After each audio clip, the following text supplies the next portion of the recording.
sediment tires forward to 17 laps 19-1 and was faster than Marquez in lap record from last.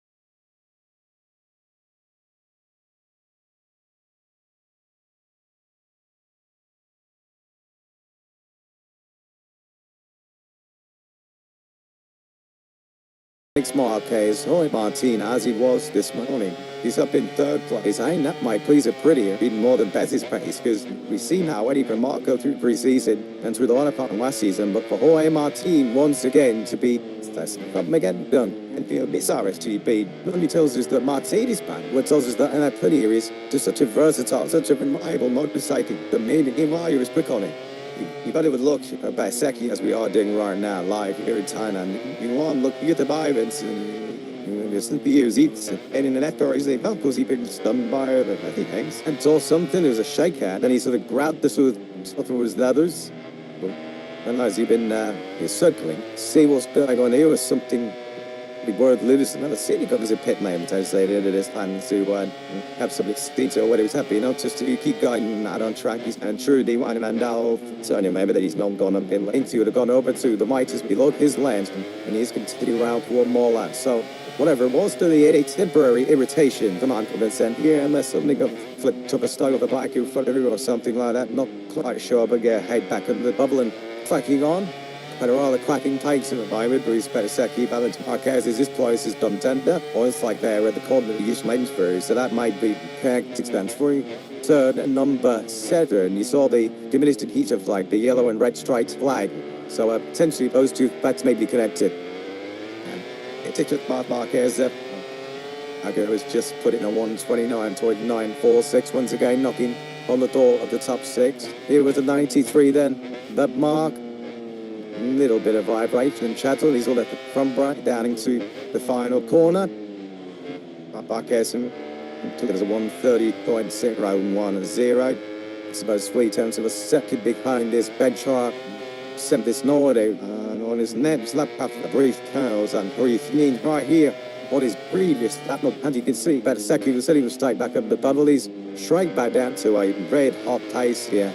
I was just about to say if we rolled out that previous, that you're watching a rider, man and machine in perfect harmony moments. Just so much confidence, so much belief coursing through the Vader marker by second. Hasn't got distraction, Mirrors has the really Danny Guard. He big into the free set of marker. He's the first showing side of the big hitters, the big names in MotoGP coming that's already got his name on a contract for the next 2 years. So he could just go on with a jogger. Winning sprints, winning pace. Yeah, he's asking him who his wedding planner is because we saw him getting waged to his RSG. It's a pain just before the first official preseason test got underway. There was a situation to that body pretty team around that announcement. Check how the Fabianus to the team is worried. And that particular announcement, just seeing how seriously it's about particular announcement. But Yamato was just thought, let's see, no distractions, just pure confidence, classic to his weight for them. He's got a motorcycle that he knows he can just do whatever he wants with it. Hell on, but he's doing something that no one else can match. But Tora now takes 3rd place on his Trackhouse and prettiest, so now our prettiest 1st, 3rd, and 6th. Yeah, there was 3 wins last year for Marquez, sim title, 3 sprint wins, as well. He did really fine top, so in the second half of the campaign. Of course, in the first half of last season, it was so much burden on the shoulders of Bayaseki. Of course, it was his first time as a 4th factory rider when the engineers are leaning on you, they're relying on you to provide clear accuracy back to the motorcycle. He was on his target, he had to do all of his own, and did he with Jorge Martin sidelined for so long through injury. But once he sort of believed, I think, in himself, look at this, what a shot that is. My Marquez of sideways. Juan Mir just testing how good trailer braking is at Michelin front time into the first quarter. I mean, the riders there that decelerating from top gear down to a second gear, 120 kilometers an hour.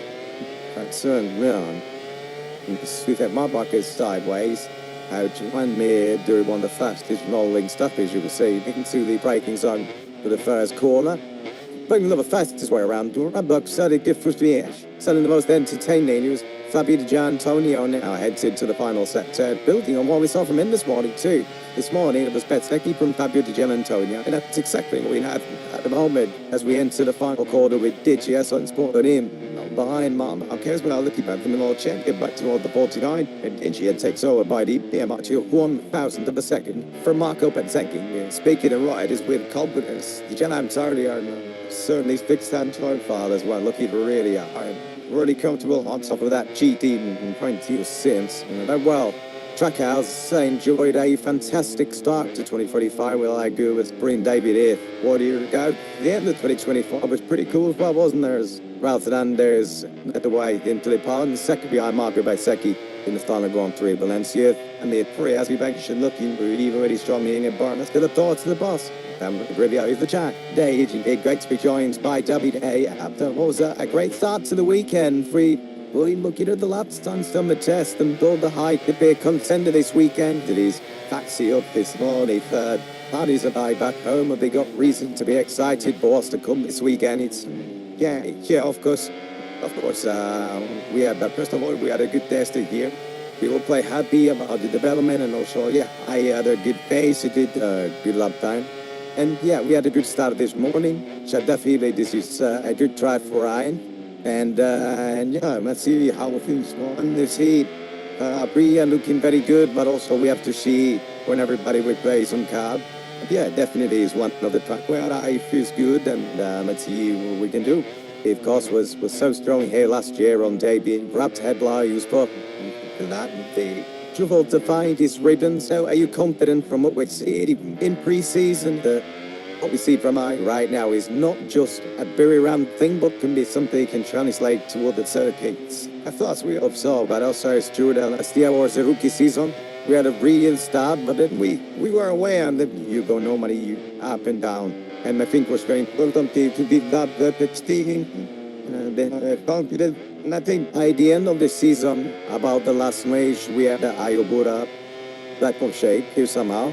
And I think, as a normal, from my experience with the rookie, the first winter, it brings a lot of thought and about what's happening. And normally they come back in the second year or it'll be more natural, more confident. So hopefully this is also the pathway we're going to have with I.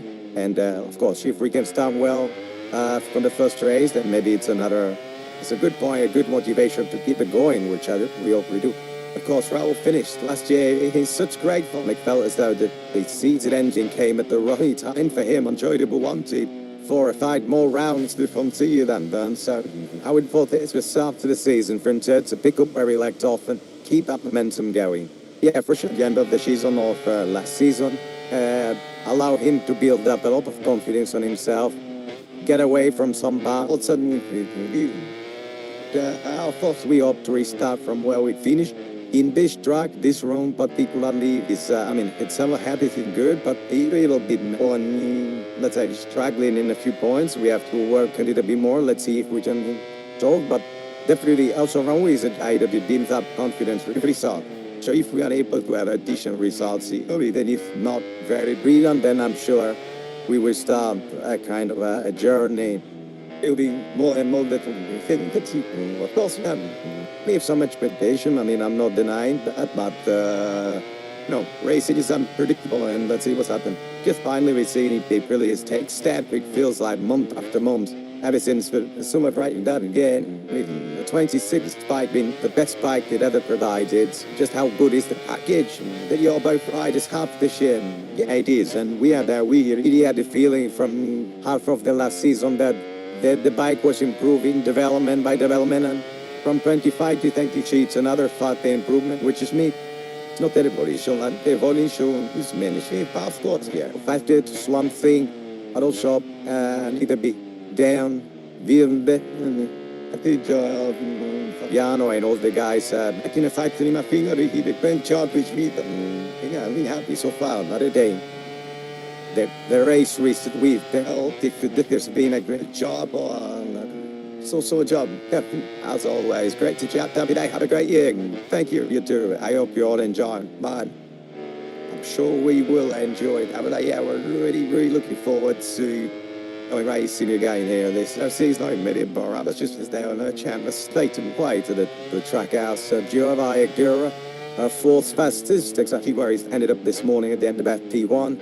And Proud Fernandez remained a little bit under the radar, shall we say. 10 places further back in 14th, the Myron, just a whisker over a second off the best taste, which is still being set by the Antonio at 1:29.19. What some did you? A thousandths of a second ahead of his fellow Italian, Marco Bostacchi. What a big buster then back to Alex Marquez in third place. She had no wonder Ruccio Salucci.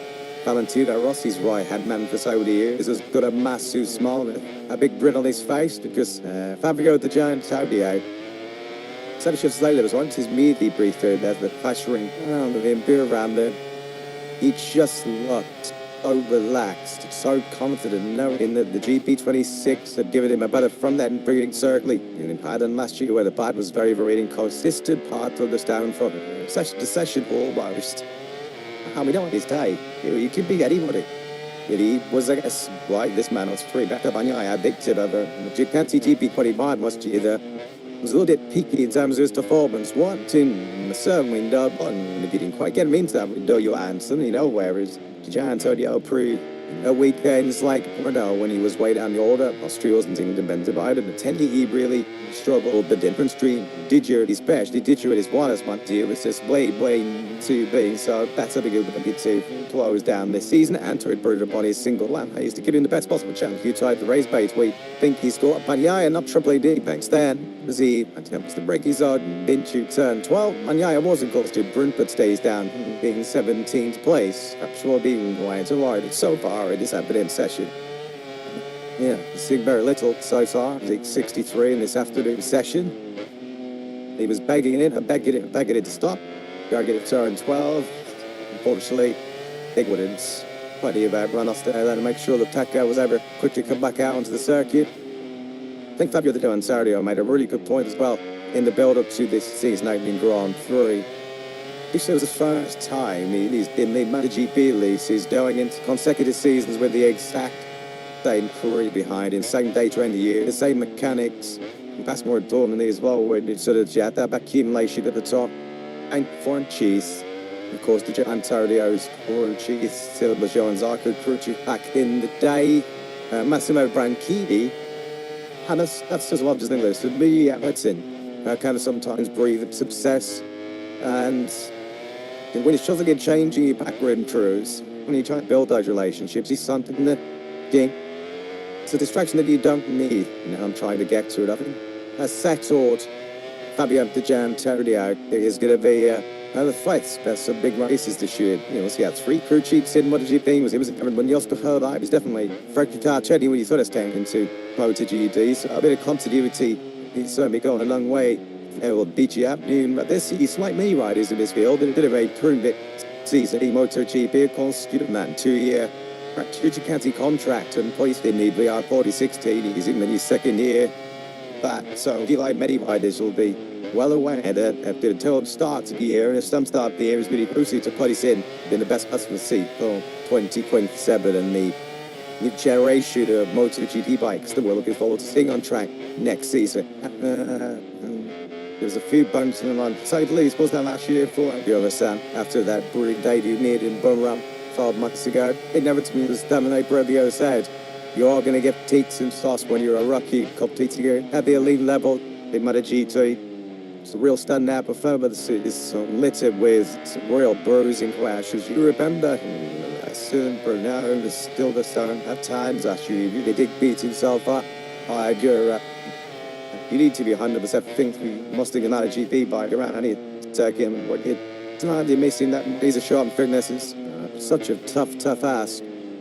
I'm expecting a big leap forward this year. out on the go. What was it last year? It's 13 Grand Prix points through the shoes. 8 of them the top 10. So the flashes of points. So last potential. We need to see more tonight over there. So we don't want a class ride at you don't win a Moto2 World Championship the way he did. If you are an exceptional talent, and it's always made you set apart too high. That good he was in the first weekend of 2025 with the double top 5 this year. The border around. Started April, at an even around the clock. You see plenty of them. Your mind is covered to GP. He's never anything like that. Every weekend and neither was I. I just had the full rookie experience. In many respects, had some very high highs, but also hurt himself on a couple other occasions. And a big patch at single stone which broke his leg. But that huge. That's off of Mazzano too. To the Tribone section. The fastest corner on that particular circuit. So, yeah, suddenly went through the school hard knocks in 2025, did, and the 2023 Moto2 champion, but he is a very cool customer, so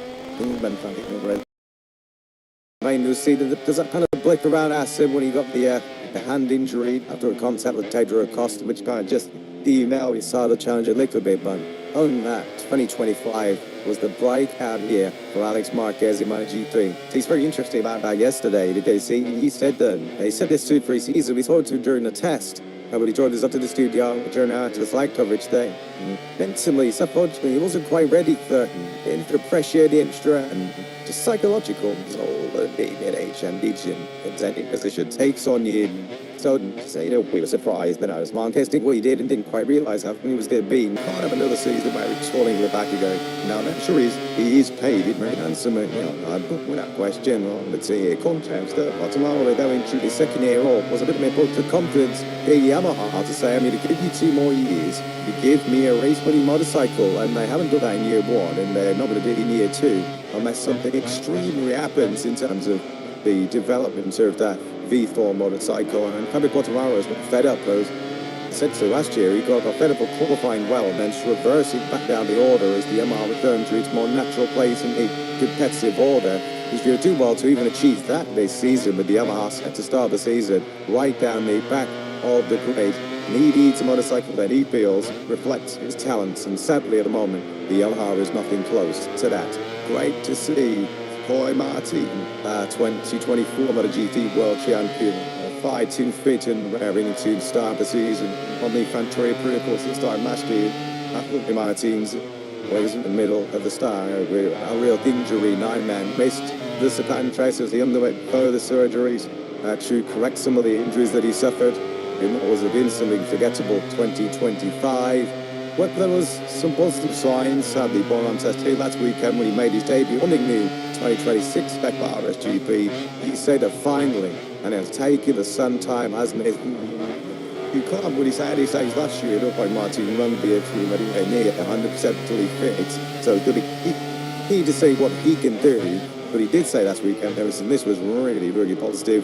The Aprilia starting to feel like my one challenge. Before he gets comfortable, over the speed he possesses. Yeah, there were even signs last year when the body didn't feel like his, particularly on Sundays. He didn't have that explosive single line qualifying taste, which was really a Jorge Martin trademark when he was fighting for world championships. But came through from 17th to 5th, beat Hungary 18th to 10th in Barcelona. He certainly had the race pace near enough nailed down, so with the qualifying pace to go with it, what's Jorge Martin go in 2026? He said he did a long 29 in the test when he was nowhere near really his maximum capacity or nearly a clean lap. So it's clear that the Aprilia in the hands of all points riders is genuinely competitive. Many includes this man just coming to the stream now, Igor, after the big impression he made last year, did he even better that this year?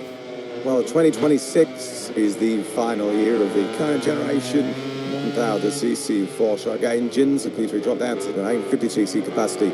And next year, the big change as well, we're going from Mitsubishi to ready tyres. Well, the manufacturers, while they're not resting on their laurels and upsleeping, the tech wall is still very much at the floor in MotoGP, and as always on the spot down, it take a bit of an early tech up bank in 2026. That will never say, time this year we can say, check out.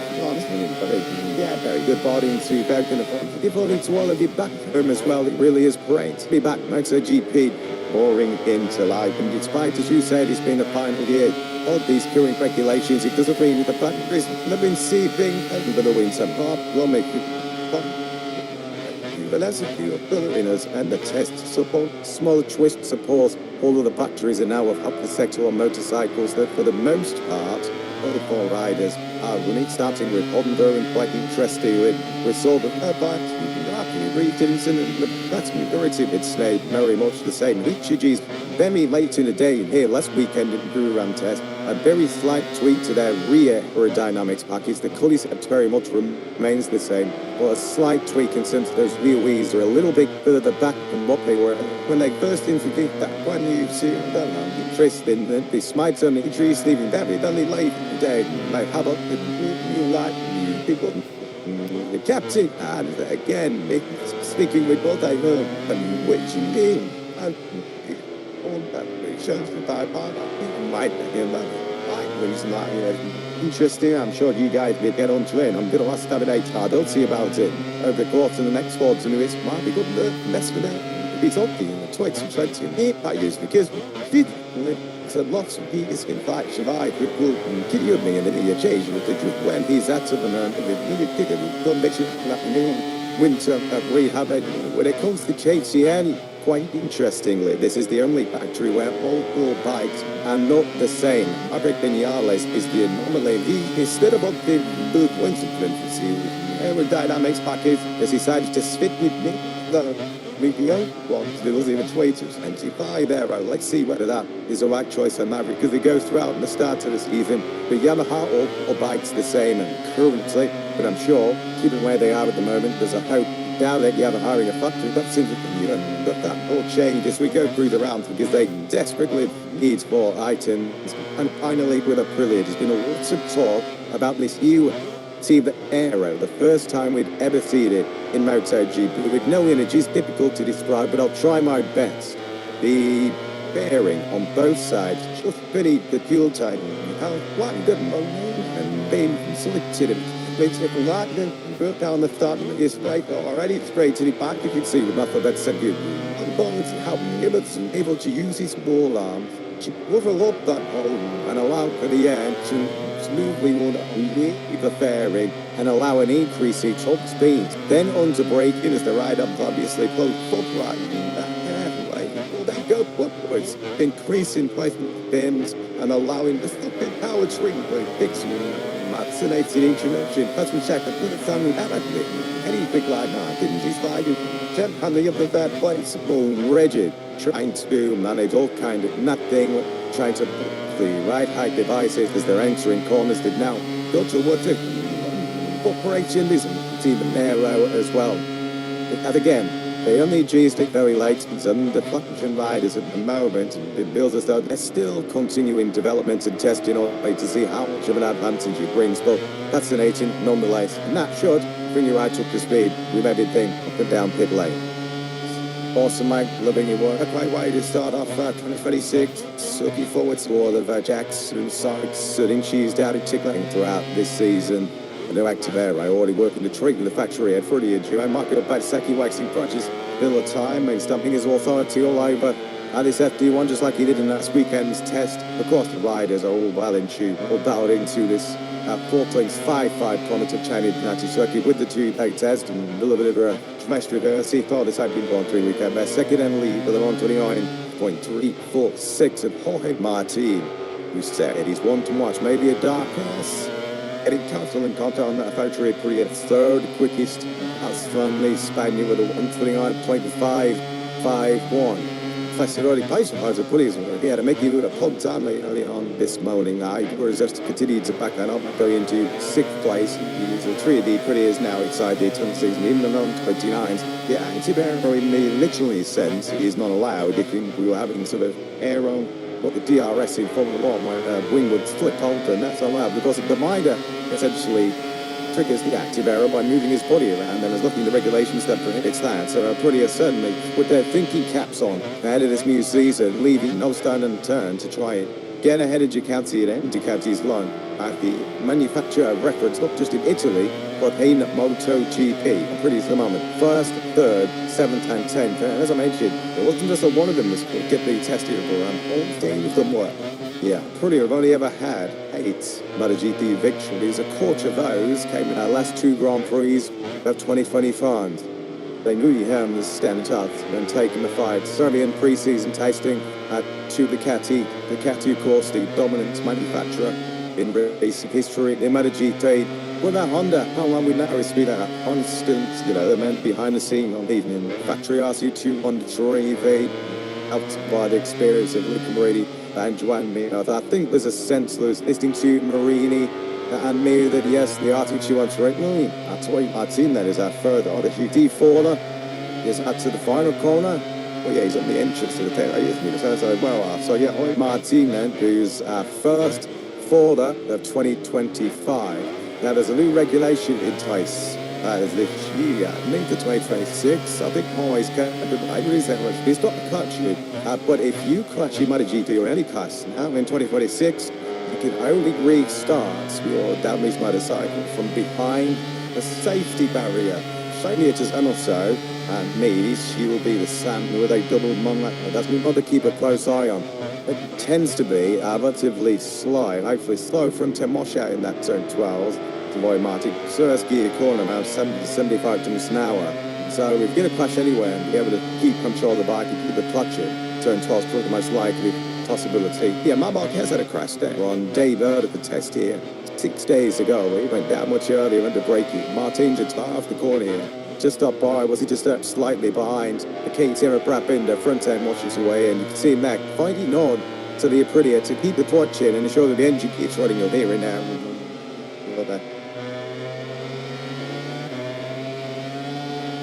Tell you what, there's some credits to mine. We know the Hoy Martins, but the rule book, just look at him, man, look at that. He has just toppled off the side of that RSGT. And with the credits to mine, straight away, look at that.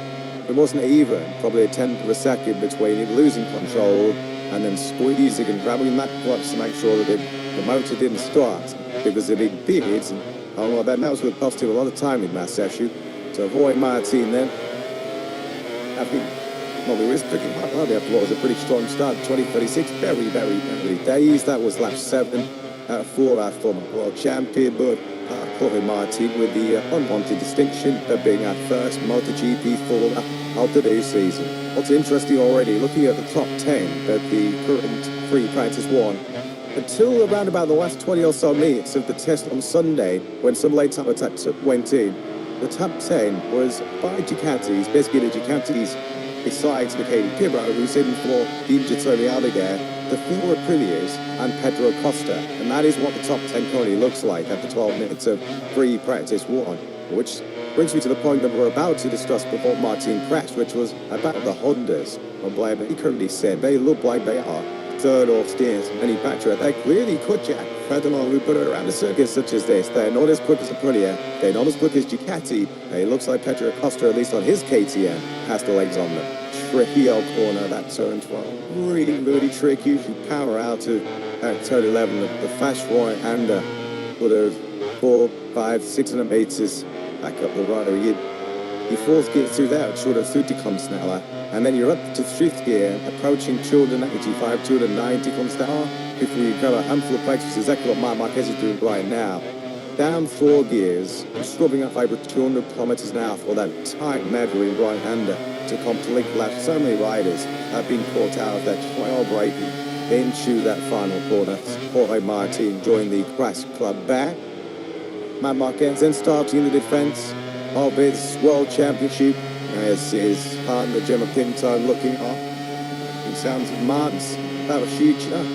Seems like not really a difficult decision in terms of where he was going to end up and what bike he was going to have. I think he did in 2027. I don't think he ever on second entertained departing Ducati next year. But there's been a little bit of discussion loose about whether he was going to commit for another 42 years or whether he preferred to go for a 1+1. That meaning starting off at 2027 and having an option and to go again in 2028. He said he's never wanted to take a key decision like his future when he's recovering from injury, but he did say that during press conference yesterday, he's still fully recovered and made his decision. And all the really was all the speculation, whereas he seemed like rather feeling formality, there's the Chimney Mill with the factory, the Ducati suit, which is hardly will be expected. Yeah, he's at 33 of course, Spartan Mark, as he's certainly nearer the end of his career than the start today. Even he is clearly the best rider of the planet right now, even at the age of 33. Of course, by the end of another 2-year contract at Ducati, he'll be touching 36. So that's a key decision coming up for my market. He's got 1 and maybe 2 more contracts to go in his MotoGP career, and clearly the physical issue or an injury was pretty more serious than we realised at the time, as his winter rehab has continued to evolve. From Marquez informed that decision as to just what kind of contract he'd be on, and that physical issue was also involved the aero that he's running at the start of this season, because the 2025 aero is making the bike more physical to ride than the 24 spec aero that he's starting the season with. What is not up for debate, what is not up for question is whether Marc Marquez is capable of adding actually 7 MotoGP titles this year. He clearly is the record rider. He's clearly the rider to beat once again, bringing us all to speed with what's going on and off the track as far as the factory Ducati's boys comes up the line. So for the first time in 2026, we can hear from the boss, Davide Tardo. See who's the jack. Yeah, good morning to Davide, the first of many I imagine in 2026. The guy's just talking about Mark. It wants to come for him after a long winter of rehabilitation, with everything he's achieved in the sport. At now 33, is that fire still burning inside Ciabatti? Davide, guy. The main body is that in the last couple of days he suffered a bit of stomach problems, but I mean, for sure that right shoulder not 100%, but he's very close, and obviously, as usual, Matt doesn't come to only to take excuses. But anyway, could be quite tough this weekend, but I think that in the end he can fight for the body. The same podium. We came here last year and I think we knew that Mark was going to win the race on Thursday. He was so dominant in pre-season SV. Compared to 12 months ago, do you feel he's less bad? No, again, what did happen in the end or nothing? The accident he had in Indonesia, for sure, he needed net appointments, and even his stomach problem of the last couple of days is not something that he helps. But in the end, Mark will be there, pushy, but he's the kind of guy that don't wish he price. He certainly is. In terms of his aerodynamics decision, he told us yesterday, up to the GP24, it's easier on his physical condition. How much of a concern is that for the opening few rounds of the year? That clearly it is still concerning then his physical condition. Yeah, it's true that it's kind of, I don't know, he touched a bit, but in a moment, in a era where the small details, because we know that our competitor goes a lot end of last year, especially at the deck keep and yeah, and small details makes a difference, and it's the time where we have to say that it is not the aerial that works everywhere. So we are going closer through the small details, even with the aerial that we work here in Japan, in Boreal, and maybe next time we will have a different one, because we want that, this aerial and meetings this it's hard on the other side of the boat. I'm very with that Calvania and that start this year into the Pecker Banya. I don't engine what's season.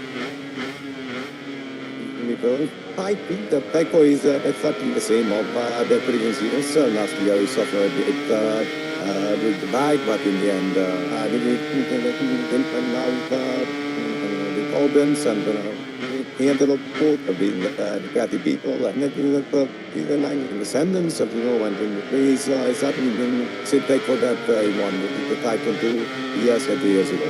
Thanks every day. Have a great day. Thank you. Yeah, thanks Jack. Thanks as always to the Ducati boss Davide Tardo. So yeah, the Ducati well aware of this looming threat that is being carried by Aprilia and Marco Basecchi.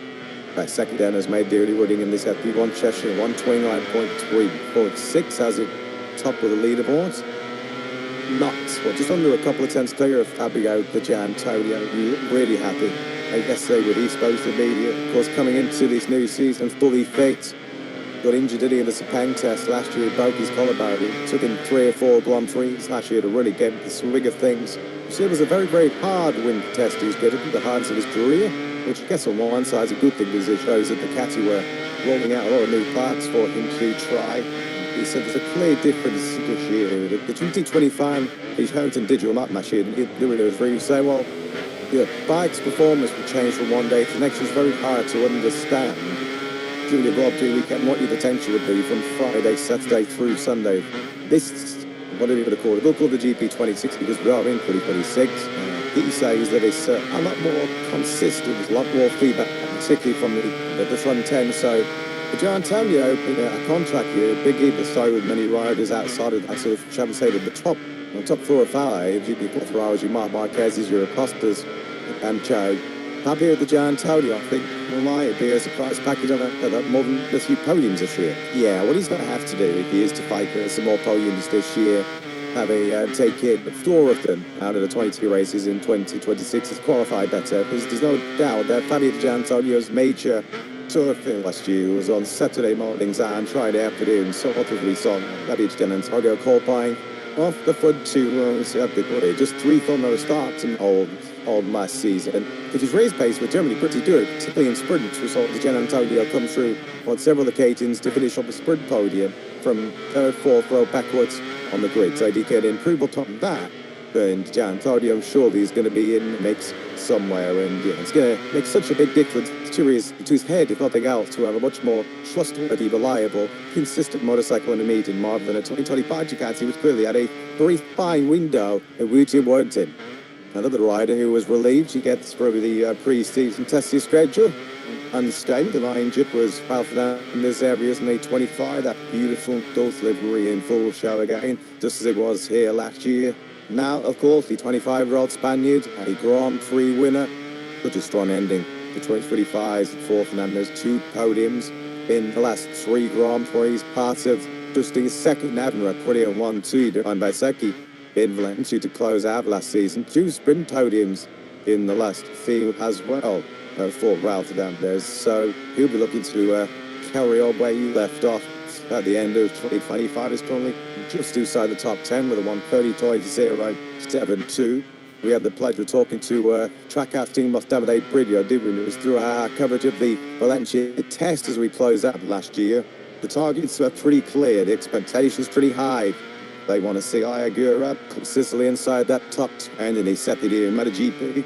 And to Ralph Fernandez, Mafia ambitions and expectations. They want to see Ralph really kick on and show that he could be in the top 6 on a regular basis. Who's going to do it? There's no reason why he can't. He also improves upon his winning wine things. That's something he thought he was lacking in the test. He says the bike's still some good. He also was too comfortable on it.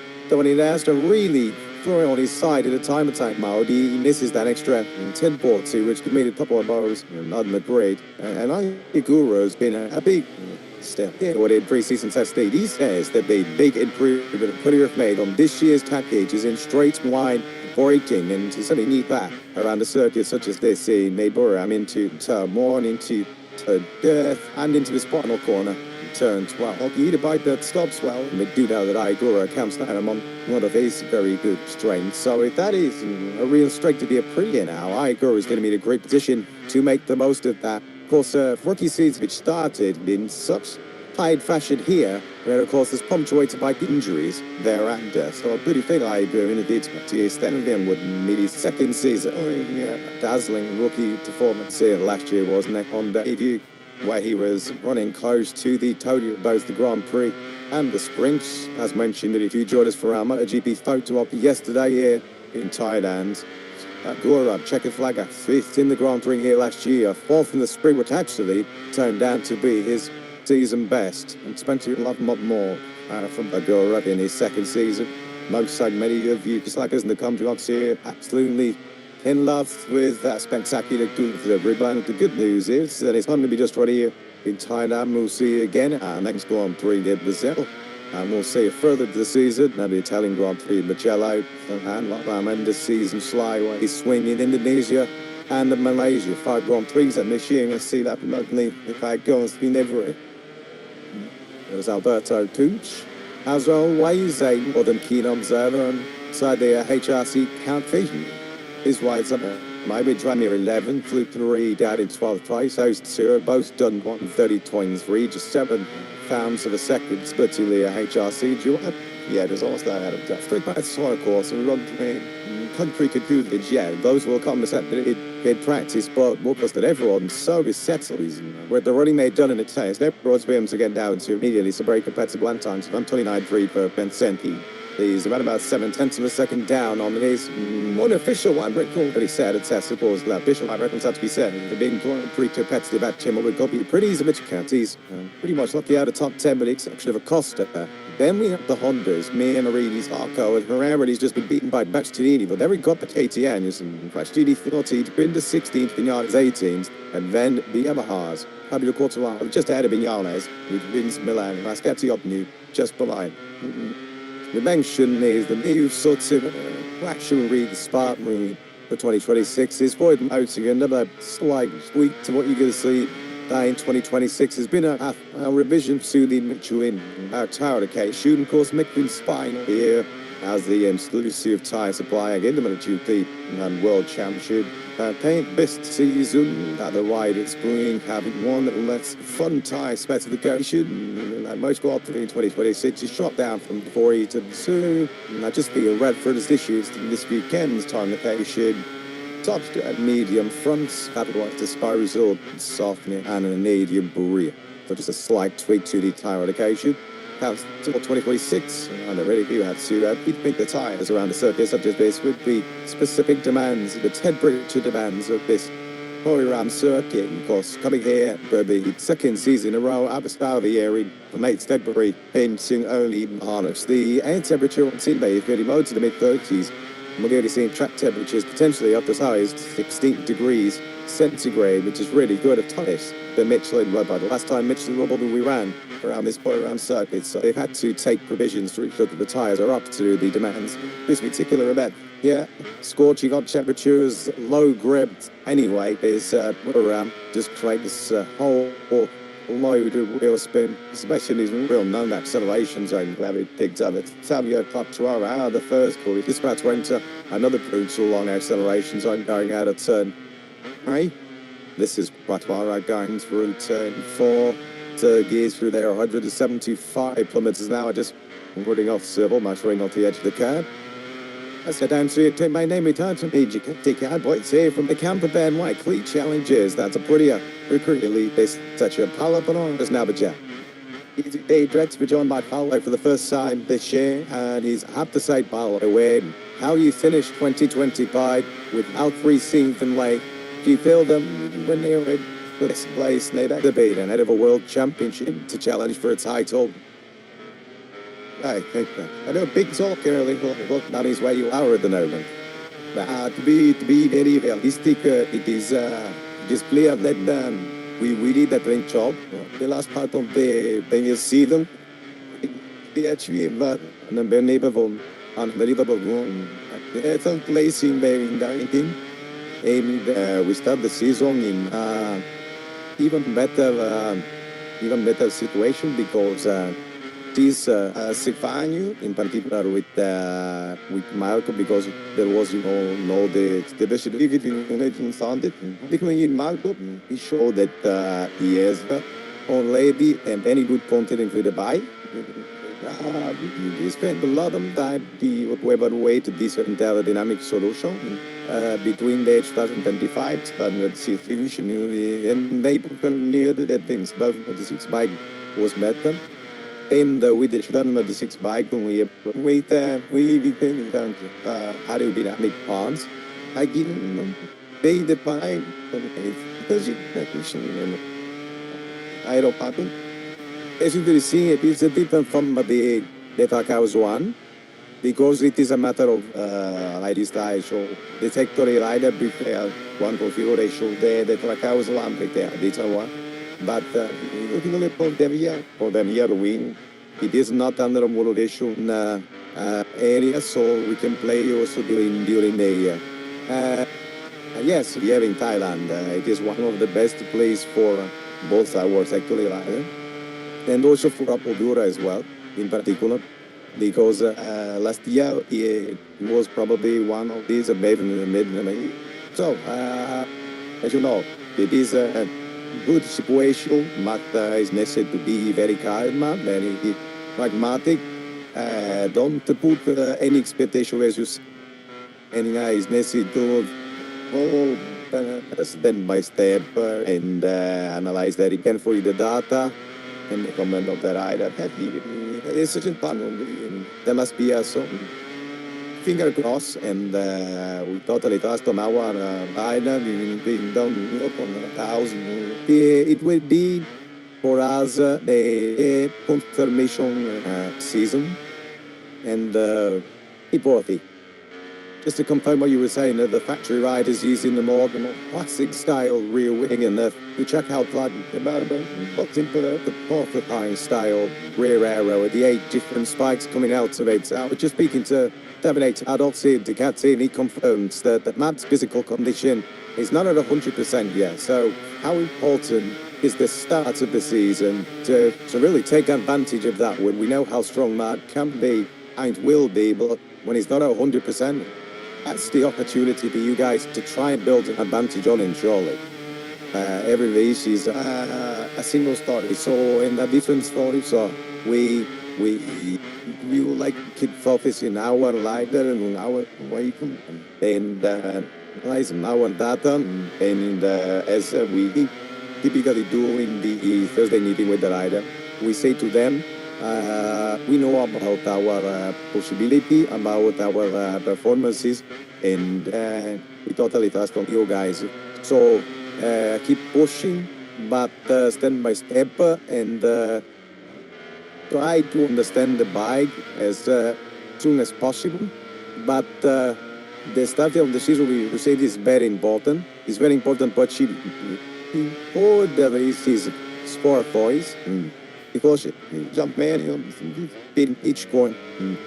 Just finally, you mentioned that meeting yesterday was a possibility mentioned is that we can fight for the win here in Thailand. We'll pour. I'll get you eventually, Paolo. I know you're trying to keep feet on the ground. I'll get excited for you. Hopefully it's a great year ahead. Thanks, thanks.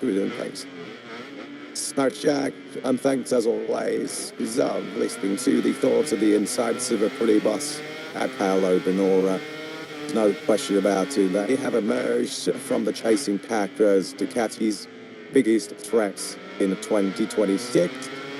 We just saw there a rather animated Pedro Acosta piggyback to his KTM engineers. It looked like there was a lack of race stability for Acosta on gas on the RC60. Talking about a lack of stability, well, we saw a replay during that Paolo Benora into the Fabio Quartararo running wide at turn 4 twice, and then a big head shake Lewis. Scotty one going through this fast fourth gear right under at turn 11. You were here last weekend's test. We saw some footage of Fabio. Lately, the frustrations were boiling over. 2 years ago, the sanctuary Mark Marquez, when he was sick and tired as the unruly Honda, we saw Mark quite visibly and physically make it clear what he thought the RC213V. Yeah, he's just got to do the he got to take it, get into it, and count to counter 1,000, I think. It's a tough watch right now. That Yamaha just locked. This with the Paolo got stick underneath the tall guy. Yeah, fortunately, the moment he's having to come 17 to find himself on the timing screens. He is leading MR at the moment, which pretty much says it all. 17th, 19th, 20th, and 21st for this man. Top back in 21st place on a 131.1 TB up to. This is, I guess, the first look at what we've seen for so many years of Top Rescue. Well, the name is difficult for me to say. Well, me attempts about to the season, but Top Backs are breaking the style into the first corner. It's something that I guess he's been fighting difficult to replicate on MotoGP machinery and the Michelin tires. The Zidane and himself in the top right-hand corner of your screens. But Fabio Quartararo, really difficult, he found it to control those emotions in the Burram test. Of course, now the delight cameraman did spot in getting the thing that series Yamaha then, because you also mentioned we were on the ground, we were in tail lane, and every time Fabio returned to the box, he looked close to tears. He looked like he really was struggling to keep those emotions in check. And you saw a very graphic demonstration of Fabio there in the box, doing his little best to try and control himself because Denny Andrews in a case situation the model of the Yamaha, they know they're in for some short-term pain. Yeah, they really are. Top Fragman's got the odd link said that at the moment, one of his main issues, several of them as he tries to adapt his riding style to suit a more graduated, stiffer MotoGP, but a big transition, of course, right from Ollie to Michelin, rather. He's been following his teammate Jack Miller in both Japan and in Bud. I'm just trying to get a reference to understand the areas where he does really need to step it up in terms of adaptation. At the everything he said, it's just learning into trusting those Michelin tyres, just how much you can push the front, how much you can commit in the hard braking zones, and how much lean you can carry while you're still trail braking. I mean, his brain must be frazzled at the moment. It's everything he's trying to learn. Almost going to be a tough switch over from World Superbikes. What we do know is that he is blessed with an abundance of talents. His skill set is as good as anybody else's on planet Earth. But unfortunately, he's stepping in about a GP aboard the worst possible time as far as Yamaha concerned. Tall tracks go so much to learn himself. He is jumping on what is a second intentional motorcycle. It's an unproven motorcycle. It would be difficult, Lewis, for top back to put the MotoGP on a Ducati. Hard for him to come to MotoGP on that pretty on the Yamaha right now is Mount Everest loaded curve, isn't that? It's really admire top right for taking this challenge on, because many riders in the past and many riders now didn't take this plunge to put himself in the shark tank that is MotoGP, because I'm sure it would be very tempting to stay in Moto2 points, win 2 or 3 more World Championships. Does he go down? But he will already go down as one of the all-time greats of World Superbike. But he wants to prove himself in MotoGP, and he's certainly going to have to work hard to do that. What you could certainly say about Top Rack, but in addition to the talent, which we all know is still there, he's certainly got the right attitude for it. Been very impressive off the bike so far in pre-season. He's been very keen to learn on track, spent quite a bit of time paying forward Marc Marquez, and there are a few better riders to follow than that. And he's also been spending quite a bit of time behind his teammate Jack Miller, and he was really struck by the lead angle that Jack was able to take, of course, on the Michelin tyres, and Top Track still trying to build up that trust. I don't think how any of us doubt that he may get there, but at the moment, the issues that Top Track Raskatopoulos is dealing with, they're not really his fault. They're out of his control. Yeah, and psychologically painful as well to see his name so far over time. So I think he referenced that into patent bidding where every section in World Superbike, Seaman have to load the top 3 really. I mean, it would have been a bad day for a packed session, wouldn't it, for Top Track? But yes, all part of what is a very big learning curve. And now, of course, we are welcome into the paddock in 2026. A real big character, a real personality who's going to, I'm sure, entertain MotoGP fans all around the world. It is the Red Bull KTM Tech 3 CEO Gunther Steiner. It's with Jack. Yes, indeed, Drake. So welcome to MotoGP. Philippa signed now officially in his Red Bull KTM Tech 3 shirts, officially as CEO with Tech 3. Does it all feel a little bit surreal to be here in Thailand? Yeah, no, it's be surreal because you start to put pressure on to me, and I was saying, mentioning at the other person, yeah, no, you see that, when you bought a project for a mile like this, and I would say it's almost 2 years ago that I started with an idea, even on the idea, and it's just like trying to take in as much as possible in the moment, which isn't easy because obviously it's a man so busy, baby, so never give, and you need to listen before you talk, because and when you talk, you don't know what you're talking about. You can still be pretty quick. No, it's nice, and it's there's something I read this morning, and I got up, and and it's something cool. How are the winter months gone? Well, obviously, with the transition across from Hervé to yourself, I imagine it's been a very busy period. So talk us through how that has been. Yeah, no, and it was busy, but and I didn't walking it. They were very 15 from how bad, so it's not that I bore them out at everything. I'm very new base here. It's more like what I'm going to do. You make it better, I'm sorry, good, but also the understanding of it. And spent with all how they come, but it's and voice me. It's not that they came, but no, it was busy, but it was enjoyable. With already several joking all in the background regards to 2027, the rider market in full flow, of course. You guys are yet to sign an extension with KTM, so in one side you've got a listen before you talk, but also you've got to act pretty quickly. You sort of have, yeah, you're right. I definitely thought you go pressure on the other hand, it's on the whole you're right. I mean, under the Bible, man, that big down that you were behind me, that did I get like, well, I'm sorry. We'll make you off first one, that's like cash. How do you see? I'm ready to pressure with dropping. But no, the higher market is something which I'm not so building. It's like, long everybody's speaking about today about next. We haven't started this year. How can we talk about titles for next year? But that is what is going on here, and that is I need to get used to it.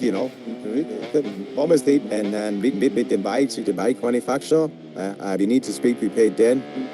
But and why they do the relationship with the guys person, the big then with the ends, so that is not difficult to both with them. And let's see if it needs to be done, or we need to see what is best for technique.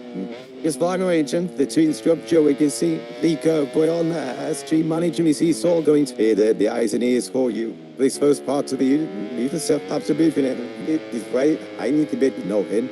And he needs to get to know me because, all of the feed we start to watch from me, he said, I'm who I am and I say how the things are, and people sometimes they don't understand that I don't mean that, but no, then and he find how you start, not to make sure you meant that, he would be actually right. They said I should dare stay in France because I cannot go there. Well, great to see you. I hope it's a successful first year in MotoGP for you. Thank you very much. Thank you. Well, it were Jack, you're fantastic to hear fully first time in his live adventure, the chanter. Fun, so we don't want the boss, but the house table called us Stump the Stein after he's going to bring a little bit of spice. I think to another GT World Championship this year in terms of the rider market as he settled, maybe a new big line, standing way too the top runners, the front runners to sort their deals out, the French 47 and beyond the ball. Tech Fury could see one opportunity survive available. The other Maverick Gals have been strongly with a move to the factory KTM team. Should Pedro Costa vacate the RC16, which does seem highly likely. Well, if you're going to follow anybody in my GP, you might as well learn from the very, very best, which of course at the moment is what Diego Moreira is doing. He's not trading, but his arm back at home in Spain. Marc Marquez at the moment towing around Diego Moreira. The only the generation on the older statesman in MotoGP now, Mark X33. Versus the rookie sensation from Brazil, Moto2 World Champion Diego Moreira. So much excitement, anticipation about what the Brazilian star can do in the future. It's fair to say that the shakedown is a pain which is designed in a couple of ways. First, meant to give the Tesla riders the chance to shake down the bikes, but also to give rookies a bit of a head start, given how limited testing is. Tildebrand didn't exactly get that because he outturned a good pep from the Saradli Japan shakedown. He then crashed at turn 5 during his paint test, and that is a first door place to jump off your motorcycles. Moreira first been to give a bit of a knock. And he first test, but he did pick things up nicely here at Burran last weekend, getting himself into the 29s. They're on 29.9 by the end of the test here last weekend, and he's still at 30.3 so far this morning, just a second off the pace. If the other man is a second off the pace by the end of this afternoon, he's doing a very good job. Absolutely, more than a respectable, strong man around. A couple of riders finding it to the leg speed. Guravan and the circuit here just got turned 3 wrongs. There's a statutory catching out of there. His mark just distracted Aguirre. On his previous outlet, which was his 17th of this session, he did find a balancing 9.695. That's put able to 5th place, just ahead of Marc Marquez. Further down, on also his 17th lap of the session, Luca Moretti has found his best time of the morning on 130.068. Solana's pushed Marie up inside the top 10. Couple spots cleared of his teammate Juan Liam. Further down, some blatant turn whips from a couple of the Yamahas, Chapman and Chuckrack Master. The Oldley, the two Yamaha colleagues have found a bit of leg rhythm. Minnow 1.839. Chomplane still trying to find his first 130 on this Open Grand Prix weekend. Yeah, the Yamahas did creep into the 29s right to the end on the final day of testing here on the Sunday. As this one is here from a young man is Miller on the 29 who sings. Amount of time again, soon did it right this Sunday. We were expecting inside into the 128. Bez did a 28.6. Which is 300 underneath the Torrent official lap record of Pecco Bagnaia, the 28.7 made his way to pole a couple of years ago as Bidia gets the final quarter on run. Yeah, you could see that as he grabbed a handful of brake rear tyre up to the air, trying to get the bike understopped into that final corner. A bit of frustration there at Fortran. One of the 5 MotoGP World Champions of gold, once again featuring of this Pride West. It may be potentially bigger reshuffle of next year's grids. But sure, that maybe trap me might hold on to one of those factory Honda seats. Yeah, a bit of frustration there, a little bit more up on the left handlebar. He said in pre-season testing it's clear that Honda has made incremental steps, able to see. I mean, that's actually pretty lame as well. It really has come several times last year. That rear tyre on that factory Honda was about a touch and a half in the air. Spectacular ride so much. When he's in the same flight, where he's confident, remember it in Malaysia. In the turn 9, he was speedway style, wasn't he? Not watching Glenmere. 2 podiums for him last year, of course. One of the big in that unforgettable Japanese Grand Prix for Marc Marquez when he won the World Championship. Here was a Gura-san, though. Just said he digged up a bit of lake speed and climbed up into the top 5. A 5th place is where he finished the Grand Prix near last year. You got to be quick with that camera, sir, to catch these riders over children miles about here in Burra. 3 years, third time, but still, yes, now. We don't want to get too excited just yet because this is on me. Free Planties Hill, but as you saw upon your screens early on in the broadcast, we'd never seen a prettier rider stand on a podium at this around circuit. Baby Beach highly disappointed. In fact, that doesn't change this weekend. Amazing that, isn't it, when you think about whether the racing is in 2018 at the best of 5th. There's the CUV near Fortran, that was on the Go run about 12 months ago. There was a time, wasn't there, when we came to these tropical climates, there was bed here in front of you, it was unrideable. There, those overheating your shoes. Was it like here, not too long ago, when everything else was a later spa ground. His dead race, that the quality was just, they should not hope with big barrage of heat coming.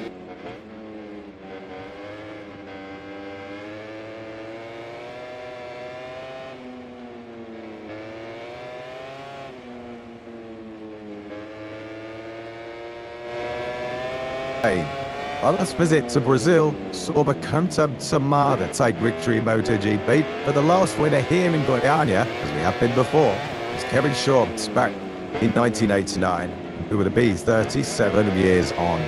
So far in 2026, it's been a fine showing from David Almanza in Moto3, who defeated Max Quiles and enjoyed the closest British of all final opener. Reflect around the title leader. Manuel Gonzalez repeated his 2025 success, and in MotoGP it's Pedro Costa who leads the championship for the first time, even if it was Marco Bezzecchi who looked dominant in round 1. But let's turn our attention to Brazil and Goiânia, a brand new track for everyone on the grid, and Brazil, a new country for many, including us here.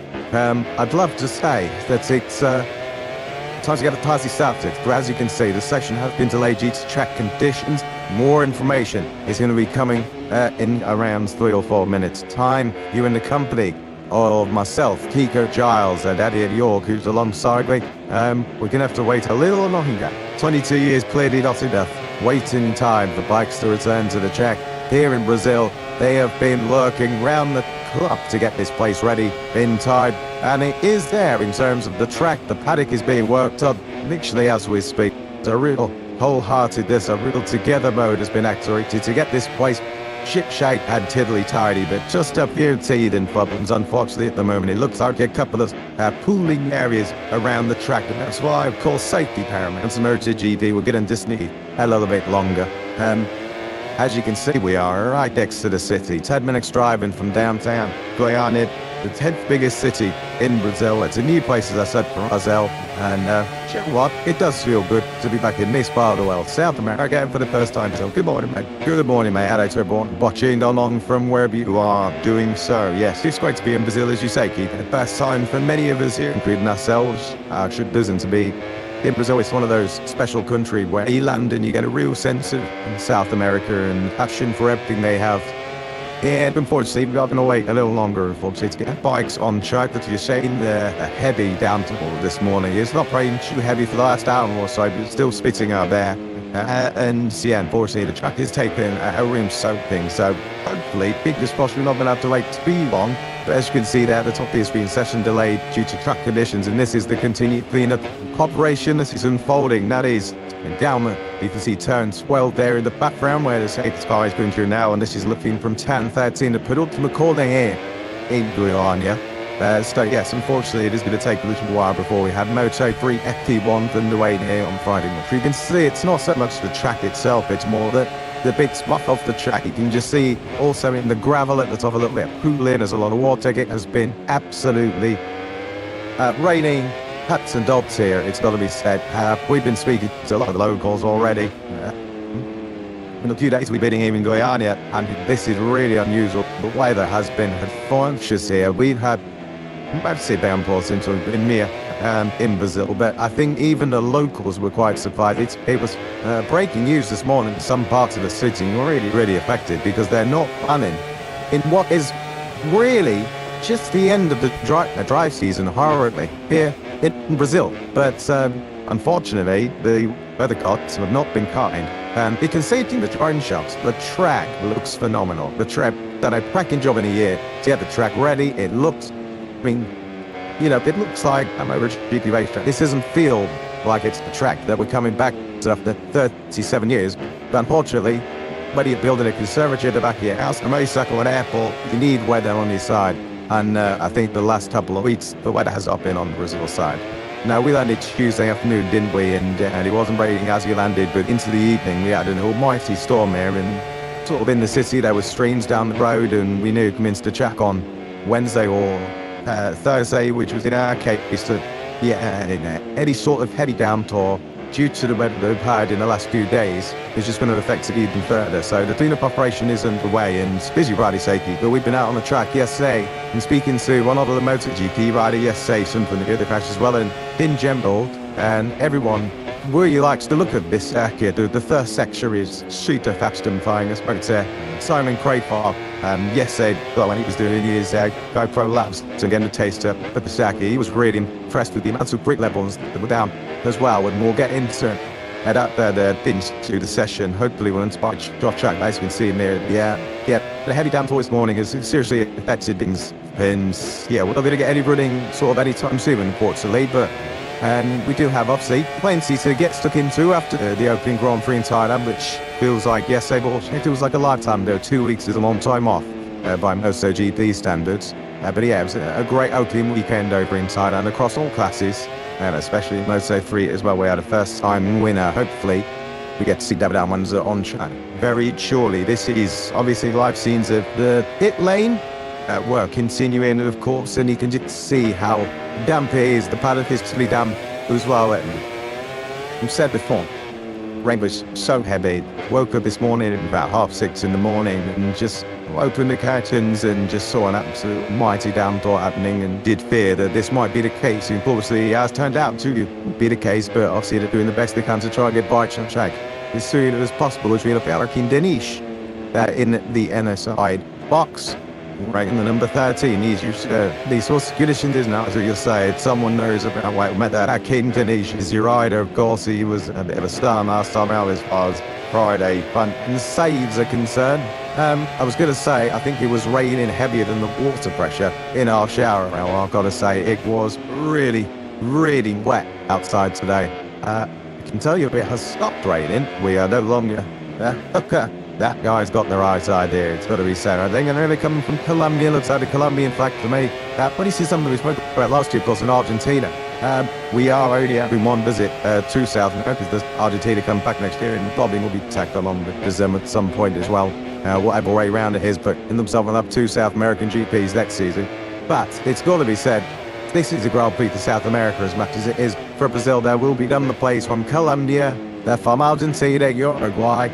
It is, South America's got a passion for sport, but when it's in Brazil, when it's for a country, everyone comes together. It's one of the things I love about this part of the world. Yeah, exactly, and like I said, it's at the top of the show, coming near, you get a real sense of passionate out, and especially the sport. Obviously, we're big football fans, a lot of people are as well. Brazil and football are synonymous together. Of course, this track is named after Ayrton Senna, of course, and what a hero and icon he is all around the world and continues to be all these years later after his untimely passing.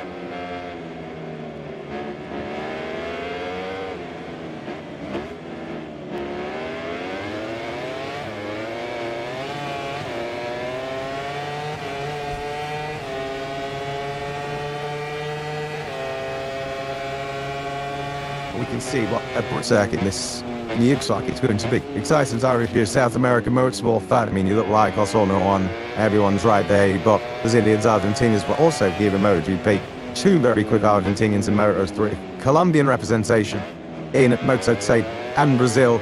Their star in Diogo Maria Moto2. So exciting times in South America if you are a fan of motorcycle racing, and believe me, it is big over here, particularly Brazil and Argentina. That's why we're coming back, Argentina. We're not going to be far away. Talking of far away, unfortunately, we should have been 5 minutes into this session. Such a latest track conditions. Like I said, I don't think exactly the track, it's more on runoff areas to gravel. Now that doesn't say how long we're going to have a delay for. I can tell you that regular listeners of us will know that it is myself, Peter Giles, and Idiot, but we have built in MotoGP commentator Lewis Sotheby to help us out on this one, because we are expecting it maybe to go on a fair bit, and Lewis, we do Moto2 together, so that was definitely enough listening to me, and I don't need any more, did I? Well, we'll essentially have to fill the airways for a little while at the moment. As you mentioned, the rain has stopped. I obviously walked up to the commentary box about 10 minutes ago, and yeah, the rain has eased up, which was certainly a relief to myself with the fear of trying to wade through the tunnel to the commentary box, which is now starting to clear up. So, but right now, we need all this really, of course. In this, is a an opportunity to maintain this MotoGP repeats even quite on a level playing field to the rest. Yeah, these conditions really no ways out of this, because we all want to see motorbikes on track and talk rather just as you all do at home. And from everything that we've seen from Simon Crayfar's GoPro like yesterday, what we've seen from drone shows on the circuit, is that you say it looks like once we do see bikes out on track, that this will be a cracking venue for motorcycle race. I mean, at the moment, me and Al and Jack Appiel have done more laps than everyone else we have ever. But you did, I go yesterday. This Lime McConnell was a change. I think so. I was faster than Al yesterday, but Evo wanted. So you were fast first sector. I can't even get decided. Maybe I got the first Al show of the weekend. I did that towards turn one. Good rear tire. Hit that rear tire. Definitely not rear of the year this time around. They should say the MotoGP riders are having a look out. And then, of course, when we start getting into the lengthy delays, the schedule will start to be looked at. It is worth noting as well, it's already a slightly longer day today, gents, because they're going to have a bit more at the end. I think in practice coming up later on, 10 minutes more just to work out the track. If we hit nothing this morning for whatever reason, it is going to be a real important job to get out there later. Yeah, obviously, with the new circuit, everyone, the teams, the riders, and the tyre manufacturers as well needs all the information they can get. The course, we go racing in MotoGP tomorrow, the point sections, of course, and then the Sunday Grand Prix. Some big horses been out in 3 races getting underway, but yeah, the skies are looking too promising at this moment in time. It looks a little bit brighter up towards the back end of the circuit. The final corner, coming out there. Simon Crayford noted yesterday that the final corner here, it's a double sort of right-hander. These said it felt very similar to Aragon, but it was final corner. But obviously the other way around, yes. You might as well get stuck into it now because you're not got too much of support. But again, to the riders, of course, you saw David Almanza on screen as well. But yeah, a really good chat with Simon yesterday. I called him after he had some laps when it was actually sunny, which is also good news before the rain came down in this area as well. Noting when it's sunny, it's very hot. It is. See, when the rain does take a lot of the humidity out, and it does freshen the place up. It's right in Scotland, Malaysia, like Hobbs beer. Yeah, exactly. I think 30 degrees yesterday when the sun was out, which it was very warm. But unfortunately, in this part of the world, as we know, the rain can also fall quite heavily. But yeah, turn 1, an inch or 2. It's ferociously fashion to sort of one under that it bottoms out through 3, and we were saying that turn 3 to kink before big rise a big old attack on should be flat. The motor finishing and Simon off TV works in the steward's room now, chief referee will call in this instance. Turn 4 is going to be a bit of a hotspot once we get going here for overtaking moves. It's where but on that penalty loop is as well, so watch out for turn 4, and then it gets a little bit trickier. 5 is a fast left kink into 6, and then opens up back out through 7, and then 9, 10, 11, 12 are going to be pretty tricky. He said Simon yesterday that even after a few laps it's difficult to know where the right line is and where to brake. There's a couple of blind entries, which is actually turn 12 looking out on the back straight, let's call it, before you get to the corner at turn 13. This is where we said yesterday that there was a little bit of lacking of grip, a little bit dirty offline here, so I think they're going to have to watch out on the exit of turn 12, fiery down the hill, through the tunnel up to 13, and he said there's going to be plenty passing through 13, a couple of different lines as we see in Aragon. If you're getting overtaken, you're going to want to get it on the cutback through 14, and then 14, he said, this final corner is full throttle and pinning out of 13, and a fantastic run down the Sikwangli straight on the calendar. So hopefully there'll be less of me talking you through that after more seat riders that do that. What would basically say it is, this track looks really exciting, action-packed. Two things I want to just pick up on. He's mentioned that final corner, lots of talk this weekend about we see a new top speed record. Obviously, Sikwangli straight when they're coming onto it so quick. And my second point in this is relating to, okay, well, let's get back onto this in a minute. Bartolome Alfonso, if I may so keep his safety officer. I'm still working on a couple of corners around the track. Conditions are improving, and we hope to confirm in the next 25 minutes when we could open pit lane. So that's your latest from MotoGP's safety officer, Bartolome Alfonso. So we'll just have to wait this one out. My second point, back to where I was just going, and this is related to the conditions out on track. It is up into the last corner, only a little bit, but that is under the bridge, and that's where a lot of the water is, and there's not really anywhere out the water to go. That's what they're doing out there at the moment, Lewis, is they're just trying to get that water, not just off the track, but away from the immediate grabs. I tell you, yeah, if you're thirsty, that's southern lap wave. There's plenty of water out there to tell. For instance, don't take any kind of laps at the moment. Down there, oh, here you go. It does hurt. As I said, ladies for winning in the race, about GSP for the race. In terms of the racetrack, though, I give Moto3, this is the kind of racetrack that will keep the field close together. We generally see that anyway in Moto3, see pack race. They're going to be 2 away front in Buri round. But as you mentioned, that last corner onto one straight gives me sort of, we mentioned Aragon as a comparison, almost Mugello vibes. Well, it doesn't have the same elevation and the drop that Mugello has around that final corner. But because you enter that main straight, that humongous straight is mentioned, through a fast corner, it just lends itself to slipstream. Be qualifying tomorrow, the Moto3 in particular, everyone's going to be looking for a slipstream onto that main straight. And as you say, we had no real dry running, likely starting up this morning, 23 the entirety of the day. Everyone's going to be aiming at moving target this weekend, and he's going to put the honest on the rider so you can adapt quickly, because as you mentioned, we had extended sessions. That's already coming under a little bit of threat. So we could have a situation tomorrow where we end up with the first dry laps ever done for this Moto3 field around this Boyania circuit, and I'm already going to group positions. And I'll just give you a little update. Sessions later, track condition, more info at 9:45, so already Bartolome Alfonso's 25-minute estimation has grown to 2 minutes from 32 minutes to now.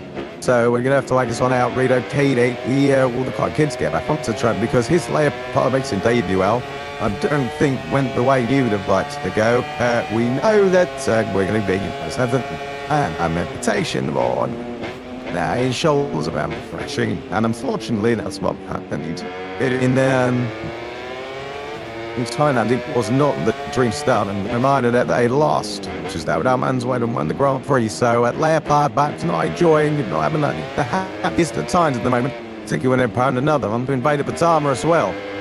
Yeah, what a weekend that was for Batama. We'll obviously get onto that. A fantastic debut weekend in Moto3 for the Indonesian. But yeah, last corner crash, wasn't it, for Tini in the OT and exchanges. Did cross the line in the end, finish T20. Barcy had no points on offer for a 20th place. The Italian, I think, rule intrigues the Alpini because he had a decent rookie season last year. He was 13th in the championship, 23 points to Bannerton training. We obviously seen the traces of course. There is TN's decommitted Riate, then not that over keep Porto Riate rookie Pini in his second year now, a rookie on the Honda. But yeah, just a crash. I think that's the thing with Pini, isn't it? Saw just a few too many crashes last year, and that crept in again in Thailand. But judging from what we see, that there's some light in the Honda. Beta Baton was able to get some good stints out of it. Adrian Fernandez was a little bit disappointed. It was a podium track for him last year. He wasn't able to quite extract the same sort of performance a couple of weekends ago. But yeah, see, only round one, early days. But Pini will just need to eliminate those sorts of mistakes this season. Just to touch on something, and a rider who did eliminate a lot of mistakes last year, David Munoz. Really tough bends last year with the injury caused by Adrian Fernandez in Mandalika. He came back, somehow got sick from the grid, top 10 finish on Sunday, but has got under the knife again. He's missing this round. He's not replaced though, just David Almanza, who's in the little motor box. We understand Victor Bettini yesterday that potentially there's an exception there in the Seaver injury that David Munoz sustained, caused a huge injury back in Indonesia last year. So we're 5 months removed now from that injury sustained. Before starting out, the guys come back this weekend.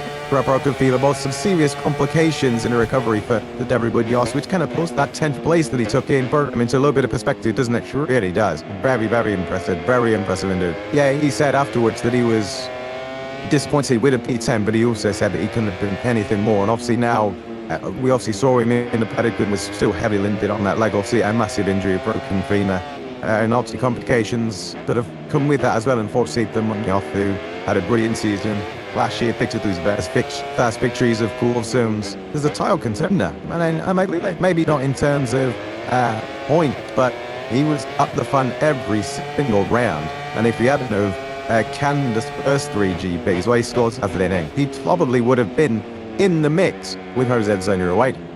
He's up at the start of the season. That's how it is. Championship charge. If it was started from, Jerez, Munoz was right there. He was challenging for the top 3 in the championship. And yeah, unfortunately, these sorts of injuries can happen. Luke mentioned about them, and now they get a very similar injury in pre-season training as well before. Obviously, freezes and testing for MotoGP got underway.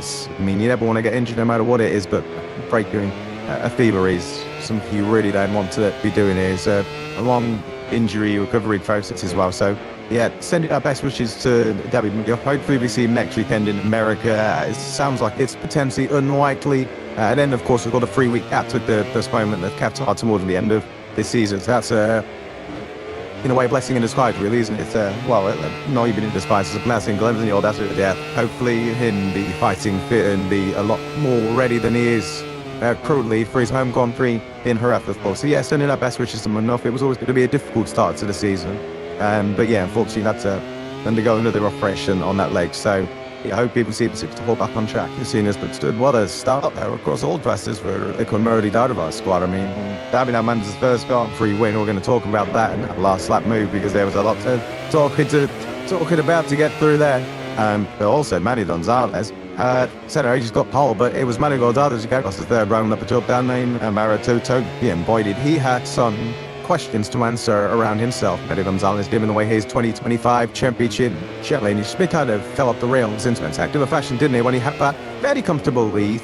Got score find in Indonesia, and that was really where the wheels came off. They never really got back on the rails again, unfortunately, for Manny Gonzalez. So, in albeit a shorter race, we'll have to see him in a full-length race to truly, I guess, signal that he's back, because there were riders in Moto2 in Thailand who were really compromised by the shorter distance riders like Manuel Gardo, Colin Vayan, who were very confident in their longevity on Thai life, which never came into play in a 7-lap race. You do have to also point out, though, from a team point speed at Intact, there is very much a cloud over the TS this weekend. It has been a very tragic and upsetting a couple of weeks for the team. A much-loved member of the team, a mechanic, Seneratus Roberto Luna Day, affectionately known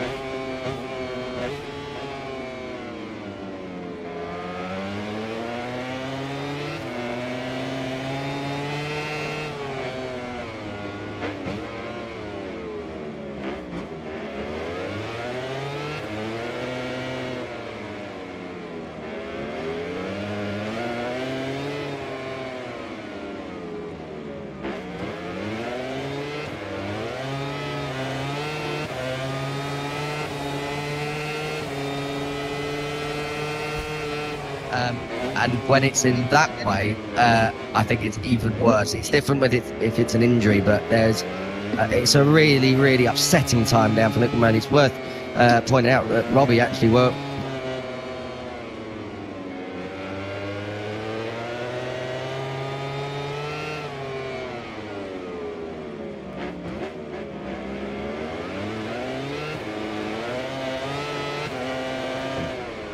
Even the paddock to the family. I mean, what a terrible couple of leagues between time. Because most of these more probably in 11 minutes, just sent on straight bad conditions. But I speaking to what's inspected seen yesterday in terms of the logistics, which kind of feels like a secondary issue at the moment, given what's going on. Because if David Munoz's not here, Moto3 team, one of his mechanics, an Argentine mechanic, I believe, in the team, is basically his part of the world, has been interested in to center HS's Moto2 Practice for this weekend. They're not sure quite yet if Munoz is back in America, what they will then do to put that down. The HS's Moto2 next meeting in Austin, but as mentioned, that kind of feels like a secondary issue. About Maneki and Koisti found thoughts condolences to team, boss, to family, also they meet.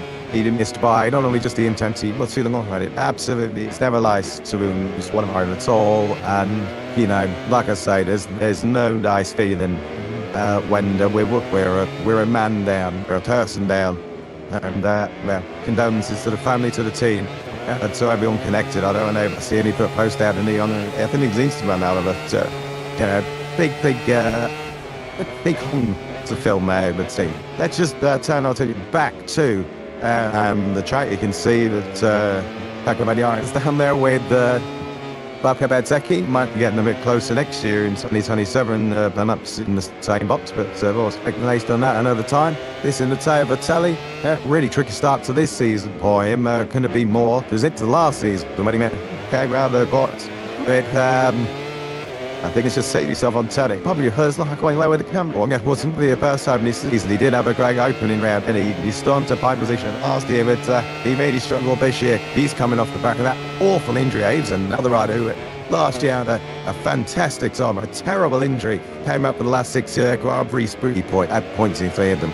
So Vitelli's just working his way back up. Really nice actually, the team. Level up MTA to hold his stick, because I think there was maybe a slight conflict at one point, but he got his team held, and he'll be looking to build on there. What was I think solid's not the word, but he got third round one onto different aims for Brazil ones. Yeah, solid wasn't the word Patani was saying as well. He said it was really difficult and he didn't expect it.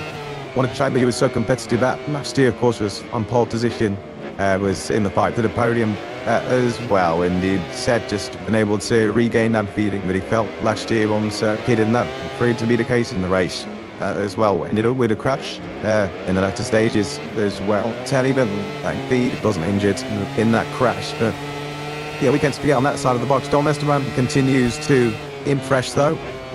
So yeah, Esteban was very satisfied with his weekend. Inside the top 10, and he started from D18 on the grids as well. So team manager Alessandro Tanucci was really impressed with Esteban, of course.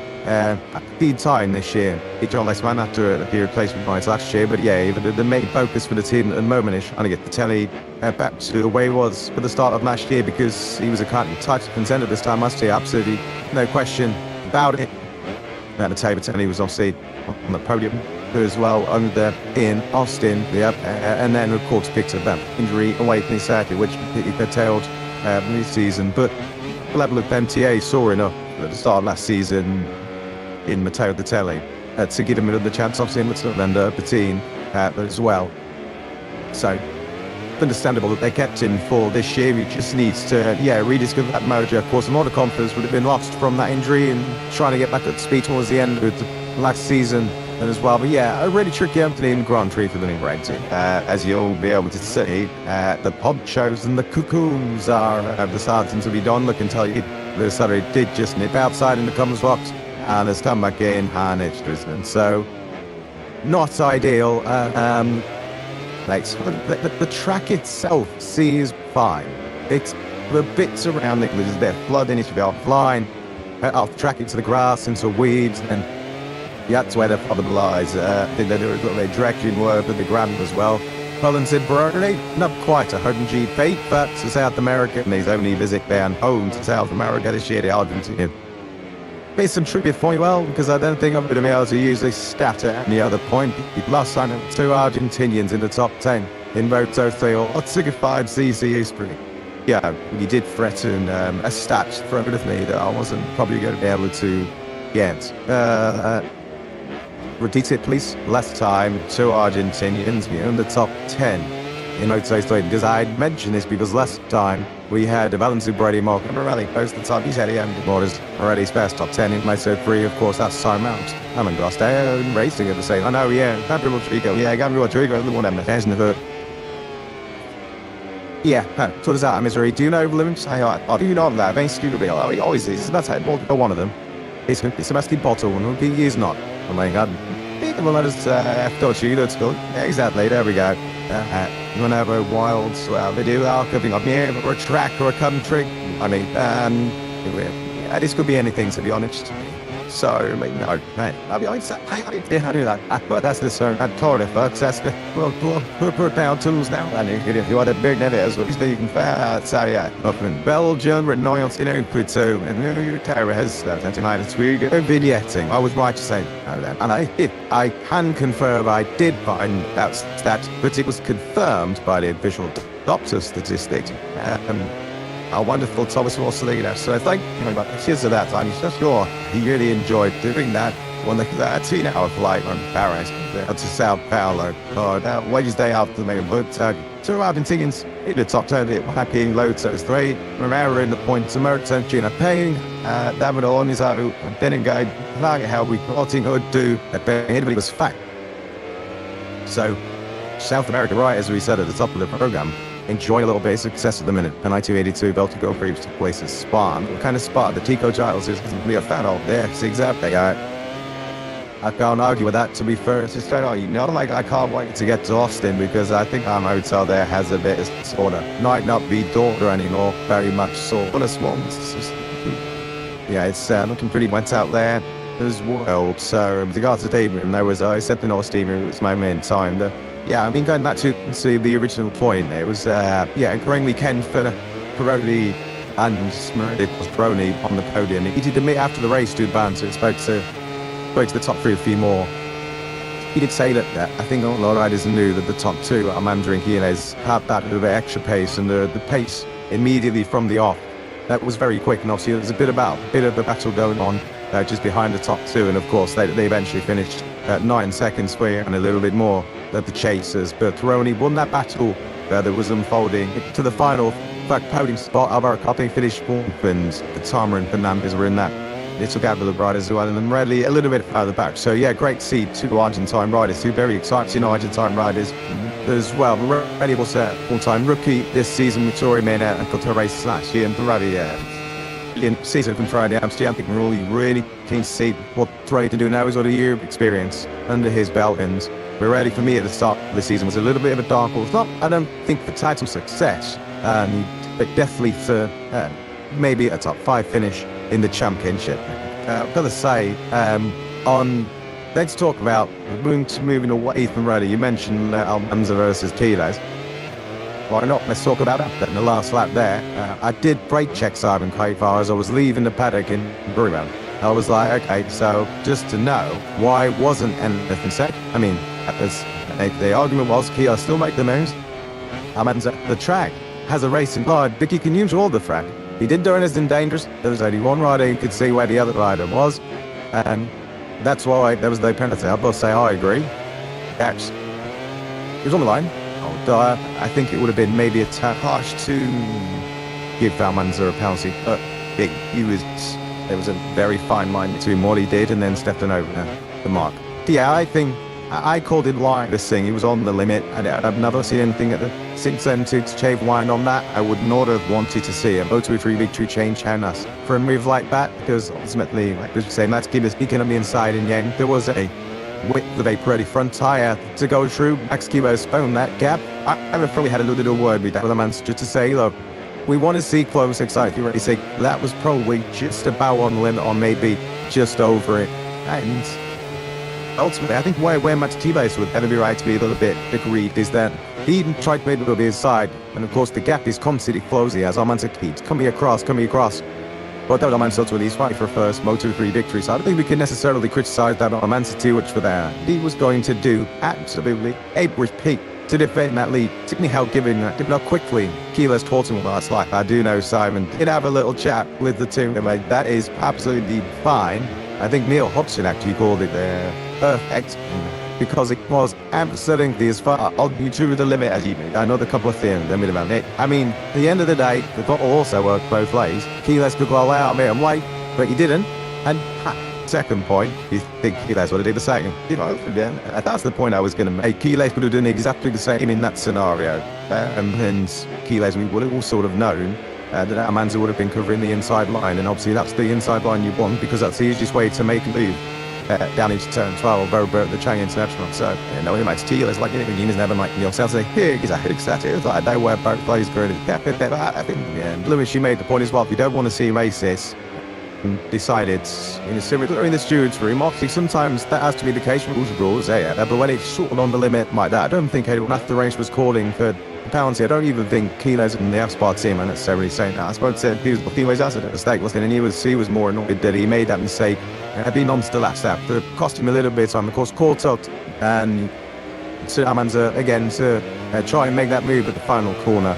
And that Keyless was also, on the other hand, pleased that he was on the podium. Of course, it was sat at home this time last year when we were in Thailand. He made that point. First time in Thailand. I was just glad to actually be at the racetrack and and not be at home watching along. And it was, of course, his birthday recently as well. Matt's kid is a happy 18th. Max, we got a bit of cake in the face yesterday from the team, which is good to see them celebrating, of course. Milestone, of course, retracing. So you get to celebrate at the podium with the drink now. You cannot. We think next week you got it. And I think in the matter of 3 years, 3 more years. Enjoyed that. Well, I don't know what you read long on is passing out on the ends of the Keyless and in Moto2 and then bombing MotoGP. But I agree. I mean, I love both the ride. I love David Almanza and Max Keyless because they just throw the kitchen sink because it doesn't always work. They have got a little bit of a reputation that it was absolutely, that's what you want to see. You want to see him rubbing elbows. You don't want to see him smash it into each other. But they didn't. It was good racecraft from David Almanza. And there's 2 points to make here. Fantastic showing from Max Keyless at UCL on his first time in Thailand.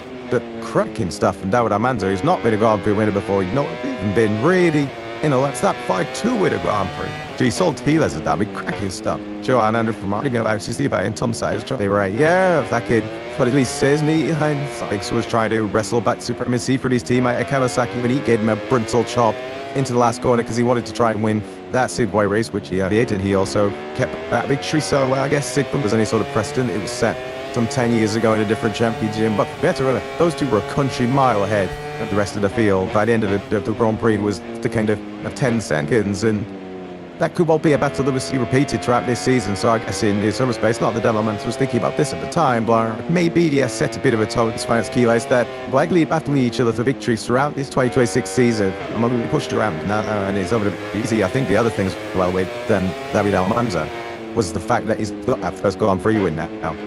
No one, I think, I think we all thought he's in that group of riders that need to win a race this year. But I don't think anyone said, well, he's going to win the first one, he's going to be in the top 3 across the whole week and never dropped out of the top 3 across any session.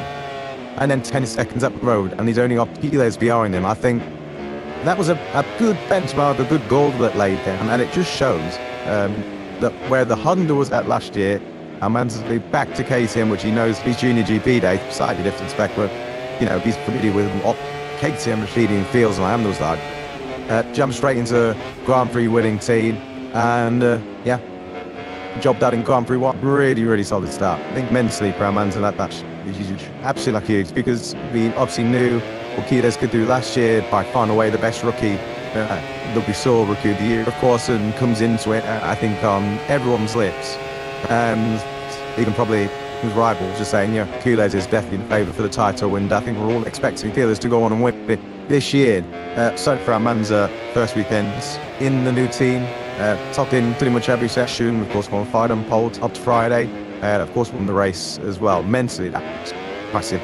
I spoke to David after, and he described it as he feels like the happiest kid in the wild, obviously, dream come true to win the Grand Prix race for the first time. His last win did come in 2023, his junior GP days, while he was on the KTM, of course, as well.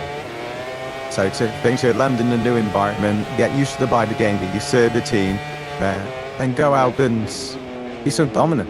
Yeah, and we obviously saw last year on that Friday how Manza was very quick, but he struggled to then maintain that through the weekend or improve further when the others caught up, and we didn't see him on the podium until, we didn't see him on the podium in Malaysia. It was of course play face at Adil Fernandez, but qualified, and now Manza was amid the podium when he was Fernandez's teammate in Leopard.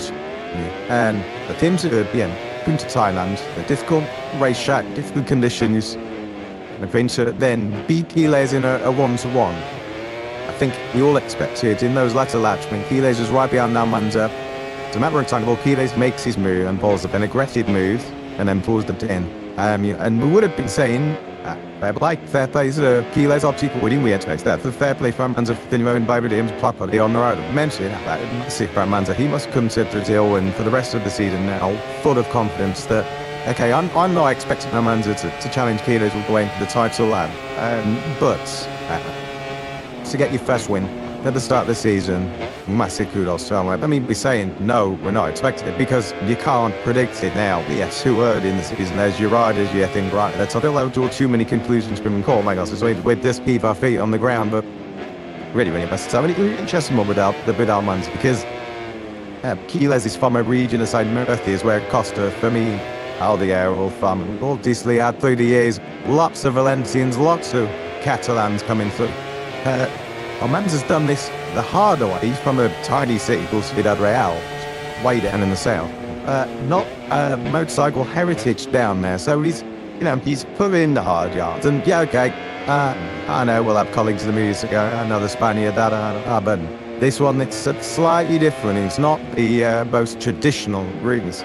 Odds and Spanish, yes, you done doing a GP in Orbit, all the actual racing, but he's not got that type of figurehead or inspiration or natural concept or dealings with in the area of Spain where he's from. They could keep us in his road. It was run off Ricardo through the access word that today they rode for in GTP. While Tiny a couple times was friends, they first saw him in Corker Racing in Argentina a couple of years ago when he got stood Ogden on the final lap when he was challenging for a podium in the end and thinking he was going to finish fourth or fifth in Maris, but he ran a size of second point. So it's not as if our answer has completely exploded out of nowhere. There have been no signs if you've been looking for Albon, which does put it together on a consistent basis.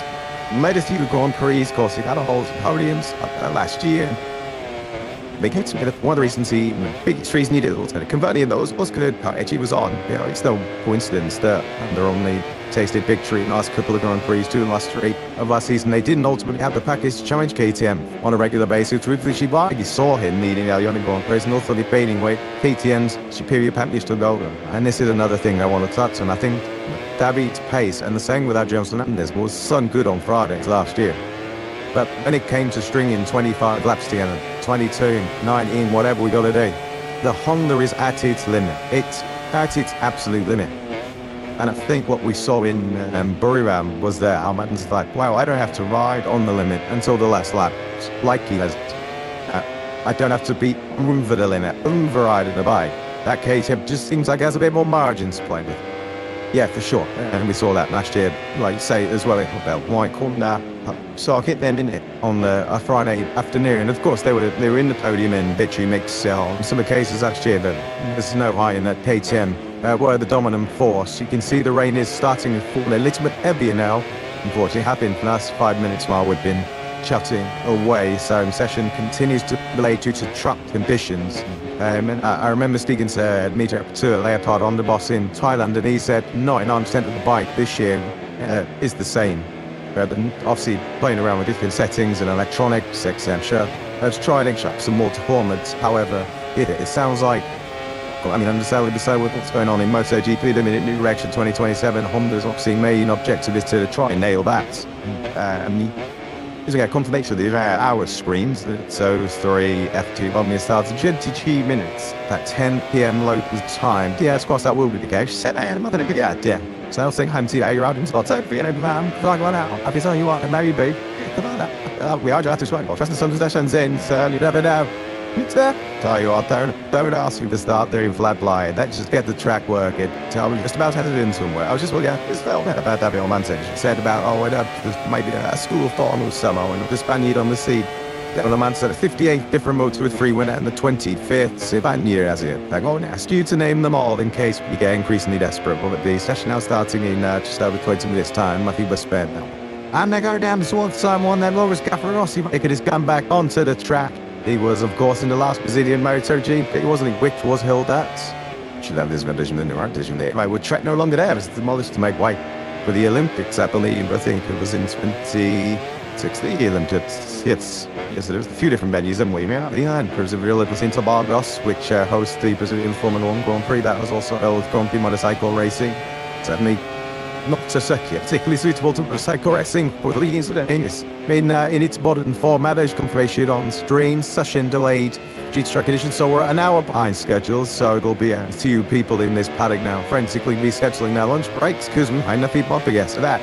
Later on, no information on our screens about any change to the duration of the sessions. I guess given is, you say they're going to want to try and give them every possible opportunity to get them excellent track time in. And I think the riders as well. I don't even know be massively concerned at this stage that is wet. They just want conditions that they understand, and changing, just so they can understand the sort of track layout, because of them potentially haven't done a video game what I've seen the circuit much before, so I don't want to understand just how the circuit handles, where the particular animation changes are going to be. It will be very easy to spot these conditions, but they may be understanding what hanging around in some of those little valleys around the racetrack. Of course, we hope to see some dry running music over the weekend, but this first session should be all about understanding this boy on his son is a son of great fun there is. I think he's laying down the law to just listening for a moment, if we can. It's going to be rather interesting. It's all right. All right. Okay.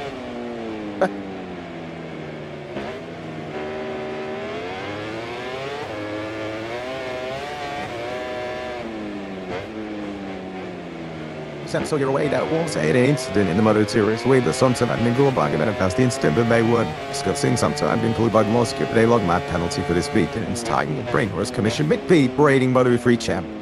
Say, well, we can read praying for our pairs, not nothing soon, but officiate as he wears off camera period, make us put Cascar and our pair with a video. I think of them getting this on to our colleagues Neil Morrison and Adam Wayne on the Paddock Pass podcast. Why not?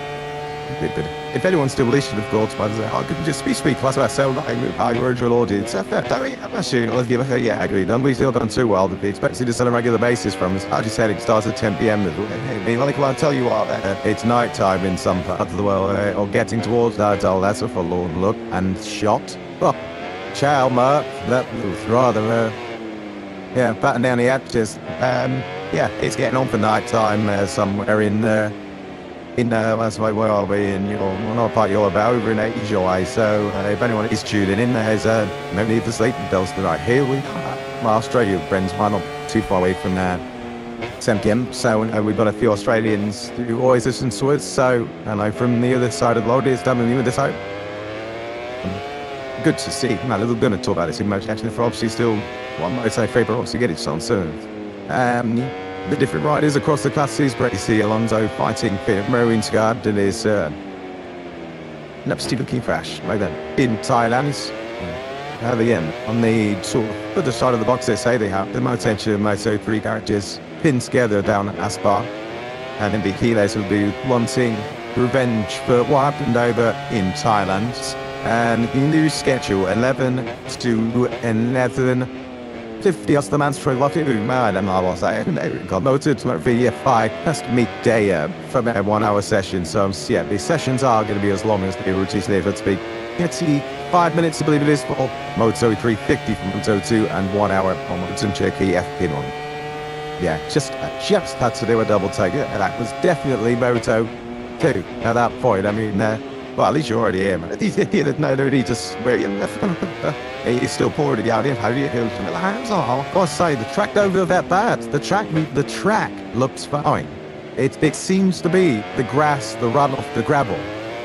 It's just not. I think the ground's so saturated, the water just can't go anywhere. But the track itself we've reached the works. I mean, and the talking on the track, as in the racetrack. Yeah, that needed is obviously where the guy said that guy's obviously deemed it safe enough for delayed to be open in just over 15 minutes. And once you get bikes on track, fingers crossed the rain stops as well, then we're going to get a real favour of what the conditions are like. And of course, if it is beginnings here, too unsafe, they'll rectify it, of course, a lot. But as you can see, the weather is still not playing ball here. There's a new schedule, 10 a.m. and he's heading again half high, like we got time for Moto3, 11 for Moto2 and 12:05 for MotoGP. Fingers crossed that is get the schedule that we can stick to, and then of course we'll get into the afternoon for the proper time session. Just worth noting as well before I get a letter of complaint from a fan say, well, the commentator said the track's fine. Yes, the racetrack is fine, but the caveat is there's quite a lot of things they need to have working. For example, the pit lane entry is one of the big things they were cleaning. You can see it's a slight gradient down towards there, so I'll get away with the puddles, they've got to make sure the curves drain well. There's so much more than just the racetrack that needs to be operational. You need to have good drainage, and this place does. I think that's the annoying thing, the sad thing. The circuit owners and organisers of the event, organisers, and for us here, MotoGP, is that it's just been so rainy here in a part of the year where it wasn't anticipated. It already delayed the works, I think, at the start of last year by a couple of weeks because of the rain. It was relentless, and I think we're in the sort of tail end of the race season, aren't we? Sort of March, April, I think, as well. Your race season sort of comes to an end, and it's dry. Conditions, point I'm about to say, is very contingent on the rain stopping. They always say the fastest way to clear the water away from racetracks to motorcycles on in, racing speed for the water. And that's one thing I guess we'll understand as we come through these points. As rain does, he's more stoppies. So how quickly does this boy on your circuit dry, which could be important when we get to racing on Sunday. How quickly they dry down, what the grip's like, because it is all you. Yeah, I sense that at the top of the show, Simon said yesterday, saw him on screen, saw him to Wader, and Colin Bryant, the man discovered that he felt in the dry, at least anyway, that the grit levels were very good.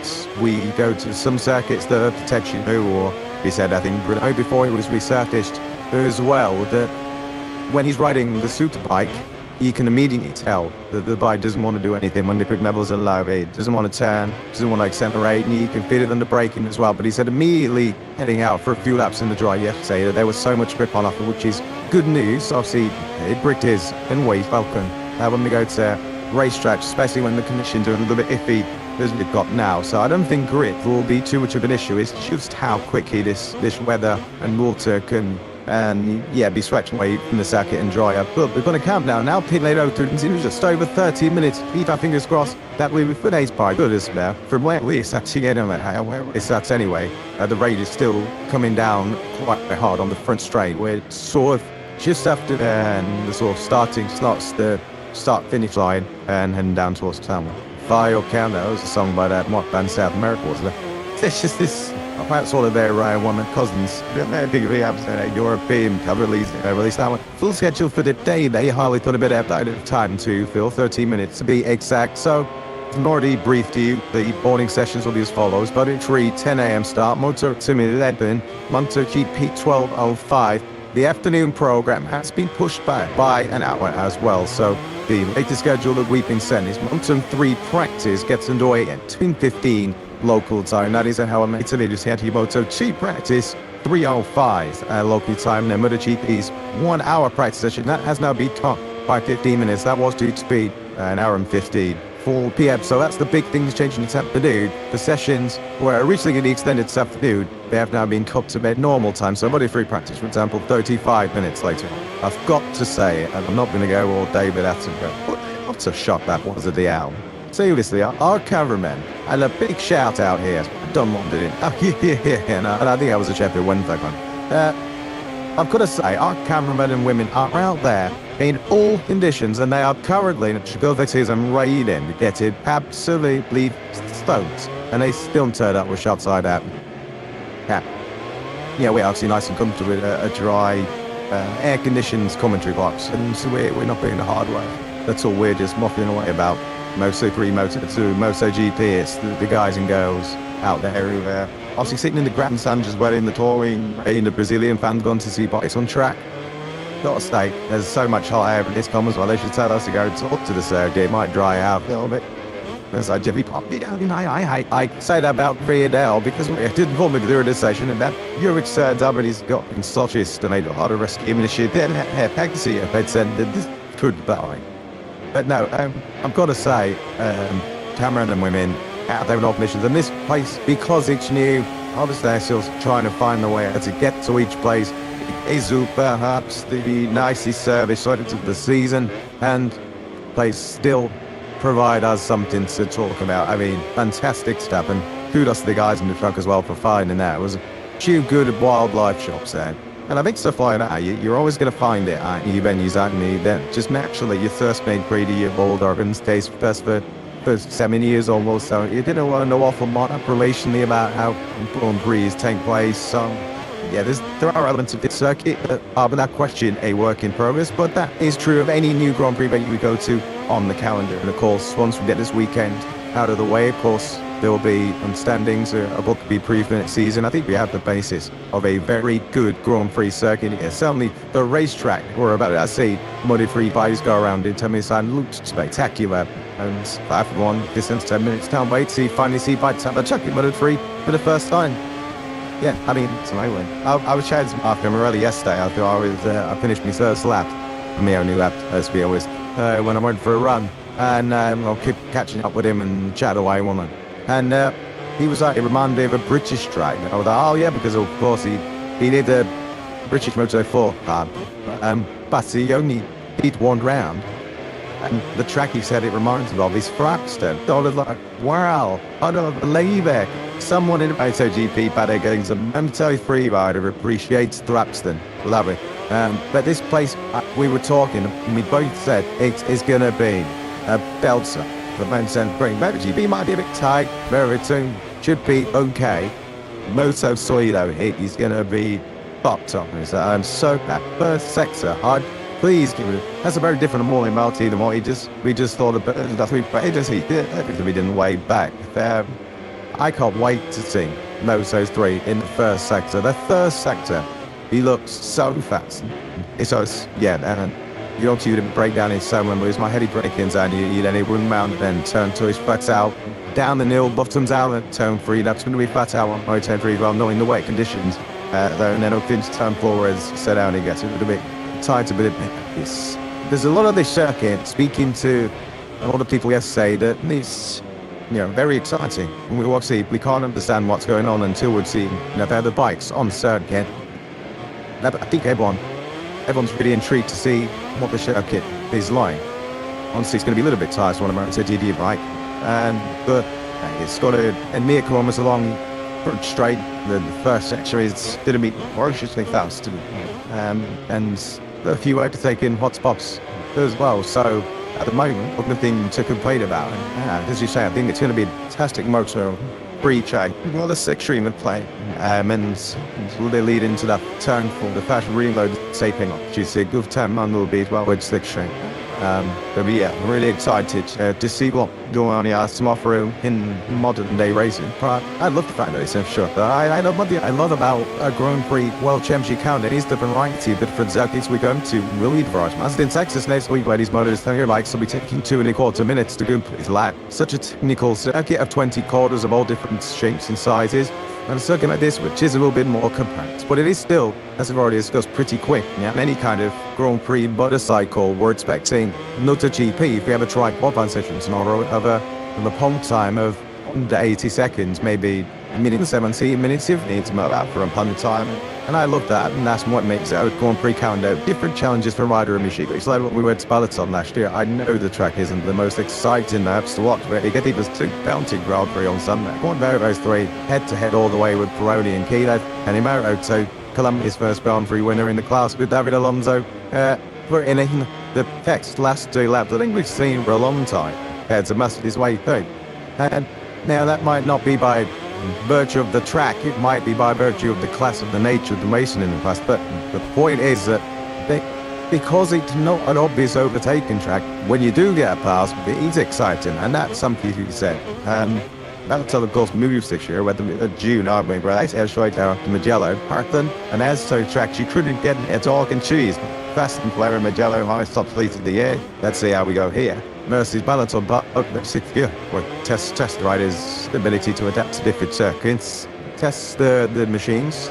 She might spend so ridiculous Alanzode as well. This is short, but it's not the Saxon way. It's completely different to the Saxon way. Saxon means a belter as well, because it's so unique. Yeah, exactly. And it's on sorts of different types of corners. As we mentioned, turn 1 into 2 and 3 is, well, that's out, but 20 minutes going to be fucked out. You got some tight, twisty bits as well, and you did the final couple of corners.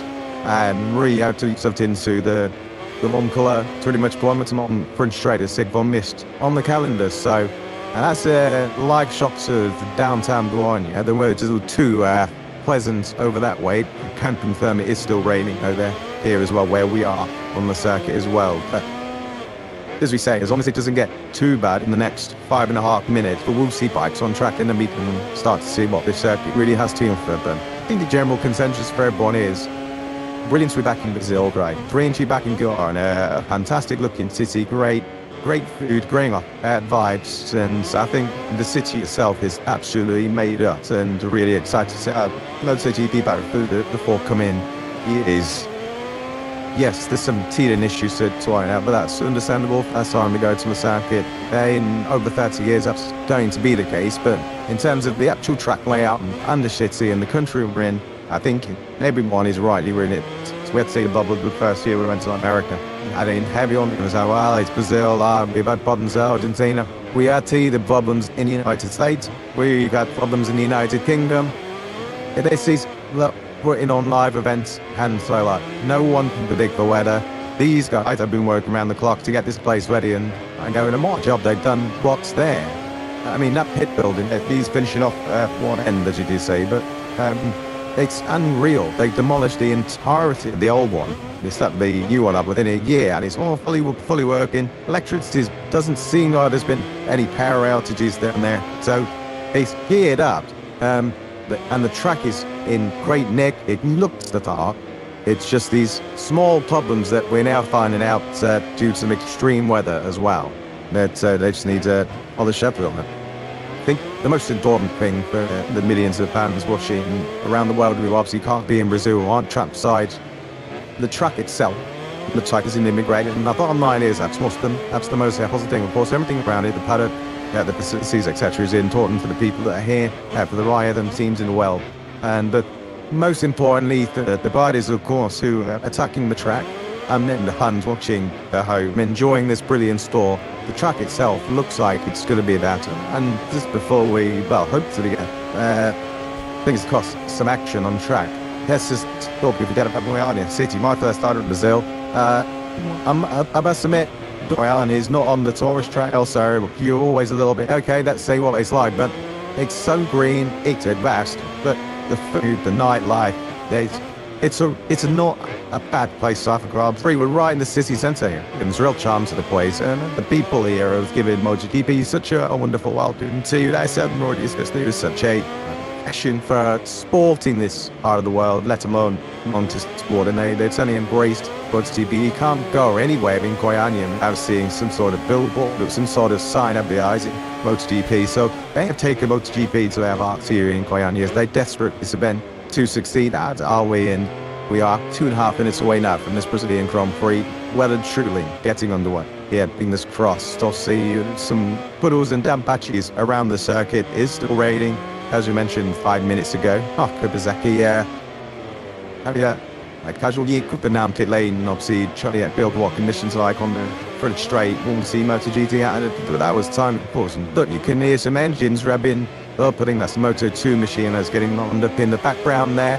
But the fans are ready, we're ready, so we're in a little bit more minutes to go, and hopefully we get to see some Moto3 bikes out on track doing their business in not ideal condition, but at least they're going to be out there and trying to clean up to wash away some of this water and get some times in. So yeah, next night visual just back on about Goiânia. I was Everton about last night with a couple of friends who were down here actually visiting for the Brazilian GT, and we were in at and it's a rock concert out there. It's 3 or 4 hours of rock concert going on. So around me solid, And I'm not making this up. There must have been about 20% all the MotoGP, man. Right, this is a city that is well and truly up for welcoming MotoGP back. It was where there was an EGP Southern trip. I want every Grand Prix to feel like kind of end. You want away from the track, as out too much there. Then you want the Grand Prix to take over a city. Think of Brno, when you went by now last year, for the first time since Twitch for the first time. They fans for an extra year before that, and the King City Centre down turned into a bit of a concert. Something a bit of a festival. The MotoGP, and then there's some Poyani in the Ducati saying, employee site time. Sorry, we don't go there anymore, but we're going to be back in Buenos Aires next year. But time, I suppose, is just so unique. I mean, nightmare for us is that we had a rewrite. I think it's an inspired that don't mind that though, do you? When this is it, you prefer that over a quiet Grand Prix where there's endless going on. You want to be in places as Lewis in himself said in Termassen going on in Brno last year, and obviously Jerez is for a magnificent weekend because obviously it's the Spanish Grand Prix. We know that over 100,000 fans and more pack into the hillsides and around these. It's Grand Prix like that make you feel like you're part of something special, and that's what the community feels like. And want to be leaving the racetrack and know that the party's only just started. And by the args is sure. Yeah, by party, I don't mean getting trolleyed. I mean, there's going to be food markets, bars, entertainment, music. Hey, there's a fest. You want people watching to also see this to say, I'm a piece of potential here. Yeah, exactly. You want people to have a bit of FOMO. I can't believe it. We've got our best green light, the Brazilian GP. He's very much back. Apart from this, they bikes on track, but we're going to wait and see how it goes. I know Lewis Sotheby's going to leave and vacate. Feel free to say, of course, if you want to. Feel free to say in the comments box and not talk because it's raining. That's way underway that blast. And I tell you what, I don't know what I've been in now. It's abuse. I've probably been telling me outside. I'm back dog, tracked up. I admit it. Look, maybe it takes 3 action. Also, it is slightly longer than our usual stint, but it's fine. So usually got a good trade aside. And you did that well. And yeah, how they be tried at it. Well, I'm going to say, if that point Lewis leaving, he might as well up to certain things. He's up on his own head.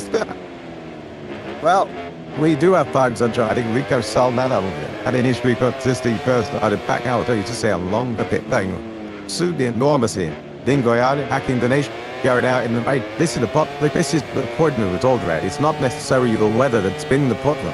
The track can handle the rain, and you can get out on its way. They just needed to sort a few things out to be clear. Red Standard Malta, the gravel and in places where it might match into kind of it's like. Yeah, it was only Wednesday that we didn't have any rain. Wednesday was a nice sunny day here in Blarney, but yesterday we had a damn tour in the afternoon. On Tuesday it is my 6th storm. The bit of flooding in the city, there's by of course here, there's by we're a stone's throw away from downtown Gorania.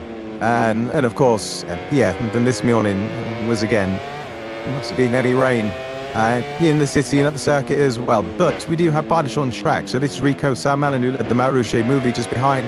The young Finn on track as well, Sal Mella, the guinea pig, let's say, in Moto3. They're just rounding turn 7 this is. A little kink right through 8, and mini bounce straight. Let's call it the boy gets turn 9, which is a little left kink. Before you get into the time twisty bit of turn 10, 11, and then 12 before it returns back it again. This is Riche Moodley just following Rico Salmetta. Moodley was disappointed, so that's a low-key weekend last time out in Thailand. Just didn't get going at all, and he said it wasn't a weekend that he was proud of, and sometimes racing tests you mentally more than physically. So yeah, a real tough weekend for the young South African in his sophomore season, for sticking with ballet squads. And yeah, hopefully Muley can put that behind him. The first weekend out of the way with, settle the nerves, and then hope to get going here in Brazil. Mitzi has bantered Brody, who definitely didn't have the weekends to get. It was a weekend to remember as the championship of the anticipation of the marching. I don't really blame him either. Listen, if you did just hear the sound of a can opening in the background, I can reassure you it is nice, soft and burden. Right, no, I won't believe you. But the thing, I just had a small moment there because I saw a yellow flag out. It is not, this thing will get me in trouble. Yeah, I can't believe that. I don't need any help with getting in trouble. So apologies if you did hear that in the back. Yeah, we did. Not quite gonna happen. So that was turn 1, bantered Brody. I don't know what we're doing. I can't go over the bottom of the sham because that's already go. Over that one, gonna Yeah, so that was Brody coming through turn 1. This is the bottom of the hill from turn 3. So in the dry conditions, we are expecting that to be a full tilt, full attack mode on a Moto2 machine. This is the rise up into turn 4. You can see there's a little bit of an uphill, but when we were in the track yesterday, and what I said, this, the undulation, it's actually a lot more than it is like on camera. The camera doesn't really do it justice. It's drop back down. This is turn 5 left-handed before you get to this being apex headed of 6 and 7. Obviously, when we run the track, we use Strava and all that to put the lap together, do a bit tracking, and the elevation is same thing. The lowest point up to the height is 58 meters, yeah. 58 meters, what sure. So it's quite a distance out. So there is a few undulations up and down around here. This is probably the bit where it starts dropping back down before going up towards the last corner. So this kind of chicane vibey kind of 10, 7, 8, 9, 10.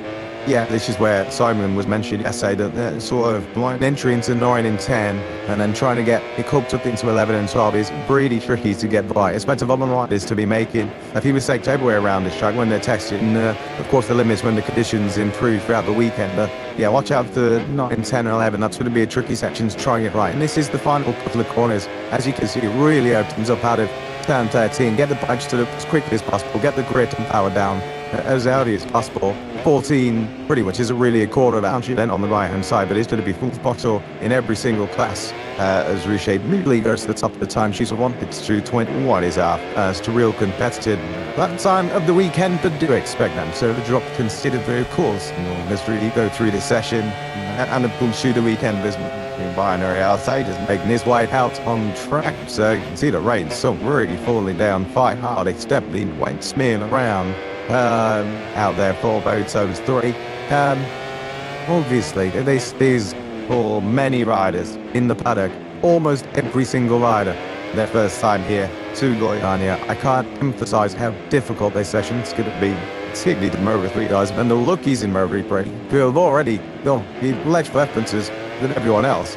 And then it all go out on the track that are now in conditions that are changeable. We have no idea how the track works in these conditions and go and try and keep it upright. I mean, rather them than us. Absolutely important, of course, in this session as well. You want to learn the track and go as quick as possible, but you don't want to make a mistake in that rumory weekends either, or have a big rebuild shot on the bike ahead of practice this afternoon. It is still raining in Goiânia. Anyway, it does look a little bit dry, so overhead, but the rain's still teeming down, so conditions aren't really, you feel, going to improve at this moment in time. Still wet, but of course, still safe enough for the riders to go on track, which is the most positive thing. Pirelli immediately lacking together, and this is down into turn 13 under the bridge. And then, as we say, Oakton's back out 340 and down the mountain.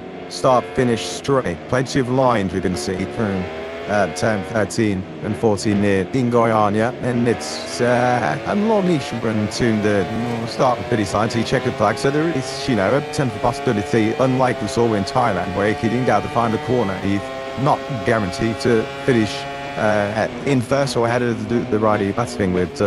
Less of a chance to gain some stick shame and win the race at line. Here you feel like there's definitely an opportunity that if you're not leading to 13 and coming out of 14, there's definitely an opportunity to try and get yourself that checker flag ahead of really trying to the line. Max Quiles is behind Joel Esteban at this moment in time, coming across the line. Quiles, as he set his first lap time, was he starting his first lap time? Starting his first lap time. He was just see how murky is all the way up. I mean, the camera does slightly, Jay. It's not that bad from our comms position. It's quite clear.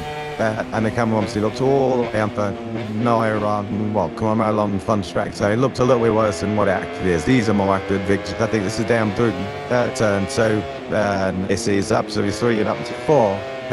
You just see there how quick that's going to be in the dry. I'm burning his eye for it to dry out, please. This took so far. This was one of the calls yesterday when we were out on track. How long it is? It goes on quite a while and drops down the other side. Through the kink, this is 5 where we're taking Quiles straight, and then this is going to be a real overtaking opportunity. This has got there are only Formula 1 fans out there that run down in Interlagos before they go through the fast lengths. And obviously the turn 5 is a king. But it's got that kind of backstrap and throw into a big heavy braking area at turn 6 where you're going to be wanting to try and make a balance if you can. And Max Quiles is hanging about here. Quiles is dispatched the second level of MCA I could know better Matteo Bertelli after passing Joel Esteban and going into term on that Zenmatani. He had a tough weekend of things that spoke to Zen. On Sunday, he said he felt much better in the race. He didn't feel comfortable at all on Friday and Saturday. The Japanese rookie did make some strides on Sunday, which is good news. The Velocin Kilos, who's going second fastest time of the day so far on this lap time, not taking on to get up to speed is Kiles. Clearly comfortable, of course, on that KTM. It was a pretty weekend. I know he was disappointed to miss out on victory, but the newly turned 18-year-old is absolutely full of confidence, and he knows this year is it's a chance we need to pick up good sides on, and he knows that there's a lot of pressure in terms of outside noise on his shoulders. As you mentioned a while ago now, a lot of people expecting Finos to win this Saturday. It was a great start to that, but North Sprayers in number 22 now, and the number 22 has just gone first, so pick him up now. David Almanza, I'm quite glad about these riders. I know it's a particular spot that they're both D1 and P2 at the minute. We're into the 140 spoons, but I think we're going to be eating well in the 130s. Said well by the end of this session, so the track is continuing to improve. It looks a bit that bad, I'd rather say. It's just all about getting laps. It's good that they are out there getting laps because they're going to need to. The weather doesn't look like it's going to be playing too much. Summer's ball this weekend. It looks like we are in for a wet one. Yeah, although there are some weather forecasts and it'll be wet all day today, wet all day tomorrow, and then thorough dry Saturday to Sunday. So, and we like what it's like when it's all a bit up in the air. Yeah, for us neutrals and the fans watching are in that set, good for us, but definitely not good for the riders and teams. It's out of their first dry session, let's say, on race day. Yeah, it's going to be mixed conditions all weekend long, unfortunately. Also, we've got rain continuing to tickle here on Friday morning. Hopefully it dries up. It's the afternoon, but I think we're going to have to expect, and the teams and riders are obviously going to be ready for different conditions on in different times of the day. That's 30 minutes of a session, or, potentially the race on Sunday. Facts and facts potentially in play as well. So it's going to be a weekend of exploration and trying to adapt as best you can through the changing conditions. Almanza goes second, Gian Brian. Uriarte showed a good job doing from the rookie so far. Uriarte, the teammate of Alvaro Carte on the number 83 there. Carte inside the top 6 at this moment in time. The session is going to be all about getting out there and just getting laps and laps and laps in the about. It doesn't matter how quick you are, just go out and learn when the lines are low and the grip is. And of course, the grip looks like it's very good. As we spoke to a few people yesterday and confirming that is the case. The riders looking like they can chuck it in. Not having to worry too much about what's going on underneath them. Grigo Pigna, a really good lap time here. Can they cast the line? This is the vote we want. Day 9 to actually not quite, and 40.056, but that's all would be academic leading. They're all still trying to work out which way this truck goes, where the grip is, where it isn't, where it's at its best or it's not so. And we'll talk about Batista that we can. What 4th last time out? Plus mine to Max Keyless. Small concern then, maybe going forward, because he hasn't been all dominant in qualifying. We look back, of course, it was last year he found himself there in the Q1 a few times, and made him come off the fall through it a few times, or even third them. So, if you are going to be, to say it buzz flat out and to be Kilos versus Almanza, that's one thing Almanza does is juggle it. He's a bit of a pole man and he can took a lap in. Kilos maybe going to need to work a bit harder and focus his efforts more qualifying in race pace, because he's got that. Oh, he's also got race pace, yeah. I think, yes, he might need to improve qualifying slightly, but if you sign on the top 2 rows, you could probably argue top 2 rows in Moto3, giving yourself a decent chance of, being in that podium fight, beat it in the big tree. And if I only 2 pole positions, it's still not a bad record for Masvinas in his rookie season. 19 starts now, but yeah, you're right. 5 rows, 2 pole positions, but then 10 podiums, 3 victories, and he's only finished outside the top 6 on 3 occasions. Yeah, there's Matskina so far in his Moto3 career, so yes, he did. Probably something that he'll be wanting to slightly improve. Well, of course, you want to start on pole position on the February as much as possible. Sometimes that isn't the case. Qualifying and can, be a little bit messy sometimes. You don't get a lap there, of course, but say creep in as well. But I don't think Keyleth might be worried too much about that. He noticed that when he comes to Sunday morning, he's right there for the best, and pretty much no matter where we go. We saw that in Austin last year. In his rookie race, Let's for the first time finished fifth, and of course first time in Thailand. I'm saying, okay, BD Abdul Boys doing so better than he did over in Austin, but first time a new circuit, and he's fishing 3 He's off the big trade. Keyleth, although he didn't win last time out, Almanza, of course, beat him to the line. I do think Keyleth has laid down a really good marker. A couple of weekends to say, yeah, I'm going to be the rider to beat this year. In reality, I come to slide out top. So 38.0 is by far that's so fun today, but this is just the doing it through and flip shot of the brakes then. It's all so well. It was a big one now, wasn't it, but Realte flies on by. Some of his teammates, the guns from home in Hail Roy Carpe on the podium, of course, back in Birmingham in 2025 and fourth. And the ladders of time helps, and it's hard to sit up big bats on with Adrian Fernandez and Vance Brady, what we've seen here, turn 13.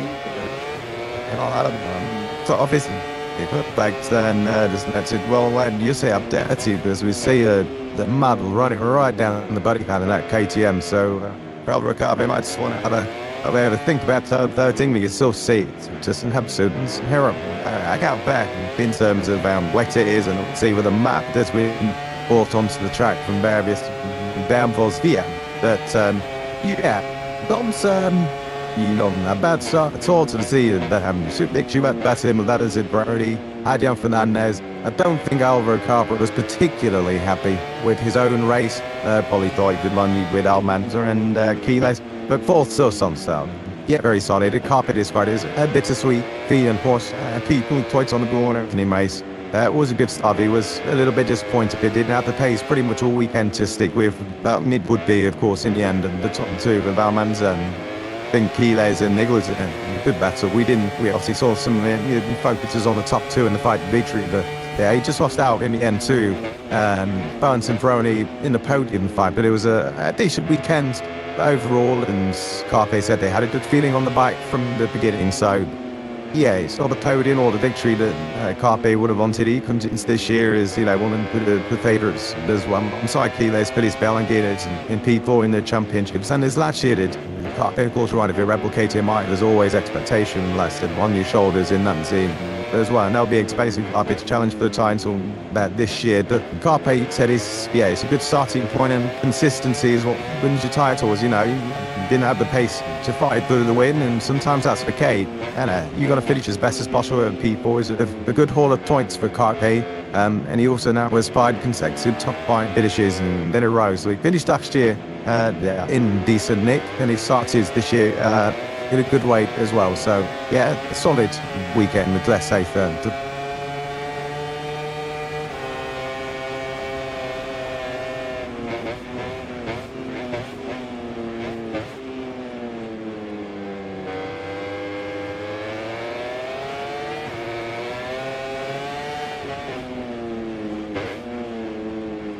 Never really normally have too much to say about Paul. He's a little bit further down the order. But if it is wet this weekend, he's going to be a rider. He's going to be in the mix. He likes it done in this format. So his Q1 has extended that one. Birds of 7-1-6. And Buchanan might be a real dark horse. And Chickpea to get into directly into Q2 and potentially fight for some fun placings. Yeah, if you look at the results for Buchanan over there in Thailand, it doesn't read too much. But I spoke to Buchanan after the race on Sunday, and he said he had a technical issue on the outer in the last. The bike basically cuts out at turn 3. He did manage to get it back down again.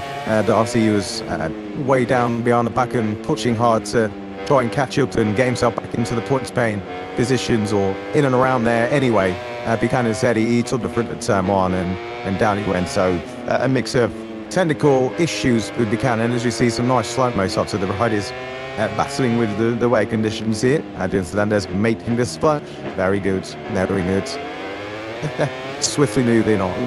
Can I get the eyes out? And I'd say I really like was a good clear visor build there and out there at the moment. I think everyone does. It's always nice to see the rider. You can just see the eyes of the rider. Of course, when they've got the helmets on in the dry conditions normally it's a dire bison. You can't really see what's going on. It's just nice to get can view these riders and forget that that's human on those bikes sometimes. When you see the eyes, you can get a reminder of, okay, yeah, it's actually them doing what they do, 50 and stuff and all the time out there on circuit. Yeah, just finishing the point on Buchanan in. At the end of the day, he did say that he can be happy with the weekend because he'd made some good steps in pre-season, continued the mention Instagram on that, and I had a great feeling he did say the New Zealand that he's taken a big step from 2025 and he feels a lot more competitive, a lot calmer and a little more confident on that KTM, which is pretty news for New Zealand because especially the first half of last season, we saw him pick up some good results and it wasn't until the crash short, but the few crashes he had in Bruno when he started and became really well picked up. And that's because I think it was on one of his legs and he obviously couldn't race in the Champions League because of the risk of invention. And they had a difficult end to the season to Buchanan, but great to catch up with a guy who always speaks well. A really nice guy to chat to, and I was really happy to hear that, despite a difficult weekend in terms of results and the technical issue, of course, in Sunday morning, house and distant from, that he's, feeling all up here and more confident coming into 2026 for the sophomore season. So fingers crossed that can radiate into results well on challenge as well because of Buchanan. Very eloquent young man, we want him to do well and we want him to really take himself out in the year. He doesn't slag up the order because it's a character as with my nationality, then callbacks been around while in other classes. Finds himself in Moto2 for a second season and looking to score more points to that tally and I'll be just dial back on the crushes. He's after he was the most crushing rider, 35 and he had a tough time, particularly the end of the season, before the end of the season and madness sound. So he made a slightly skewed there. Down towards turn one, we're looking at Keela as he's leading mountain. Marco Morelli, so CF Mosso, Gary Otto, Smart Machines working very well together. And formation fly by the Arctic skin. And a little bit more goes on to the runoff to the side half turn one. Turn one hanging very downhill. It looks like it's going to be a real challenge at the opening laps in Moto2 and MotoGP. You take a few old shots to pick a line because it looks like there's quite a few fast ones through there. And of course, if you're getting all of them, then you sacrifice that all the way up through sector one. So one mega important. It's always important, but more so here because it has such more meaning. Would you get out of it? We walked you on within the layup part. Guido P1 moment, and he's going to improve his time again, I'm sure. Comes to a side, and this does dump the quarter of a second off. So TD flying at moment. Yeah, and you can probably tell from the scene he's still raining, so conditions aren't really improving, but of course, right is in. Getting used to stacking at the tires with the century, of course, as well. This is Piles coming out soon. Oh, it's a good set, yeah, turn. It's well, 100 of rage through 13, and then get it stood up and fire towards the line through the King Throttle final corner out of turn 14. So yeah, Achilles booked in second. Is this up going to take him? Anyway, it's a personal best time. You see from the bottom of your screens. Probably not registered P1, you see? No, just out a little bit more time. Then good stuff from Achilles P in the Uri onto there inside the top three we mentioned. Buchanan as well, and Mark Pemberelli on the number 97N. Fantastic crash out, man. I'm looking at one of my favourite sign. Across the classes, a really classy design from the Argentine rider. Looked inside that top pipe. Was, I'm really Pingle sentiment. Very, very nice as Albert indeed by the Norwich 7. Just to talk about the track, you mentioned it's still raining. The track is handling it. Well, I know there are riders out and about the track, but and obviously it really does start pouring there and we rain. Like a deluge, which we have had a couple of times here in Goiânia, then let's see how it goes. But the track seems to be handling it pretty well this morning, just the soaking wet because in these raining when normal, it looks like a normal Grand Prix wet time. It's actually, you've been out to racing my conditions at some point this year, aren't we? And it doesn't look, it's obviously very wet, but it doesn't look, unsafe or anything like that. So yeah, it's good news that, they can have downpours and, okay, we've had a bit of a later proceedings at the start of this weekend, but it has continued to rain for the last, good 5 minutes now.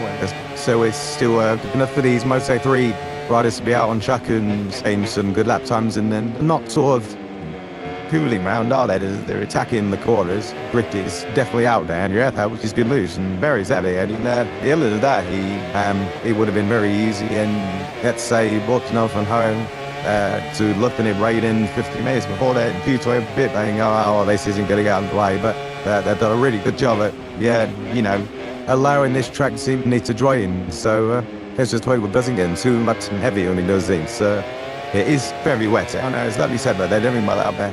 In this Moto3, everyone, if you are getting ready, what would we be on now? Yeah, tune in for the end of Moto2 listening. And also Total Lewis Suttery and Eddie and Yorby's alongside me. We get here ready for Matt Burt to come in with MotoGP. We are slightly delayed as Max did as well.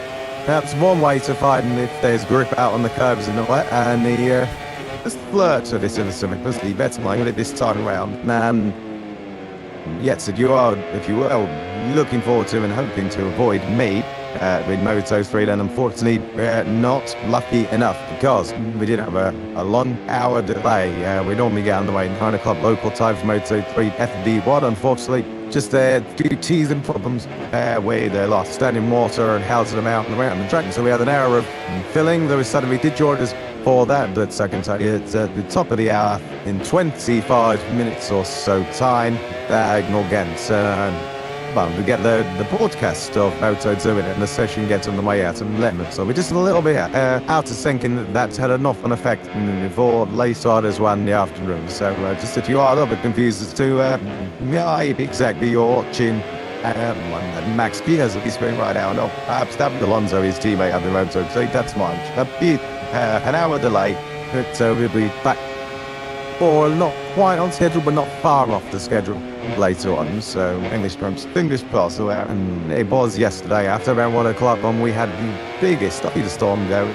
And if that happens, then you do have to think, okay, well, I don't worry for a long afternoon again. Then we'll be able to join us in Manchester nonetheless. So we kicked off, I think, around 2. I think we're on air at 10 past. Certainly are. I'm just off air at 6. 10 p.m. TV then. Oh no, look at that time coming in third. Guido Pina. This is him coming in under the bridge out of 12 into 13. 2 more corners to negotiate for the Italian, who's liking this track so far, and of course the conditions as well. We've got a clear top 2. We're just under 20 minutes to go. Pini was a 135.9. He's going to be improved. Yes, the transponder does catch him eventually. 135.615, but Piles is setting the timing screens alight. So Pini 6/10 at the moment ahead of Kiles, and then there's just in the 9/10 between Tines and Adrian Fernandez, and a little bit further behind. Fernandez has just popped up into third. As well, he was on a fast lap, but I think he's bailed out. I mean, he's going to come into pit later. I must say, I do really like the last sector as well. He's got a real last lunge feel down towards the final corner, from under the bridge up into the final corner. I think if the way the plays ball, then we're going to have some good fun down there. Find the 2 forwarders, the W White and the end Bismarck. Kiles in then with just under 18 minutes to go. The Moto3 FT1 at TD Kiles Fernandez, very outside the Cormac Buchanan then completing the top 5 mark, and Morelli, Scott Ogden, Kato Gorman, so good stuff from the Brit and the Irish there. So with an 8th for Alvaro Carpe, 10th for Raider Patana, fresh off his top 5 in his debut. Then it is Valentin Novisakis there, I drug through sets. MotoGP ahead of Anderson Brody. Championship lead, David Armanzadero in 13. Headers coming into the pits as we are watching him. Jonas Stratton packing Denise Division top of the ahead of Leo Ramasov, Joel Calso, Matteo Bertani, Eddie O'Shea, Nicola Ryusei Yamanaka, Rico Salmero, Shane Reed, down towards Jesus Riasu, along with Zen Matani, fighting that top 32 in these islands. How do they have fun out? I can tell you that for sure. When we had David Binyard, there's many of these at home, and we wish them well. Things like these, also a little bit of an infection stemming from the road delays. We're back in Mandalika, so we wish them well, hopefully seeing very, very soon back out in Moto3, because when David Binyard's fighting fit, he's fighting, absolutely. He got a top 10 miles, obviously suffering big time with that left leg still. So send our best wishes to hopefully we see him back next week in Austin, but I think that would just been a little bit too soon. And then the box an extended break before we head to the Spanish Grand Prix. So fingers crossed the 64 can be a backfighter to the front, which is when we like to see him, of course.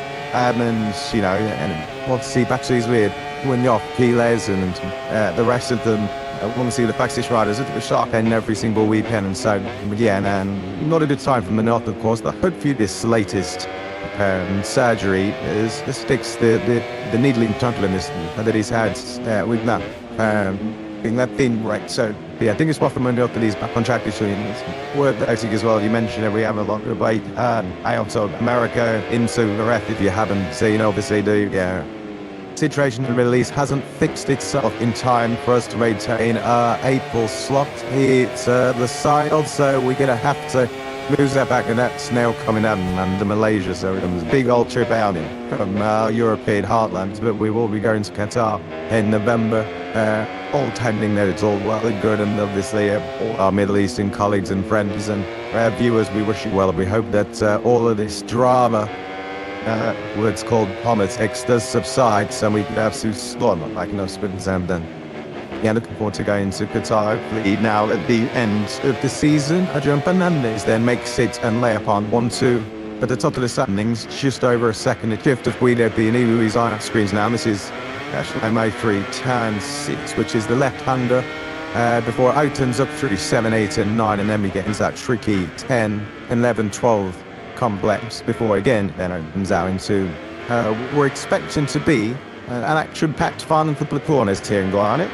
But Monto, then over in the final area, this Neda de Barbariata, Steeler still Esteban in top one, Mark Amarelli with a fantastic wrap helmet, just about set out on track. So solid start. The open side, of course, he had a few Grand Prix last year in the company of Michael Lavissy's put him that spot, but so finally himself up in the Aspar team this year. And I think he was chatting away to Jorge Martina Dasmar yesterday. And what I asked him is the plan, even if the track is dirty or dusty, still to go out. And Marco said, well, asphalt tells us it's the same for everyone, but you've got to go out. So a lot of experience within that asphalt team, with no help, just how good an operation that is. It's a well-run team, a good key teacher, and lots of world titles. Across the management side of the asphalt team, I think the amigos are the Aspar himself. It is a good team to become it be the first all-time season. Mark Amarelli didn't do a lot worse to have a year learning in Swan. Absolutely, and it's a team that he raced with back in the 85 GP Spanish Championship in 17 and 18. And so Morelli, of course, that was quite a long time ago now, but he's a family field, let's say, that he's back into. And he's had Morelli in time, and he was just a little bit indecisive in the opening. A few laps would cost him a few places, but still, his debut, top 10, he said he'd obviously learned him on. In the race, of course, back with the Spot team, that was a little bit closer controlled and the control. And a Honda bike for Brian Riarte, less so here in the commentary box, then goes to show just how quick that turn one is, because Salmel wasn't pushing too much, but Riarte certainly was, and he said, on speaking by 100, basically takes you through in turn 2 as well. Show me lots of different lines right in there, and obviously after the 0.9 Quantum on and free train in Vingiania, it's been after some overtaking moves down into Salmon, but it was really impressed with Morelli. Yellowed flags after that, so on. Fingers crossed that's just a one off, another crap right in his bay. I've done like a match. Jarama Stoffer anyway. Israel Stoffer is gone and all, and his third one. Looks like he's just run on. That would have caught his attention, as that is. I'm just about saying that needs to be played. Turn one. Let's have a look and see what happened. I just thought it wrong. Glad he goes to Brazilian slack down into the sun pit. But picked up by, I tell you what now, coming through the south, dirty as well, right out, past into the weeds and into the vegetation. Did more together, stopped everything and keep out on 2 wheels. Yeah, he did. And to be fair to Ramaster for, I think Paolo Ciabatti, obviously spearheading the 650X squad, was impressed with who was how he did in Sardan. Said he was impressed with his determination. Obviously, he was very physically prepared. He said, well, that starting from the back made his life difficult, but Ramastorfer did well, to be fair, to come home in just outside the points in P15. Okay, there was a bit of a gap, around about 8 seconds to Eddie O'Shea, finished in P15, but yeah, Ramos for and although no points on after, in his rookie Grand Prix, I think impressed his team manager, and if you're going to impress anyone, at least impress the boss. So yeah, Ramos for that. Not too many expectations on the number 5 coming into the season, but slightly had an interesting time of things every time. I'm talking about at IDM, Supersport, the under-runner up over the course of the title. Someone who's know about the podium in Junior GP, or MotoGP as it's now called. So the expectation was, okay, there I'm stopping. It might be very much a baptism of fire. But I don't think he did too bad at all. Entirely wholeheartedly on your side and on Paolo Ciabatti side as well. He did a very reasonable job and was probably a lot more consistent than many had him down to be. Yeah, and on the other side of the bike, Ciabatti, Gorman as well, inside that top 7 is the Irish rider. Had a brilliant time of things when he replaced. He was in the 6th at the X spot for a couple of rounds. Asher, of course, was in the Intact squad as well when he picked up top 10 result over in Portimao. Was Casey Gorman, P6 he finished over in Portugal after also qualifying in T7, and yeah, Casey impressed the boss again. It impressed everyone. Picked points. Okay, it's not all top 10 that Gorman is determined to get, and knows he can get, of course, up to last season. Then a really solid start, of course, on a Honda, and this year is O'Gorman after basically fitted all the way through. And last year with the place of right, he rode a Honda in the Moto Junior class as well. So obviously that's pretty difficult to backward one machine to maneuver. And speaking to a lot of riders, Rico Samella said this, Chuck Kelso said this, that may expect it to be less, but the actual difference in riding style from the KTM to the Honda is actually quite big. Kelso struggled with that in terms of, that is absolutely a bigger challenge than he was expecting. Sam Miller said that because Rob Sam Miller was riding on the teammates of O'Gorman last year in MotoGP. So it's not an easy feat to drop from one bike to another. There is different riding styles, different ones that you have to take between the Honda and KTM. So kudos to O'Gorman for getting points on the board in his first race in the new surroundings. Okay, he raced with them, the Kulitos Asher, as I mentioned, but of course, doing it full time, coming into Thailand, circuit never been to. So I think Paolo Ciabatti was impressed in different ways with O'Gorman and Ramos Stormthorn, which is brilliant to see, because we want to see that team right at the front. And I think, especially with O'Gorman, we can expect to see him this year. But I was really impressed with O'Gorman. I have been impressed with O'Gorman many years. I actually, when someone first gave me a microphone, in case everyone won that race, but beat them, I was law that 9 years ago, 9 years ago. My case of was always touted by the likes of Bradley, Scott Reddin, as the next big star from the British Isles. Obviously, so Idenby, the boast of his life in Henton, who was part of Shaky Burns' kind of academy, you could say, at one point as well. Casey O'Gorman had a huge future, and I'm so happy for him and for his dad that they're here in the World Championship, which is a real hardship to come by, particularly now from the UK. Very difficult, and kudos is due Paolo Ciabatti, giving him the chance. I'm very happy for the entirety of the O'Gorman clan. I really rate Casey. And you only need to tell you Larry's results last year when he came as a putting rider and straight in the top 10. That's a lot. That's a hard thing to do. A track like Portimao was difficult and tricky, technically track, full of blind rises and all kinds of variety of dirt corners. I think he did a top job. So points back in Buriram. Very solid side. Big fan of Casey. Yeah, I think most people are, especially now from where we come from the UK. Okay, race of the Iron Plug, of course, that is great, exciting and talent coming from the British Talent Cup or the Moto2 British Cup, I think it's called now. I get used to the new names, of course, in the road to MotoGP. 4 points rides in his first 5 races in Grand Prix. That's obviously a great stat for O'Gorman, but I think the standout Honda rider, let's say, over in Thailand was a certain Indonesian in the Formula 8 at the time, and the best ever finisher, an Indonesian rider in Moto3, Beta Batava, up there in that top 5.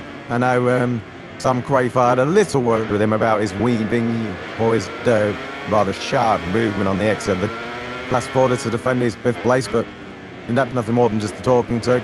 The great Obama can be very, very proud, and Indonesia, I know you're listening.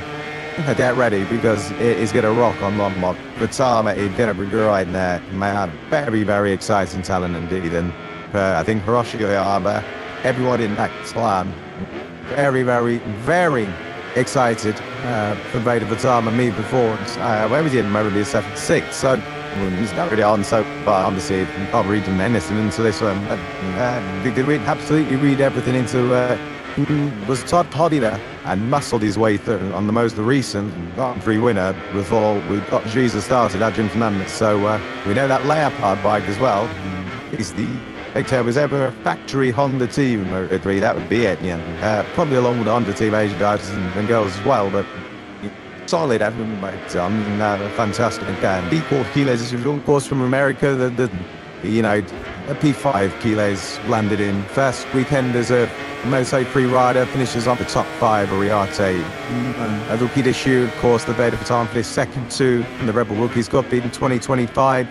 And Patano was just absolutely fantastic. As we know, and a lot of people at home, you know this as well, that Patama has been a rising star for a few years now, as 2023 Moto4 Asia Cup champion with 9 wins in the class. I remember commentating on that, and I think Epsilon was very excited to eventually get Patama into Grand Prix racing, of course, move him over to Europe as well, to racing with rookies, to racing Junior TD, gain experience and on the Moto3 bikes and racing the fastest coming rides in the rookies as well before getting to Grand Prix. And yeah, expectations were high, but not that high for Patama, especially round 1 in Thailand. Just fantastic to see the Indonesian and through, I'll see the millions of Indonesian fans as well to have a new star in Moto3, of course, Mario IG in Moto2 as also had a solid weekend before Sunday.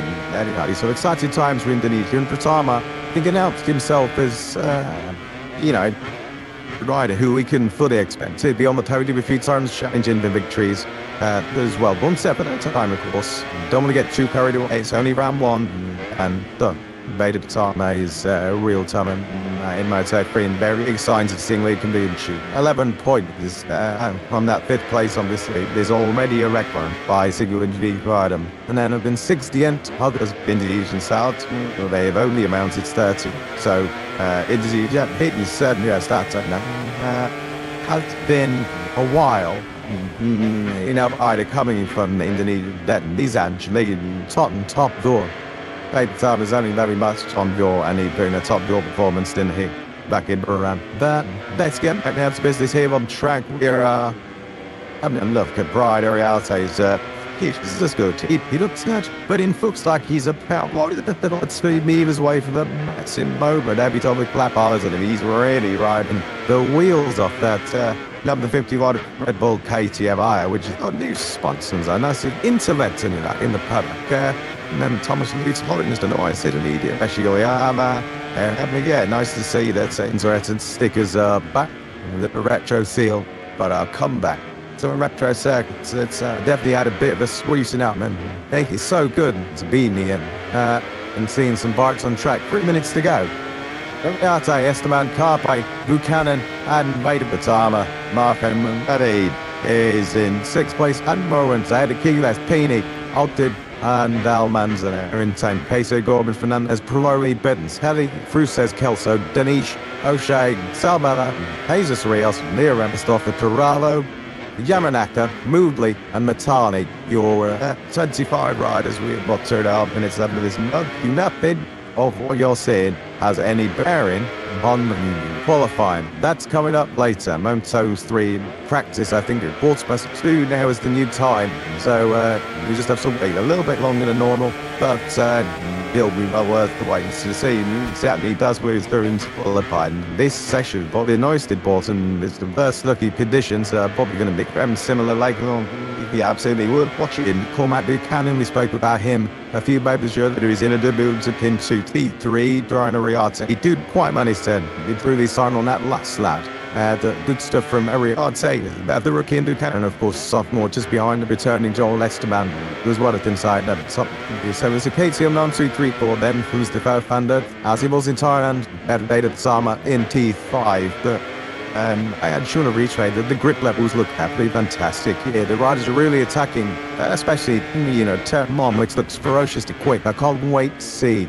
Hopefully when he tries out eventually at some point this weekend, the riders really attacking down into turn one. It looks like a fascinating corner to watch from, as we just focused on the number 9, the beta for Tama, such as the short length of this circuit. They're going to get round to complete another lap. So they've got another 1.5 laps to go here. Is this gaggle of riders, Bataba, exactly, just Rios, I think it is, on the river called Schneider's machine, and then of course behind them was I don't know who was in Canon, of course, Shellas, who were watching who Canon is Peter. Although Ariarte is improvements again, a 32.8, so this is really good stuff from the number 61. As we mentioned, it doesn't mean too much in terms of that time turning into the weekend. These will be chalks off the ball Francis, but and Ariarte is made down a little bit of a corner. Hopefully that's just a run on down sector 1. Oh, I just just gonna say with if you got the recession, and when you say lay down a Goldman, it's Eddie O'Shea's lying down. That's on the exit of turn until it looks like so. Tony looks like so. I think it's the choice of Charles. So it was we'll get a bit media. Eddie O'Shea will straight away hold his hand as well. Let's hope that the British out there double points forward to this. Yeah, from the Michael Liberty's grid down to that spot. Last time out, of course, in Burryman. But wait to start the season with Campton down. The second sphere in Moto3, FB1, the checkered flag, B's out. And we've got a bit of debris on Trigger's level, he says. Mudguard or it was on mid start. It looks way too big to be an ESO. I think we're about to find out. In front Mudguard maybe. And ice chest protector maybe for Buchanan. No, he doesn't seem to Instagram, but sorry, Ogle. Nice, let me focus and see nothing. Come that up from the front of the tank. It looks like that at the front of the tank. You know where the riders and I've been padding you. The padding, I think that might have come loose and Texan Gorman quite stump everybody's there. He's on the track. Yeah, Gorman, too couldn't pull out on the Honda and the team. They're just pin to be the exhausting on it. After we collect that at some point. But yeah, maybe not attached properly or something. Not quite right over them. This is something that Gorman that's not too many worries. I think he'll just get a little bit of talking to try and not just fling something onto the sacking.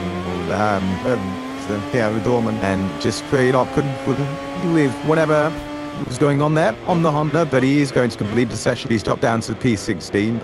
As you said, nothing too much readings to the times as things stand. What we can say now is Ariarte is taken to these conditions and the track. Like it did to also the number 51. Really impressive, the rating.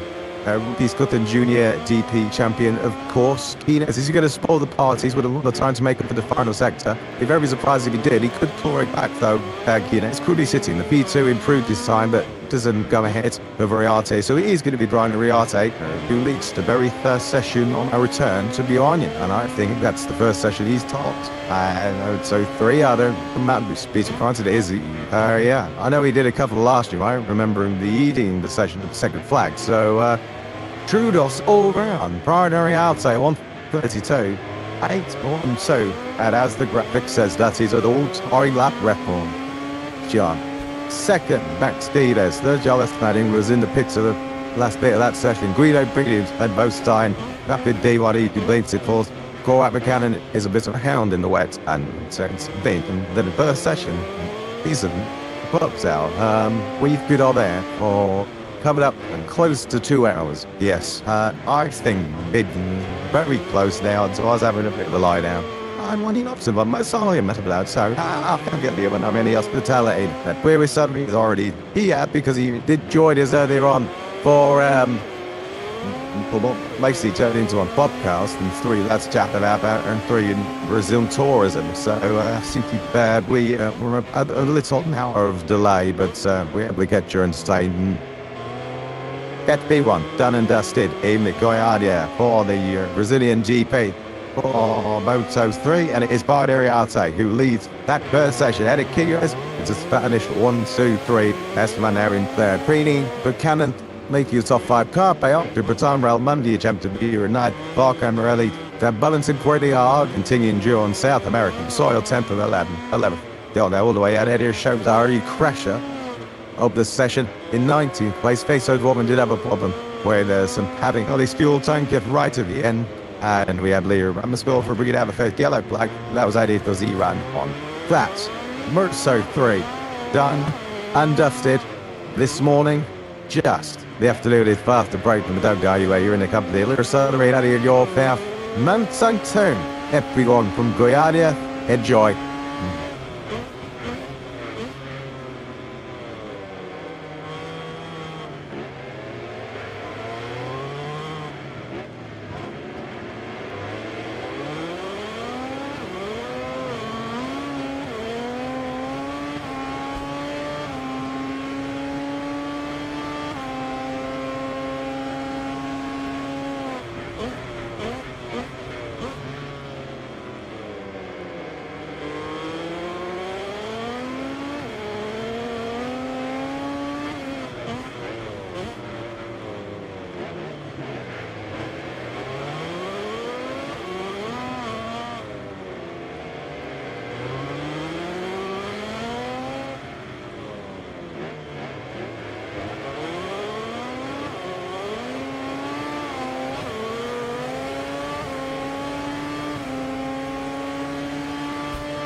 Good morning, everybody, from Goiânia, the first Brazilian Grand Prix. From a couple of decades, is officially up and running. We have had to wait a little longer than we, I'm sure you had hoped. But we are up to party in Brazil. But it's 3 have had their first exploratory session of this Ultra International de Goiânia. Circuit named after the legendary 3-time Stringing World Champion 2, Ayrton Senna. We have a Senna coming up very shortly in this first Moto2 session on the weekend. Well, and Moto2 look to get the first Grand Prix of the season in after the shortened spectacular we saw in Thailand. As confirmation, if you are just joining us and wondering why we're only just getting into Moto2, it's due to a 1-hour delay due to the track conditions first thing this morning. Moto2 underway in 9 minutes time with their first free practice session, which will be extended. That has been changed in the schedule. This Moto2 free practice session will be 50 minutes long. As you saw there on screen, so shortly after midday, the 1-hour MotoGP free practice one session will follow. This afternoon's running, all that has been slightly shortened and delayed. Moto3 will get underway with the first of the practice sessions. Of course, those sessions which will determine who is through automatically through to qualifying to Moto3 that may be at 2:15 local time. Moto2 at 3:05 and MotoGP at 8 p.m. You know, those practice such as this afternoon have now been shortened back to their original normal durations. Moto3 35 minutes, Moto2 it will be over 40 minutes. MotoGP final session later on will be over 1 hour due to the lost track time early on due to the track conditions and the weather conditions, which haven't exactly improved all that much. With Moto2 moments away from their first session, rain is still falling, although it's falling as heavy as it did certainly in the early part of Moto3 practice one. The still the breach of discovery in many respects. The two-tailed others set up a joining.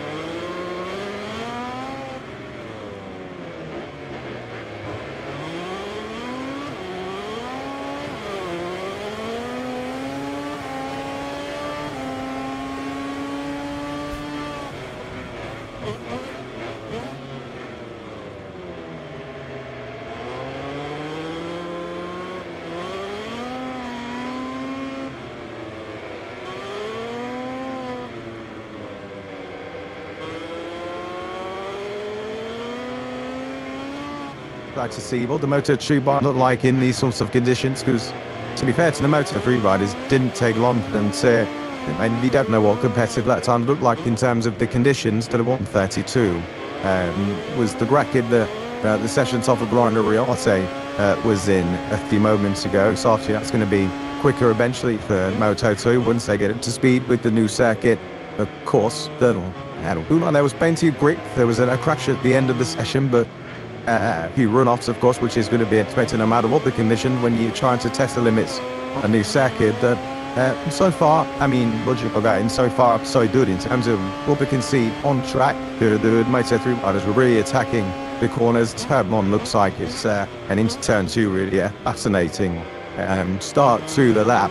And that's Manu Gonzalez on our screens, championship leader, but not now 25 points. And Worsley, there and he was, he leads. They declared to half. Yeah, we hate it too, but right away it was the half-point situation. But because of the fact that we did not complete the requisite distance to actually constitute 4 points, that is why Manu Gonzalez doesn't lead the World Championship by 5 points from Ethan Cavalli, at least them by 2.5. With the 12.5 points that Gonzalez ticks up for winning the side Grand Prix. Yes, he didn't get the full 25 points, but in terms of Moto2, the hero now, that victory was worth more than 12.5 points. About it, Gonzalez, wasn't it? It certainly was, yeah, a brilliant victory. And of course, it was the stop-start event over in Thailand for Moto2. But I think Gonzalez, a real crucial victory and performance. I'm considering how last year ended, of course. It was his first win since the Italian Grand Prix last year. Manu Gonzalez ignored the point standings. Counting on that, he's third. He's not on 16 points, as you mentioned. 12.5 points for Gonzalez, 10 to second place Kubara, and then 8 points for Danny Holgado. This bad news for Gonzalez, who absolutely did have the 25 points. No matter how many laps they do, they deserve 4 points. But obviously, rules are rules, and you couldn't understand why half points are given in the half race distance as it was over in Thailand. But I think mentally for Gonzalez, I'm going to add 25 points on the board, but I think that was massive for him to obviously suffer such a disappointing end to look set to be a championship winning year in Moto2 in 2025 for the number 18. Didn't end up that way, of course. Diogo Moreira beat into that title, but first win since Italy, that was 13 races ago. Gonzalez in his first podiums in Hungary. Okay, he finished on the podium in Elisa, but that got chalked off through no fault of his own. So, yeah, Gonzalez to be starting the season with a podium, with a victory, and really announced himself again as a title contender, as we expected to be the case. But I think a lot of questions were being asked, and we were wondering what Gonzalez's mindset would be, what his sort of performance would be in the OT race, and I think those have been answered in Thailand. Didn't need to win by Hassel, just needed to win. Manu Gonzalez, he won in the end by a tenth of a second from Eustan Cavalli. We crammed off not into just 7 laps officially racing in Bahrain, but it was a great Grand Prix, very back at the front. It was, I guess, a Moto2 sprint in many respects, with just 7 laps of races and 11 minutes of racing. And it came down to the very last corner on the very last lap. Manu Gonzalez holding off a bit of a bolt raid around the outside from boy crew Premats Ethan Cavalli. Wasn't mentioned. There is no Brazilian ride at the Tontilla circuit, but there is a Senna in the form of Senna Aegis, and sending a poignant message there on his crash helmet. The Robbie that he is very serious. Robbie Lilade, a mechanic at Setters who actually joined him in Parc Ferme when he took his pole position back in for around the first Grand Prix of the season. That be taken from all of us. Roberto Lilade, who was involved in a road traffic accident back on in Rimini, where he tragically lost his life. Now, much like member of the team of the Moto2 and indeed the MotoGP fraternity, who sadly will not be in Senna's corner anymore due to the tragic circumstances of the last couple of weeks. Our thoughts, of course, would be the entire intact squad and with the family of Roberto Lilade taken from us way too soon, and the intact squad will be racing in his honour this weekend. Yeah, him, echo those thoughts. Exactly, I'll see a title-winning mechanic with an Basiri in 2020 as well, and it's a big family here in the MotoGP paddock, as you can obviously tell everyone pretty much knows each other. Lots of different riders racing to different teams, mechanics also switching teams and whatnot. So a tragic accident, unfortunately, and sending our well wishes and best regards to the family and friends, of course, everyone in Taiwan. It's our chance who probably as he was affectionately known by his friends in the paddock. So tragic and just those thoughts, and I think everyone in MotoGP paddock is sending all the love and support to the Intact GP team, and obviously the family and friends of a much missed member of the sort of sticker on the helmet there, Senna, each sort of me on the Intact bikes this weekend, which to be the third year together with Robbie and Senna. What continued months too. Senna describing him as the most selfless guy I know. Dyke says he'll do his best out there to race, always knowing that he do with him. So as if Senna needed any extra motivation racing around the now altered for him this weekend here in Goiânia.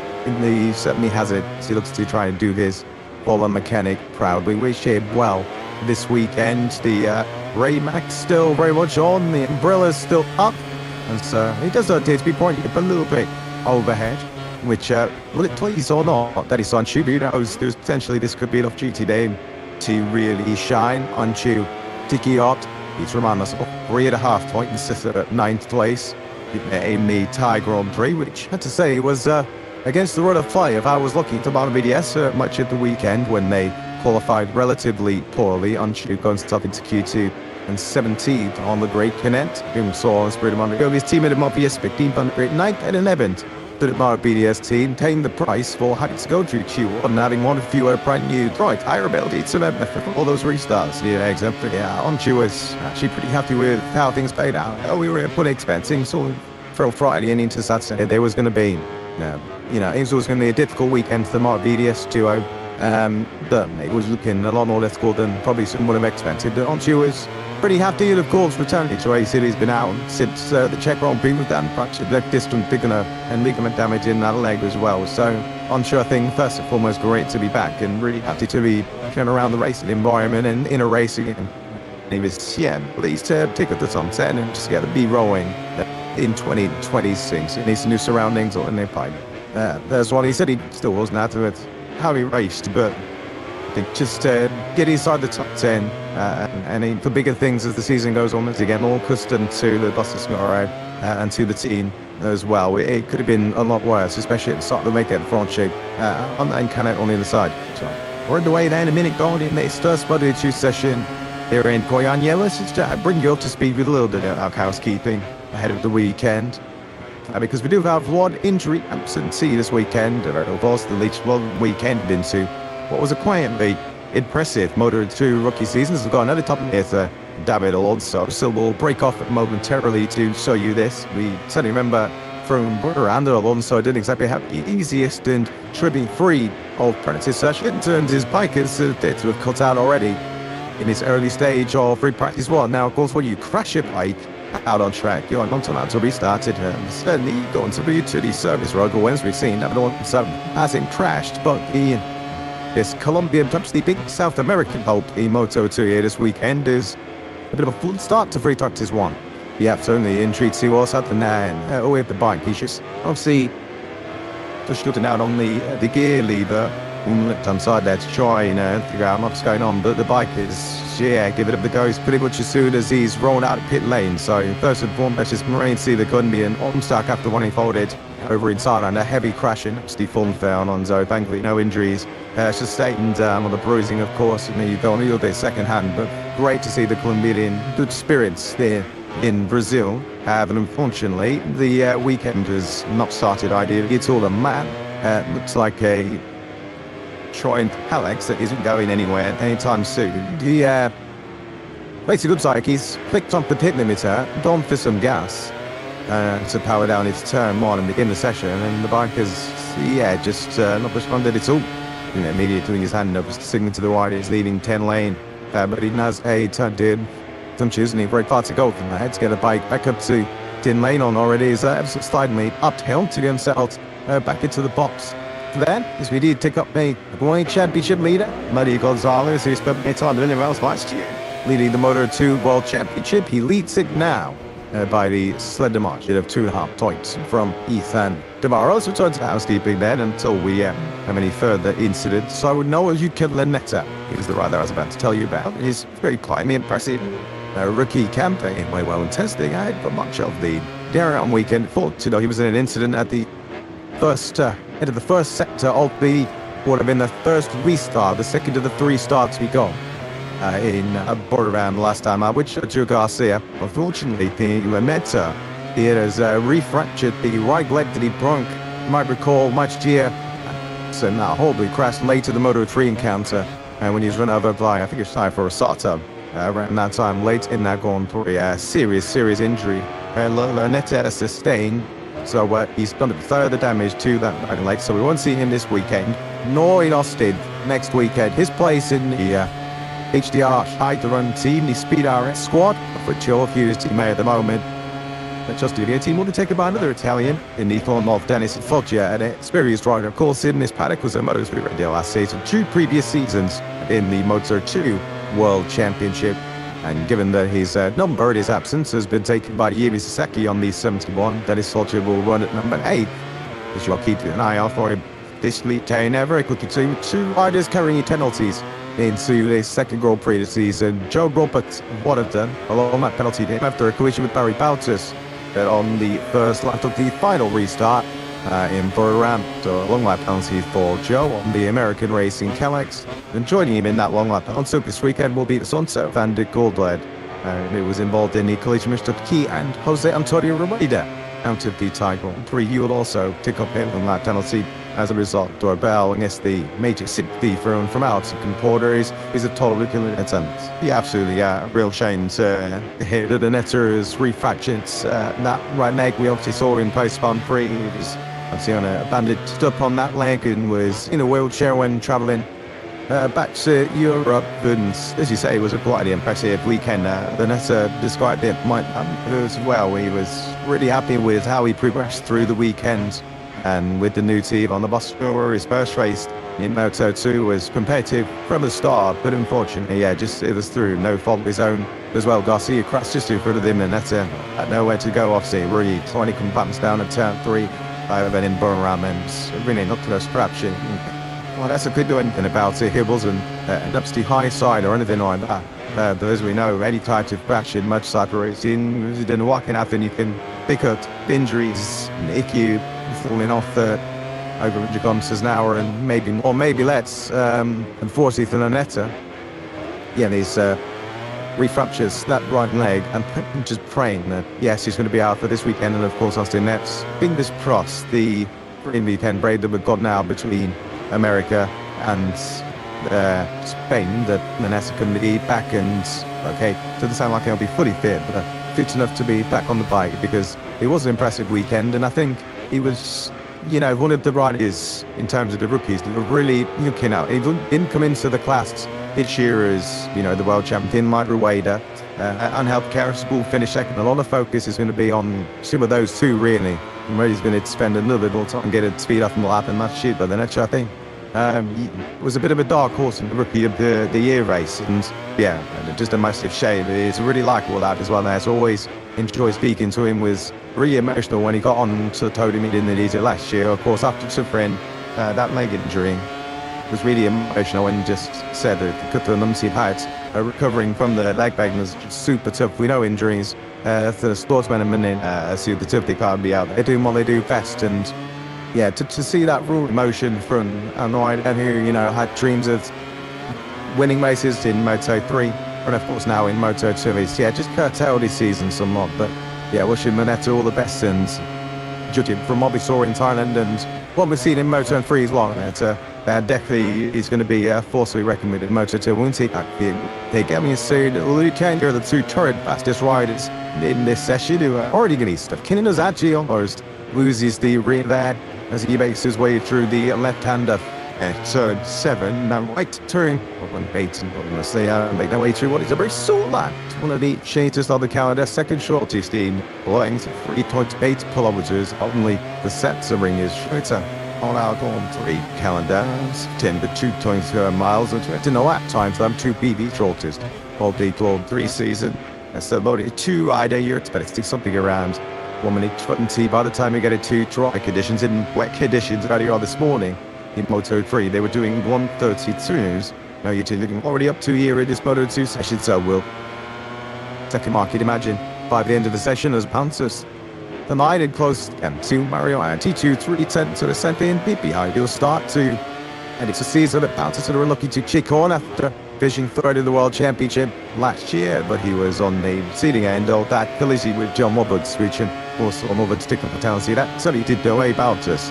The first lap day was, of course, just a 7-lap encounter in Borough, of course, in just a 7-lap race. He was never going to recover that time again. Now he's happy at the shorter race distance, and the collision basically cost Boutzers with Eddie Thompson finishing in around that top 5, top 6. It didn't feel like Boutzers was necessarily in the top 5 throughout the weekend. He obviously finished P14 and short race distance, having, of course, taken evaded action, let's say, from opposites who didn't quite see it on the TV screens. We need to see the aftermath of Boutzers being involved in down again. The town very rotated tone and in town with the last time out. Something always is going to be around it's the silver lining of our season. Even being involved in that, he still takes up. I was going to say a couple of points, but of course it isn't a couple of points. Boutzers because of the wall-on poly. Sorry, pod the margin they would have got. Of course, that's less than as well. It's about 1 point on the board, despite difficult weekends, and he's only 11.5 points down on the championship lead after he should be 14. So I think it's at the point, and the didn't make. The rooks of both the noise of Gonzalez, Bavaro, and Algado said, Pickett, and to them out points. The titles that it based, and it's great news. Let's put it that way for the riders like that. Alonso picked up 0 points. I'd bow to soon picked up just 1 point, finishing outside of the top 10 and not even sometimes in the top for a few of the riders, seeing the deficits halved. Didn't spare the chasers who didn't experience such delight around one, and Boutzers was one of them, but he's spent well so far, and expect to see Boutzers a little bit better to the front this weekend and as we go into the season as well, because what a year was last year.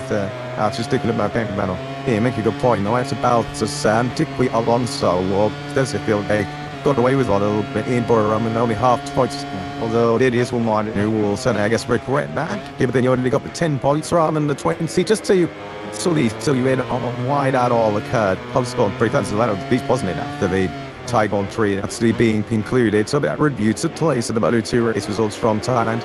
An error was identified in the total race distance completed. It was also initially were issued as full championship points due to the normal circumstances. Race to Charles software would issue a claims indicating that 50% of the original race distance in Moto2 had been completed. Having been completed, then plus half points would be awarded. Due to the multiple starts, to get 3 of them, the entire lab, this single act containing the second start, which should have been declared null and void, was incorrectly added to the only release distance. According to the sports regulation, the race distance actually completed requires hard points to be awarded, which is why the championship standings were re-corrected at the end of the race, which is why the wobble that he had to borrow out. He chose by 2.5 points, so there's 2 ways of looking at it. The other got 10 points out of 20, but he said in final lead, he is 2.5 up the lead, is the down by with the fact of all to get you, I guess, these fans on here up this point out of yourself. Yes, that was turn 3. We expect that to be flat out on a Moto3 bike in the dry conditions. I think they didn't have to deliver by speaking to Simon Craig after he did a P-lap shift, say that was turn 4 on the outside of town Boyd when I'm on that penalty because then he's in the Pat's King. It's a bite per part of the marsh pass through. Then it slows down into 6, a sort of a delay takes a tandem through 7 and down to back for Lewis at 8 and into 9, and then beginning to a green should be section with the circuit on that. Simon said yes, saying that these people take a lot of time for the Marius to properly now. This is into 10, then you click in right to 11, and then 12. All the back straight, the mini back transporting under the big cylinder vinyl, the click on. The turn 10 is the last time you're on the left outside of the tyre. Allow this going these kiddies to dominantly right-handed at 9 of the 14 corners here. My hand is this. It's the visually penultimate corner, although Basically, in many respects, I bought two bike. It's going to be the last for the third team. The DJ putting pin and bubble out of Panty now up through the gear toward the biggest mile, which is a break back lap way down. Then a straight Tavara puts it at 131. The 0-2-8 as the sun now begins to sign to make appearance on this first Friday in Brazil, which will also help in it drawing to be tracked out with 36 minutes remaining in this Moto2 session. And Tavara is going to be picking up almost where he left off in Valencia, where he won his first Grand Prix in Moto2 at this level late last season. Came with a tip of the second of back-to-back Moto2 victories, and I guess in the words of the team, suddenly Tavara confirming all the positive signs of late 2025. I mean, I'm seeing pre-season testing, and we're beginning to take Tavara seriously as a frequent front runner in Moto2. Yeah, feels like the really Tavara that we saw in Moto3 is currently standing out in Moto2. He said this over the weekend as well. He finally feels like in Moto2 now he can push what he wants, where he wants, and he feels comfortable on that Buster Spielberg, like he did in his title-winning campaign in Moto3. Tavara said after racing his same Tom should start with a second place. He also mentioned the MR title meetings in towns, where it was unsure important to pick up the good result. He put at the MR president, he just said he lacked great high grade and when he mattered in the latter stages, and he's speaking to Gonzalez as well. He mentioned also that he knew exactly where the bar was quickest, that was in the heavy braking zones. The Gonzalez knew the rear tyre, the electric grid that Bavara was suffering with. He was putting in attack in the sort of fast corners, and we saw that, didn't we? He was turn 8. Gonzalez made that move, dived at the inside of the pass right arm. I mean, the Gonzalez make that move, and it always, of course, went on to win the race. But I think Bavara showed to us, as he did, for the victory. I don't see attitude starting the season on the front that he can like Bavara that ended last season. And him saying himself that he feels part, and he narrowed it like he did in Moto3. That's a real big statement to make, and clearly signs that Bavara is finally feeling cool, and he can be quick pretty much anywhere now. Valencia and Thailand, two completely different circuits. Brazil again, another one that's going to already show where the bar release. No, I do assume like early days is for first getting through like the bar where is a genuine title painter. From what he said, from see was on, he said that Kenneth sent the monster like the Bosca Stora rider to fight for the World Championship this season. I thought it was supposed to be Antigua. Now looking at approaching turn 1, also had a fairly strong tie Grand Prix weekend. Fancy finishing in 6th and started. But it is Tavara's 100th Grand Prix start, and it's been the class Moto3. And on to it, I'm seeing here to Tinto since his 62nd Grand Prix appearance. Of course, he's said being a spring chickie in terms of Grand experience now. He's been a hurry, he is only 21, so instead of getting to a point now where he's going to have to deliver on all the promise received from him through his career so far, as I mentioned, Moto3 world champion some years ago. Actually, back to its hot, 1:33.57 Dolby Indonesia. It's actually Baltas Cavallo, your top three developer. Manny Gonzalez already on board with it, and he's back in 23rd place. Probably wouldn't go into the Canterbury went with a specialist, and would Manny Gonzalez spawn. Greatest isn't a session to already necessarily about me now, my fastest lap times. For every rider across every class of racing, every lap is like gold dust here today, as you understand the 3.8 kilometer challenge that leadership. Exactly, wet weather and Mono Gonzalez don't really go hand in hand in Moto2, do they? And he's obviously not quite at the pace of the leader so far. Actually bounces around helping carrying us just that take the final line of Barrow inside. That's up 5 at the quickest sun part that you mentioned in Moto3, and as you just said, no, this is about being 50th. Nowadays, one of the last races, the champion should be the last thing you want to do. These so for an early crash, make a mistake, cost you, mechanics time rebuilding the bike, technically picked the little injury as well. Tricky conditions out there. The sun is starting to appear through the clouds, which is obviously good news. The truck has been a section time than to dry, but at least the Moto2 riders have got some decent shot something forward. And as we mentioned in Moto3, the break is Marine already gets here. This is Ivan Ortona. Can't put some money into the terms of 10 million rider, and really give me think though that in Thailand, the Gonzalez might take into that here to the front in this section. Didn't like Ethan Navarro, who finished just in behind Gonzalez last time out, but even one. Looked good here again in Brazil in the end.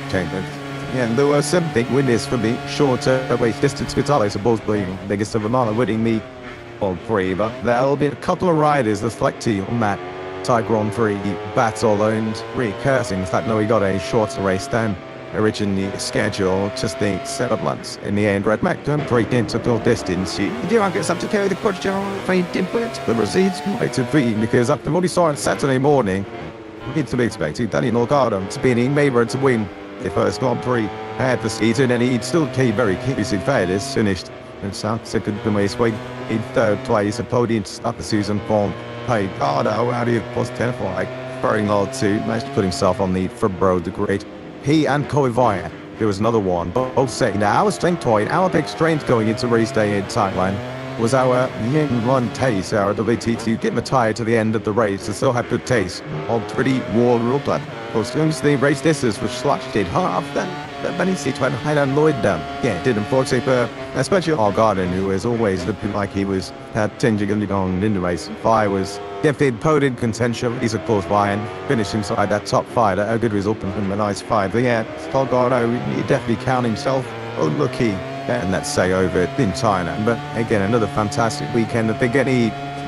But I don't even have too many doubts about Gargano. I mean, instead this year, and this he's going to definitely win some race and be on the podium in it at that few times. But I think, not trying to draw too many conclusions from Thailand. I think Alvaro demonstrated it, and he's definitely need to stay at the top and fight. For example, everyone's always teammate who remains in the box, just looking at the skies as a Monzo. Conditions improving. He'll be wanting to get back out there as soon as possible.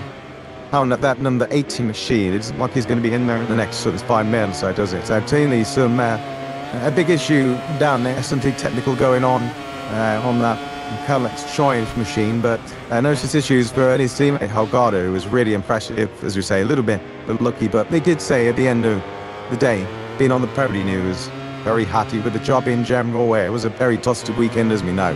The number 96, and as you mentioned, he did mention that the longer race, the longer it went on, that was when Holgado was going to come into the zone and be stronger, and fortunately he didn't get to prove that. And he was very committed to reiterate that, starting the year with it primed in, is it very, very good, is it? It's, the potential to winning, yes. He played up differently, he could have won. But sometimes it doesn't go your way, sometimes it's different about bad luck in school. But still, to get a P3 under his belt, fast power deal. And just feeling beach on the bike, feeling good to the team at the start of the new season after picking up the Rookie of the Year award last year. I think Holgado walked away from Thailand thinking, hey, you know what, I wasn't really in strong weekend, and so he should have. They see the patience of his teammate being tested, but get 10 laying as the other ones. So without his help me on with his Red Bull sponsored cat pod instead, I anticipate some track action each time. So it's a 20-minute, 8-minute training, should I say, this session, so it's not all lost for everyone. So yeah, this thing, one setting races that none of these probably 2 rivals are getting riding in out of but it's still a real opportunity lost. I mean, you can like this when every days was trying use information to borrow the memory bank in terms of what this circuit ultimately is like as a challenge, then it's on tune. So man, Britos is sitting on the embrace track there in the middle of the main straight. So if you look at the what is in this session at the moment, the Takano is doing 10 laps, Anchi 12. Barry Baltus has now put in 13 laps, down with the one, so it's covered about 100 feet. Yeah, and I no idea, so that's 23rd. I think, of course, to be honest, we're expecting mild conditions throughout this weekend, potentially this afternoon as well, kids. On and off showers pretty much all the way until Sunday morning, so yes, someone's always losing out. I think it loses our boy did the dry conditions, and it was looking like a dry weekend.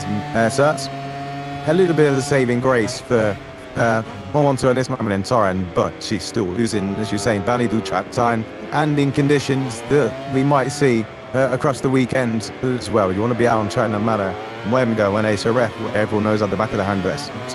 A new circuit, and don't know what the grid conditions like as well, what different lines to take. He'll be watching the monitors closely, and obviously trying to get feedback from his teammate Danny Holgado, and of course the Moto3 guys as well. And yeah, Alonso could definitely do with getting out there as soon as possible. He's losing out in tough time, and just general knowledge of the circuit and the conditions as well. And 27 riders have totally lap time for 28. And wait, Fury is that motorcycle lane of damage Alonso. And look, it's in that 27 rider field that we've seen go on track. It's a work just to remind you and bring it to your attention the return of Adrian Puertas.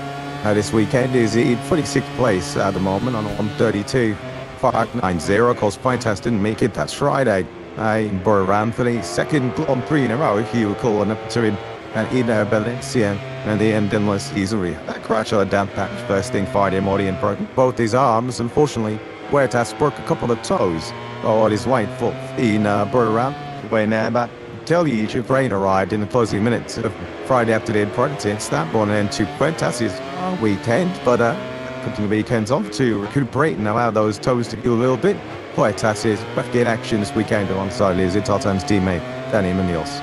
Yeah, good to see Puertas back on track again. Just crashed through no fault of his own. We could all see this Aussie water the race. Yeah, incredible bad luck for Puertas. Hopefully that is the last of the bad luck, at least for this year anyway. For Puertas on number 99, but good to see him back on track. He's still fighting fit, of course, but it could have been a lot worse, and we could all sort of sense the rain coming. But when there's a localized shower at one part of the circuit, that's when conditions really do become pretty sketchy for these riders, and you get a real sort of respect them no matter what they're doing out on circuit, and they're doing superhuman stuff. But those sorts of conditions and these sorts of conditions, well, it really sort of hammers home the respects that everyone has for these riders. And unfortunately, Puertas did miss the rest of the weekend over in Thailand, not the start to the season he would have wanted, but after the 2 weekends off, had to see Puertas back on the circuit here, just hopefully for the 99th race. Have a clean weekend, and there's towards an offer at some point for the men headed to Austin, which some riders say I spoke to Pekka Bagnaia, and he described next weekend in Austin as the toughest Grand Prix of this season. So Puertas, who's carrying an injury, did through this week and gained some fitness, gained some bike only too as well, and just general bike fitness, and it's a room too. And circuit next week in Betterton. I didn't really give an idea of the variety of the Moto2 calendar as we take a look at what's happened here to Barry Baltus skating right into the gravel trap, the deep gravel trips out here now, as you can see there for Baltus trying to burrow his way back onto the racetrack. Hopefully being too many stones back on track within, but Baltus mentioned to state that any real trouble comes through the left-hander of 6, which completes the second sector of this Goiânia circuit. For reference, 3.8 kilometers, 2.38 miles is the Goiânia circuit. Next weekend in Austin, Texas, 5.5 Ks at a 10-mile longer to the circuit in the Americas in 20 corners of content next weekend. So we're certainly going from one extreme to the other, from South America to North America next week. The weather conditions and forecasts to be proved correct is going to be absolute 30 degrees on the weekend in Austin. So I'll give you the toughest circuit on the calendar. That's what a lot of the riders say. As I said, Bagnaia said that yesterday, but some tough conditions as well. All the race distances are pretty much the same. Up to the shortest circuits, Monday, apparently shorter race distances in terms of laps for the longer circuit as well. But some circuits are more punishing than others, and going to the next week is certainly more punishing. It's more punishing. This one is certainly punishing on the tyres, and it's going to be, interesting to see how that plays out throughout the weekends. They probably put some challenges away the Moto2 riders here compared to next weekend's over in Austin. On a margin, quite improved on that lap time, but him impressed actually so far with Dennis Poggio on there. We mentioned, of course. Then he's replacing Lipo Lanetta this weekend. The Italian rookie in Foggia is another kid course in Moto2, has 39 starts to his name. At least never really close to a podium now in Moto2. Didn't really get in Foggia did it in Moto2 after, such an impressive Moto3 career. But, he's been given a chance in the Moto2 European Championship. Look, the team Chiefchi, who also bosses for basically the team that owns our right pace family now, the area losing riders that come through. Even Moto2 European Championship, so actually getting a couple of races under his belt in the Moto2 World Championship again, as we do see Alonso heading out quickly. He gets living about a hit about 20 minutes ago. He sounds a lot better, it looks a lot better as well. It's absolutely so far vertical. He's now looking behind just to see who's coming down the main straight so he doesn't beat anyone rather than falling into a problem. So that onside was lost. Was he? Lost half an hour out front in here. Of course, didn't exactly have a trouble-free practice out in Burma, which kind of spilled into what we saw in qualifying and the race in the end, although so no fault to his own. The accident that he sustained in the Tiger Grand Prix fell stitching over the mechanical toddler of Setter Aegis in just the wrong moment of the racetrack. I guess if you were being ultra harsh on Alonso, if you qualify deep in the field as Alonso did down in 10th place, if I actually won, then that potentially puts you in some troublesome areas if riders ahead of you either have crashes or have problems, and a lesson learned there for David Alonso. But I'll tell you to a really good point you made. This circuit, Porsche could potentially beat all the tyres. Pirelli, of course, along with Michelin coming out the MotoGP shortly, they'll be very key to this track to dry out so they can get some catering in terms of just this sort of tyre wear they're going to be treated to around these races. And what I think is also going to be particularly critical around this circuit that some of the young Nicola, particularly the right hand side of the front tyre, and as a result of that, Pirelli have been the specification of tyres for this Doyania circuit, the SC1 soft and SC2 medium front tyre, and the SC0 and SC1. The soft and medium rear tyres available to them this weekend will certainly expanding our nation team. They didn't need long jet sessions, so they have 9 at front. 9 of the softer option front and rear tyres and 6 of the front and rear tyres available to them. And in terms of black tyres as well, they also have an expanded allocation given the extra running this weekend. Alonso then into his first competitive lap of this Doyania circuit. Yeah, good to see Alonso out there then. Hopefully we get some confirmation from the team as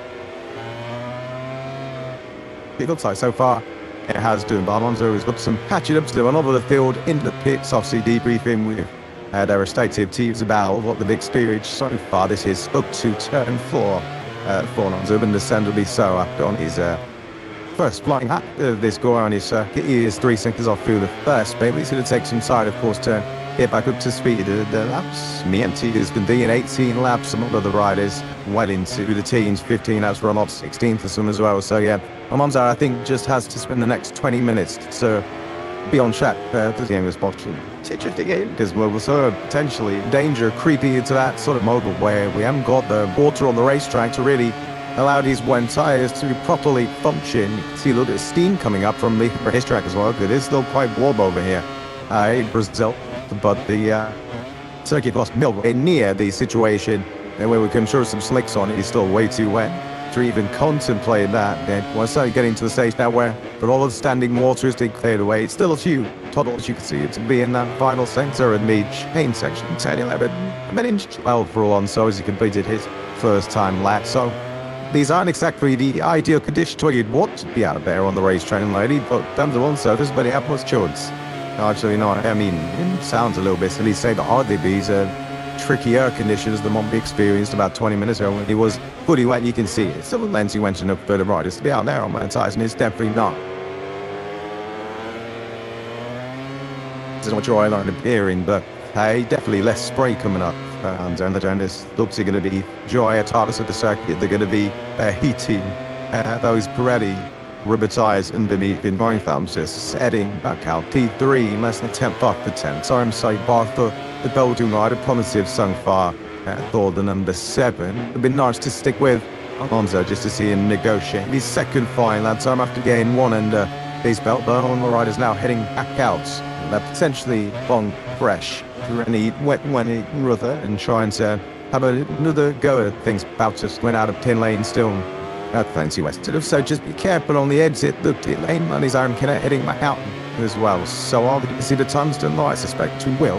Not sure by how much. So I imagine the 29th we'll be seeing in the next game at this time. But difficult to predict where we go from there. But as things stand, it's been relatively dry. A free session apart from Alonso's technical miss. Few moments Okay, but apart from that, it's been but it's a bit plain sailing in terms of let's in runoffs and in crashes. I've been watching Senator cool. And the riders obviously the consumer Mercedes game. You said that this is your circuit, which is just saying all in all, man, have 5 front and 6 rear on the Pirelli rain tyres of Elmerton this weekend, so they're not in a position necessarily well in sequence. Say wet tyres, and we might well not be seeing the less of these wet tyres to the weekend once this free practice walk session is completed, because we can't say with any great certainty how twice it's going to be in any section. It's speed and they must pay every day and conference long-term forecast for the moon we are given, but the idea was instantly be healthy percentage chance of rain on every day, whether we get much rain or whether it rains to reach our action, we'll have to wait and see, but I certainly could have a rain affected. It was a Grand Prix on the cement that it meet Moto2 battle, you'll be over 26 laps. The display on your circuit on Sunday was the MotoGP. In counts at 31 laps, the longest it has at once. Then he thought to exceed since he wants to waste up to do the second back in 2013. She's mentioned it was suddenly polished the tyres. It's going to be a lot of turning white. We got 9 right-handers over 26 laps, and that's how you can anticipate the right-hand shoulder of these Pirelli tyres being punished so hard over the Grand Prix on Sunday after the Dada. But the number 96 on his shoulder, which is still touching the hammer of Chai blends for 27 of a cappuccino instead of Jingle Williams and 60. Find Danny Holgado, but with a number he's ready. Holgado, he demonstrated that he's going to be a mated Frank as we go through this Moto2 Tuesdays. Yeah, along Holman under there in Thailand. I had 27. Then it done the Holgado, really on my nose still. Called me out a couple of times every time. I think I have changed it to then 96. So it's a little bit easier to find, but yeah, it takes some getting used to when riders, we see a lot of it, of course, plenty of times on my TV screens last year, switching numbers. So yeah, Matt Twist, number 96. I've been on board then with Gonzalez P20, but we get all that. But now, that's down through the sort of, it's a downhill section to reach the fight. This is in turn 6, you can just see the Chapman, of course, on the right-hand side. Obviously, that's one of the Clinky machines coming through, then enough it rated knots. Boy, Nova is up inside P6, so you just put out Lewis, then Alice Streak is on a potential session topping time just out of this, so we're going to get a decent look at it. Screech, just ahead of Championship of Gonzalez. This is the dip into as well before it opens back up under the bridge, and then put to the corners, turn 13. Passing opportunity there, different lines to be taken. We understandably cut back to Screech, who is currently P5, one place ahead of his teammate Navarro in P6. But is it going to be P1 for the pre-season? Well, not favourite, but there's these enticements. This is how his package of pre-season is not quite in London. Good job from Screech here in Dima. Yeah, there was certainly signs in Borigama's Screech backing up that pre-season testing prowess, but didn't necessarily take up the toy step he would have expected to after finishing up inside the test for on Friday in that suddenly mixed condition. Tried to session to be ended in mixed conditions. A Screech crashing in terrifying when he hits up Sergio Garcia. Is not up target for Garcia, was it? Turn 3 and around across Saturday and Sunday. And then, of course, as a result of that, Screech hadn't set a lap time about points, so he started today in 18th place. Was able to pick up a couple of points in the end, 12. So he's had his signs of the taste that the Tour Chetty knows in 2026, but a Screech not necessarily keep those clean in Boriram. Now, but he is doing so far, being he was 2 tenths up, wasn't he, at that point at the last time round. Can he hold his line this time around? Harry bounces, pushing on. Shifts the last second away from, and the fact they saw West Sunbelt didn't improve on his side. And the riders, you could just get a sense of they're just pushing a little bit more in the slightly improved conditions. The Screech just losing time there. Brief sec said, this is the final sector with basically inflates the actual ranking zone into 13, and then it's about power down to the ground, Ray Grid. Really necessary, come down to 13.3 at 14, and then far it is through the finish line. To start, I don't glad the speed is more so now, but looking good tennis and unbanned and it all smooth in Brazil. So my 35-year-old eyes were bloody drinks on me, which despite that they might well do, it looked like there was the first slight hint of some dry time at 20 true buggy shrink me when patches into turn 13 me penultimate right hand on this racetrack. It's a blue sky overhead now as the conditions begin to improve and clear up, which will be amusing to me. It is as MotoGP riders to me up there. First free twenties session, which is really an hour in length, comes up to just under half an hour's time, and size multi-time third MotoGP been on to then underway, but it's coming out to 20 to 12 in the morning here in Doyania. The crowd there, you see the grandstand in the background, pretty nice and deep, which is very toasty science, given them early on Friday morning in far from ideal weather conditions, even Brazil a little bit of an on there on the right knee there for Kinet as he makes his way through turn 11. General rider backwards and coming forwards, whatever the conditions. Here he is now through 13, and you need to see what it is to the 30 going wide there through 13 because they want the best distance, like shot through 14 and onto the straight. Kinet on the 40-foot Esvestoro makes his way to 10th and 9. There's a climb up from 10th place. He remains a second to 3 to our pace of effective far. Yeah, the number 44 get out off singles, and I'm really pleased there how it went over in Tottenham. But he said after Sunday's race that, you know, it went okay in the balance. Overall, was a tough step on himself. A big learning weekend, looking at in his new surroundings on a new chassis in the Boss Segura better like last year as well. And he said he did have a problem joining the race with the new tyres at the restarter as well. They'd only saved one set at the Grand Prix, so they didn't obviously have fresh tyres to snot to, which we have to cut to those restart steep and folded.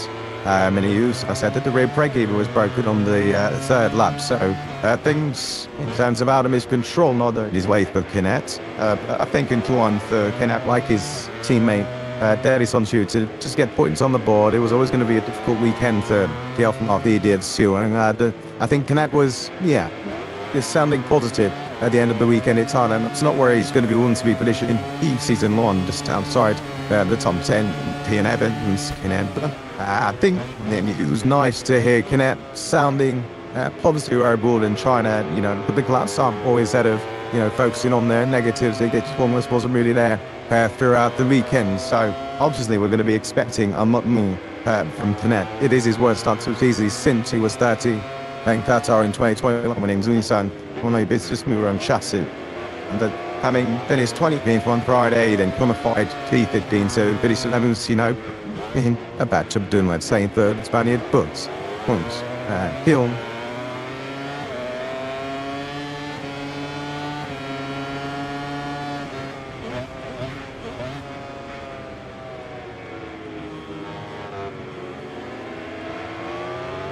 Off the arm straight. Didn't slam down too much because the Screech has taken top spot now on 130.102. They've got at about 6 riders in the North Thirds. He's a Streech, Jabara, and G. Bautus, Yeti, Navarro. Some third best restore on Calix. Calix best restore on Thingwood. Mid-side, deep top sinks. 7th of the Balbanies. We're about impressive Rockies. He scored the point, but did I say back in Brea, Alberto Camaranda. Sued. So he loaded up the chalk, it's fair to say, in his first full-time commentary, and Alice the Enter said he praised how quickly he was able to learn through that weekend. Couldn't back down in 26, but was super strong on each of the 3 starts we had in time, and was Ferrandez again start up into the point positions and was able to defend. And that final half point from time for a Sartan in the closing stages, so it was a good news weekend on bench science of the Bilitrum Temat that's being brought around last time, man. Yes, only good news for Ferrandez to get, at least half a point on the board. It would have been a point, of course, in normal circumstances. As a Screech crosses the line once again, doesn't quite agree, but, another decent landslide for a Screech. We're not down into the 29 cents. That is, we expecting it to be the case that after I know such issues so far, the top brothers and riders, this is a nice little summer of the Screech doing this thing. That looks like it's just putting 3 turn 10. Or actually maybe out of turn 7, because then there's a king through 8 and then into 9, so I think it is actually going out of turn 7 there. You can see that replay to turn 7, then speeds.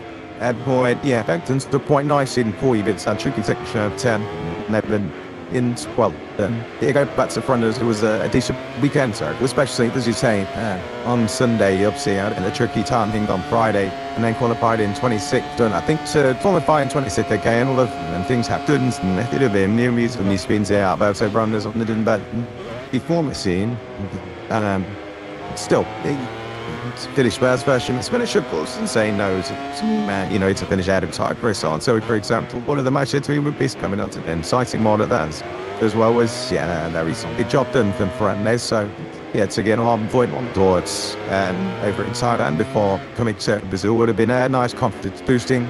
Right, and on the 5th tomorrow, and of course for the team, as you rightly say as well, very planned and detailed weather forecast century for the rest of the weekend. We're very grateful to but studying out these weather forecasts as we go through the rest of the day, indicating that maybe we would appear to have seen the rest of the rain, and so at the very least, about a quarter past 1, we might see the rain return here. So, good news about the GP coming up in quite minutes also time that the conditions are. It's needed to be stable and change a little bit. It's both state track will continue to evolve and try out as you go to the weekend. So we'll see this afternoon in practice. You have to say that the favorability of rain to this afternoon is hovering around about the 60 to 70% mark this afternoon, and the time of day we're expecting the most of the rain, or the likeliest point of grade, is during MotoGP practice, which is now from 3 to 5 p.m. later on. The probability of rain and expected tendency as much as a millimeter of rain this afternoon if this forecast is correct. So these might well be the best of the conditions for the ladiers in this first day of running in Toyanya. So in terms of MotoGP still to come, we might maximize whenever try what he making again in that freak tries this one about 1 hour of running. Really, I'm sure because I don't think we're necessarily seeing the last of the rain for today. No, and throughout the weekend as well, and very unbreakable.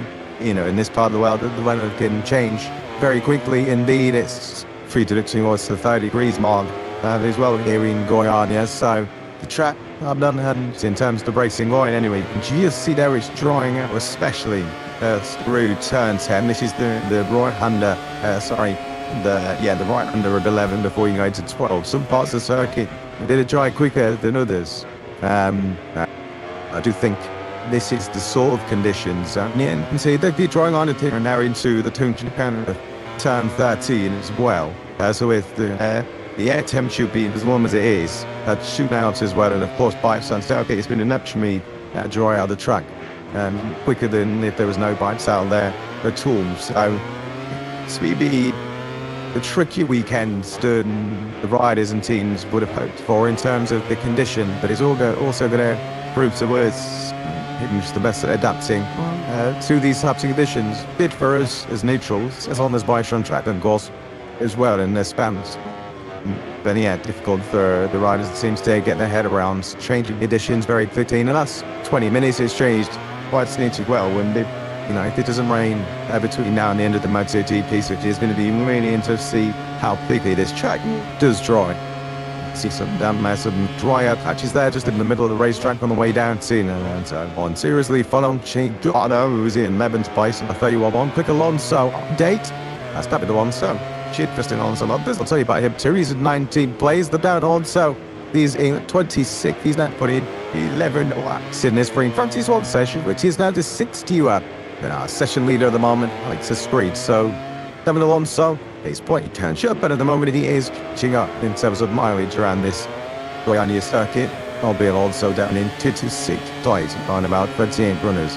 It is just longer at 2 seconds at the pace. You could see Alonso again some decent lap times on the board in terms of just being out there basically, and Sergei some experience. Tony Arbolino inside the top 10 quad weekend for Arbolino was now in Thailand, back in his only mechanic 250 one, so as you can see, he's going to take a little bit of time to get back up to speed, but supposedly we do see the pound Arbolino on board, but the front, at least there's some Grand Prix this year. You could see that first also just needed in Ethan Gulfara, and so I think this is a sign of the track conditions, yes, drawing out, but not necessarily making it quicker or improving. Obviously the heat cycle through those Pirelli tyres is going to be too much in the drying conditions, and obviously no one needs slick tyres, yes, but I do think pretty early doors into the MotoGP section. We could be seeing some slick tyres being used, some intermediate things to chip minute potentially head to, and with the third right up. But yeah, so today you can see there, yeah, I mean, you could totally get away with slick tyres, and not the Miensu, of course, especially in FP1 Moto2, which in it at this stage of the weekend. But it just proved that this track, and even in the wet conditions, if we do have a downpour, we're still able to hopefully get some relief in, because the grip out there is good, and it's also drying pretty quickly as well. And it's just the sun's come out, it's began to dry very, very quickly as the track temperature continues to pick up.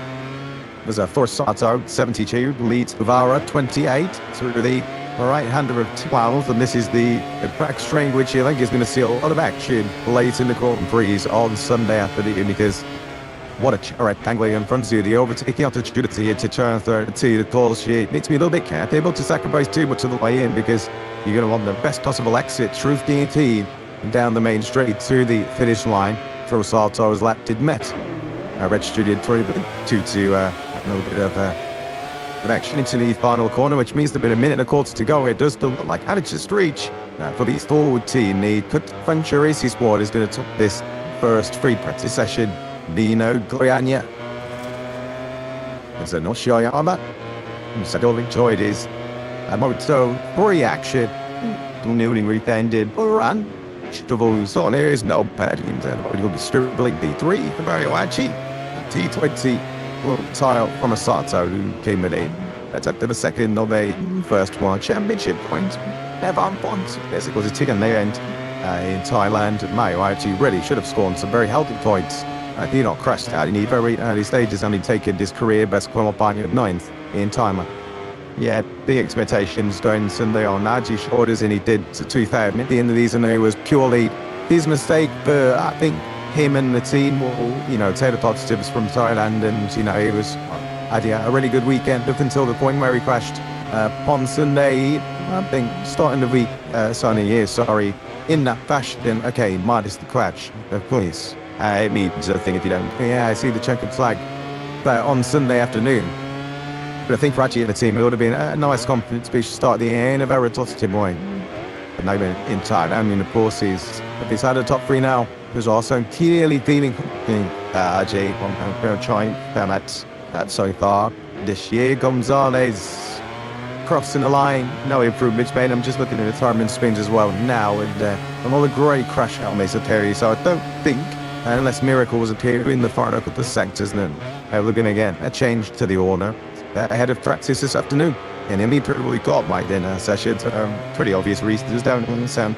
Doing something to him on 32, about 2 seconds back of this bridge. See number 11, of which many people at the circuit for enough number 11 on a cancel t-shirt. So that's more for Diogo Moreira, who's out on track surely for his home Grand Prix in MotoGP, the reigning world champion, of course, in this class. As the 11 planning to stretch for the planetary team on board for chassis, first and sixth for Pinkwood in this first practice session in Brazil, showing the way forward, shall we say. Nicely done. Yeah, and some smiles down there in the forward camp, the Clint Racing team, of course. So that's a good start to the Brazilian Grand Prix for the Moto2 number 11. I'd be claiming if I see 11 shirts around the circuit, it'd be for me. So I think hopefully Squeegee is doing the same, obviously in jest, of course, because we are about to see the home hero in MotoGP enter the fray. But yeah, promising signs and early goals, of course. I don't think we can draw too many conclusions for another shift scene, but you can obviously get a sense of which riders are feeling a little bit more in these conditions than we are expecting to reappear throughout the weekend. So yeah, it's some things looking so. Guevara again quick, Agi again quick, Bautas are there as well, Vietti on our Bossastora again. Looking decent as well. I think Navarro and a switch there up inside that top 6 is really promising sign for the Clint Racing team. Mario Agi, promising signs for him too in third. Just 10th second off the pace in the end. Third and 20th as mentioned for Honda Teenager and Nachi. Certainly relishing the expeditions. That is another thing to find what is in this Grand Prix paddock. It's Moto3, Moto2 or Moto2 GP, a brand new circuit with mixed conditions. First thing on Friday presents a major opportunity for someone to potentially become a hero this weekend. Certainly no lucky to be a hero in pre-practice one is the World Championship leader, Manu Gonzalez. Hell, the Malaysian Grand Prix in November last year when he pulled crashed. Oh, the thick place. It's immense time than anywhere else last year at the net of the World Championship. He's weighing married. Manu Gonzalez sits again. Taking off the Moto2 campaign of 2026. This is Rich, just no fear. Be couldn't fracture team. Forward on top in free practice boy in Brazil. He Pegavara second championship and second in that 3-1. And Mario Achi and Barry Palters. Chilestina Vienti fifth at Moy Navarro. Alberto Parandes. And I hope the KRS. Rookies 7 and 8. Ablino Kieka putting the top 10 at Daniel Dado, Ivan Otola. And the center Aegis at the Ayrton Center Auto Throw in 13th. Munoz, Forgiabi, Sita Sopa, Speed RS 15 then. Puertas Samajo, Bayer, and Alonso Lopez. First off, next up had a points leader, Andy Gonzalez, untuned by Nicole of Garcia. Next up had Joe Roberts. David Alonso after his delayed start of the session, 26th ahead of Moto3 champion Jose Antonio Rueda and RW's Ayimi Sasaki.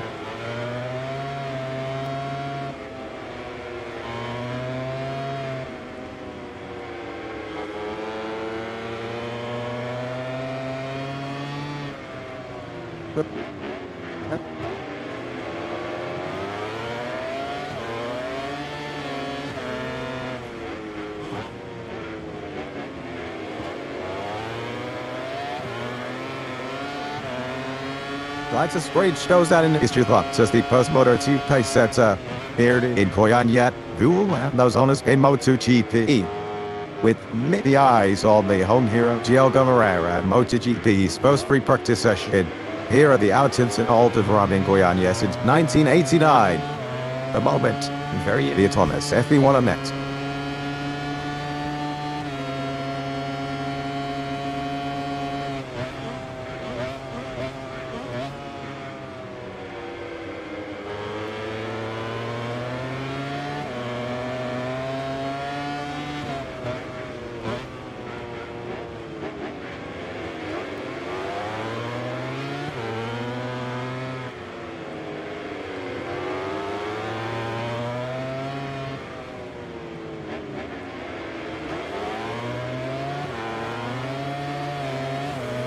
Chiefly has Jody from Burner. I'm sure Brazil throughout the first match. This ball of South Harkis is true back to the pole.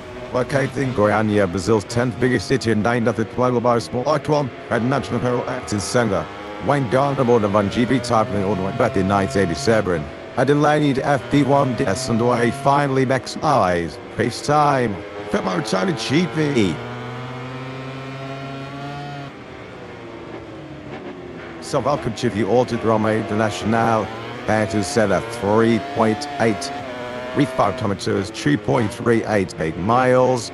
14 corners, 9 of them right, 5 of them left. First built all the way back in 1970. So about a 75-minute slide from Sao Paulo to what the comments in the car. Southwest of the capital of Brasilia. A real technical out. This downhill heavy braid me into a fast first corner. The fastest corner of the circuit turned up to right. And then the lap completes by turns 13 with 14. Very Aragon Ash to complete the lap near in Goiânia. White side stretch signs coming out the final corner.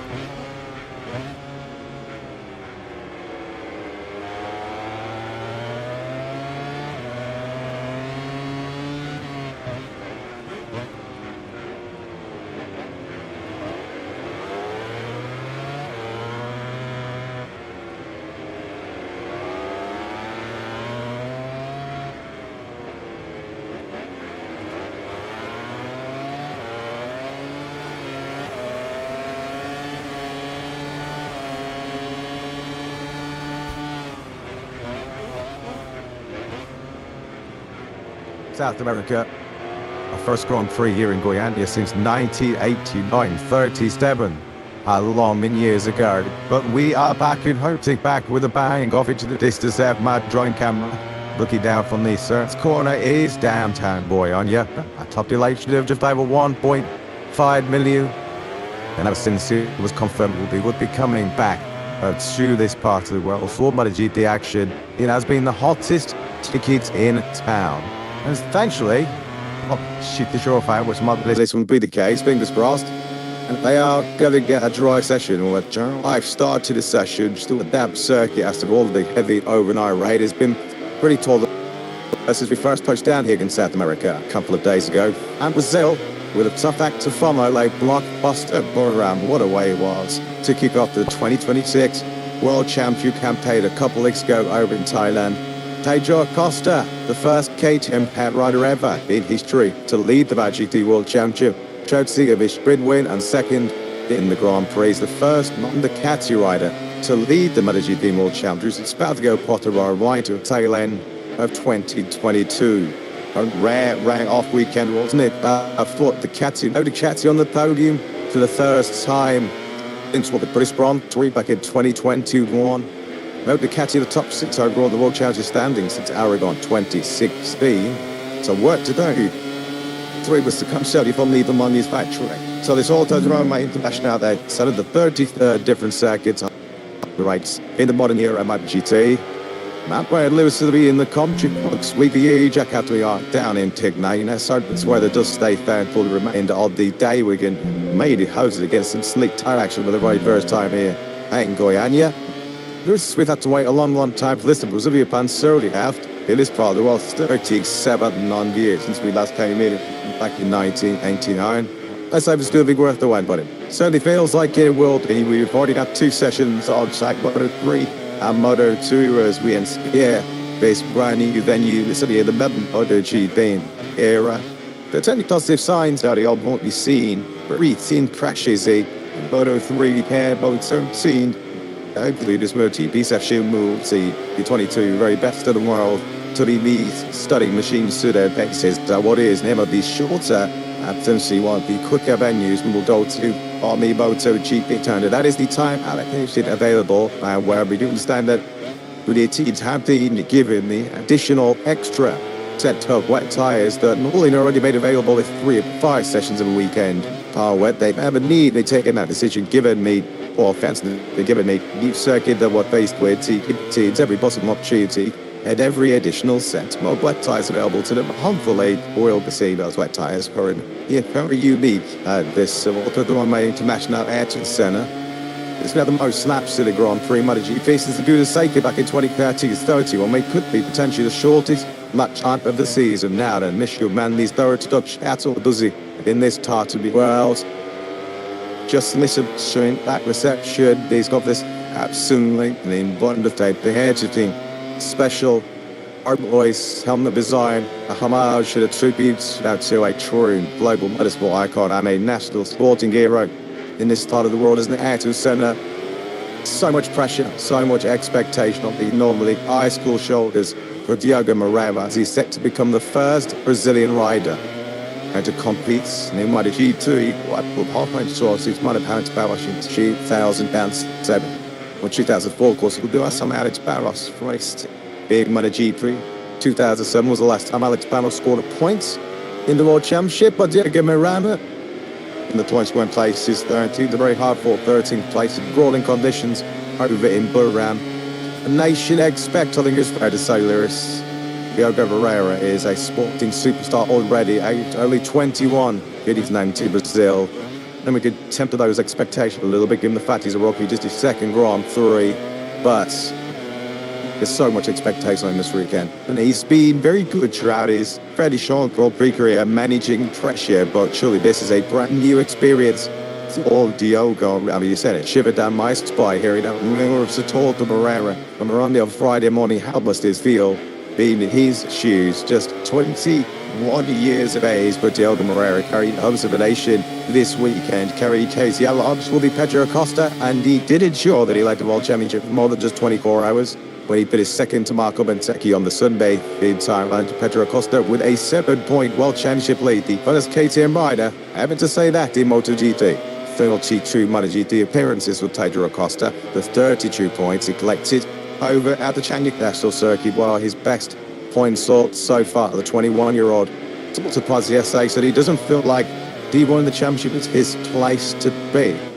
For how long will he be there? Of course, he bought the Firewire City in the springtime Grand Prix over in Thailand. A kick battle for the sprint victory with Marc Marquez and while the controversy conclusion to that particular occasion, and they really took it out with the likes of Marco Bezzecchi, Jorge Martin, Marc Marquez in the main Grand Prix.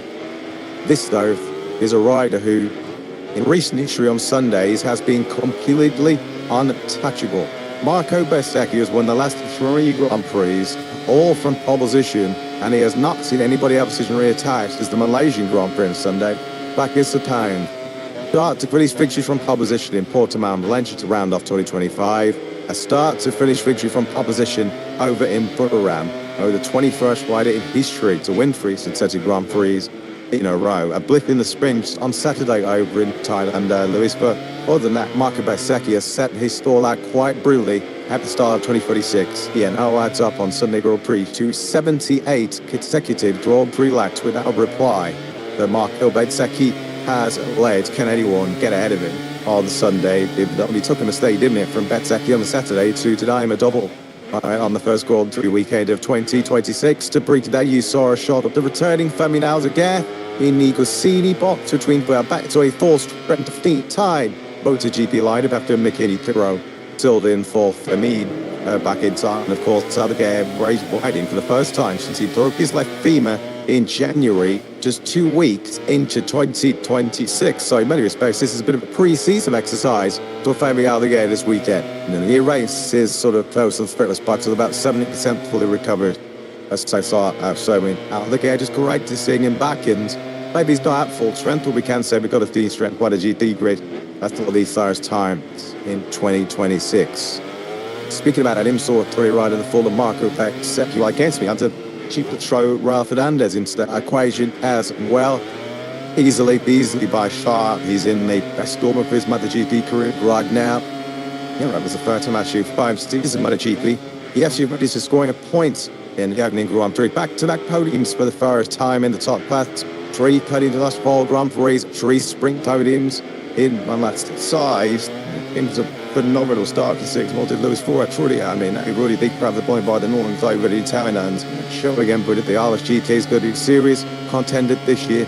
First time ever in a Grand Prix. We got Theotories beside the top side. It could have been better. Ibdura not kicking himself for what he said was that on the moment Sunday to Diamonds. Yeah, that he used the fact that a pretty one in around the flame pole position. It was the Stale and the Manel their victory. Marco Bezzecchi did by 5.5 seconds from Petro Kolstad.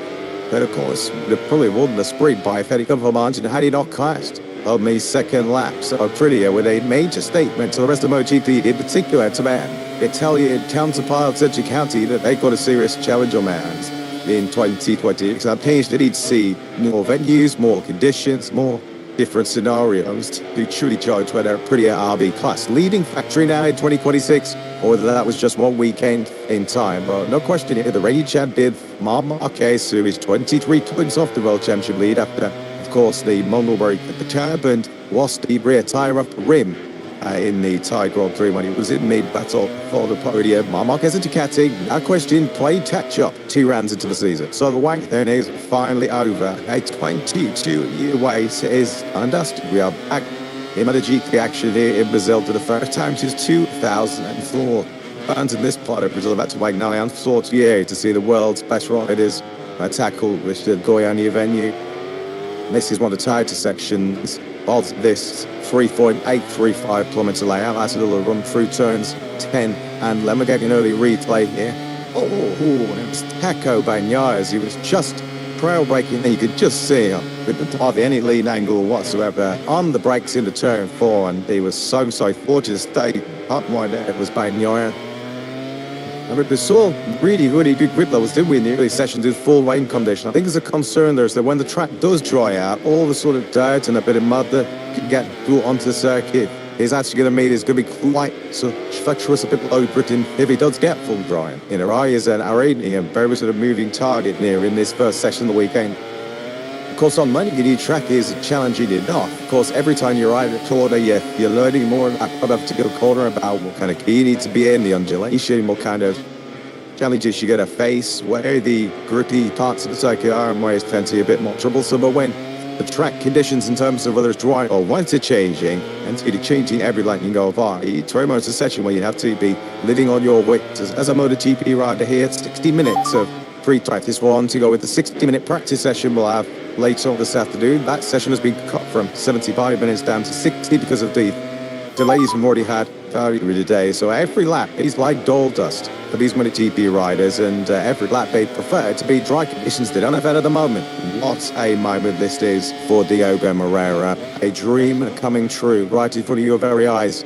At the moment here, ladies and gentlemen, and of course, he's already got some cult status in his native Brazil, becoming their first ever Grand Prix world champion.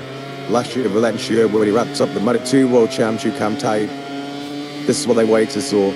It's been a long journey as he's had a Brazilian talent. 2007 Alex Palmas in the top class with Diogo Moreira. Just once again, the early time of his Grand Prix career was impressed with Moreira in a race in China. There's so many riders running to particularly rare tyre durability issues. He managed it quite well.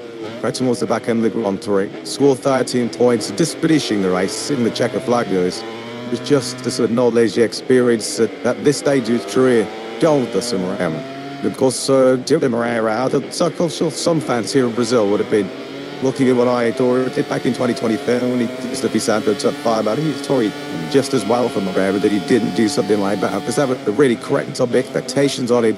First weekend is what, to admire into the tight chicanes at 10 and 11 in the first MotoGP rider to down Travail, the Goiânia gravel transfer thing this morning to Amira rider, who certainly had a hard look story to tell for the first round of the season in Thailand. Yeah, I mean, at times that Thai Grand Prix, he felt like he was a race of survival. So many riders post the Blorum class saying that they were really working to nurse that rear tyre home towards the end of what was a tight traditional Grand Prix. Unfortunately, Joan Mir was one of the riders had to call it quits, just couldn't carry on, he felt. With the exterioration in grip from his rear tyre. Fortunately, it did add another DNS due to what is a rapidly expanding, not finished pollen. As far as the 28-year-old Spaniard is concerned, his 33rd Grand Prix D, and in fact was his 57 starts. Man for HRC. Tough luck that was for Dramé because he didn't deserve that really. He had rode really well. I'm an RC2 on the Touring base.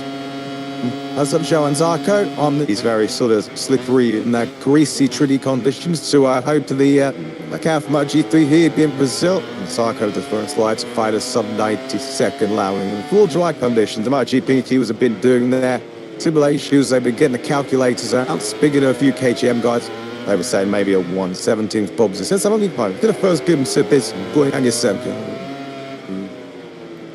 I know.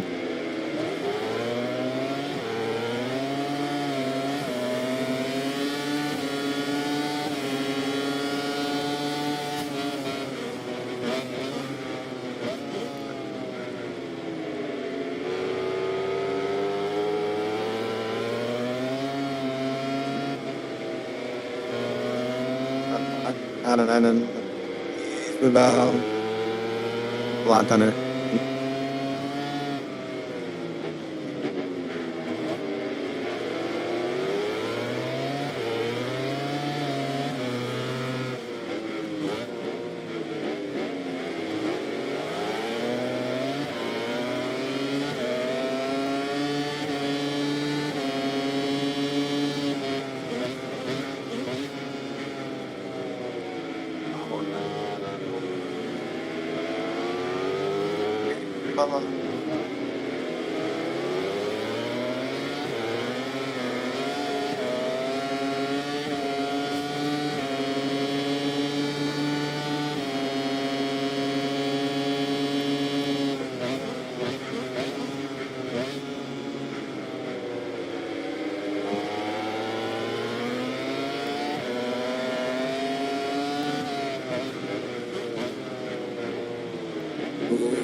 Well, there you go. That was your first daily lap there of the 3.835 kilometre Goiânia circuits. We had the pleasure there of listening to a factory producer sing his way around.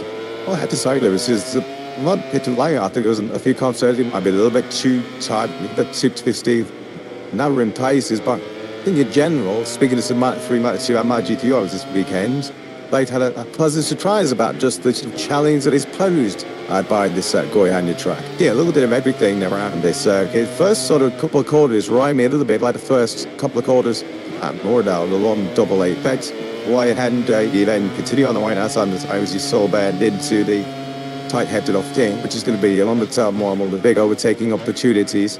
And then it's a little tight and twistier once you get to the back end of sector 3, turns 9, 10, and in later in where we see Marty Boyle wide there through the left 10, me final left hand down on this Goiânia circuit, and let's do the big opportunity to overtake it to 30. But bodies in many respects the final corner. The track map is the penultimate corner, but fair to you, it's punctually they absolutely tin through that. As you get it to mid on me, to the edge of the track, choose 13. She only did yourself the best and straightest one. Held to the start, finish straight, but she's the thick edge is 6 meters short of the kilometer long. The start finish straight, which will suddenly lend itself to plenty of on the 10K in that 2 hour sprint zone, but the 16 man should be putting on my Grand Prix one Singman. Yeah, in full track conditions, with they could again lap times are going to be sub 80 seconds. KTM more saying that they expect Pont this to be anything around sort of 117, 118. On both sides on a scale of 1 to 6, Goiânia is difficult to rating form in terms of braking. Why was estimated in clean dry conditions going out to 820 is fully dry. Brake you for around 20 seconds, serve and a quarter to the left. The hardest braking zone, what it tries you is that long downhill running to the first corner when the rides are really decent rating from around 340 kilometers now. It's about 115, 120 comes down. There's a trail break into that first corner, scrubbing up that school to Thomas Bowling. Children's 50 meters in less than 4.5 seconds. Instead of break to fault challenge, get your bikes top handling like that first corner. A lot more observation of what you can sort of gauge from the camera view as well, Lewis. Yeah, it certainly is, as you see a little bit here from the ball. There's the World Champion Joe Rabbit on very ratings actually yesterday to predict the whole time. He would predict MFT.2. If anyone's going to know, feel Tio Kumarbara might be best placed to tell us that. So we'll find out tomorrow to get a full try qualifying whether Morera is right, as Marc Marquez now closes in on Luca Marini. Then you can take kids that's later to like me about a second to Marc Marquez and you feel brand new venue, changing weather conditions, track conditions should replay to the hands of the world champion. Yeah, it just feels like it's a weekend potentially taking about the likes of Marc Marquez, Jack Maris, and the conditions are constantly changing. He has mentioned it a while back, 31 laps from Sunday's Grand Prix, the highest number of laps for a Grand Prix since Laguna Seca back in 2013 when the California venue from the hillside around the spectacular Monterey was 32 laps. Busy old trip in that shaky, isn't this one? Public has got full as as well when you go to new venues for the very first time. If you cast your minds back and look back at his back catalogue, when he first went to Austin, he cleaned up. When we first went to Termas, he cleaned up. When we first went to Burram, he cleaned up. And when we first went to Peloton, as a river comedian, hello is the thing. So maybe to Brazil, they might also see Marc Marquez clean up. Is he going to have the machinery to clean up this weekend? And there's two things about Marc Marquez. First of all, Ducati Challenger brilliant here this weekend in dry conditions. We do have an expanded tyre allocation here this weekend. That does include the hardest rear tyre, the Aprilia certainly got working better than Ducati did in Burram 3 weeks ago. And also, I guess, is a big for Marc Marquez. Now, the 3-week gap for Burram here will certainly helped him. It was certainly heard from Marc Marquez that he was particularly weaker in the right hand. He told us, of course, but he's recently recovering a right shoulder, which made he could take the same level of risk through the right-handers and he could through the left. And this is a predominantly right-handed circuit. Fabio Quartararo and Yamaha in general with their new, what the hell will be a rapidly improving V4 that M1 had a brilliant start to 2026 at the Chinese International Circuit. Starting to sort of find any kind of positives post the Chang Grand Prix. That was the number 20 Fabio Quartararo. In fact, you might have and I might have seen the official of Yamaha touch release, which came out sometimes to Thailand. And it was short and sweet to say the least for the Frenchman. It was a tough ice act, but a bit more be expected. Hopefully Brazil will feel better with the bike. Full stop, thank you very much. And that was it from Fabio. And then coming down to South America, Lewis, he said he's always been kind of blunt in some of his recent assessments about the what he perceives as the lack of trigger, shall we say, and a lack of performance from this new V4 engine. He said that there's not really any positives we can say right now about the performance potential of the X-Factory Yamaha. So, tough old times. No sugarcoating there, was there, from Fabio Quartararo, the Yamaha quartet, including the factory team and the Pramex squad.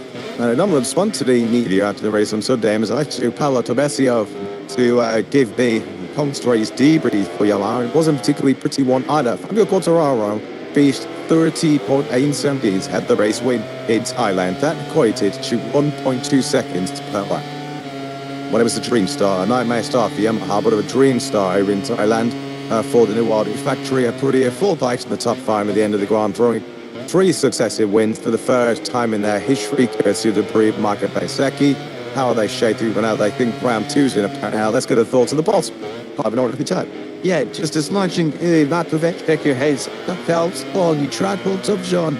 Thailand is the so sensitive and brilliant about, but first Marco, one of the both drivers, to come back in. Hello, what was his assessment of this circuit in the conditions at the moment, which from the outside looks sort of changing lap after lap. Absolutely, fully like he said the same. The condition is changing a lot. You go to the black is already good with the weight, but is dying very quickly. So with this sun, probably there will be a dry line in the next minutes.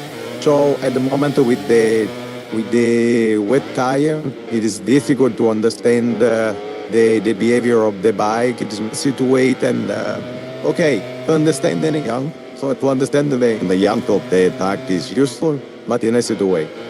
In terms of the rest of the weekend, how much of a challenge is it for you guys to put any kind of planning together? Normally when we go to a new circuit, at least maybe set your idol at least there to get an understanding of bubble. But with the tyres, what you have to do is the gearing, but we come into a circuit for the first time in a very long time, completely bloody. And so that the weather that we got must be a complete nightmare for you guys.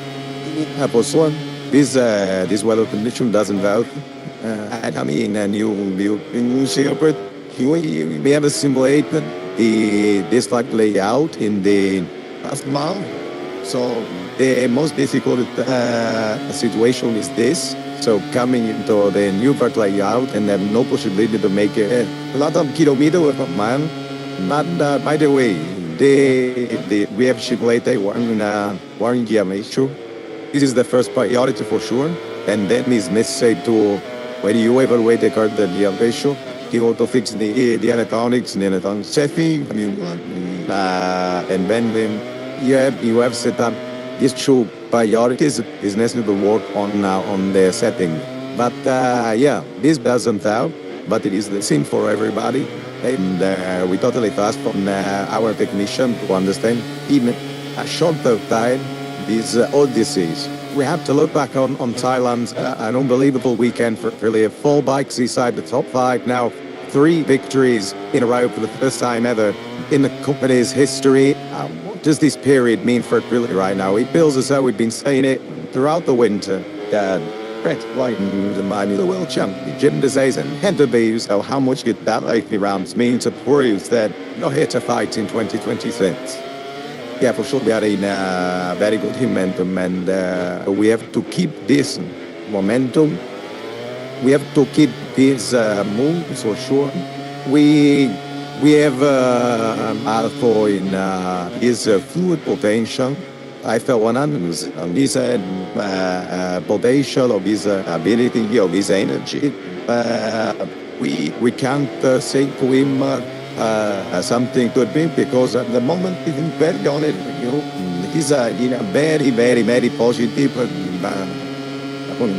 situation. And in the other side, with Orgid, we are very happy about the first race.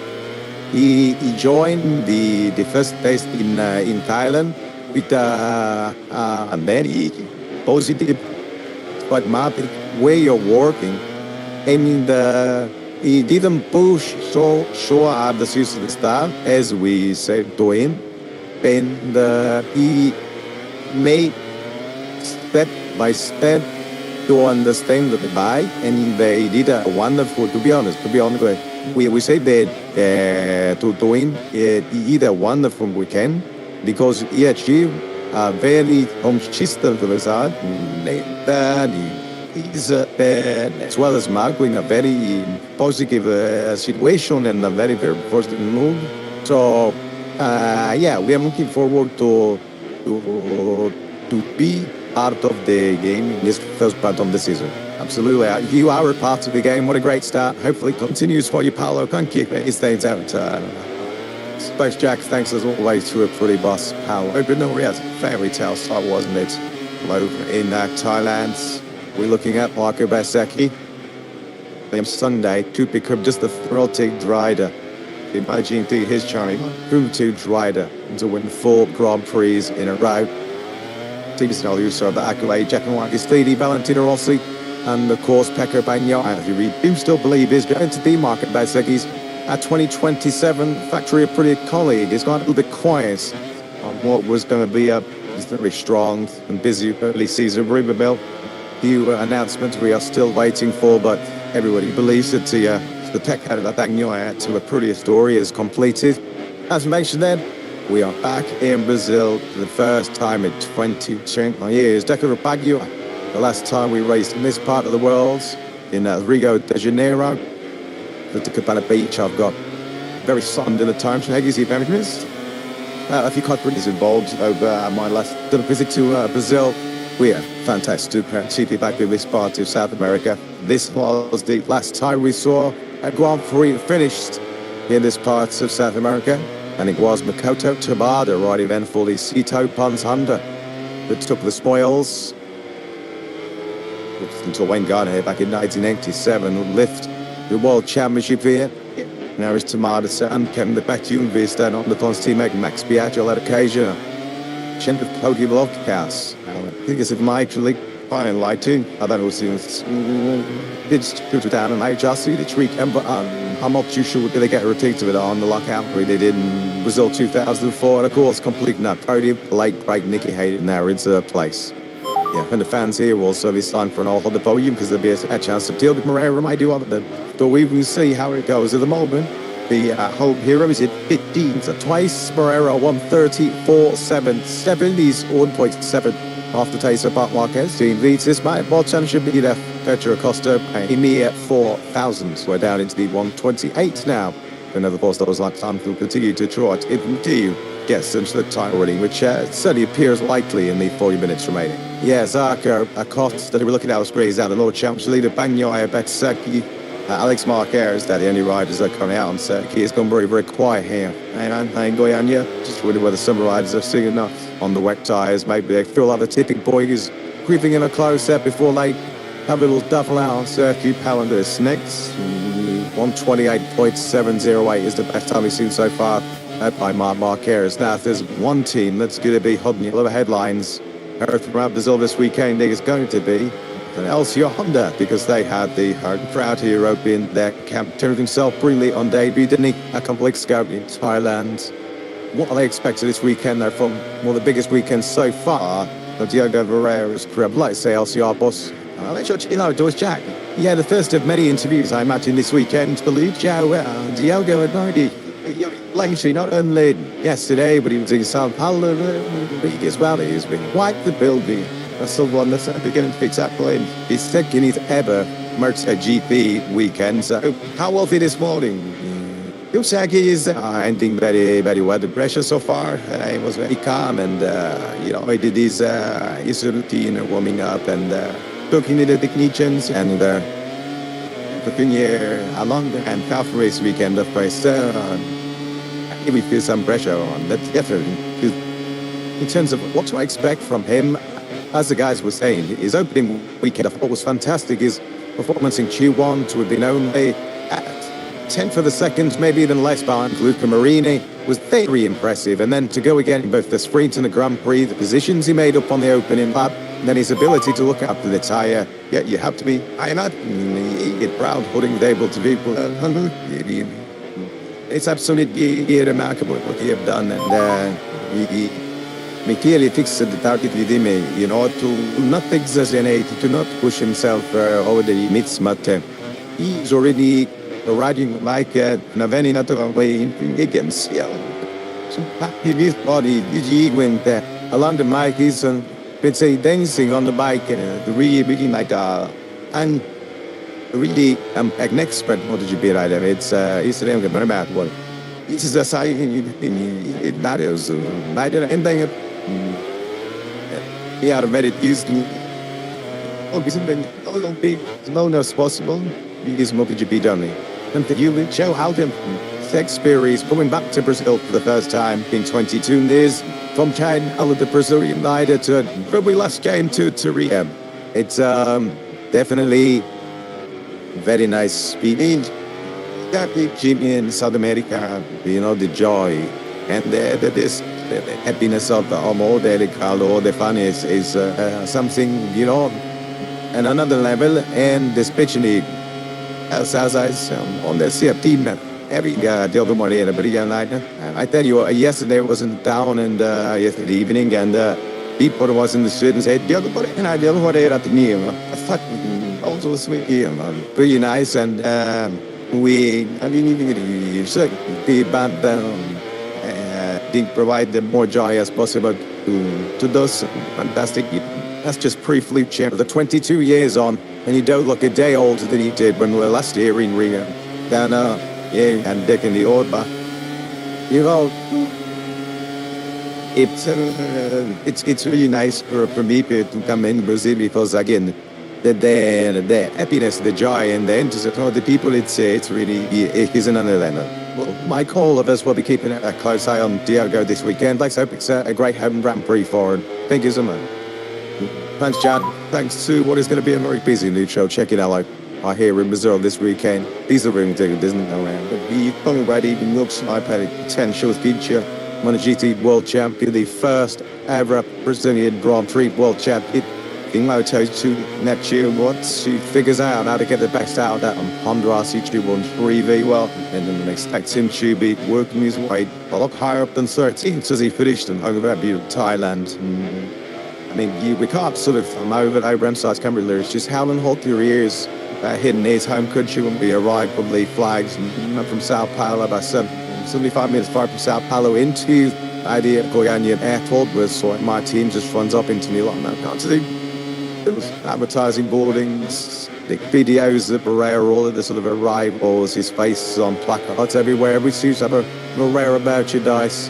It's a bussy for each end for the lab. They do get by in their own dough. I mean, obviously a long time inside of the box, 2 unfair wheels and something over plenty of experience. I'm actually following on actually to Argos, and they've got behind the white suits like they might sir over the years. Of course, they just like Ayrton Senna, which this circuit is named after, so they put a genuine future star. As you saw already, of course, Moto2 world champion, but also he does go on to success at MotoGP, and that will catapult him into superstardom over here in this part of the world, and they'll have to build new grandstands to accommodate the number of people who will want to see Diego Moreira succeed if he does indeed go on to have a GT career. There's so many of us I expect, and he has got a very calm head, all these young shoulders to deal with that too. He is so subdued at keeping himself very calm and managing the traction is on his shoulders. His style is to beat him to win the new test for it.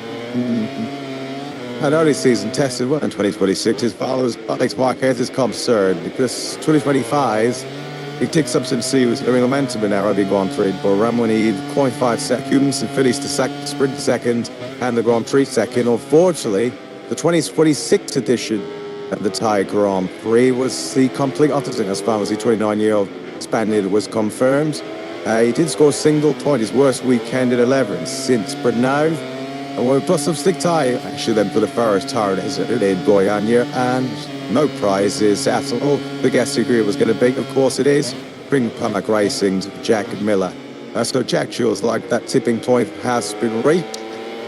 Let's keep a close eye then on where we're at lap time-wise. Marquez on the rain rubber set the fastest time of the second day here in Missouri with 1:28.708. Only his factory captain team at Tacubang Yaya and world champion Tejero Acosta. In the early phase of our session, we were able to find match also in the 1:28s. That was, I see, thousands of the second splitting Mark, Bagnaia and Acosta. Mark is sticking with the wet tyres for now. He's not quite as touchy as Jack Miller is. That dimension early on, when there wasn't on board that, the final sector, so the one from 12 to 13, looks pretty dry after Jack Miller. So let's see this final sector. Yeah, it's pretty much of the matches, the fastest final sector in the wet. In the dry, so it's so important to me. This kind of situation to keep yourself on me dry time, like bind that, highlight it, don't deviate, flame it, but also just build that temperature up in those tyres. As soon as you hit those damp patches, he's going to tool those tyres down again. I'm getting Termas qualifying vibes here from the Jack Miller, that pole position he produced a few years ago after Northern Argentina on what was Sutton. I passed the soap circuit on the slick rubber. I wasn't it, Jack Miller? Big weekends. I coming up for the Australian 31 years of age as we make sure he is scheduled to make his 200th MotoGP start here. Hey boy, in Chile, hoping to mark he was a few more points in his pocket. They're all happening over in town and no points. But unfortunately for Jack, who was one of that quartet of Yamahas, I believe he'd buy the gardens up and he'd need a series heat of Thailand. He was completely out of rear tyre by the end of the Grand Prix. That's why he plummeted down all the way to 18th place in the end. Finished some 8 seconds behind his teammate Toprak, given him the issues he was having. Although it was at least some success initially for Jack Miller, because he had Toprak won the very popular Lord you took challenge. So we had just before the Moto3 race got underway. But Miller, didn't have awful lot separated and reset at various points. He was barely able to use more than a quarter pedal down some of the acceleration zones with so little left on his rear tyre. That's what he's suddenly Divya Tutsi at this stage of proceedings as he which they build on speed. So he's already built up a little bit of taste and temper between those tyres down to a mid 132 now. Yeah, and that's compared to Jack's best time in the session on Ryan Rubber, a 130. That quite truthful fight, which sees him sit down at 15 twice. We'll go down to Jack Bright Rishwa, stand next to Gino Bolsori, Pringle Pamak Never Hard Boss. On that short hop from Sao Paulo to going on you the other day. And he didn't have about as many growing hairs this head. Hurry, that took challenge from Sally hit it. I did shake her, as I said, thank you, Gina, because I top fucking Jack for his side was trying to take me in that Sunday morning pre-race challenge over in Thailand. He said, well, I'm glad you enjoyed it because it makes you put my heart right down. I think it was that, and what is a good salt we ordered? I was like, we had Silverhead times. Water show that was over in Thailand. And for a bit of a Crucini Ducati, I'll bet they welcome back, of course, serving out the game. Manalik had gone through with a last stop type back into the fold. There's a bit of a bite and a bit length about Jack. Yeah, I'm just outside for the other guy's box. Spoke to our colleague Kiko Giles yesterday, described himself as 70% bitch ahead of it. Injury come back one permanently. Be a citizen about your box watching Jack Miller on screen, and as Miller went through the final sector, should continue. I mean, that's it. See, boss Michaela Nassine just able wide out in the sheet. So really chase the Charlie Smith with the two of them secretly fancy me. The bravest John right now, given the circumstances that he do. Yelling out with one slick ties, just chance for me, and not yet just as brave as the Australian, but understandably so. Yeah, understandably so. Thanks very much for all that. Thank Jack. Yeah, I think that's it. Left femur injury that Aldegas suffered in Valencia on January the 9th was more severe than what Brazilian Alligator themselves initially believed. And he was certainly confident at the time, as the initial operation, he was going to be totally fit for the Open Grand Prix in Buturam. Not so was his place taken there by Team Tiro. He is still walking around, shivering around the paddock with the aid of a crutch. The absolute head is totally easier at the moment running a MotoGP bike through the horsepower on tap in his right hand. And it is just to sort of walk around everyday life, get himself out of bed and walk to the kitchen to get himself breakfast. It made it tough old stuff, these guys. Yeah, they are addicted to the mere Maltons like us who can never even contemplate even take the kind of risks in with a fully fit body, never mind a subjective body that certainly other guy and Turan me has. So yeah, he might well be the last to take the plunge and go but try ties. In this session, man, he's the mainstay you're looking at, aerated going on here.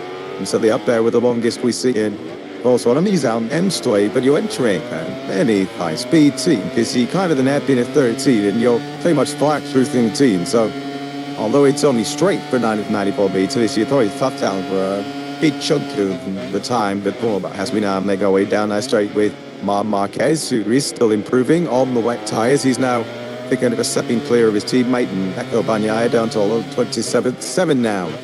For the reigning world champion. finishes. Tell you made this kind of scenario with them of our fans. We is just so good. He's got so much feel. So signed in Greg Chase and Greg when there's not a lot of it around. We've had a freebie at the moment. These tricky, treacherous conditions on day one here in Goiânia. Marquez making the most of it at the moment. As Lewis makes Jimmy, but feels like there's been a significant step. I don't know what it that rehab recovery. That left shoulder, just in the 2-week break he had. Toast were up. He's able to ride his microcycle successive days, which certainly bodes well as far as Ducati concerned. Because I have to say, Marb just didn't look completely the races every time. I'm not totally going on at the service like that, but I think the fact that he was struggling physically, that Ducati wasn't quite better than him. Didn't have the sort of sweet spot feeling for other Grand Prix weekend. Clearly, he was going to rescue and Tony Mosnick on Sunday in the Grand. So I'm very sure he's going to reel in rather than there's not so. Mark unfortunately ruled out with a real freak incident. Lewis took to pump area. Well, for the first time in KTM's history, they have a rider at the summit of the MotoGP World Championship. Pedro at the Costa trying to keep himself out at the end of round 68. Himself, well, stay double, Subitosaki, all right, here's your shot. Like I know, kid, and he's going to tell me in a second that it is only round one. However, as you and lead in the Birmingham circuit, kid, looking at the World Championship standings, they've seen Pedro Acosta, Red Bull KTM, not doing anything, and he might actually be World Championship leaders, and that must have been quite a sweet feeling. So I think still I should start a bit Sasteranto. Whatever I could say, you know me. But in any case, okay. Need base and charity one basis, so of course maybe noted right ups and I think seems like luckily you look in some lines being or shown the track on he said he's too by dirty soul, so let's see how everything goes, but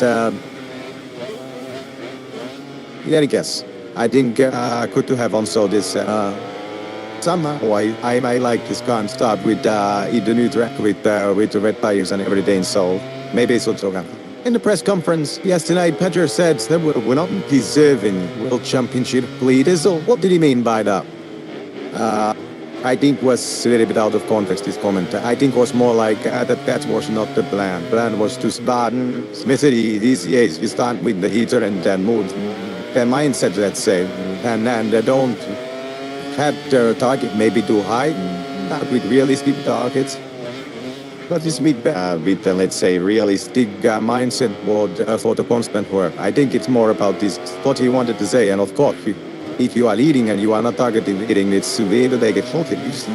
In any case, Monday to evening, it's like a second race, sounds like a second round. And now the special conditions, new track, everything. I think in Jerez we understand much more how is the situation between the manufacturers, between the riders, and those. The performance levels that we saw in Thailand, so they come as a slight surprise, or from what you saw throughout the weeks, did you feel that something like that could have been possible? Yeah, maybe we didn't expect, didn't say exactly the so-called result in Thailand, and of course it's a result of maybe in the end. But in other hand, we see also that maybe in some areas what was actually points with Ned Sabu last year, at least to focus journey for the bike. Also for the tire lives and Thailand, especially for the Thailand of Muslim. I've always seen this extreme hot conditions is a really best one, and especially for Thai remakers then. But there is always possibilities, you know. If you improve in something like this, we made a lot of chases, poison, you know, that may be a little bit for the dump space. So there is always, everything is compromised, and now we need to understand that how to influence the areas, maybe it's first of all, should not improving all, but it is bad. You mentioned the challenge everyone is facing here at this new venue this weekend with no data when it comes to gearing, to tires, with the weather causing the issues that it might throughout the weekend. What it's going to be, so what bothers it? Weekend, of course, to the toilet. Is it the correct way? But of course, preparation is the third one. But now, especially when we spend many laps for the went from business, he's still making dry, and I'm the one is none looking so promising. I need to be need them all complicated. So just hoping to analyze in the perfect way the dry laps will let you. Oh, exactly, excellent. Thanks very much as always, Jack. Thanks to Rebel KTM Factory Race Boss Aki. Yeah, that point that Aki made at the end now shows how good we'd love to sort of see the glass far full weather-wise here in Korea. But unfortunately, I expect the return of the rain at some point later on the Saturday. It's 12:42 local time here in Brazil, and forecast predicted made some rain and rebounding it. They've been carved now 45 minutes time. I said it doesn't bring any further significant disruption to the early date. Why? Welcome back second 11th. I'm quickly going back to my world champs with Pedro Acosta, Jonathan Amigo, the thoughts there. From the boss Akio, it's fair to say that the Pedro Acosta that started 2025, so that the surly cartoon his behaviour, to throw his toys out of the pram. This is a completely different beast. This is a completely different character. I think he's sort of matured a lot. He's very much more forward and through wings and to achieve things. But KTM was until he now a better Pedro Acosta. Victory poached his top this season. And I think they signed him during maturity of Pedro Acosta, but he was more than happy to acknowledge that. In the press conference yesterday, and he was asked about the big difference from last year to this year. Is it Pedro improvement, or is it KTM improvement, or is it something of a combination of both? Pedro feels as the latter, and he puts down perhaps a grin that doubt and perhaps be maturing also at times earlier on last year. You could understand that to a certain extent, given how young Pedro still is. But for still talking at this stage, Pedro Acosta about a 20-year-old in MotoGP, given how impressive he was for much of his rookie season. He was expecting a big step forward last year. That step forward didn't come, certainly not in the early part of the year, due to the relative lack of performance on these KTM. But KTM have probably better step forward for the bike too, in terms of the longevity and the performance on used tyres later in the race. That allowed Pedro Acosta to overhaul and to ultimately take that second place from Ralph Fernandez. It would have been fascinating, wouldn't it, to see how an Acosta Marquez rematch might have done in the latter stages of the Thai Grand Prix had Marquez 10th. So I think we didn't get that opportunity. Pedro comes to do in which you might not feel he's saying did not chance to attend their stage, but he do meet world champions tend to do, and that is maximise the world championship point to return. Of course, a first sprint win, How Floyd to finally add that. His first 12-3 win. And bonus, a bad monkey off his back, doesn't he? Big time. Trying to be just a third rider to win a Grand Prix for KTM, of course, with Miguel Oliveira. Brad Binder, his current teammates in the past as Alex Rins. Well, he's enjoying this, as I said, experience. This Koyanji circuit in the Mandarin second to the 1:47.29 for H. Looking at the man's high graphic in Home Jibon scene. It's still only Jangreon that's taken the punt and rolled the dice. I'm going to look at some Michelin slick from left side. Of course, we saw a few shots inside the VR46 Ducati cars. I saw a few shots from else on circuit as well. They'll be remiss to us not to mention somebody else who is incredibly popular. That Brazil, very much Brazilian rights with his mother born in this part of the world, Frankie Morbidelli, who is to be enjoying us. I think he described it some Brazilian vibes here this weekend. I think of actually going weekends to be the first time his mother and some of his family actually see him blind. Then I come on break. Morbidelli here is sort of bits on the radar streets in parameter. An awful star, drop back to 18th or 19th on that one. Big Thailand. While everybody else surrounding seemed to be fading really badly with big victories. A phenomenal charge through the tag, isn't it? Yeah, crunch the numbers on this, had a look into this. At the end of lap 5, which is the last lap that Morbidelli was as low as 19th, he was already on for 10 seconds after race lead. By the end of the race, he was only 18 seconds back off the race lead. That was, of course, having to pass a lot of pink ball through the field. He didn't lose the other 8 seconds to Marco Bezzecchi, so he would have probably been somewhere near the podium. Freaking Morbidelli. He had anything like any sensible star to be his 9th place on the grid. And the VR3060 as he's had their issues. Did the race itself on the Sunday. Gian Antonio also felt you in podium battle. I think some human issues on his VR46 Ducati. So a weekend of what might have been, I guess, but I'm only into sport on both sides on the bonds. But yeah, I question Frankie Morbidelli with some home supporters plans. Not the chief cold favourite this weekend, but I'm sure many of the Brazilian fans here will also have a soft spot for Frankie too. Yeah, and of course for some of those Ducati issues which came in the way of Zinkley manufacturers, Pedro Acosta, the World Championship leader. Steady on Pedro, that's going to return 8. Don't stay on the inside, the Aki just looking on. all the dramas that came the way of Sonora's Ducati riders last time back with Bora. Remember the first, 8 to 9 Grand Prix we had a podium on Sunday, which did not feature a single Ducati, though Ducati on the podium of the opening Grand Prix for the first time since in 2014 when your top three was Marbot, Pespon, Valentino, Rossi, Yamaha, and Daddy Pedros, and I don't have that. They were failing, so the same as far as the country absolutely done it. Thailand so we took the few stations to the base. I believe Thailand's so Jack Willer there. The funding rider so far that it's certainly not like it was more taking the risk on me mixed with things eyes and the vibrant chance still balanced from fight. He has no one playing would not it's first time. Pardon most so let's get about it. I'll see. Imagine. Yeah, I managed to gather a very quick word to every cheater of Paul Sawyer who was just listening to that full man sweaty imagine to the pump saying, you are still a G guy put me and they on the track and what's it some big champagne you out man. Jack saying that the back building landed me heavy at the night and meaning he hasn't able to push any life was going to live in. However, despite that we're bomb just like the 17-minute the gunshot barely come to it within the next 5 minutes will start to see all the riders up and down the grid switch across to the slick ties. It feels as though we're at that tipping point now, but wind just starting to get up, the sun's starting to break through, so hopefully we'll see the final 10 minutes of dry running, which will be absolutely crucial for everybody to try and maximise.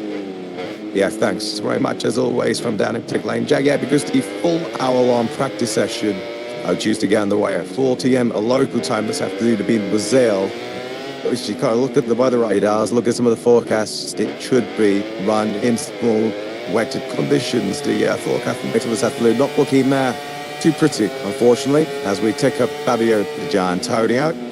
But you've been has now become the second rider in this session to go for some slip ties. He's just left pit lane on some dry rubber, so we might just be seeing I've shot at the cavalry out of 10 lane on some slicks now. Here is Zarco. This is the freshman heart of the Brexit out into turn 13, this double apex, double right hand there to come to lead already see it on the Duarte the shaky with lead angle on throttle there. That 10, there was no reason late tire spooling and the leading the sign, but it's potentially just overheating and getting it at 32. There's a bit of putsy. And then through the damp patches and just to get it a little bit tooled off. If you sort of think you're down. The changing conditions, and you mentioned John Zarco, thing you immediately get thrown management of the French Grand Prix of Le Mans last year. Good to see Alex Rins thumbs up to the smile on the face of Alex, who I think he's said repeatedly over the last few weeks as he tools to try and find some performances and chimes out of that new V4. All he can do is do patient, trust the Awata engineers, and further improvements are forthcoming very, very quickly. Like try to say in Common Space with Gino Borsoy on the plate a couple of days ago. Both Speziani has been so sure that he's at the earliest. So, yes, patient waiting game set for the yellow hardcore 7, fortunately. Yeah, nah, exactly. High temptations, I guess, particularly Fabio Quartararo, as we've seen already, wearing his heart on his sleeve through pre-season testing. As Brad Binder is already fighting the track a little bit sketchy on the smooth tyres out of 3 turns. 1 and 2, he continued to go wide now. Q3 for braking hard into toe for Monlac County. And in the foreground is the Trotton Tam 0Z on the 33. And there was certainly plenty of positives to take out of the first Grand Prix of 2026 for Brad Binder too. It's automatic qualifying 2, which we didn't say all that often last season. And then that I believe to the top 7 finish to reach. And time the Saxon ring on our Grand Prix calendar. Shorter in layouts than this track here in Goiânia. Marco Matseki touched upon this in the Freire Prescocious thing, how much he loves the paintwork, the chokes, painted in there, the matching colours of the Brazilian flag, and some of the runoff areas all decked out, looking to spend it in green, yellow, and blue. I've let it be close to the mind of pushing this up this afternoon back the session, as it could have been a real belting attack before Choo-choo. Once we see the riders are now attacking at turn 12. This is the drone camera and under the lead bridge into the final couple of quarters back with the home crowd favourite Diogo Pereira. His best work so far this morning has been a 1:28.966. Of course, this another was box to tick as far as the March World Chair is concerned. We've done very, very little Michelin work tire experience on that too.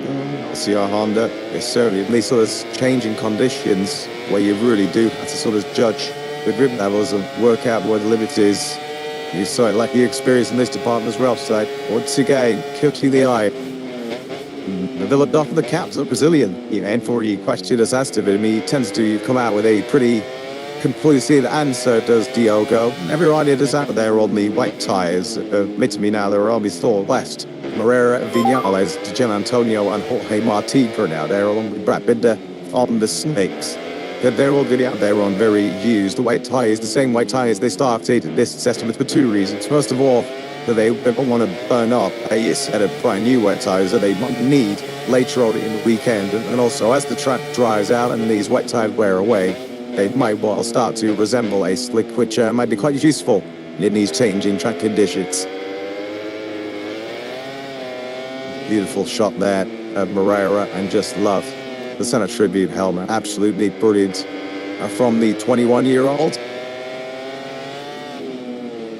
Scored those points in Thailand. It was the first Brazilian rider to score points since Alex Barros was 7th at Valencia all the way back in 2007, almost 20 long years ago. They've had to be tasted done by the Brazilian bands to see one of their items once again mix it with the very best at the elite level in World Motorcycle racing. But they do have a star of the making in Moreira. Marquez, 12 laps completed for the reigning world champion in this session. His best of 127.775, joined in the 27th by Rins and Acosta. The street is fun, find out a chance for Ozarko and Martin. We should mention the dispatcher, the dispatcher should reply Martin, the Hervid Pala de Norvodio in this opening ST1. His best Aprilia sprints, a Grand Prix, his best. Equaling his best Grand Prix finish, fourth place. Already there is the size. We should be positive, aren't they? We always sense that a fully fit Jorge Martin always clearly. It was very, very contested between RSGT. Was going to pose a big threat in 2026 as he gains more confidence, as he gains more belief, that he gains more trust. Well, wasn't 89 flying? Yet he's going to be a serious twang to, well, everybody, never mind just Ducati, everybody in MotoGP. This season is Martin. He took it all in context after the race in Burma, where he said, "Sure, a few months ago I couldn't even feed myself." And now he was dishing out overtakes to the likes of Marquez and Pedro Acosta in that sensational battle we'd had under the final podium for much of the first half of that Grand Prix. Martin, Marquez and Pedro Acosta, three of the true elite superstars of MotoGP, going toe-to-toe, and boy, Martin demonstrating the longer this season goes, the stronger it is in again. He now leads this free practice one session as we intend the final 10 mains. It is still not the entire. Well, as mentioned, it was a bullet start to the campaign, seeing what we've won Italian factory, and by their normally exceptionally high standards. A little underwhelming, I think it's fair to say, as far as the catching concern, but it surely will just be a blend. That we boost it further into this season. Maybe put a top and force influence that might be in recent years in MotoGP. Let's get the thoughts, potentially on what happened in round one and how they can rectify here. Brazil always a pleasure to welcome. But the boss, double leg title of Sujac. Yes, Marquez just puts his helmet on. I imagine he's about to head back out on track. Raise some eyebrows in Thailand. Stabbing A to C. No Ducati on the podium. No Ducati in the top 6 of the World Championship. The first time in 10 years. Ducati in crisis. As some people are trying to say. No, they like to surprise people. I'll tell you ain't though. But the joke, I think that in Titan we're facing, and it's so she's funny because the week before, during the might bust on this condition, and that. Some days that Gigi and the engineer investigate the deep, and I guess that they found out why, and I hope that here we would be a different Lincoln. Was it because of the higher track temperatures in comparison to the test? Was it the addition of the Pirelli rubber and other Moto2 and Moto3 with that during the weekend? Well, what's the idea behind why you guys struggled as you did? We honestly, I haven't speak with the engineer about that, but I'm sure that that is that can be multiple months dealing with this. Yeah, it was like funny, even the accident that happens to Mark, the broken wheel and losing the potential podium. So it happens very bad and that from you and everything. And then I think that and really many things that we are really didn't. But Man said yesterday that both Pedro for KTM and Marco for Aprilia are going to be in real contenders this year. It's 2026, going to be the toughest year in a very long time for the candidates to keep hold of the crown. That is sort of a shoe of those or the other runs and brothers, I think that they should we're not opinions of whole we think that we passed our engineers and we think that we compete for the championship this year. Thanks, Dominate. Thanks, Jack. Thanks to them. It's hard to see. I think there's no question they'll probably just see Guram as a little bit of a blip. And they are going to be once again serious contenders, aren't they, for World Championship? But Marquez himself, throughout the pre-season, has alluded to the fact that he expects the competition to be a lot tougher. Stick to them what he faced in that remarkable comeback here in 2025. But he well met being blitzed to the 7 successive sprint wins, 7 successive Grand Prix victories. I mean, I was able to sit out the last 4 Grand Prix injured. They still won the championship, but they have a record of points for. I think as neutrals, we certainly hope that he might be a little bit closer next year. KTM things seem to making a step. As had victory and to foster. To alert himself that he needs to, how he needs to manage a championship over that long season. Like a bang, I hope that he can get back to his best. Fully fit Perming Martin, the factory to Martha Banseki, was it tick something on himself. I think it's brilliant. Sorry, Palm, he couldn't see that we haven't gone 4 years. The Ducati, I'm maybe not going to have it all the right way this year. Well, gone are the days, I think, where you can't keep it out. You can still dominate your MotoGP. I think that too. The 2023 and 2024 when they had such a level of supremacy over the rest of the MotoGP field that it always didn't matter whether Ducati or to the particular year it would still be the dominant manufacturer. That is no longer the case because I didn't run around. We have a situation where, of course, they were being beaten by Aprilia's, Bensaki, Ralph Fernandez, and Jorge Marti, Igor Golsu was in the top 5. They were being beaten by the KTM and Totoro Costa. And that's what me and of course, and those late issues, they might not have been by Hodbitsu. Of course, and does they go them out on Mondays without the Grand Prix too, when he would have been in there somewhere in that podium battle. But yeah, Ducati now suddenly know that they got to be absolutely on their game, and they need to get their bike dialed in on whatever track conditions, whatever tyre specifications, where we dealt with any Grand Prix. Ducati can't afford to just rest on their arms and assume they'll be fastest. So Aprilia have proven that they can dip them to their money on a good day, they pretty certainly beat them comfortably. Just saw that Moreira out on the slick rubber. So too is the other two mates, Zarco, who've now got the Zarco. Look to the really Moreira up, Quattraro, been the Irish season to do ridden. This is also a house on those slick tyres as well. So more than half a dozen riders are now up to for it. Oh, late look around the circuit, before on your circuit, one of the slick tyres. Every Monty, this will be just those managers of the condition be out now. The session ran that just to see your name in T1. I did a by GT session. With a few items of the face of telling me, R2 sits within that World Championship field. They saw that you Grand Prix 2024 over Barcelona. He's been on an injury nightmare. It's been a hellish experience for the Martinator. So just in terms of his own morale, to see his name at the time, our GT session will just be a monumental jolt to the arm, although Marquez is about to have a big say. And that, of course, with Marquez, he always has a big say in proceedings, doesn't he? I think SG Needy also may be delivering a chop and making that on the Tech 3 KTM. And they at the moment down in 8th place with a 128.307. And SG and Marquez, they are both still out on line tyres. Yeah, on the Tesla best. The red sectors we're seeing on the tyre speeds are from riders on wet. The Riddle Tesla best. Let me end you one. Sleeps the moment. Marquez been toward 26s now. 26 9 in. Alex Marquez, you haven't seen much of him And they didn't see much in terms of success from him in Borat. No, last time he had something to the top 3. He's into the 27th now. Alex said post Borat as soon as he dared push. Spun out the Cathay GT26 in Borat. He was tasting tarmac, but these were real high-speed gets on that once. Right? He was pretty fortunate just to walk away with just a few bumps and bruises. That Cabagno delivers a late 127.711. That was an I-2 that in the session for the Italian. In the first team races, if this all checker flag is there, I have seen him country by New and complete the Southern Grand Prix in his big touring on that double weekend over in Batavia. The weekend that was the Ducati Rebel, like as also proud our world champion.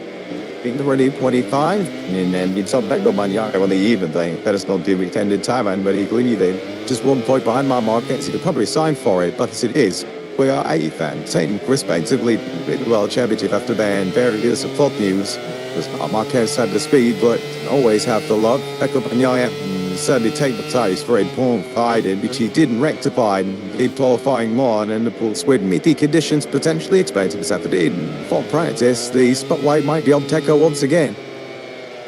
Spawn might on him at the moment, with the race busy on a very strong first Saturday, didn't he? Jenny was up SG near, as you can see, still pumping around the back end of the top 10. Here's the beast, the 128.1 sort die. He was a very typical beast to thought, but wasn't over at Denham, and actually being one to qualifying, and then the tire whispering themselves into a car's way. So what was a respectable point of sport, and then he had the champion flag, and the Italian plus in the line, eventually in Walter's place for once again a dismal we find forward, starting down. My name is just making some bouncing and as it might get further gridman soon, and going off it. Marquez was fucking to see where be then 136.9 7 stars from Mark. Genetic turn 13, and Housie went them on side at the curve. This isn't getting a good one onto the side. I decided to get in. Keep wise him on this last lap. That's the tiny lost. Didn't have final sets. The first signs of improvements from riders on slates. We are coming in from Binder, and he soon across the line scored 13. The Jack Miller too could be about to move himself up into the top 6 as he's into the final centre of this current man. So to take in pretty much the entire session, but finally, slick tires are putting in comparable and time to the way. It's Miller had to fill. The Elephants having store for us that.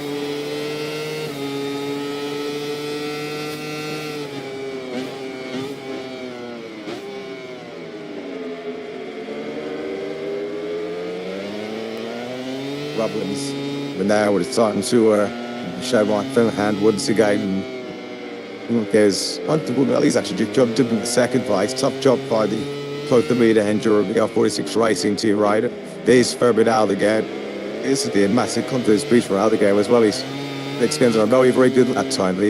Understandably, he's been sort of limiting his laps around this point at his circuit. This is probably Aldegar's 15th of the session. Just the same, it will be the same as Mark Marquez.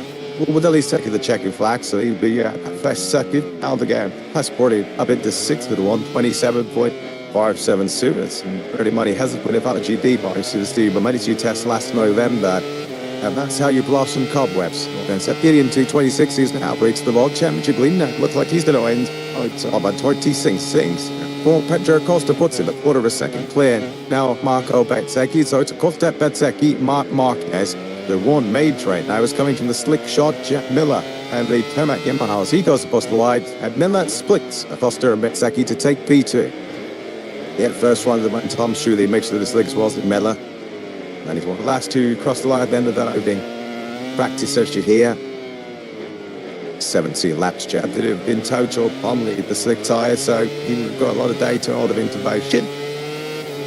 Just wondering, I guess the big guessing game is if we do get 4 track conditions at some stage through this weekend, we're aboard the benchmark 3, what will the hop laps be? The 126.688 from the cost, though, will be, for now, a new all-time lap record. And the Myers do on in the World Championship one. And he's starting out was in Grand Prix. He won as well. Of course, as we mentioned, Riverville has been a little bit quiet, but I do believe a lot of the the big names and they submit big contracts haven't really been agreed. It's just the 4 parts of announcement. So, the Rusty fans, we're worried. It doesn't look like he will be Mark Watkins' teammate next year in the factory Ducati squad. Thinking about moving out to join Bez in the factory Pretty team, Hoy Martin, Power for David to Yamaha. All kinds of musical chairs will be completed over the next 3 weeks or so. There's a Costa from Miller, Seki, Barbach all funky Woolly, 5th excellent start to. I guess what we could say is his 2nd from Grand Prix for the Park Brazilian. And Maverick Vinales completing the top 6. The Giza rider in need of a bit of a pick-me-up and some positivity after Tiger weekend that was rather short of it. Maverick Vinales didn't emerge from time under the remaining points whatsoever. So at least a strong start to round 2 for Maverick. Strong start to the World Championship leader. He will continue to tell us that he's not a big championship contender, which I guess is a bit of realism and also an effort to try and take some pressure off himself. But subsequent comments from his Triple Chief Kenny Ciabatti, the fun spirit got underway in Burra. We're going to unleash the monster. And certainly once the competitive points are up for grabs, the monster will be unleashed once again. Us in the top class with Diogo Moreira. Just once again, the Oda Tabe's Grand Prix career was impressed with Moreira in a race in China. There's so many riders running to particularly rare tyre durability issues. He managed it quite well. Right towards the back end of the Grand Prix. Scored 13 points, just finishing the race in the checker flag goes. It was just the sort of knowledge, the experience at this stage of his career told us in Moreira. Of course, Diogo Moreira, some fans here in Brazil would have been looking at what I did back in 2023 when he used to be Santo top 5. I think he's Tory just as well for Moreira that he didn't do something like that. Because that was really correct top expectations on him. First weekend is what to admire into the tight chicades at 10 and 11 in the first MotoGP rider to down Travail, the Goiânia gravel transfer state this morning to admire a rider who certainly had a hard look story to tell for the first round of the season in Thailand. Yeah, I mean, at times that Thai Grand Prix, he felt like he was a race of survival. So many riders post the Buram class saying that they were really working to nurse that rear tyre home towards the end of what was a tight traditional Grand Prix. Unfortunately, Joan Mir was one of the riders had to call it quits, just couldn't carry on, he felt, with the deterioration in grip from his rear tyre. Fortunately, it did add another DNF due to what is a rutted expanding, not finished pulling. As far as the 28-year-old Spaniard is concerned, his 33rd Grand Prix DNF, that was his 57 stars. Man for HRC. Tough luck that was for Joan Mir because he didn't deserve that really. He had rode really well. I'm an RC2 on the Touring base. As I'm showing Zarco on these very sort of slippery and greasy, tricky conditions. So I hope to the account for MotoGP here in Brazil. Zarco the first ride to fight a sub-92nd, allowing in full dry conditions. The MotoGP was a bit doing their simulation issues. They've been getting the calculators out. Speaking of a few KTM guys, they were saying maybe a 1/17th Bobs. It says I'm only fine. Did a first give him sip this, going on your second. I know.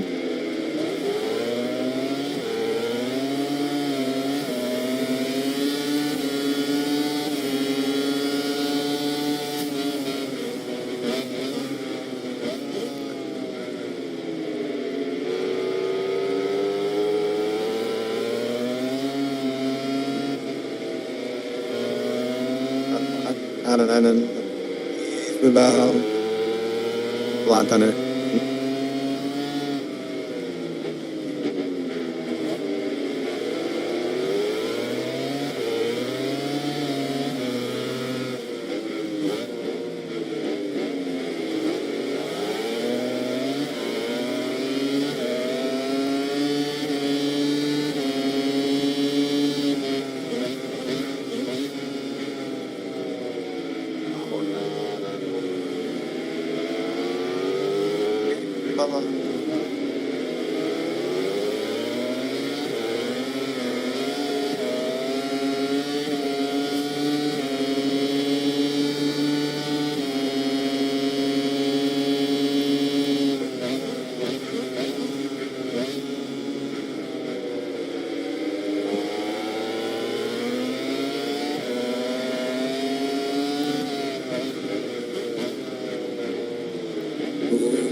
Well, you get that was your first dirty laugh there for the 3.835 kilometre.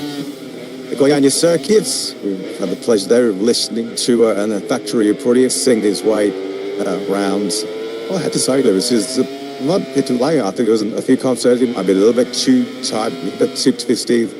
Now we're in places, but in general, speaking of some Moto2 and Moto3 this weekend, they've had a pleasant surprise about just the sort of challenge that is posed by this Goiânia track. Yeah, a little bit of everything around this circuit. First sort of couple of quarters remind me a little bit like the first couple of quarters at Mordau, the long double apex.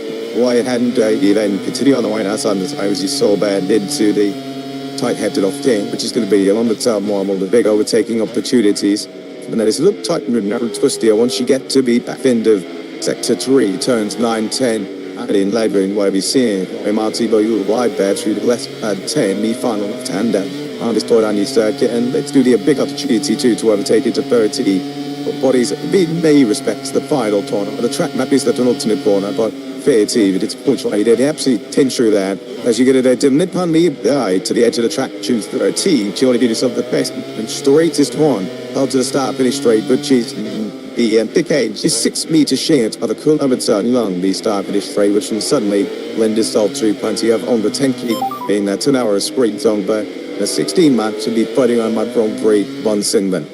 Here in full track conditions with they get again lap times are going to be sub 80 seconds. KTM more saying that they expect Pont this to be anything around sort of 17, 118. On both side on a scale of 1 to 6. Goiânia is difficult to rating form in terms of braking. My estimate in clean dry conditions again out to rate 20 is fully dry. Brake you for around 20 seconds, serve and a quarter to the left. The hardest braking zone what drives you is that long downhill running to the first corner when the rides are really decent rating from around 340 kilometers now. It's about 115, 120 comes down. There's a trail break into that first corner, stripping up that spool to Thomas Fowler in 250 meters in less than 4.5 seconds. Instead of break to fault challenge, get your bikes top handling like that first corner. A lot more undulation than what you can sort of gauge from the camera view as well, Lewis. Yeah, it certainly is, as you see a little bit here from on board.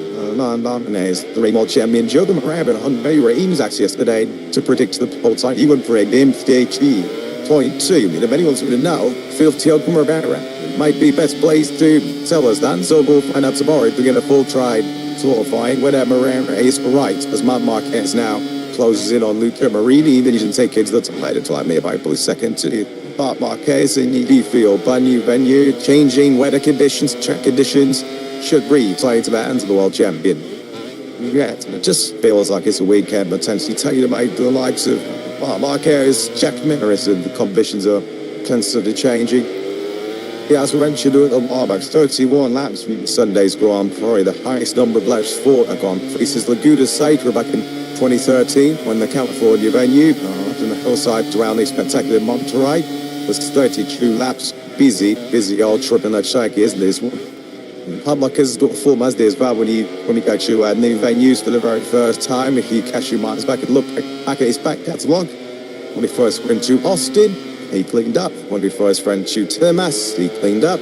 When we first went to Burram, he cleaned up. And when we first went to Peloton, as a river comedian, hello is we think. So maybe to Brazil, they might also see Marc Marquez clean up. Is he going to have the machinery to clean up this weekend? And there's two things about Marc Marquez. First of all, Ducati Challenger brilliant here this weekend in dry conditions. We do have an expanded tyre allocation here this weekend. That does include the hardest rear tyre, the rear tyre that Aprilia certainly got working better than Ducati did in Burram 3 weeks ago. And also, I guess, specific to Marc Marquez. Now, the 3-week gap for Burram here will certainly help him. We certainly heard from Marc Marquez that he was particularly weaker in the right hand. He told us, of course, but he's recently recovering a right shoulder, which meant he could take the same level of risk through the right-handers, and he could through the left. And this is a predominantly right-handed circuit. Fabio Quartararo and Yamaha in general, with their new, what the hell will be a rapidly improving V4-wise M1, had a brilliant start to 2026 at the China International Circuit.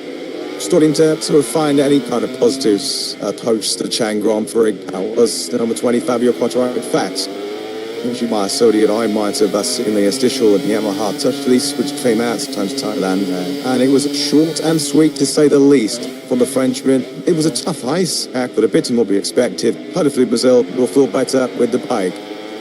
Full stop, thank you very much. And that was it from Fabio. And coming down to South America, Lewis, he said he's always been kind of blunt in some of his recent assessments about what he perceives as the lack of trigger, shall we say, and a lack of performance from this new V4 engine. He said that there's not really any positives we can say right now about the performance potential of the X-Factory Yamaha. So tough old times. No sugar commenting there, was there, from Fabio Quartararo, the Yamaha quartet, including the factory team and the Pramex squad. And a number of sponsoring media after the race. I'm so damn as I like to Paolo Ciabatti to give the post-race debrief for Yamaha. It wasn't particularly pretty one either. Fabio Quartararo finished 30.8 seconds at the race win in Thailand. That equated to 1.2 seconds per lap. Well, it was a dream start, a nightmare start for Yamaha, but a dream start over in Thailand for the new Audi factory. A pretty full bikes in the top 5 at the end of the Grand Prix. 3 successive wins for the first time in their history, courtesy of the brave Marco Bezzecchi. How are they shaping it out? They think round 2's in a pack now. Let's get the thoughts on the boss. I have an order for time. Yeah, just as much in that prevent check your heads. That helps all you triples of John. Thailand is the so said I'm really about, but first Marco, one of the first drivers to come back in. Paolo, what was his assessment of this circuit in the conditions at the moment, which from the outside looks sort of changing lap after lap. Absolutely, fully like he said the same. The condition is changing a lot. You got to the black is already good with the weight, but is dying very quickly. So with this sun, probably there will be a dry line in the next minutes.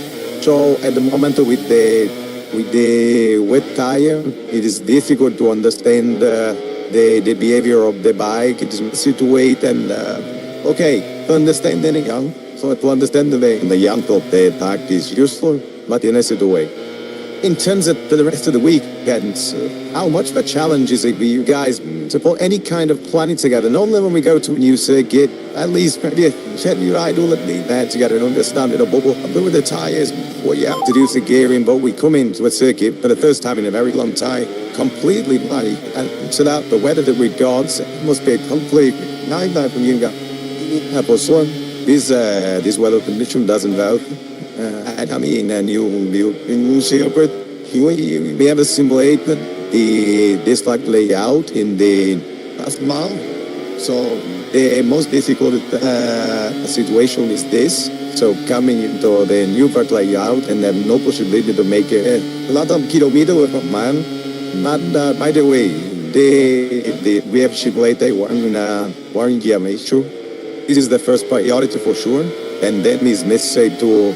When you evaluate the gear ratio, you want to fix the electronics, the electronic safety, and then you have set up these 2 priorities. Is necessary to work on the setting. But this doesn't help, but it is the same for everybody. And we totally fast from our technician to understand even a shorter time these odysseys. We have to look back on Thailand's an unbelievable weekend for really 4 bikes inside the top 5 now. 3 victories in a row for the first time ever in the company's history. What does this period mean for it really right now? It feels as though we've been saying it throughout the winter. Brett Whiten, the world champion, Jim DeZays and Henry Bees. So how much did that 80 rounds mean to prove that you're here to fight in 2026? Yeah, for sure, we are in a very good momentum, and we have to keep this momentum. We have to keep this move for sure. We have Alpha in his fluid potential. I felt 100% on his potential, of his ability, of his energy. We can't say to him. Something could be because at the moment he's very on it. He's in a very positive situation. And in the other side, with Organ, we are very happy about the first race. he joined the first test in Thailand with a very positive, pragmatic way of working, and he didn't push so hard the system start as we said to him, and he made step by step to understand the bike, and they did a wonderful. To be honest, we say that to him, he did a wonderful weekend because he achieved a very consistent result. He's as well as Marco in a very positive situation and a very positive mood. So yeah, we are looking forward to be part of the game in this first part of the season. Absolutely. You are a part of the game. What a great start. Hopefully it continues for you, Paolo. Can't keep it. He stays out. Space Jack, thanks as always to a pretty boss, Paolo. Hope you know he has a fairy tale start, wasn't it? Over in Thailand, we're looking at Marco Basecki. Sunday to pick up just the throttling rider. Imagine his journey through to rider to win 4 Grand Prix in a row. Teams now use the accolade, Jack and Waggy Steedy, Valentino Rossi, and of course Pecco Bagnaia. We do still believe is going to demarket Basecki's at 2027 factory. A pretty colleague is got a little bit quiet on what was going to be a very strong and busy early season Riverbill. Few announcements we are still waiting for, but everybody believes that the tech head of Bagnaia to a pretty story is completed. As mentioned then, we are back in Brazil for the first time in 22 years. Decaro Baggio, the last time we raced in this part of the world, in Rio de Janeiro, the Cabana Beach. I've got very fond of the time. Easy very missed. A few countries involved over my last visit to Brazil. We are fantastic to be back in this part of South America. This was the last time we saw a Grand Prix finished in this part of South America. And it was Makoto Tabata riding then for the Sito Pons Honda that took the spoils until Wayne Gardner back in 1987 would lift the World Championship here. Now it's Tamada and Kevin the Bethune Vista on the Pons teammate Max Biagio at occasion. Chin of Cody Blokkas. I think it's a actually fine lighting. I don't know it's 2008 just see the tree camber I'm not too sure did they get a repeat of it on the lockout they did in Brazil 2004, and of course complete nut podium late break Nicky Hayden now in third place. Yeah, and the fans here will also be signed for an all on the podium because there'll be a chance to deal with Moreira might do other than. So we will see how it goes at the moment. The Hope Hero is at 15, so twice Moreira 134.77, he's 1.7 off the taste of Bart Marquez. Team leads this World Championship leader Pedro Acosta in the 4,000. We're down into the 128 now. And of course, those like time will continue to trot. It will gets into the time rating, which certainly appears likely in the 40 minutes remaining. Yeah, Zarco Acosta, we're looking at our screens now. The Lord Championship leader Bagnaia, Betseki, Alex Marquez, that the only riders that are coming out on Seki. It's gone very, very quiet here. I ain't going yet. Just wondering whether some riders are seeing enough on the wet tyres. Maybe they feel like the tipping point is creeping in a close set before they have a little duffel out on circuit. Power this next. 128.708 is the best time we've seen so far by Marc Marquez. Now, if there's one team that's going to be holding a lot of headlines around Brazil this weekend, it is going to be LCR Honda, because they had the proud hero in their camp, turned himself brilliantly on debut, didn't he? A couple weeks ago in Thailand. What are they expecting this weekend, though, from one of the biggest weekends so far? Diogo Ferreira's career, let's say LCR boss. Doris Jack. Yeah, the first of many interviews, I imagine, this weekend. Believe Diogo had already lately, not only yesterday, but he was in Sao Paulo as well. He's been quite the building. That's the one that's beginning to fix up for him. He's second his ever MotoGP weekend. So, how was it this morning? Yosaki is ending very, very well. The pressure so far, it was very calm, and he did his routine warming up and looking at the technicians and looking here along the half race weekend of race. We feel some pressure on that. Definitely, in terms of what to expect from him. As the guys were saying, his opening weekend, I thought was fantastic. His performance in Q1 to have been only at 10th of the second, maybe even less behind Luca Marini, was very impressive. And then to go again in both the sprint and the Grand Prix, the positions he made up on the opening lap, and then his ability to look after the tyre. Yeah, you have to be, I imagine, get proud putting the able to people. It's absolutely remarkable what he have done. And he clearly fixed the target with him, you know, to not exaggerate, to not push himself over the limits, but he's already riding like in a very natural way against so his body, he went along the bike, he's let's say dancing on the bike, really like and really an expert MotoGP rider. It's really very bad one. It is a sign it matters. Neither anything he are very used to. As long as possible, he is MotoGP only.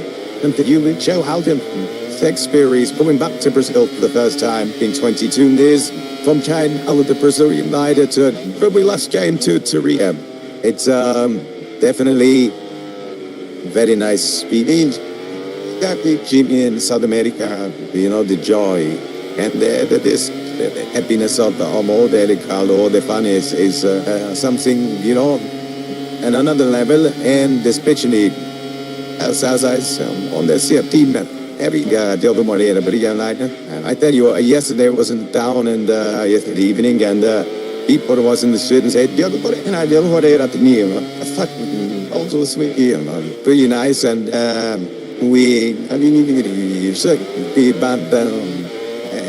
did provide them more joy as possible to those fantastic people. That's just pre-flute champ. The 22 years on, and you don't look a day older than he did when we were last year in Rio. Down and Dick in the Orba.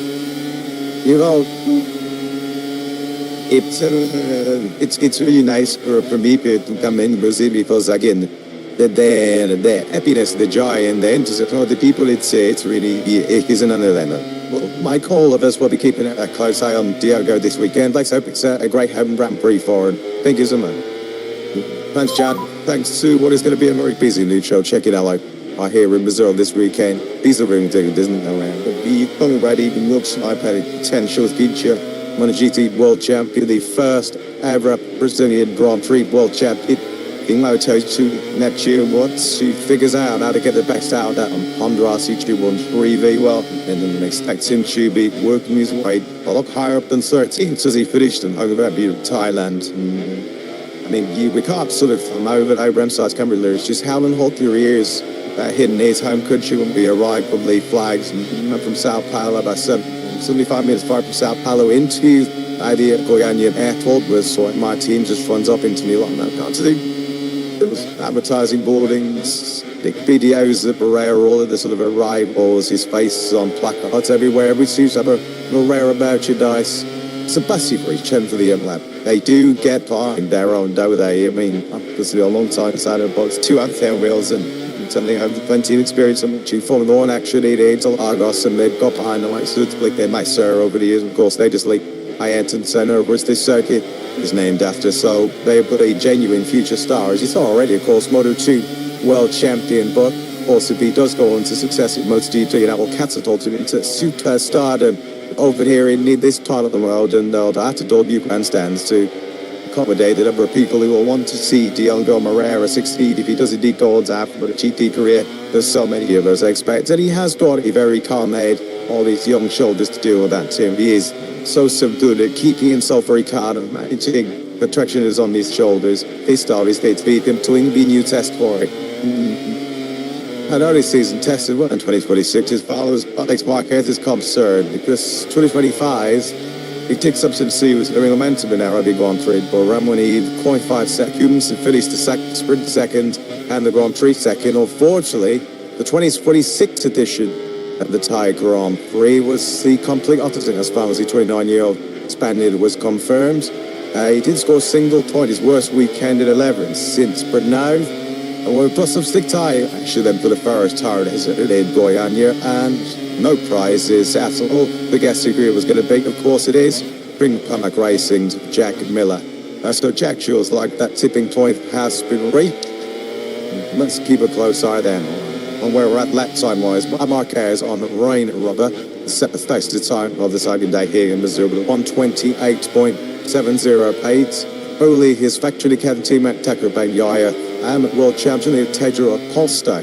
In the early phase of that session, we were able to find match also in the 128s. That was, I see, thousandths of a second splitting mark of Bagnaia and Acosta. Mark is sticking with the wet tyres for now. He's not quite as touchy as Jack Miller is. But I mentioned earlier on when there was to be on board that the final sector, so the one from 12 to 13, looks pretty dry after John Miller. So let's see this final sector. Yeah, it's pretty much of the matches, the fastest final sector in the wet, in the dry. So it's so important to me, this kind of situation to, A, keep yourself on the dry tarmac, bind that highlight and don't deviate, flame it, but also just build that temperature up in those tyres. As soon as you hit those damp patches, he's going to tool those tyres down again. I'm getting Termas qualifying vibes here from the Jack Miller, that pole position he produced a few years ago after Northern Argentina on what was a pass of soap circuit on the slick rubber. That wasn't it, Jack Miller. Big weekend. I kept up for the Australian 31 years of age as we make sure he is scheduled to make his 200th MotoGP start here. Hey boy, in Chile, hoping to mark he was a few more points in his pocket. They're all happening over in town and no points. But unfortunately for Jack, who was one of that quartet of Yamahas, and you get by the gardens up and you need a series heats of Thailand. He used to boldly out a rear tyre by the end of the Grand Prix. That's why he plummeted down all the way to 18th place in the end. Finished some 8 seconds behind his teammate Toprak, giving him the issues he was having. Although it was at least a some success initially for Jack Miller, because he had Toprak won the very popular World You Challenge. So we had just before the Moto3 race got underway. But Miller, didn't have off multi separated and reset at various points. He was barely able to use more than a quarter pedal down some of the acceleration zones with so little left on his rear tyre. That's what he's suddenly Divya Tutsi at this stage of proceedings as he wished to build on speed. So he's already built up a little bit of taste and temp between those tyres down to a mid 132 now. Yeah, and that's compared to Jack's best time in the session. Ryan Rubber, a 130 .245, which sees him sit down in 15 twice. We'll go down to Jack Bright Restaurant, stand next to Gino Bolsori, Finger Pamak Never Hard Boss. On that short hop from Sao Paulo to going on you the other day. And he didn't know about as many grind has this head. Hurry, that took challenge from Sally hit it. I did shake her. As I said, thank you, Gina, because I top fucking Jack for his segment trying to take me in that Sunday morning pre-race challenge over in town. He said, well, I'm glad you enjoyed it because it makes you put my heart right down. I think it was it was a good salt we ordered. We had super head times. Water show that was over in Thailand. And for a bit of a Cusini Ducati out there, they welcome back, of course, serving out the game. Mandalika Grand Prix with a last stop type back into the fold. There's a bit about pay and a bit length about Jack. Yeah, I'm just outside for the guys box. Spoke to our colleague Kiko Giles yesterday, described himself as 70% bitch ahead of the injury. Good mark one permanently. We have something in the back of the box watching Jack Miller on stream. And as Miller went through the final sector, he should continue. I mean, that's it. See, boss Michaela Messina just able wide eye in the sheet. To really chase the Charlie Smith, where the two of them secretly fancy me. The bravest John right now, given the circumstances that he does. Going out with one slick ties, just chance for me, and not yet just as brave as the Australian, but understandably so. Yeah, understandably so. Thanks very much for all that. Thank Jack. Yeah, I think that's it. Left femur injury that Aldegas suffered in Valencia on January the 9th was more severe than what Brazilian Alligator themselves initially believed. And he was certainly confident at the time, as the initial operation, he was going to be totally fit for the Open Grand Prix in Buturam. That not so was his place taken there by Team Tiro. He is still walking around, shivering around the paddock with the aid of a crutch. The FC said it's totally easier at the moment running a MotoGP bike through the horsepower on tap in his right hand. And it is just to sort of walk around everyday life, get himself out of bed and more to the kitchen to get himself breakfast. It made it tough old stuff, these guys. Yeah, they are addicted to premier Maltons like us who can never even contemplate even take the kind of risks in with a fully fit body, never mind a subjective body that certainly other guy and Turan me has. So yeah, he might well be the last to take the plunge and go but try tires. They session man is the mainstay you're looking at aerated going on, yeah. And so they're up there with the longest we see in Also on his own end straight, but you're entering any high-speed team because he kind of then have been a 13 and you're pretty much flat through the team. So although it's only straight for 994 meters, you probably fucked out for a big chunk of the time before. But as we now make our way down that straight with Marquez, who is still improving on the wet tyres. He's now picking up a second clear of his teammate and Echo Bagnaia down to 27th now for the reigning world champion. It's a very tailor-made this kind of scenario with victim of Marquez. He is just so good. He's got so much feel, signed in grip, chased in grip when there's not a lot of it around. We're about a preview at the moment. These tricky, treacherous conditions on day one here in Goiânia. Marquez making the most of it at the moment. As Lewis mentioned, it feels like there's been a significant step toward that rehab recovery. That left shoulder, just in the 2-week break he had. Photos were he's able to ride his microcycle on successive days, which certainly bodes well as far as Ducati concerned, because I have to say, Mark just didn't look completely the races every time. I'm not totally going to at the service like that, but I think the fact that he was struggling physically, that Ducati wasn't quite better than him, didn't have the sort of sweet spot feeling for other Grand Prix weekend. Clearly he was going to rescue and Tony Mosnick on Sunday in the Grand. So I'm very sure he's going to not reel in rather than there's not so. Mark unfortunately ruled out with a real freak incident. Lewis took to Bavaria. Well, for the first time in KTM's history, they have a rider at the summit of the MotoGP World Championship. Pedro Acosta trying to keep himself out at the end of round 38. Well, stay also for the second hour. Here's a shot. Kid, and he's going to tell me in a second that it is only round one. However, as you and lead in the Imperial circuit, Akid, looking at the World Championship standings, they've seen Pedro Acosta, Red Bull KTM, not doing anything, and you might say GP World Championship leaders, and that must have been quite a sweet feeling. So I think still I should start a bit around too. Whatever I could say, you know me. But in any case, okay. Need based in charity one basis, so of course, maybe noted right ups, and I think seems like luckily you looked at something not being or shown. The track on he said he's too by dirty soul, so let's see how everything goes. But in any case, I think good to have also this summer. I might like this kind of start with the new track with the red tires and everything. So maybe it's also in the press conference yesterday. Pedro said that we're not deserving World Championship leaders. So what did he mean by that? I think was a little bit out of context, this comment. I think was more like that was not the plan. The plan was to start you start with the heater and then move their mindset, let's say, and they don't have their target maybe too high, not with realistic targets, but just with let's say, realistic mindset for the constant work. I think it's more about this, what he wanted to say, and of course, if you are leading and you are not targeting leading, it's the way that they get hot. In any case, why did you read me? It's like a second race, sounds like a second round, and now the special conditions, new track, everything. I think in Harris we understand much more how is the situation between the manufacturers, between the riders, who knows. The performance levels that we saw in Thailand, they come as a slight surprise or from what you saw throughout the weeks. Did you feel that something like that could have been possible? Yeah.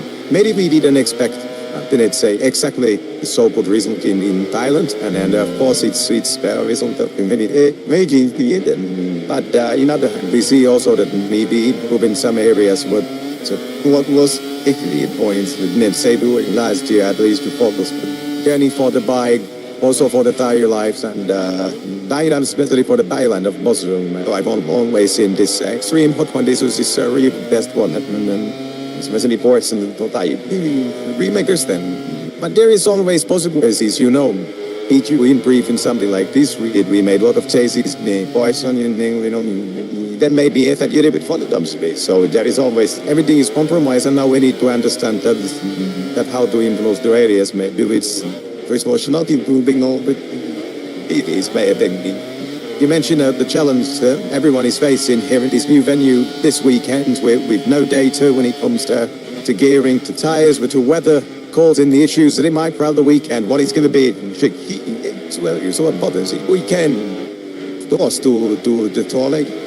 Is it I think the correct way. But both preparation is the current one. But now it's necessary when we spend maybe laps for the went from business he's still making dry and I've been on his nuns looking so promising. I need to be need him up on the gate. So just hoping to analyze in the perfect way the dry laps will let you. Exactly. Excellent. Thanks very much as always, Jack. Thanks to Rebel KTM Fracture Race who boss Aki. Yeah, that point that Aki made at the end now shows how good we'd love to sort of see the glass far full otherwise here in Korea. But unfortunately, I expect the return of the rain at some point later on the Saturday. It's 12:42 local time here in Brazil. And forecast predicted made us some rain and rebounding it. I've been half now, 45 minutes time. I said it doesn't bring any further significant disruption to the early date. Why? Wakabaseki 11th. Quickly going back to my world champs, Lou Pedro Acosta, Jonathan Amigo, the thoughts there. From the boss Akio, it's fair to say that the Pedro Acosta, the start in 2025, so that the surly cartoon behaviour, to throw his toys out of the pram. This is a completely different beast. This is a completely different character. I think he's sort of matured a lot. He's very much more power and methodical ways to do things. But KTM was until he now a better Pedro Acosta. Literally poached his top on this season. And I think they decided during maturity of Pedro Acosta that he was more than happy to acknowledge that. In the press conference yesterday, and he was asked about the big difference from last year to this year. Is it Pedro improvement, or is it KTM improvement, or is it something of a combination of both? Pedro feels as the latter, and he puts down perhaps having green that out and perhaps maturing also at times earlier on last year. You could understand that to a certain extent, given how young Pedro still is. But for still to talk here at this stage, Pedro Acosta, about a 20-year-old in MotoGP, given how impressive he was for much of his rookie season. He was expecting a big step forward last year. That step forward didn't come, certainly not in the early part of the year, due to the relative lack of performance on this KTM. But KTM will play a better step forward for the bike too, in terms of the longevity and the performance on used tyres later in the race. That allowed Pedro Acosta to overhaul and to ultimately take that second place from Ralph Fernandez. It would have been fascinating, wouldn't it, to see how an Acosta Marquez rematch might have gone in the latter stages of the Thai Grand Prix had Marquez 10th. So I think we didn't get that opportunity.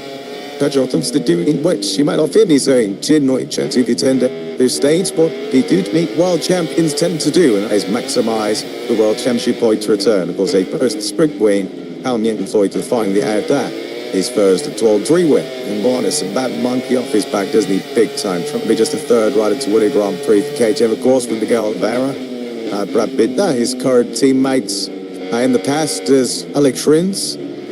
Well, he's enjoying this, as I said, experience. This Korean circuit in the Maverick second, with the 1:47.29 for H. Looking at man's high graphic in Home Jibon series. It's still only January on that's taking the time to roll the dice. I'm going to look at some Michelin slick from left so far. Of course, we saw a few shots inside the VR46 Ducati cars. I saw a few shots else on circuit as well. They'll be remiss of us not to mention somebody else who is incredibly popular. That Brazil, very much Brazilian roots with his mother born in this part of the world, fucking Morbidelli, who is to be enjoying us. I think he described it some Brazilian vibes here this weekend. I think I'm actually going against him the first time his mother and some of his family actually see him live. Then I Grand Prix. Morbidelli here is sort of gets on the radar fits in parameter. An awful star, drop back to 18th or 19th on that one. Big time, and while everybody else surrounding seemed to be fading really badly with big victories. The phenomenal charge through the pack, isn't it? Yeah, crunch the numbers on this, had a look into this. At the end of lap 5, which is the last lap that Morbidelli was as low as 19th, he was already on for 10 seconds after the race lead. But at the end of the race, he was only 18 seconds back off the race lead. That was, of course, having to pass a lot of ping pong through the field. He didn't last the other 8 seconds to Marco Vecchi, so he would have probably been somewhere near the podium, freaking Morbidelli. And anything like a sensible star to be his 9th place on the grid. Also, the VR 3060 as he's had their issues. Did the race itself on the Sunday. Gian Antonio also felt you in the podium battle. I think some issues on his VR 46 Ducati. So a weekend of what might have been, I guess. But I'm only into sport on both sides and on the bonds, but yeah, a question Frankie Moore with Eddie Wait, some home supporters can stop the chief cold favourite this weekend, but I'm sure many of the Disney will also have a soft spot for Frankie too. Yeah, and of course for some of those Ducati issues which came in the way of the manufacturers, Pedro Acosta, the World Championship leader. Steady on Pedro, that's Stowings for turn 8. Don't stay on the inside the Akiayo, just looking on.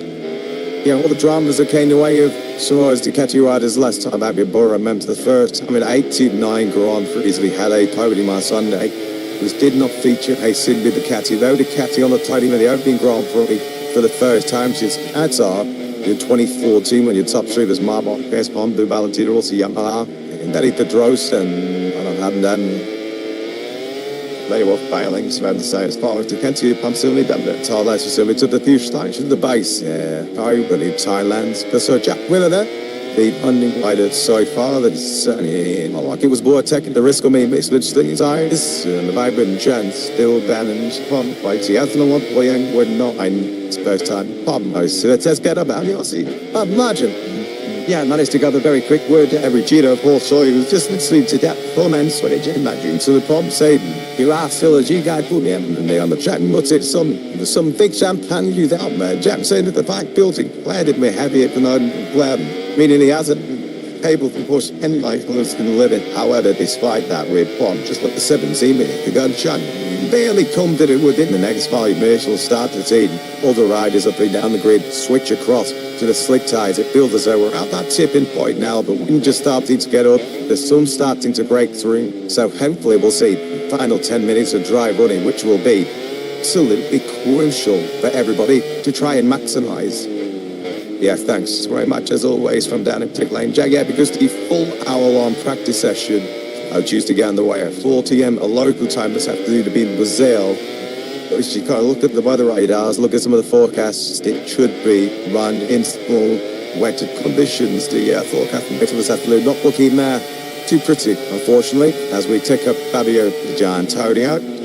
But you've been has now become the second rider in this session to go for some slip ties. He's just left pit lane on some dry rubber, so we might just be seeing shot at the cavalry out of 10 lane on some slicks now. Here is Zarco. This is the Fetchman heart of the brakes it out into turn 13. This double apex, double right hand there to come to lead.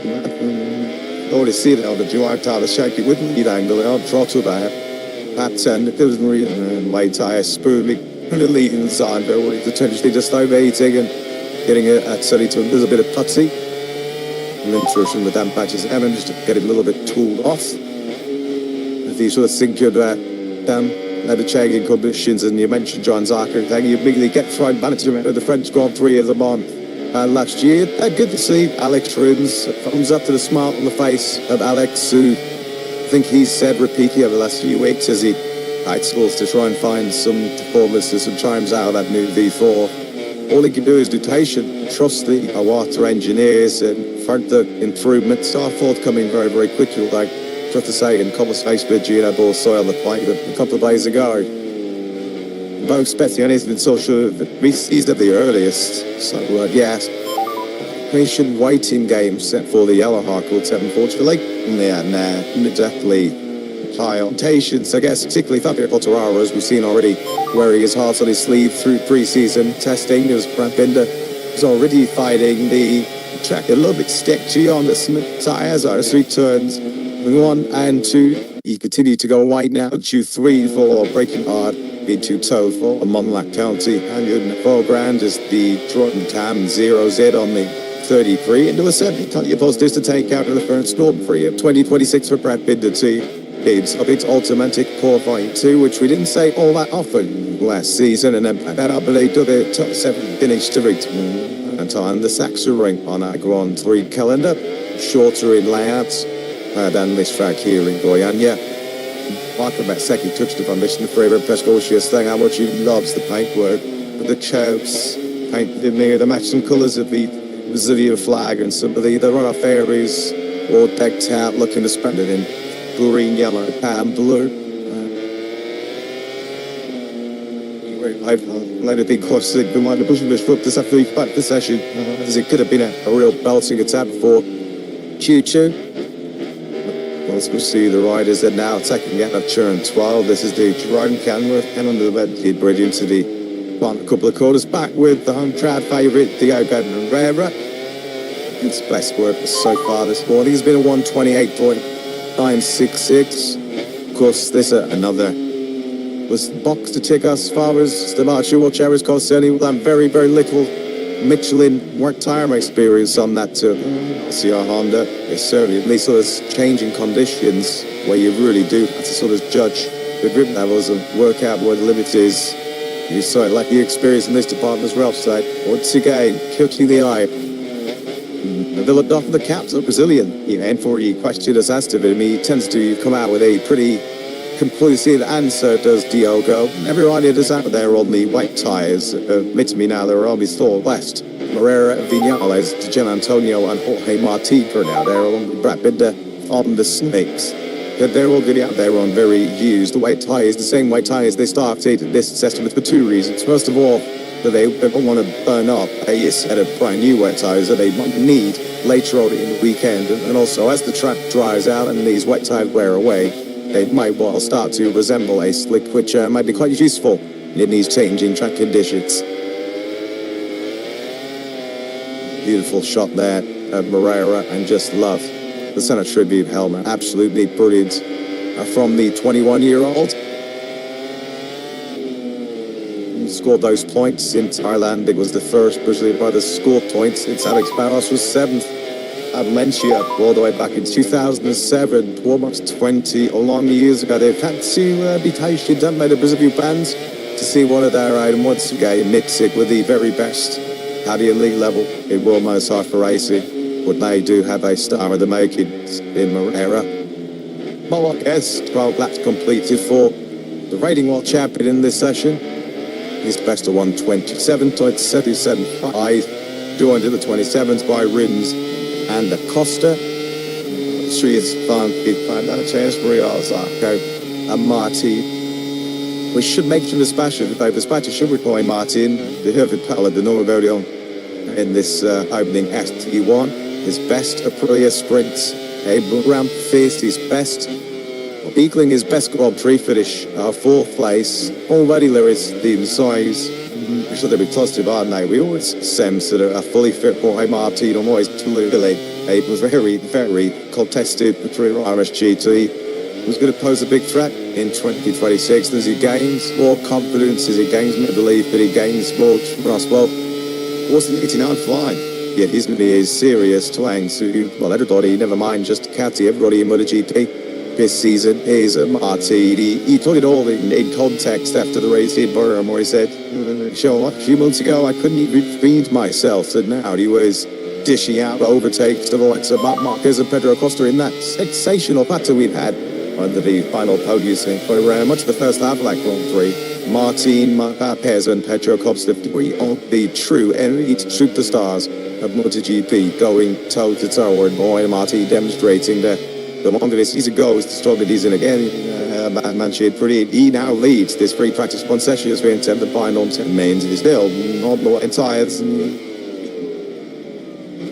Well, as mentioned, it was a bullet start to the campaign seeing what we won Italian factory, and by their normally exceptionally high standards. A little underwhelming, I think it's fair to say, as far as the catching concerned, but it surely will just be a blend. That we boosted further into this season. Many people don't force and that might be in recent years in MotoGP. Let's get the thoughts potentially on what happened in round one and how they can rectify here. Brazil always a pleasure to welcome. But the boss, double leg tie, let's see what Jack. Yes, Marc Marquez just puts his helmet on. I imagine he's about to head back out on track. Raise some eyebrows in Thailand. Stabbing A to C. No Ducati on the podium. No Ducati in the top 6 of the World Championship. The first time in 10 years. Ducati in crisis. As some people are trying to say. No, he like to surprise people. I'll tell you ain't though. But the joke, I think that in Thailand we're facing, and it's so she funny because the week before, during the Mike passed on this condition, and that some displays that GG and the engineer investigate the deep, and I guess that they found out why, and I hope that here we would be a different Lincoln. Was it because of the higher temperatures in comparison to the test? Was it the addition of the Pirelli rubber and other Moto2 and Moto3 with that during the weekend? What's the idea behind why you guys struggled as you did? We honestly, I haven't spoken with the engineer about that, but I'm sure that that is that you tell me before you got these multiple months dealing with this. Yeah. It was like funny, even the accident that happens to Mark, the broken wheel and losing the potential podium. So it happens very bad, and that from you doing everything, and then I think that and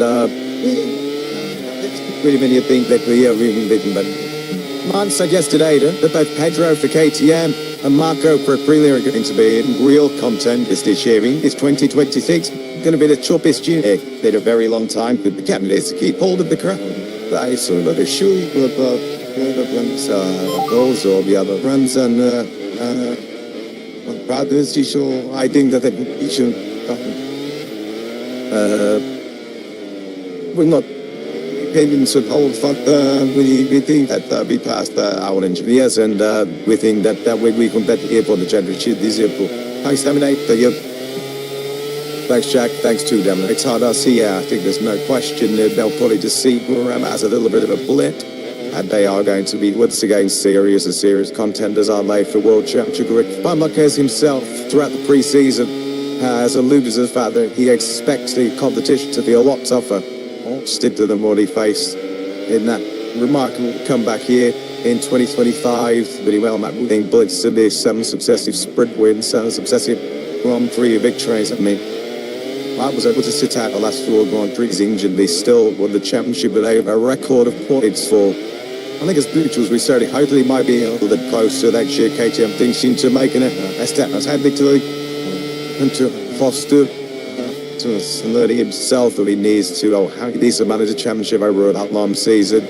Like a Banyai hope that he can get back to his best. Hopefully, Ferming Martin, the factory to Martha Banseki, was it tip something on himself. I mean, it's brilliant. Sorry, Palm, he couldn't see that the other gone 4 years. The Ducati, I'm maybe not going to have it all the way this year. Well, gone are the days, I think, where you can't keep it out. You could still dominate your MotoGP. Think that too. TD23 in 2024, when they had such a level of supremacy over the rest of the MotoGP field that it always didn't matter whether Ducati or to the particular year, it would still be the dominant manufacturer. That is no longer the case, because I didn't run around. We had a situation where, of course, they were being beaten by Aprilia's, Bensaki, Ralph Fernandez, and Jorge Marti. I go with Paul Susan for the top 5. They were being beaten by the KTM and Totoro Costa. And that's what me and of course, and those late issues, they might not have been by Hodbitsu. Of course, and does they go them out of my Mondays without the Grand Prix too, and he would have been in there somewhere in that podium battle. But yeah, Ducati now suddenly know that they got to be absolutely on their day, that they need to get their bike dialed in on whatever track conditions, whatever tyre specifications, where we dealt with any Grand Prix. Ducati can't afford to just rest on homes and assume they'll be fastest. So Aprilia have proven that they can dip them to their money on a good day, they pretty did certainly beat them comfortably. Just saw that Moreira out on the slick rubber. So too is his the other two, Mike Zarco, who've now got the Zarco. Look to the really Moreira, Quattraro, been the Irish season to do ridden. This is also a house on those slick tyres as well. So more than half a dozen riders are now up to for it. A late look around the circuit, before on your circuit, on the slick tyres. Every Monty, this will be just those man of the condition. The out now, the session man that just to say you go name in T1. I did a by GT session. With a few items of the face of telling my Marty, you sits within that World Championship field. They saw out you Grand Prix 2024 over Barcelona. He's been on an injury nightmare. It's been a hellish experience for the Martinator. So just in terms of his own morale, to see he's made at the time, GT session will just be a monumental jolt to the arm, although Maybe Marquez is about to have a big say, and that of course with Marquez around, he always has a big say to proceedings, doesn't he? I think SG Needy also may be delivering a chop and making that on the Tech 3 KTM. And they at the moment down in 8th place with a 128.307. And SG Needy and Marquez, they are both still out on line tires. Yeah, on the Tesla best. The red sectors we're seeing on the tire speeds are from riders on wet. The Redel Tesla best. Let me end you one. Slicks the moment. Mark has been told 26s now. 26-9 then. Alex Marquez, you haven't seen much of him. And they didn't see much in terms of success from him in Borat. No, last time out, yeah, but was something to the top 3. He's into the 27th now. Yeah, Alex said post Borat soon. Here's he dead flush.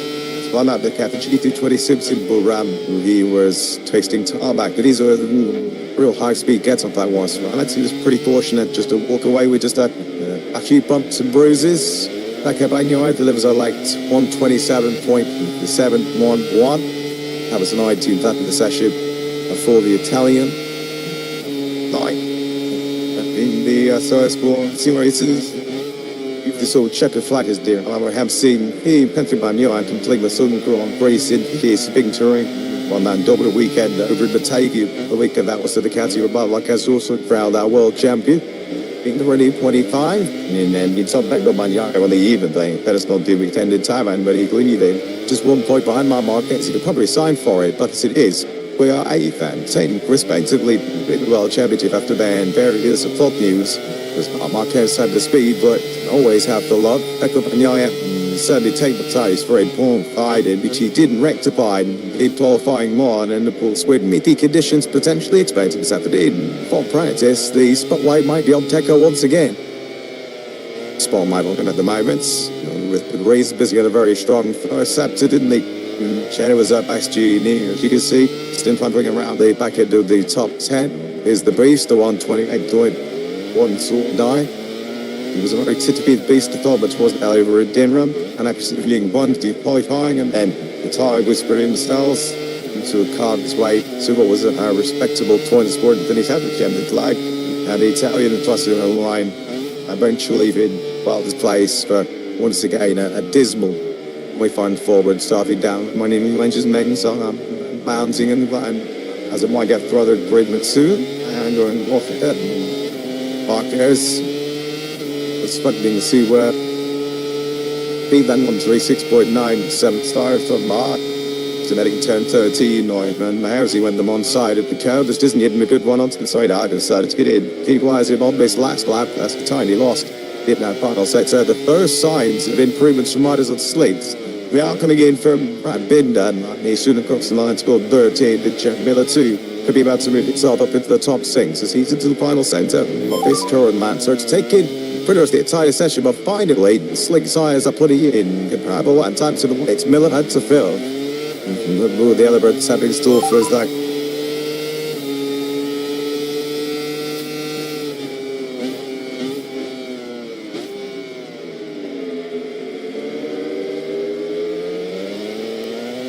Problems. But now it's starting to show my film hand once again. There's well, he's actually just jumped into the second place. Tough job by the both the meter Hendra and the R46 Racing team rider. There's Ferbert Aldegar. This is the massive contest speech for Aldegar as well. He's experienced a very, very good lap time.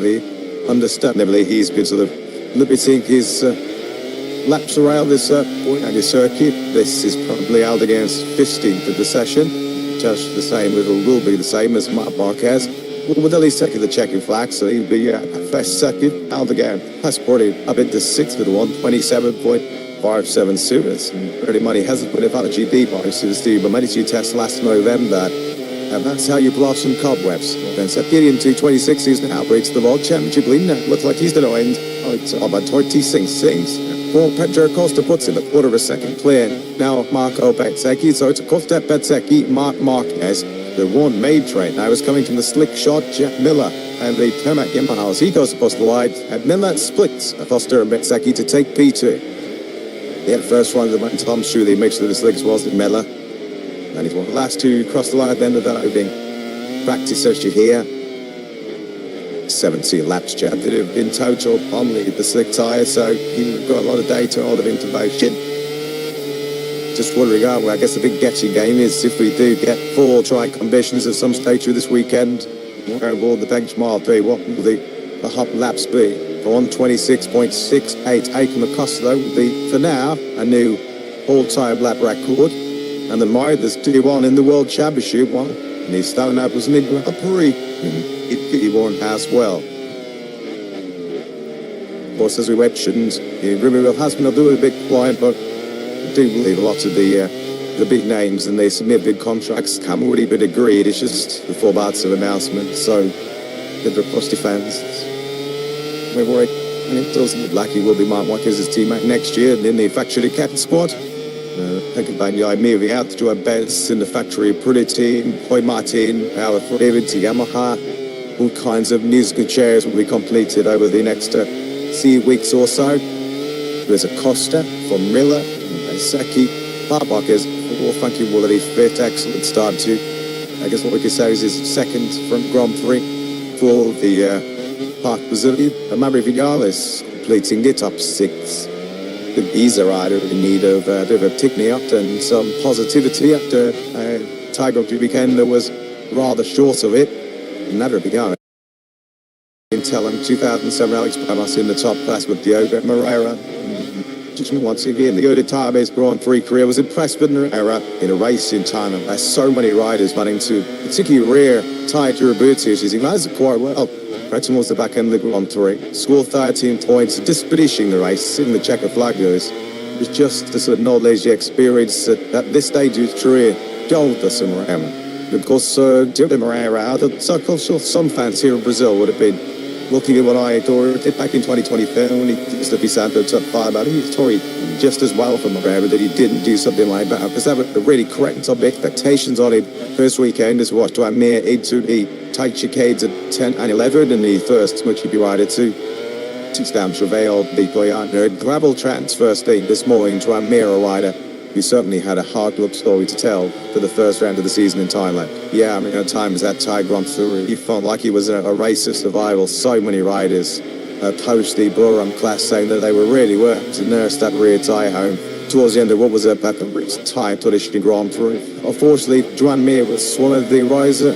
Had to call it quits, just couldn't carry on, he felt, with the deterioration in grip from his rear tyre. Fortunately, it did add another DNF due to what is a rapidly expanding, not finished pulling. As far as the 28-year-old Spaniard is concerned, his 33rd Grand Prix DNF, that was his 57 stars. Man for HRC. Tough luck that was for Drum because he didn't deserve that really. He had ride really well. I'm an RC2 on the touring base. As I'm showing Zarco on these very sort of slippery and greasy, tricky conditions to hope to the account for MotoGP here in Brazil. Zarco the first light to fight a sub-92nd allowing in full dry conditions. The MotoGP was a bit doing their simulations. They've been getting the calculators out. Speaking of a few KGM guys, they were saying maybe a 1/17th Bobs. It says I'm only fine. Get a first good and sit this going on your second. I know.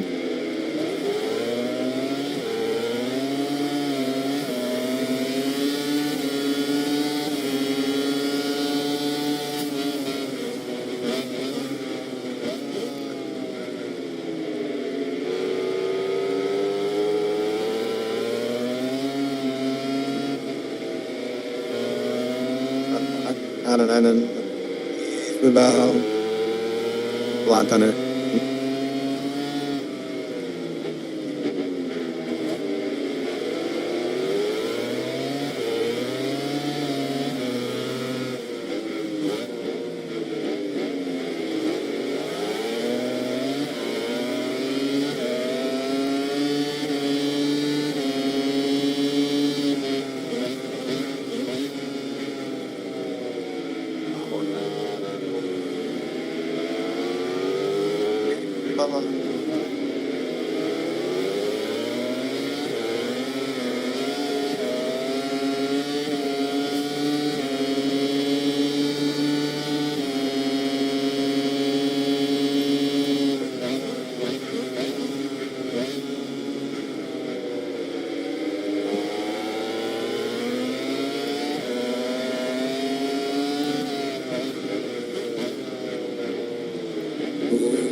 Well, you got that was your first dirty laugh there at the 3.835 kilometer going on your circuits. We've had the pleasure there of listening to an factory producer sing his way around.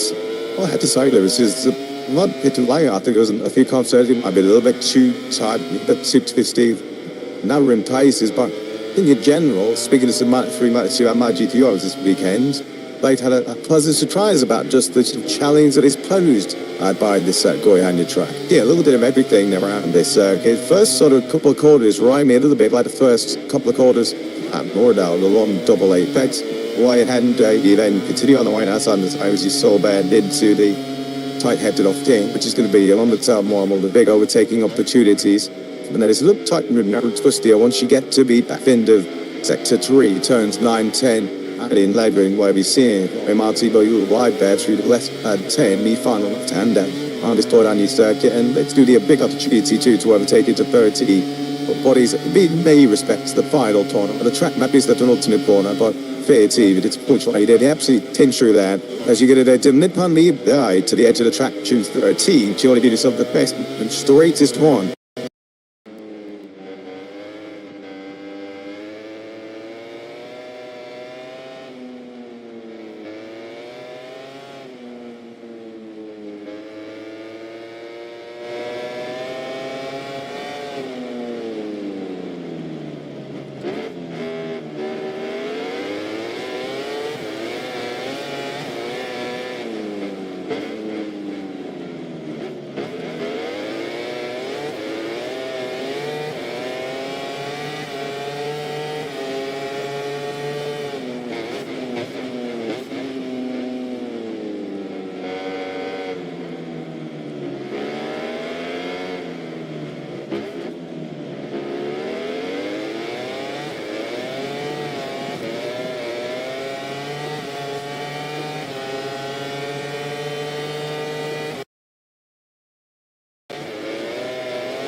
Some things will have been left, of course, particular lines, and where the grid is.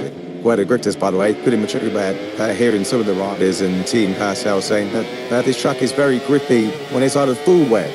When it did start to get a little bit dry and there was sort of damp patches around, that's when the grid started to lessen. You did see the times where it did start to get dry. They didn't drop very much, or if at all. So I expect obviously the times to be quicker in the full dry conditions. But I think the general consensus so far is this track is very likeable. The riders are loving it so far, and the fans, of course, too. We know how buzzing Goiânia is. The people here to have MotoGP back, they're absolutely over the moon, saying welcome to him, and we're over the moon to be here as well. Hopefully the weather plays ball for the rest of the weekend. Even if it does rain, that's fine, as long as we get bikes on track like we did this morning. That is okay, but you do want to see the pride in attacking this. Need to do on way into, and I'll see now. And Goiânia doves. I think that my mention is certainly about that. And I got up there, Harrison said your head, and Paul melody of pride. Many years ago, you couldn't go like the culture this, but I don't think so anymore. We have technically been Brazil, and then you say back to track, we have bikes from track now. So the Auto International de Goiânia held in headset set, and we are speed at how bike basement flick. I'm so excited to see joy that time. This track is going to be fast. There are some really fast special areas of this track. The first sector is absolutely dynamite, and hopefully the business end of this section, we're going to talk to you about sector. It's going to be quick. I'm fairly sure it's a long old front straight. There's our 6-1 missing straight. Not the candidates you pointed out earlier on today. For this track. That's all a bit of everything.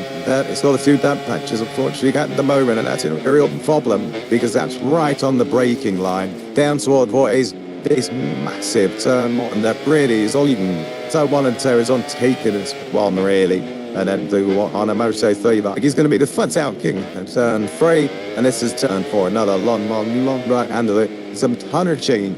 I was being 4 corners to the right hand side of the tide, and it's the flick left downhill through turn 5 and into turn 6. And they're going to have to be careful on that left hand side of the fun tire for sure coming through there. More so in the braking area, I think, in turn 6 than the King. That's turn 5. We're not going to get much sitting in dignity. That time straight away, so let's just talk about exactly where we are in Brazil. With a couple of hours drive away from Brazil here to Mexico, but first it's already a well-travelled area. I think Brazil is all a completely planned city. We are a fair distance away, about an hour and a half away, flight time from cultural hubs like Rio and Sao Paulo and Moscow. You might not be on everyone's radar. It's still a city of 1.5 million people. It's Brazil's 10th biggest. It's the second greenest city per inhabitant in the world. I'll give you some big points again, but it's with all that greenery, very, very humid and tropical, other say it's I would argue it's slightly more humid than Indonesia, not quite as humid. Talking humidity, as Malaysia, because Indonesia it's very, very hot but dry beasy at times. It is humid and the temperature here is around 29 clarity. It's really pollution. It is pollution even the water, the commentary on to it is around 5 or so minutes. Immediately starting to tunnel bidons. You can tell when sun is beating down, and obviously there's moisture in the air from the rain. It's been going on all week pretty much. That's good conditions to these riders out there this afternoon, and this is just a few exploratory laps. This is Reda Batama we're watching on the screen. A real star of the show. Inside him was the Indonesian rider, just following Malaysian Hakim Denish. The Malaysian ones to get points on the board this weekend. That is for sure, but I think the first sort of 10-15 minutes are just going to work out where these patches are. As we saw on the front straight going down into turn 1. Looks a bit Mario Waggi early on in the lunch break, and he said he's really loving this circuit. I think that is pretty much what everyone is saying. He said turn 1 is really quick, obviously really fun as well, but you want to be careful with these patches obviously in the run into turn 1. You don't want to be braking too hard, looking up for a tyre, and of course damp patches don't really go hand in hand.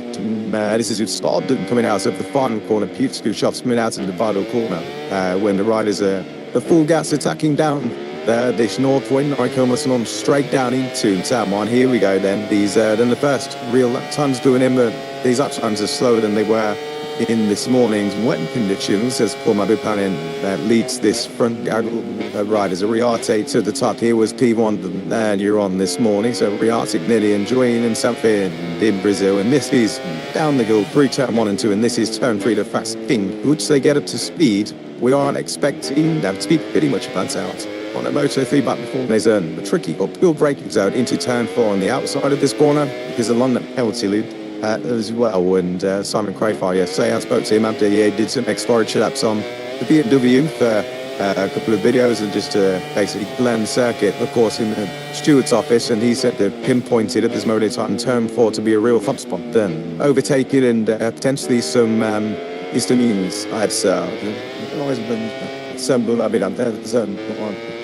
I can imagine the last door. The boost quite Kyle man list as well. It's only sharp sheets fun from turn 30. I turned top down the straight to turn 13, but there is an opportunity to run. Max Chivas up the first man 3, then turn 4. But there is an opportunity to lie up the inside of 13. But you could probably run your other rider out wide. And it's all about just blast into the line. The last corner's on Tapstick, I think. There's Alex Strange in Moto2, wasn't it? And he started right on with that. And got a lot of colour and movement around this track, not just with the curbs and the paintwork they've done, but also in terms of it being all action. So, yeah, absolutely. Again, speaking to the riders and teams, everyone coming into the weekend did look at this and think this looks like a really exciting circuit, especially that sector 1 and then the final corner. Being so few riders, it's very similar to the Aragon final corner of Moto and the Devol Apex left-hander. Of course, Aragon right-hander here is where the number 28 Max Quiles is just getting a little bit out of shape, obviously, and those damp matches. You're going to have to really be careful, and hopefully everyone comes through this session without any mistakes, any crashes, because although it's pretty much dry, obviously, slick tyre tarmac at the moment. there is obviously those patches around, and it ought to be pushing too hard, too early. Of course, the 28 minutes to end this session. When we get to final 15, 20 minutes in, and bit of season, riders maybe risky to other than kneeing. But yeah, tricky conditions out there so far. You can't get pole in this session league. There is guaranteed placing in the top 14 for a direct moving into Q2.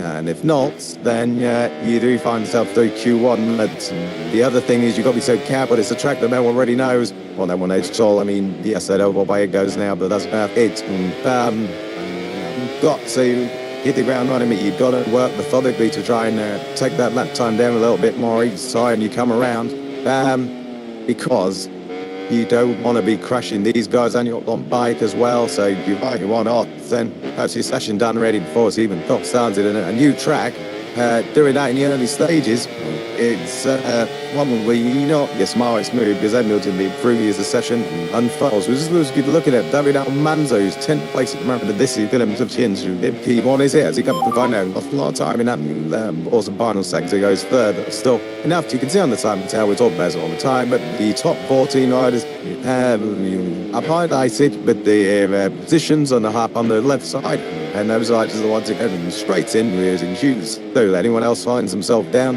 in Q1, but maybe a new track and a little bit of extra track time might just be a bit of a help.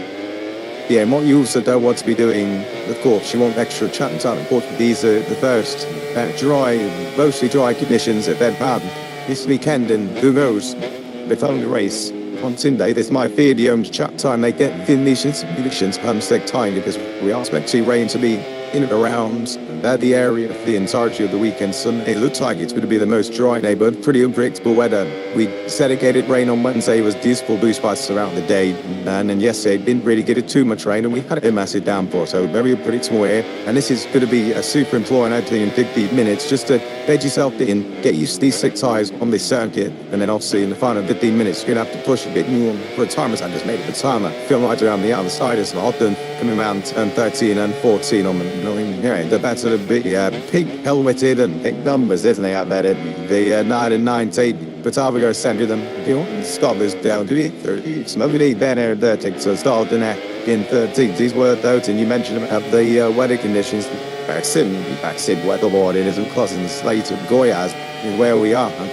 Even it takes in Brasilia 2 hours away from here at that mainly Goiânia for the next 48 hours. So massive weather warning.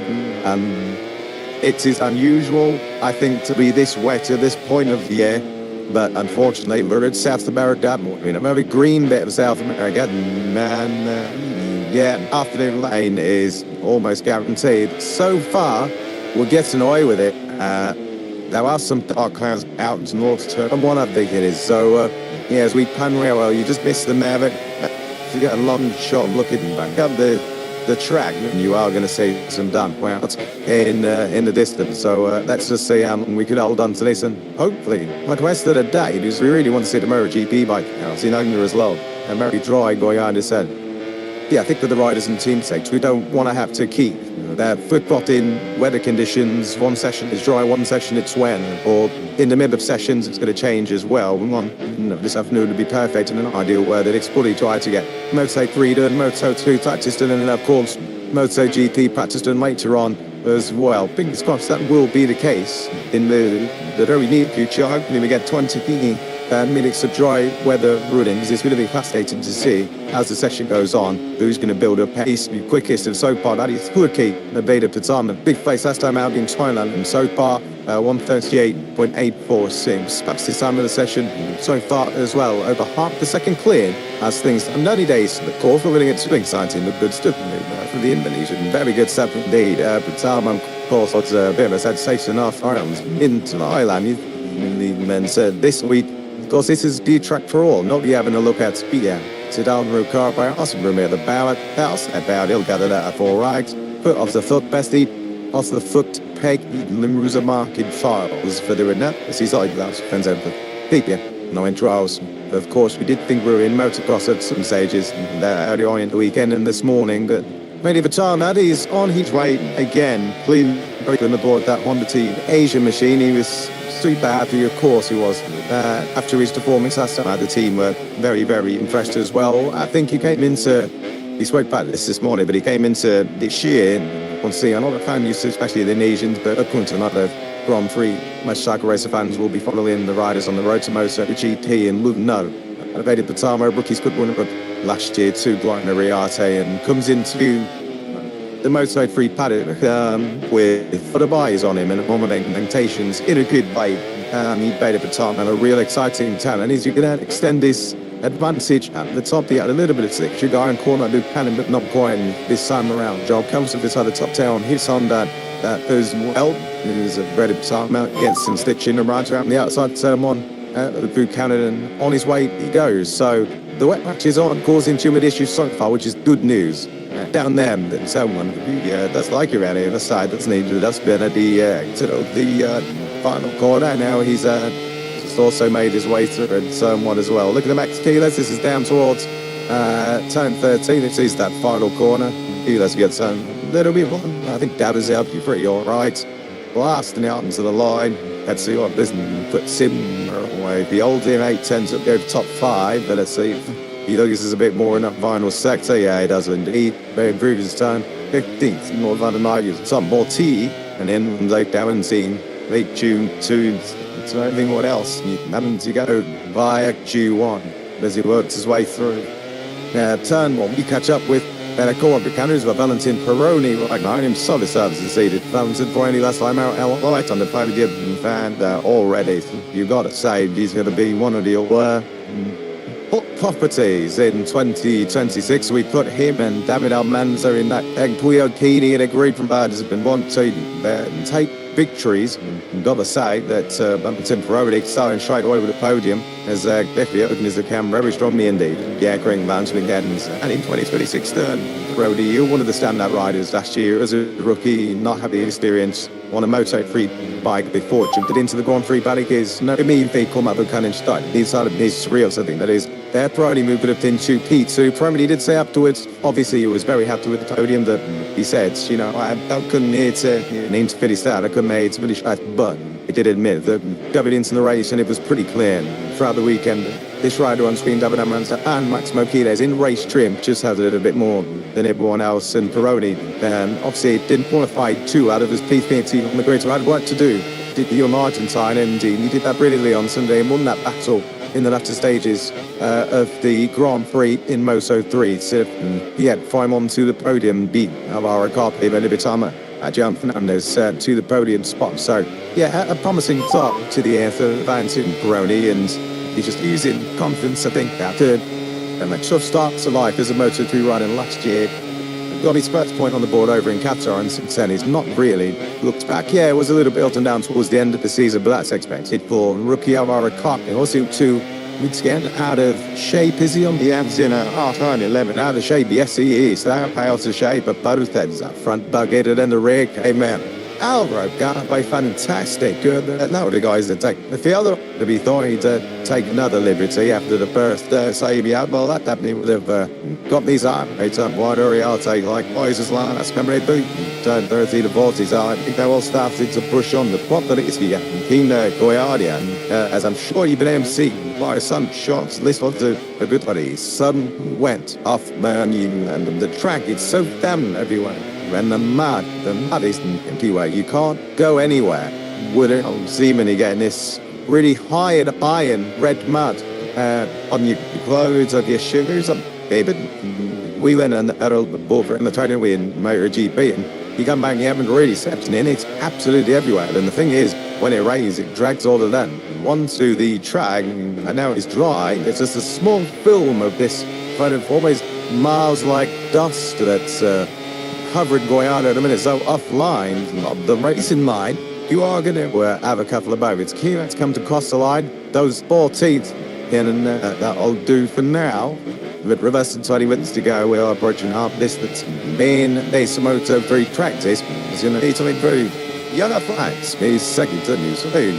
Now, is that down its own thing? I thought he might be. This is the first heavy braking area for the left-hand side of the tyre. Hey, what is the other asphalt machine of Alfeld Red? I already told them again, looks like in the gravel. Marco Morelli, that is not going anywhere. Let's have a look what happened. He's going to slide into a belt of shots. Yeah, Fren took their down at turn 6, as you rightly mentioned, Hugo. The first time you heavy braking on the left-hand side of the tyre for quite some time, so you can get a little bit cold, and if of course you run through a potential damp patch as well, that's going to reduce the tyre temperature even more. Thankfully, it is all okay. Obviously, when your engine stops now across the passage, you want to go to the service road and restart it, but now you can't start it in the gravel or on the side of the track. So hopefully Morelli can get his KTM and CF Moto started and back on track and back to the garage, because as we mentioned, small mistakes here can cost you a lot of time. There's a short lap, of course. These riders are going to be, obviously at the moment, 90 seconds just above a lap time. There's plenty of laps to get in for these riders ahead of the final sort of 5-10 minute dash. So Morelli losing a bit of track time there. Yeah, he is, and it should be okay, because it looks like it is just the front end, so limited damage, say, but still far from ideal, because he's losing badly from almost here. He doesn't know the track, so Marco Morelli, where is he at the moment? Down there in ninth place. Let's see if he does get it restarted. If not, you have to get back to the kits, but I'll have to work quickly. Should be okay. Does he get my help on this second? Yeah, but it's indeed the case in this sense. I was impressed with Morelli over in tied on his first top 10 in Moto3. Said he struggled a little bit in the opening exchanges, just was a little bit tentative in the first few laps. Wasn't quite aggressive enough. Morelli said, but obviously first time back with Aspar since 17-18 season. He really showed appearances in last year with Enlab, and then speed ended the double rides as well last year, and of course in Moto Junior, where he finished second. Had a great end to the season in Moto Junior, and actually gets to finish second behind Brian Uriarte. Of course, I think Morelli comes into this year with Aspar, of course, a fantastic team to step into. So much experience there, and of course, race winning and championship winning pedigree. I think Morelli has been very good hands. Of course, the focus is in the championship will be on the other side of the box in Keyless. That's a rider who Morelli can learn a lot from. And not have the limelight on him, that's saying. I think Morelli has been you're going to be a force to be reckoned with this season. I think Morelli is a dark horse for sure. I would be surprised if he's still on the title next GG thing. He's had his Marvin around his own big future ahead of it. We'll just have to wait and see just how long it's going to take you to take with how long it's all. But let's be honest, don't be about to lie, but Taylor Botanic does 17th. He was 12th this morning, but obviously a trickier conditions. Under the rain, and it wasn't raining hard as well when the Moto3 guys were out there on the track, but all a bit dry or drying for now from sweet tries out there, but I must say 70, but in to heave the niche of it, annoying the 51 about Uriarte. They could do worse than Paulo Uriarte, who was your top dog this morning in the white running. See if they get through this 13 and 14 on thing there. Tell you what, I didn't believe Uriarte's a headband about to up the 51. Casey I've been quite at 80. He's punching the hole in the air. Big 6-3. Uriarte goes, it improves the niche. Don't pin one side of the Malaysian. He's absolute flight. He was, as we've said a few times, fantastic save back in Thailand. But the sounding's right. Good headbands in Moto2 Practice to the time being. Yeah, good stuff from the number 13, the rookie, of course. We saw him over in Malaysia. And last year, it's Danish, and he's got 4 starts under his belt. Now in Moto3, it's good at top 10, but a room star for the future from Malaysia is Danish. Massive, but really good lap time. Also had a good run for head, and things still going to took the lap time in. So sitting peeing on with just under 15 minutes to go. He's in a very good spot so far. Initially, he's under a 10th minute as well. The first ride into the 130s. How close are you getting to the non-29s? I'm currently going to get pretty close. It's just how much of a risk these riders want to take. The wet patches, the people on Zenoy and mainly down at turn 1 don't look like it disappearing at all, and you've got to be a little bit tentative tipping it in at turn 1. As we see, Keyless rounding turn 6, just a little bit behind a few members here. We saw Morelli sliding out of shot. Teammate 2 Keyless, of course, not seeing Morelli on our timing screens. Hopefully, I think he's got his bike back to the box. Morelli and Keyless just outside the top 14 so far. Just taking it nice and steady. I feel Kira's obviously left it on his own. We know that Kira's like to go out and do the wipe alone. He wants to be stirred by anyone, and then in the final 10 minutes deciding we'll see what Kira just got. So I think it is like he goes out and jump on his already dealing with everyone else trying to know it, well, making mistakes anymore. But then of course started out of that outside. So I think 5 Kira's got a so whereas it moment 16. So 1 would so. But you didn't expect that. So very blood-wise for this side. Alvarez, car bait off face at the moment. Remod don't say 1, 2, so with a 30.989 as your top time by Denise in a moment to say no more well about what's the time. I think we'll be in the 29s. I think that the times are improving quite well, and the more comfortable that the riders get using the curbs everywhere, white lines start to drive properly as well. I think they'll be at least down towards the 29, 39, 9, and 9, something like that. So, 13 minutes to go. Let's just give you one there of that 14, and Danish, Ariarte, Rudy Kelso, and Cora. Kind of fantastic stuff from Puma coming again. Right up there, inside the top 5, Joel Esteban, Vita Sama, Scott Dinner, 8, Rico Salvador is working way up tonight. Guido Keedy, the Blakesy, Butzop, 10. Marco Murray is a crusher, but he's in 11th place and over the head of Carpe Almanzi Championship Lead 13, 14, Lord Crusade. Big names aren't in. Adria Fernandez and Max Quiles. Kingdom, you go. Okay, Coleman will be one in shape, prove a little bit meh. And Mervyn got points over in Spire. He's in 19th place. And Jesus Rios, as well, I've got to say, he'll be looking to try to improve. He was a bit of a star at the end of last year in Valencia. Didn't feature too much throughout, but I mean, did get himself directly into King 2 via Friday practice. So, not bad at all. Worth noting that already fresher from this morning, Eddie O'Shea, 25th place in the minute and 4.6 seconds off. I think Eddie O'Shea might be here. They have a shakedown, and they'll be dropping the Suns the minutes, 40 seconds to go.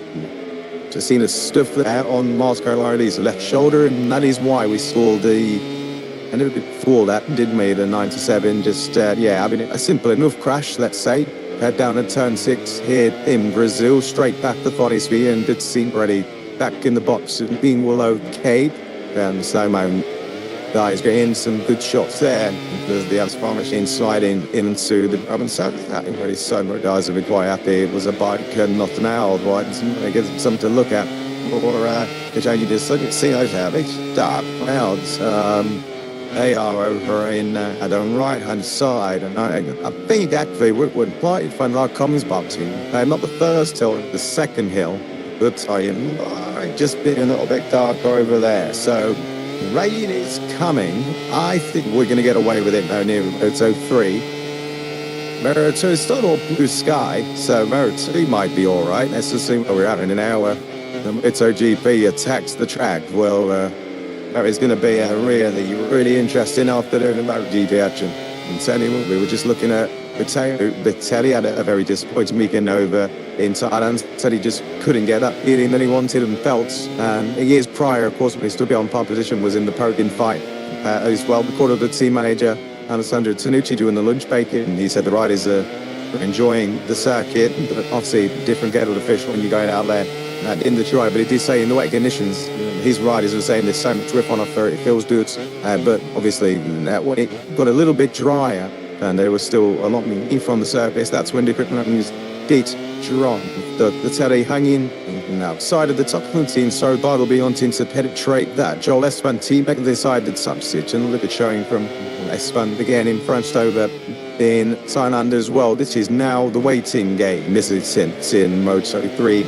Francis, who's going to be the guinea pig, who's going to want to lead, who's out of pit main, who's going to be the one who's punching the hole in the air, and the riders who are chasing. Intrigued to see how this one plays down in Jeff C, who's out there lapping, maybe not on their own, but lapping out there without the whole gaggle of riders. Kine is still patiently in pits. He's got 9 minutes and 20 seconds to try and improve his time skip in the top 14.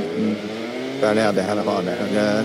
He just see you actually works at each other because I think he's up Feeney leaving. Yeah, Feeney's leaving out John Fernandez. somebody out there on the track as Fernandez now. So he's, looks like the layer park guys aren't going to be working together there. He's a bit of a surprise. We don't see them do work together. They could have lab guys, we see them and invite together the two Boa Motorsport and KTM, but they were working together. They were out pit late at the same time. This is not a surprise that them out, man. They're having it on. They don't think you pass to in weekend. Then you one where David Munoz is listen this morning, Dad's having other operations to correct the like shouldn't damage. So we started and crash away then. I'm going to know this wife. I mean, I'm tell you, remember they a long time ago. I didn't want to see. More than 5 months ago. Seriously, had that big crash window up, but he's still known and said so. Real shame for me, because coming to this season, you think if he's fighting Fendi, and he's going to be taking it to kilos. It's seen by Almanton. It's unfortunately a lot of points to be lost. Okay, he got top 10 now somehow, but I think that he's now with perspective and doesn't even think that even nothing important. I was missing me, so it's those early rounds, and we saw it with him last year. It's okay, that last year was his own doing, but you're not scoring early on. It's very, very hard. Both so for him, it's why no thoughts about young.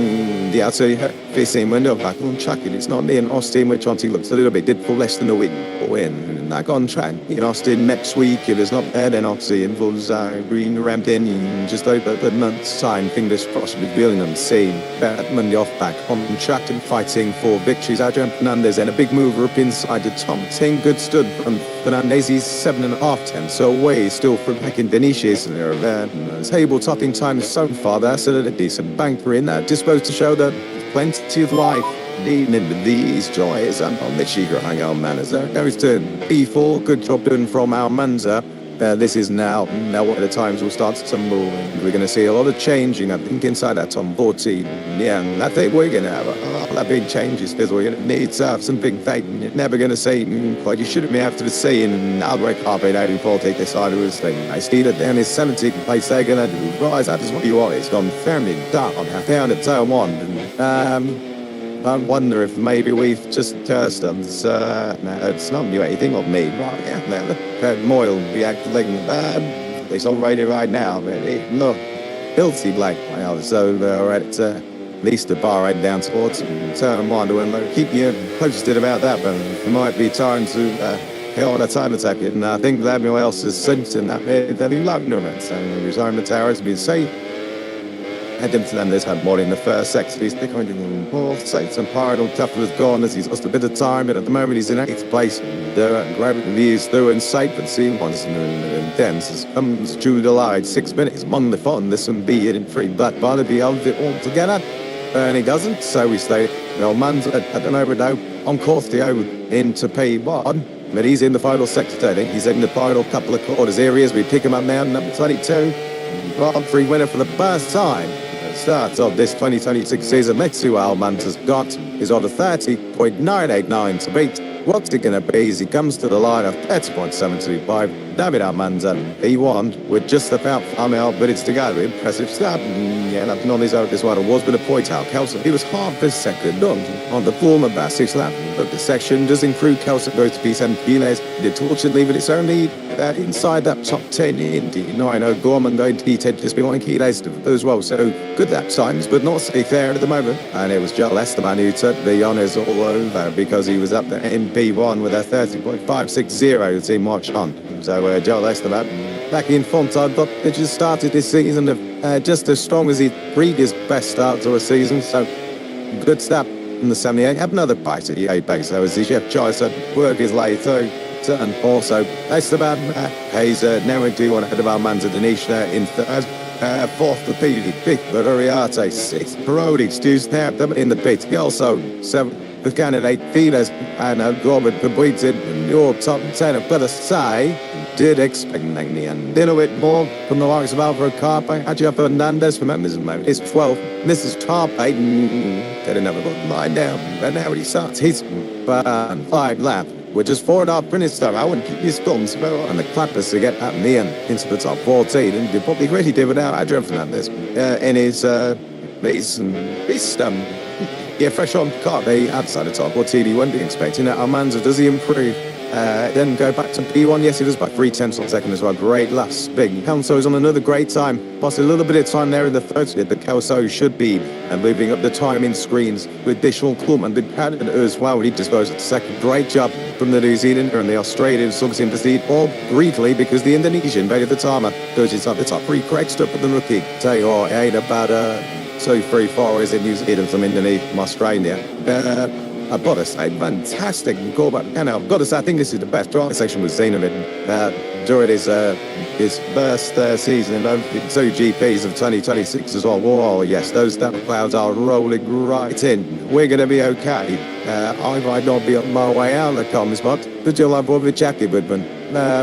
I've got to say, tomorrow, team lads can get out. Pretty nifty irons at the left time. That'll be they miss like ponds. It's to say some people as wet plays dry and they can really push the truck left. You're in fifth now. Still be a little bit careful back down towards third one. 3 minutes to go. Halbert Carpe needs this lap time. 1.3 off the big was to hunt late. That would be just about to me. But good enough. And he doesn't. Goes 18th. So Albert and Carpe gonna have trouble name actually. Well, it might just, yes, 2 more at least. Oh yeah, that leads to the end of that. Yes, good one. Then for America, and those clouds are really rolling in over there. Saw turns 1, 2, and 3 in that first half of that where they are now. Carpe Oriati gets out of his way. Ogden just up the road. Ogden, of course, needs that time. So he's P19. He plays behind Carpe in hot. Turn 4 is Carpe in the or. I think Ogden was just slightly in his way there. Yeah, difficult to tell what occurred there. This had just run away for Carpe, so he's going to get maybe one more. Guess why? He's going to definitely get one more, maybe 2 more if he's Quick Morelli jumps into something. Remmerstorfer, but they saw the top 10 as well. I found a teammate, Golden, good stuff. From Remmerstorfer and of course Gorman in 10. That's another fantastic lap time. From Remmerstorfer, Gorman, I tell you what, Paolo's the Mangelli. We were very, very happy indeed with that. I tell you what, there's a lot of arm aiming going on. The wind has ticked up here as well. This track is quite masked. I just wonder if we're going to have a situation here with a minute or so to go. They might start raining somewhere at the track, but not at the other side. It's gone sun dark. I'm sure you do the same. On your screens, just there, overcast it is now. Have you look at your fastest at the moment, a 30.260. Oh my goody, look at the front end. He's got his elbow down. David Almanzig just about picks that up. I'm so surprised. Yeah, he was able to get that done. That front end was completely folded. But no, not a problem for P1 in your championship and in the standings. David Almanzig, good job indeed, and keeps out like says a bit hard work as well. Final couple of quarters then and final 60 seconds. Or perhaps so start. Is we what's called at the chatter needs to start behind you say, yeah, but good signal Kevin Rally. He's back out there on the track in up 8th place at the moment. And I mean, after that crash has been able to improve, but with less than a minute on the clock, it's now or never for most of this Moto3 field. Yeah, those dark clouds, as you can see, have rolled in very, very quickly indeed. I can't see any rain on the camera lenses or outside the controls window just yet. But obviously, we're into the final laps of the session now. The Cannon will be safe in P2. A great job from the New Zealander, who is, on one hand, disappointed after time, but on the other hand, very happy to continue his momentum and feeling on that point. Yellow flags in sector 1. It's going to ruin a load of lap times, that I tell you what. Adrian Fernandez is Q1 bad. He's all going to get back across. I'm fairly sure Adrian Fernandez with 6 here, Adrian Fernandez, he's going to get one more. I don't think so. Well, I really don't think so. 10 seconds on the clock. He's not done bring the final trim daughters to Adrian Fernandez is Q1 by That is a real disaster. Or the Leopard race on now. Talking of disasters for Leopard racing on this Guido Pini has gone down again. That's turn 1. He was looking high up the front door. Triple somersault with Pike, and now he's going to land him right down on his ankles. Guido Pini, well, he has gone away with that. He's able to walk away, but he did a minute down there in 11th place. He should be okay. Adrian Fernandez, absolutely not okay. Good to see Pini up on his feet. Good to see the damage onto the rear side of the leathers. Healy's 14th. Ogden has taken a black in 50s. Can't see. Think the same from me. I can't see anyone else behind us. Haven't had it in years. Not really, although that Carte is 9th. That is a disaster for Aldo Carte. Chile's skin of his teeth. Yeah, but he's in, and it doesn't matter. Almanzaro P1, and I can tell you, if you look to that long shot right up the top of the start and finish straight, yeah, it's a C win. I think you may be able to hear the wind. It is quite strong now. So Moto3 gets away with it. But Elliot, you're on Moto2 with Lewis is waiting to jump for the offside here. Enjoy. Yeah, thank you very much. He is moving pretty quickly. It is so there's some cheers so we can understand to listen.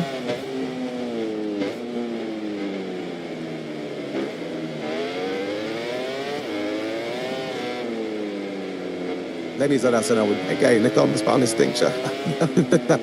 It's only fraud that gear to Brazil is brilliant. Now the fans have packed out the stands and unless it's raining, and then they just go mental big other time.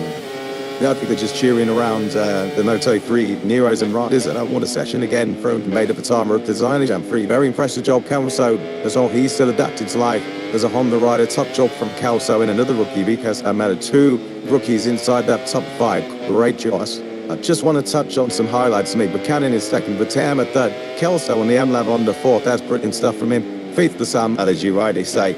Ramastor, Renault Gorman, 9th and 10th. Massive highlights. And Denise Stroh's holding 12th, he delivered 20 and rib off to Rodi and Kilos, though, on the podium and Almanza over in the program. Only just 13. I'll see. Plenty of retiring here. Very tight, but the man is the enough shield now. They inside that top 14. They don't do they will carry a little thing where they are. They don't want to be 13 and 14. However, they are in Q2 directly, which is the main thing you can see there. And I can see outside of our comments wasn't the wind has massively picked up. Still no rain as things stand, which is very surprising because that big large dark cloud is pretty much covering the home circuit now. Fingers crossed it holds off or it clears and dumps the load of water on another task. There's the land here in Dubai. You're like, I'm not very confident. I'm just looking over towards the media centre, which is a tent, and you can see the roof of the tent flapping, the palm trees are all bending over. The hoarding is starting to shake as well. Look at that palm tree. I tell you what, well dry yeah, that's what it looks like. That's terrible. I tell you what, sadly, there's a massive weather warning across the next 48 hours here in Guyana, and that is due to heavy rain and wind. I think it's starting, which will be such a pain for the MotoGP lot who are coming out. Get about an hour. Merits up next though. Moto3 just about getting away with it. Damien Albanza leads away on third sport 260. I can tell you he wasn't out there alone on the track. Colin was second, Veda Patava third, Calto from Sal Mello. We've spoken about some of the highlights. I used to say about riders a bit there. Scott have been missing out by about a 10th and a quarter. Well, we roll that again, or are they just going to go to the slow, mate? Let's find out. Oh, we rolled it again. And here we have Moto2 Practice results. Yes. Callback Buchanan there, as you say in seconds, so we've got it right. Well, so just outside, real big paid underneath in the latter stages for Scott and Tavatari, Adrian Fernandez, and Alvaro Carpe. They're in 19th place. Not good at all for Carpe. They're going to be fire due on tomorrow. Hopefully we get away with it on side. Still they're getting away with it. Moto2 coming up next in the company of Lewis Sotheby and Eddie York. They are already primed and waiting in position. One thing is for sure, we're going to have to go out on track. So you won't be waffling. That is for certain. And for myself, Kicker Dog, Moto3, trouble it all done and dusted on Friday here in Goiânia, Brazil. Carry on keeping on. It's going to rain. But when? We just don't know. For myself, Peter Dahl, I'm leaving with the company of Lewis and Elliot for Moto2 Practice. Enjoy!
they're just the brighter it's behind it. So well, maybe, just maybe, fingers crossed, we'll get away to Angel Carras, obviously just checking out what's going on at the moment. But yeah, an interesting first session this morning once we did get underway in, well, at the end it was a bit mixed conditions. Obviously some of them SGT riders decided to go out on slick tyres. But it was Alex Street who topped the times. He topped the times in pre-season, didn't quite materialise in the same way over in Thailand. A good job done from the Kind Racing team rider, and with Jorge Navarro, his teammate, will decide that top six as well. It was a very good opening to the Brazilian Grand Prix for the Kind Racing team squad. But he had Ethan Cabarra right on his tail. That's the 10th, spitting the chuck 2 this morning. Not going to draw too many conclusions with this from this morning's running. Obviously, it was about adapting to the conditions, getting used to the circuit as well. But this session, as things stand, it does say to itself is a completely different kettle of fish. So what we have this man. Hey, Cabarra certainly did to adapt pretty quickly. As I mentioned, at times, not wholly represented given the conditions, but he did put a consistent riding about Simple in 30s, which was as quick as they got in the wet conditions. Devin Alonso, who, let's say, didn't get practice right in Thailand 3 weeks ago when he found himself outside the top 14. That's exactly had the ideal build-up to this session either, after some problems and grim wings at the start of FD1 earlier on today. Now, the Asphalt team did endeavour and work hard to fix those problems to allow Alonso to get there for team laps, but not in necessarily the best of the conditions. Alonso appears a little bit concerned about the change waiting in. He had that blade in either. No rain as things stand from what we can see in the umbrellas and ponchos on Asphalt in the grandstands either, which is good news. I did speak to Astar earlier to see what the issue was, and they did say it was a fuel injection body issue. They did say that after the crash over in Thailand, they had to basically completely rebuild the bike. So a couple of teething issues, I say, heading back out for the first time since that Thai Grand Prix crash, and thankfully down there they asked us what they did and get it fixed in around about 15-20 minutes or so, and the ones that did get back out on track to complete a decent haul of laps. Fingers crossed those gremlins are the only ones that Alonso will encounter this weekend.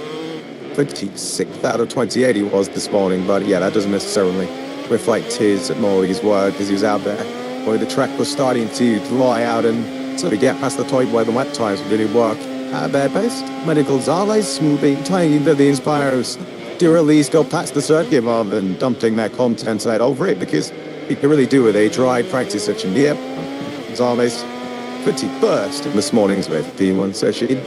I'm certainly not taking a too little of risk given the conditions, but we could certainly say, even if he's not exactly I know Hunter and Watkins is certainly stronger in the July than in the one. Yeah, I think that's safe to say as well. I think Gonzalez would absolutely agree with that as well. I think one of Gonzalez's weaknesses is, of course, in the later conditions, as we saw last season, but of course, Tuxpan's and Sylvian have probably been a little bit out on time sheets this morning in more match that, of course, FP1. Nothing to gain really at all from learning how to chuck and dancing. I feel for all the conditions, sorry, APC goes that saying expects Manny Gonzalez if conditions are continuing to be dry, which thankfully they still are. You can't see on your TV's been to the moment. We can see out of our commentary box, you know, the blush of the additional clouds. He just passed half of the circuit, I'd say. They're still hovering over the back end of the circuit. Turns 13 and 14, but I'd say a 10-7. We might be getting away with it, but fingers crossed. At least in a few moments' time, we'll have the green flag waving at 5 past 3 local time, I believe, 3 o'clock, as I said initially. Just some dry lap times, and with these weather bands hobbling around, it's going to be all about getting out there as soon as possible and attack it as much as you feel necessary in the opening exchanges, just in case we do get a downtill. It's the nature of the weekend format that we have in MotoGP nowadays that the riders would ideally want to do in this session. First, dry running around this Autonomous International Ayrton Senna race, so you just learn in dry conditions. The relative issues of this track will throw up. There's 1 or 2 spots of rain do have dropped onto the camera instead. Show which part of the circuit that camera was looking from, and whatever we were looking at. And we thought 3 minutes until the green light, and as I say, the riders under Iltigar there and just take their time to ride, and they got to push more as if they were going for top position on that first dry laps of this circuit. Yeah, what I can see stood up here in the commentary box, it's over the hillsides in the distance. I'd guess around about a kilometre or two away. There is heavy rain. You can obviously tell when it's rained in the distance. The landscape sort of starts to disappear in these misted periods. So hopefully that stays over that side and doesn't come over here. That I do feel like this is going to be a sort of 5-10 minute dash at the start of the session and then see what the weather does. So yeah, 10 times here in Moto2. Obviously getting inside that top 14 isn't going to make or break a weekend, but it certainly helps showing into Sassy if you are automatically inside that top 14. So yes, this is going to be probably a busier outing 10 minutes than we used to in this 40-minute Moto2 session, and I think the riders will be a bit more nervous than they usually are, and yeah, just hope people get through it unscathed, and then yes, see what happens with this weather. But yeah, not the ideal conditions to be out starting the weekend, as we see Dennis Onshu with he's a very close friend, top right press alongside him in the boxes. He doesn't look concerned, does he? Does Dennis Onshu, does he have to say, this is a bit of me, this is how you thinking to go there and really take some risks when others might be a little bit cautious in the entertainers. This session, because the Turkish contingent to be the Unchus with some Foglu's, top about Tantioglu, they're famous for training on completely black circuits on slick tyres. So, well, first in testing barrel toward sails on a particularly low grip track surface. So, Unshu might fancy this bit of an opportunity to put himself into qualifying too, where he did reach ultimately in Burma, even if he had to go the long way around through Q1. Yeah, exactly that. And at the end of the weekend, I think Onshu and Team Air and Canet were both pretty positive about how the weekend sort of unfolded at the start of the weekend. It did look pretty disappointing, and expectations were quite low in the Alphamart BDS box for the two newcomers. However, yeah, at the end of the weekend, I think both riders were seeing the positives of the situation and felt much more confident than they did at the end of the weekend at the start of the weekend, which is always a good sign. So, yeah, Onshu will be wanting to get straight into Q2 alongside Aaron Kin. It's one of these weekends where we sometimes say the weather conditions are going to be a bit tricky tomorrow, then being in Q1 might end up being an advantage. An extra 15 minutes on track in potentially tough conditions. However, you're never going to sit there and think, you know what, I'm happy with Q1. They're going in Sassy. All these riders wanted to get inside that top 14, so it's a little bit easier tonight.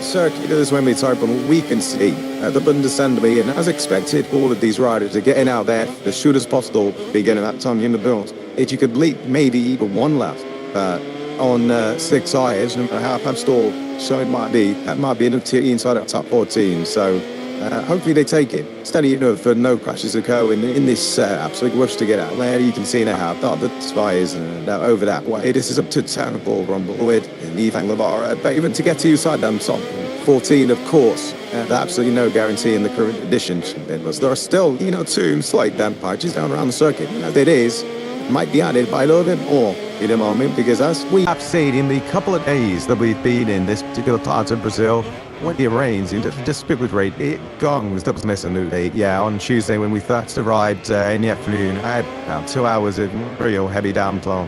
Of course, a bit of flooding, of course, up the circuit and in the city as well. Yesterday we had a heavy downpour as well, and we saw all the way through this morning. About 2 hours between we arrived at the circuit, it was torrential rain.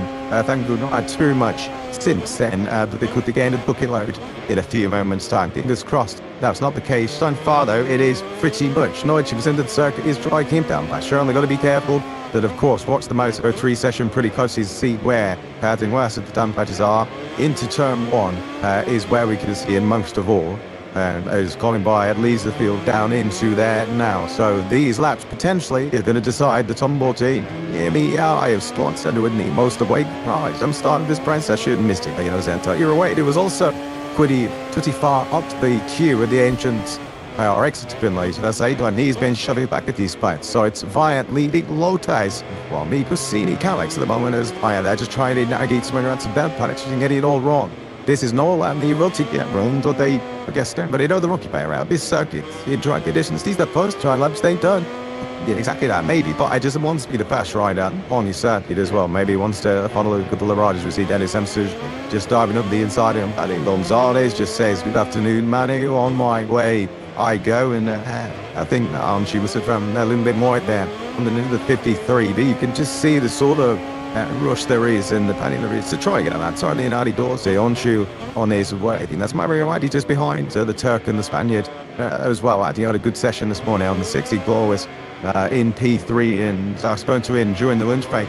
He was really impressed with the grip conditions in the full wet conditions. He did say, which all that in the time to me. Once it started to dry out a little bit, when they were still on the wet sides, that's when the conditions starts to get trickier. He said in the wet conditions, you felt the grid and you were happy to rule the full attack mode. We'll sing the phrases of the feeling going down into turn one. We did it about that big week at first. The furious turn one into turn two. And in Goiânia, as the first lap times arrive on the beam of Ortola, about currently top of the standings, followed by Alonso Lopez. They don't. Yeah, we only get too excited about first time laps of the session, but beats Buffy and that's the next 36 minutes to don't know how much of it's starting to be driving.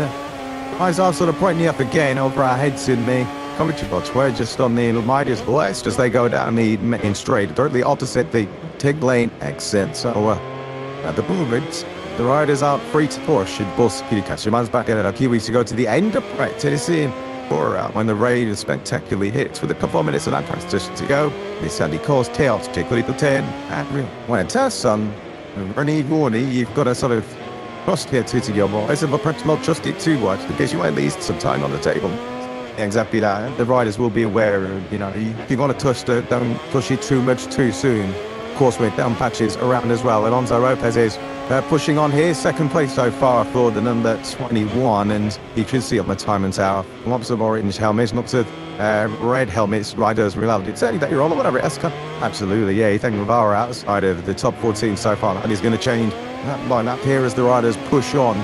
Plenty of red helmets, Barry Bouchers is over his second, Tony Arbolino, 1.7 seconds back to the current fastest lap time, which is of course now Barry Bouchers, so watch out for Tony Arbolino. He looks like he'll be sending to the top of the time sheets, and he goes on towards 7.5.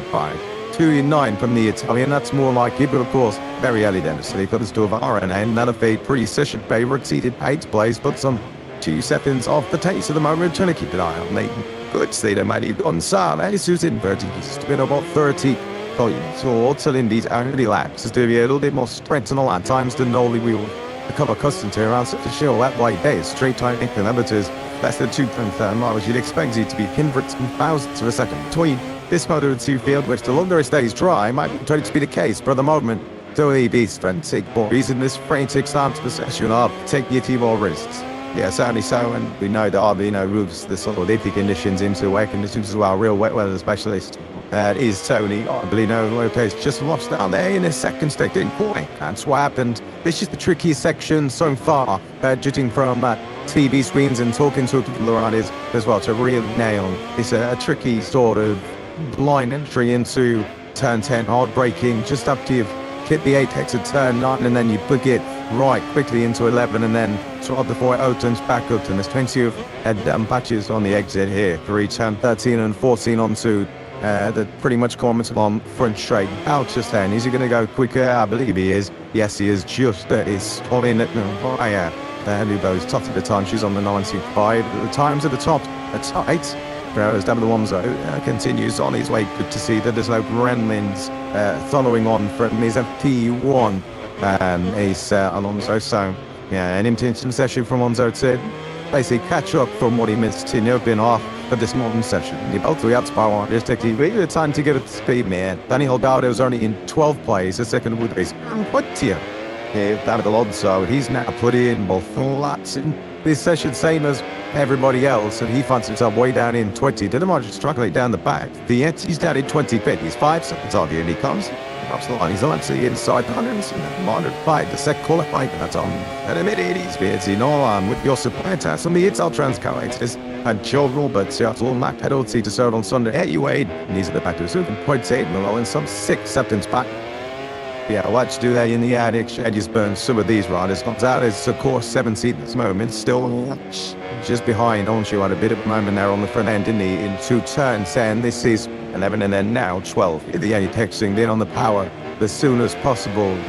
Gonzalez followed Onchu. This is going to promote both of them. But the standings, whoops, all that time is Onchu, and he's not on a personal best, but he's still putting a half a second away. From the top side, he did nail his final Smith. That is on you. He might be going quicker, but not quick as Colin Fry on the 95. Again, a good lap time gone. Gonzo Lopez just behind him, 2 tenths away though. While the ride, as Tony Arbolino rises, it's one small by bullet 6 tenths of second too. 26-4 and out. Toledo Cavana cuts back down to just over half a second now. So it's Arbolino and Cavara, ICS and Tubes, Magdiel. That's for sure our teammates are personally second, fire third. And the 2 forwards, as we see more spots of rain landing on the camera lens, the forward day were both quick this morning. First and 6th they were. Astrid and Navarro now 4th and 6th. Yeah, clearly not flashing the panel or a bit of, Greek FP1's the played factory team. Obviously in the wet conditions or wetter conditions this morning. Dry conditions so far there. Right at the sharp end again as well, as Dennis Onchu continues on his way from Schubel down to P10 Gonzalez, who is obviously still shadowing him far on the Calex Troyan machine inside that top 9. So good lap time to get himself inside that top 10 for the championship leader. But obviously, expect these times continue to draw far. They just behind Sergio Garcia. On track, good to see Garcia actually on track here. It was cut, I think, in the turn 3 crash. Over in Thailand, which of things then Medina Tim Lucanesho finishing passing and we send pressure so that restructured the right lane. Again, that is suffered save last year. The did see Garcia back on track at least. It's ensuring Gonzalez improve, Aji improves, Sanich improves as well. And then now inside that top 10 as well. Well, it's been a decent day so far for Honda team. Just certainly the Indonesian side is the Indonesian Arich, and that's continuing a month through the moment. With Mario Aggi up in 2nd place, on the heels of his career best qualifying. The rain flags now waiting on the start finish straight, so that will certainly keep your attention as in hitting top speed. Weekended 300 Ks as you're making your way towards turn 1. So really find us potentially in a bit of trouble here. The rain does tick up, certainly. To all the trouble doing in that spot, hey, Dardo, the beats. And that's 21st. The tendency to borrow absent and H's. Speed's been in 17th twice. I know, an all tumbler. Still into the large championship. He's down in E20. Hang with his teammate, the KRS, who's also out at the Q2 place at the moment. He's down in 60th place, so some big hits here might be caught. Although they're cold here if the rain starts to pick up. Yeah, not the flag that you want to be seen in the dry conditions. From the naked eye looking at the commentary monitor, no, you can't see any rain at this moment in time, so hopefully it is just very, very fine rain. They think any scene of rain, they've got to put out the black and red flags. So yeah, not the flags that you want to be seeing, but as things stand, it shouldn't be a bet on the riders too much, but of course, it rain in the air. Those riders as mentioned, and which have got work to do. Bouchers improves 3rd, Alonso Lotus improved. Gonzalez briefly sat top 4. That's Tony Arbolino. Here he is on the number 14. Iconic Alex, of course. Arbolino in new surroundings in fancy in the red Spantic team rises to the top. Arbolino clearly very comfortable in these mixed conditions, as called them. But the 2 teams are going to be looking up take like the Water Atlantic team or the Wheat out because Arbolino and Bautas that'd be clean from the get-go. In this section, Arbolino was consistently had 3 to 4 or 5 tenths of an advantage over the rest of the field. It's currently gear tenths, not with a World Championship leader. And in Gonzalez, still nothing particularly substantial. So an Aspar as we put a brief look Ben. And now Danny Holgado, he's put a personal best up 3D first set on some just done his best lap at a session. But he's still the thick-headed 2 seconds up the pace. Yeah, intrigued to see what's going on with, but onto the cool side, a huge back show that things on, and so maybe just take it a little bit steady, understandably so. as well. Thankfully, no injuries sustained for the Colombian in the crushing orbit center ages. And Philip Sarge over inside, and great seeing back on circuit. Of course, we saw track time this morning, so just playing catch up a little bit, you feel, that is Monzo. But strangely, Holgado and Monzo outside the top 20, now these values are out of us. In the gravel in sector 4, it's like it's 33 and 13. Now, nights it's down, he's still in big place where Pierce did. Switching you, may say quickly that he can say he's all about safe with that. Arbolino in Crystal 25 to ensure he must have gotten through the LF fights, or unless he was just ahead. Barry Baltus, so at that time made it cancel. Throughout the lead, Amy's advantage is currently 7/10. According to the cars up today, but again, surely they've done the same thing. You've gone through a yellow flag zone caused by the Belgian. Happened was that. Barry Baltus, who's down on the deck, turn 13, corner versus now, and since he keeps get that call right, because if you get 13-1, it costs you all the way down to tell what. Yeah, absolutely. So Baltus then he's going to try out to restart that machine. On the service road, I think he just went out of picture. Yes, he did, and just slides down the road. Yeah, I assume it was just a front end wash out, but Baltus just pushing a little bit too much into that turn 13. But actually, right, this is going to be fascinating seeing all different lines to take a mad through the race as well, because obviously going for an overtaking movie, the compromise your exit on the exit of 13 and 18. These are really good. It's just a fat sweeping fire now onto the French straight. So. Yeah, expect to see some lap times being cancelled if they haven't done so already here, because plenty of riders did go through the yellow flags. Tony Arbolino, though, that's his team, of course, continues on his way. On board with Mario Gonzalez coming out of the final quarter of turn 14. The rain flag still waving, which means there's still a threat of rain in the air. Gonzalez improves, but not as quick as Tony Arbolino. 125.1 for Arbolino now. And Gonzalez is the only rider within a second of Tony Arbolino. That does briefly change. She now into third place. He's 8 tenths back in and up to the cities. Big sort of man is here on Sergio Garcia. Into the first corner. Garcia, the moment is in P17. These additional ones starting to turn to a close now as Scridge is pitted. So as he's Guevara, he's pitted and he's been shuffled out of the top 14. Yeah, that camera ends. We're looking at the riders going through turn 3. Looks like he's got plenty of rain spots on the camera. One of turn 3 is arguably one of the fastest, well, definitely is one of the fastest corners on this circuit. And not he wants to be encountering rain jumps. The additional effects in the ride is too much so far with the lap times continuing to improve, which did center age has gone through the first blitz. Very fast indeed. He's up on Tony Arbolino sign.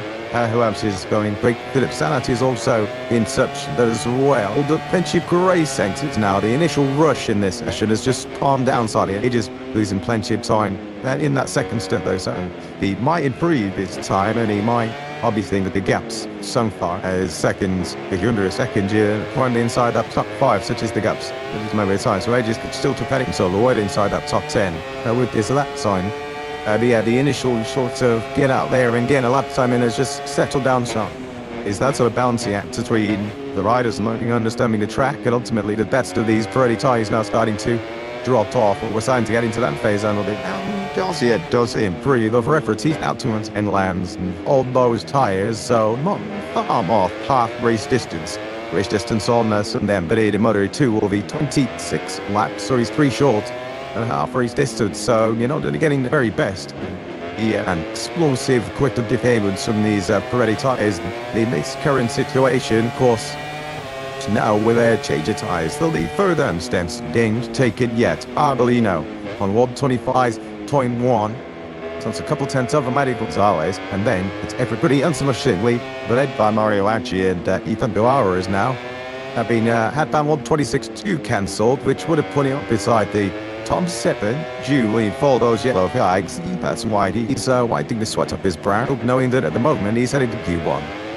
Yes, a little actually then for Ethan Guevara. I'm just looking at the gaps from Navarro down to obviously Darcy and Piqueras. It's around about 6 tenths of a second, and the gap from Arbolino to third place, that is 8 tenths per second. So as you say, there's the time to by far and away the quickest two so far. And Ajin can have the only two riders within a second, and then the gaps are really tight. Used to seeing this in Moto2 and of course a very competitive field this year. And Gonzalez said in Thailand that I think all of the riders have recognised that compared to last year where there was always sort of 4 or 5 riders in the men's. This year it seems like there's going to be a lot more riders who are a lot more competitive on a weekly basis. It's great for us to say that not ready, so otherwise the Gonzalez we want to be winning races and winning championships. So yeah, some riders with a little bit of work to do. Company's been laying, of course, to get some pressure, we get some refreshments on board as well. Still very warm out there, but as things stand, the rain facts are out.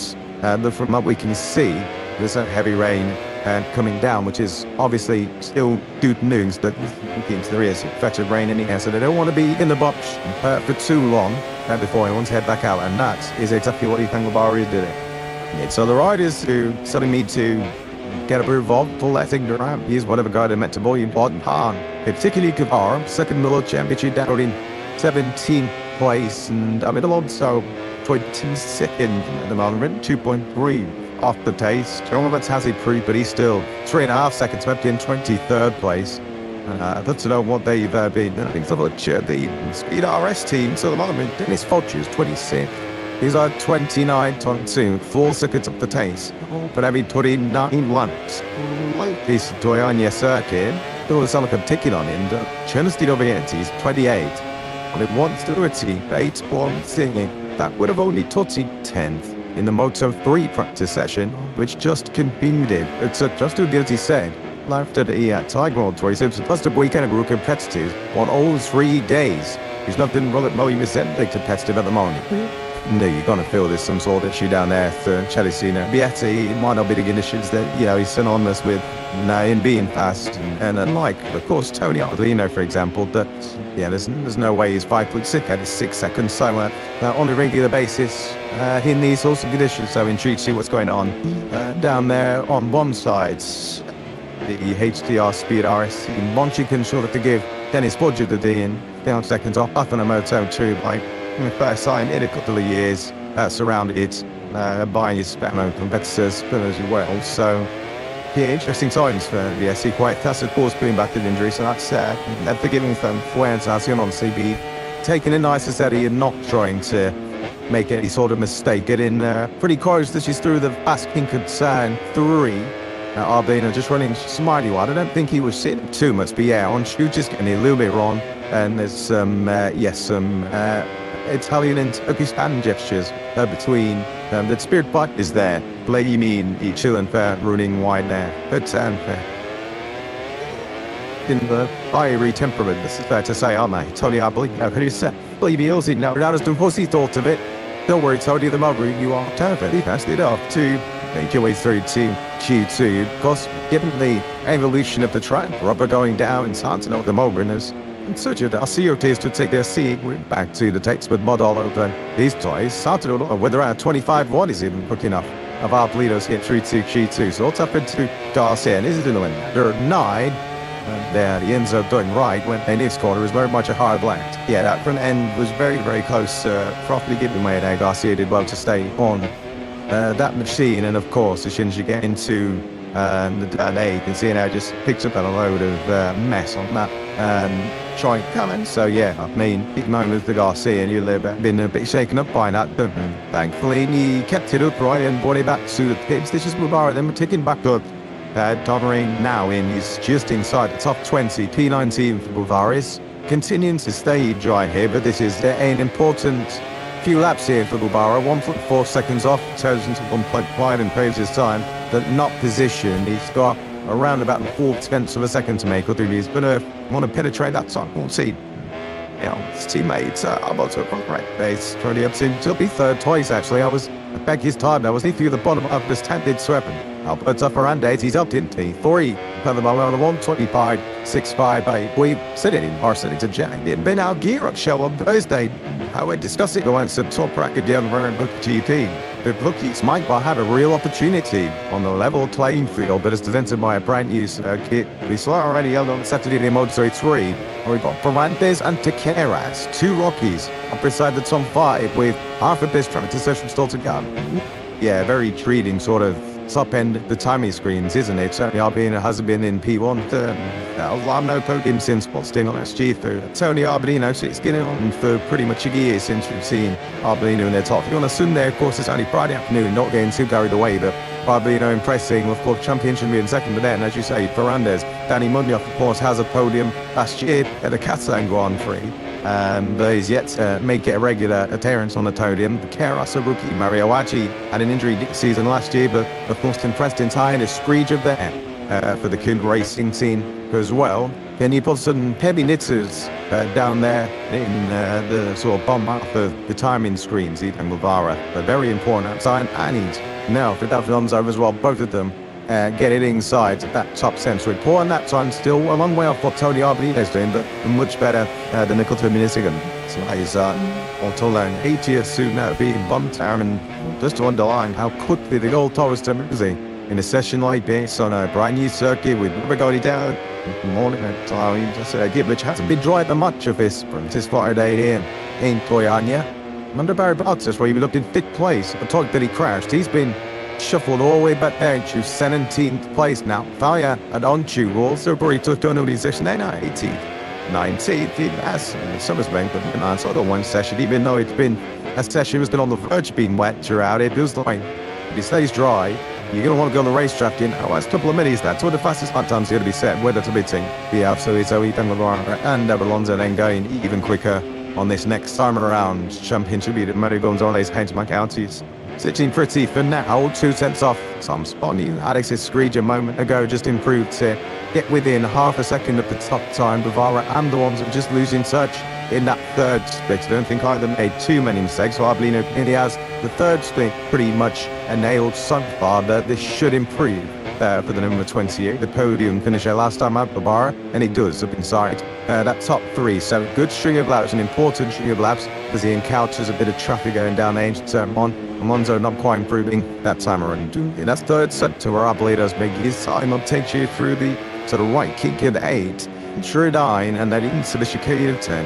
And in that very and a chicane which looks quite simple on the track map, but clearly rather difficult to ultimately have a line through there. But Arbolino looks like he's got it well truly sorted at the moment. There's Fire, bounces back up into the top 13 now as in on the pace. But at 26.2, briefly had him in the top 14, but to change once again. Was on Cheerio gets himself back into the top 10, and he is now the 10th rider to set a 25 on this Friday afternoon.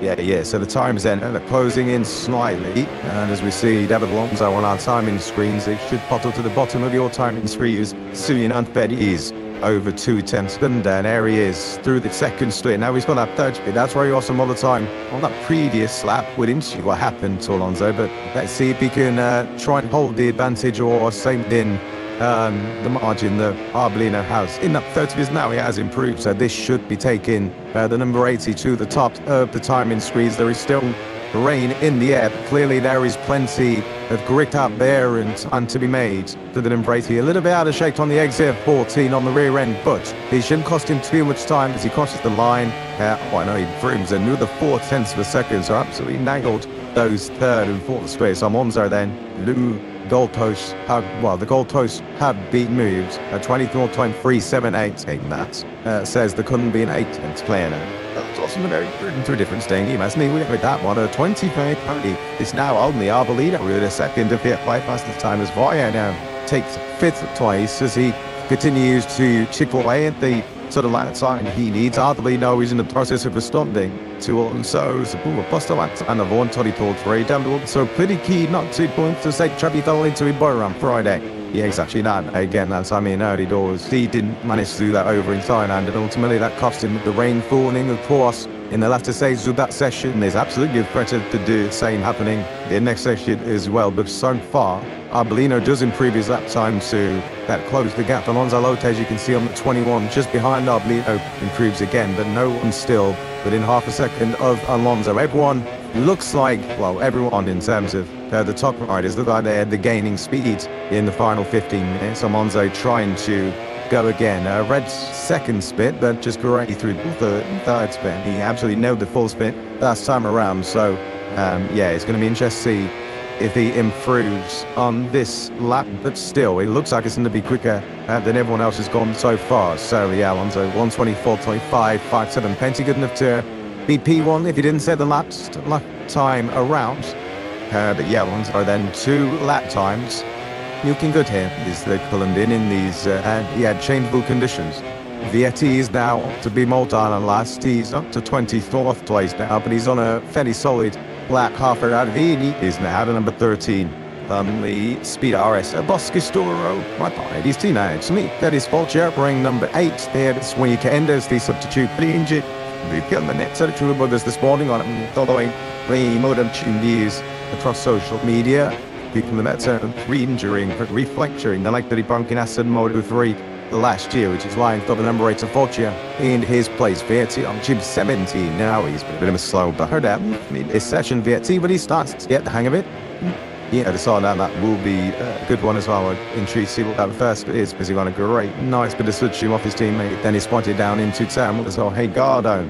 And what to do outside of the top 20 is one of the pre-season title favourites on the 96, but you from the 27. He's going to improve his lap time as he yet moves up a couple of spots into 18th. As we know, that is not good enough. Inside that whole team, as we've seen throughout this session, he gets him window down into turn 1. So this lap has gone away from Holgado as well. So not too much pressure so far. So about 12 minutes to go, but with the threat of rain lingering still, some added pressure on the shoulders of Holgado in the sort of last 10 minutes of the session. For the long 26-minute one. On our last lap at 24.3 is the time of his teammate that he has to try and Philkin Abellino. Then taking further charms. This is just purely understanding, because there are so many corners of the circuit where the Greek half a meter later, you just understanding how far you can truly push the limits when Jason detail enough on a brand new track. Let's avoid if there are damp, which is thing to keep an eye on. To you vote Ardelino. Why is he in the environment that he's in at front and second? We know what kind of a difference that made to very Baltas when he joined that team last season. Is Ardelino absolutely similar? Lead forward, Vietti finally into the top 14 as he goes 12th into the 23s we go now though with Tony Ardelino. Once again he's got a half-second advantage over the rest. Doing it on his own as well with Tony Ardelino. Very, very comfortable, looking very good indeed. On that panic, who's gone down is Jorge Navarro. It looks like he's down at turn 4. As well, 3v10 did skip, didn't 20. There's a bit of a pinch point here in Goiânia and Jorge Navarro. Looks like he's there, just late. You can see their marks on the right hand side. Oh, that sort of factory racing team. So Navarro is all okay. Can't be on the bike on the edge of the circuit, but it's the service road. Fingers crossed Navarro can do that. The time running up, and Navarro who is slipped back outside over the top 14, P19 and 2.1 seconds on. Then I'd like to say I said I was a decision, he's that bigger than we would normally see. Bigger Morris section, but for length this way, kick those on, it stays dry. Those gaps will naturally just comes up to us everywhere. It is zeroes in on the perfect setup and the perfect Gabula to nearly a lap around this Goiânia circuit formula.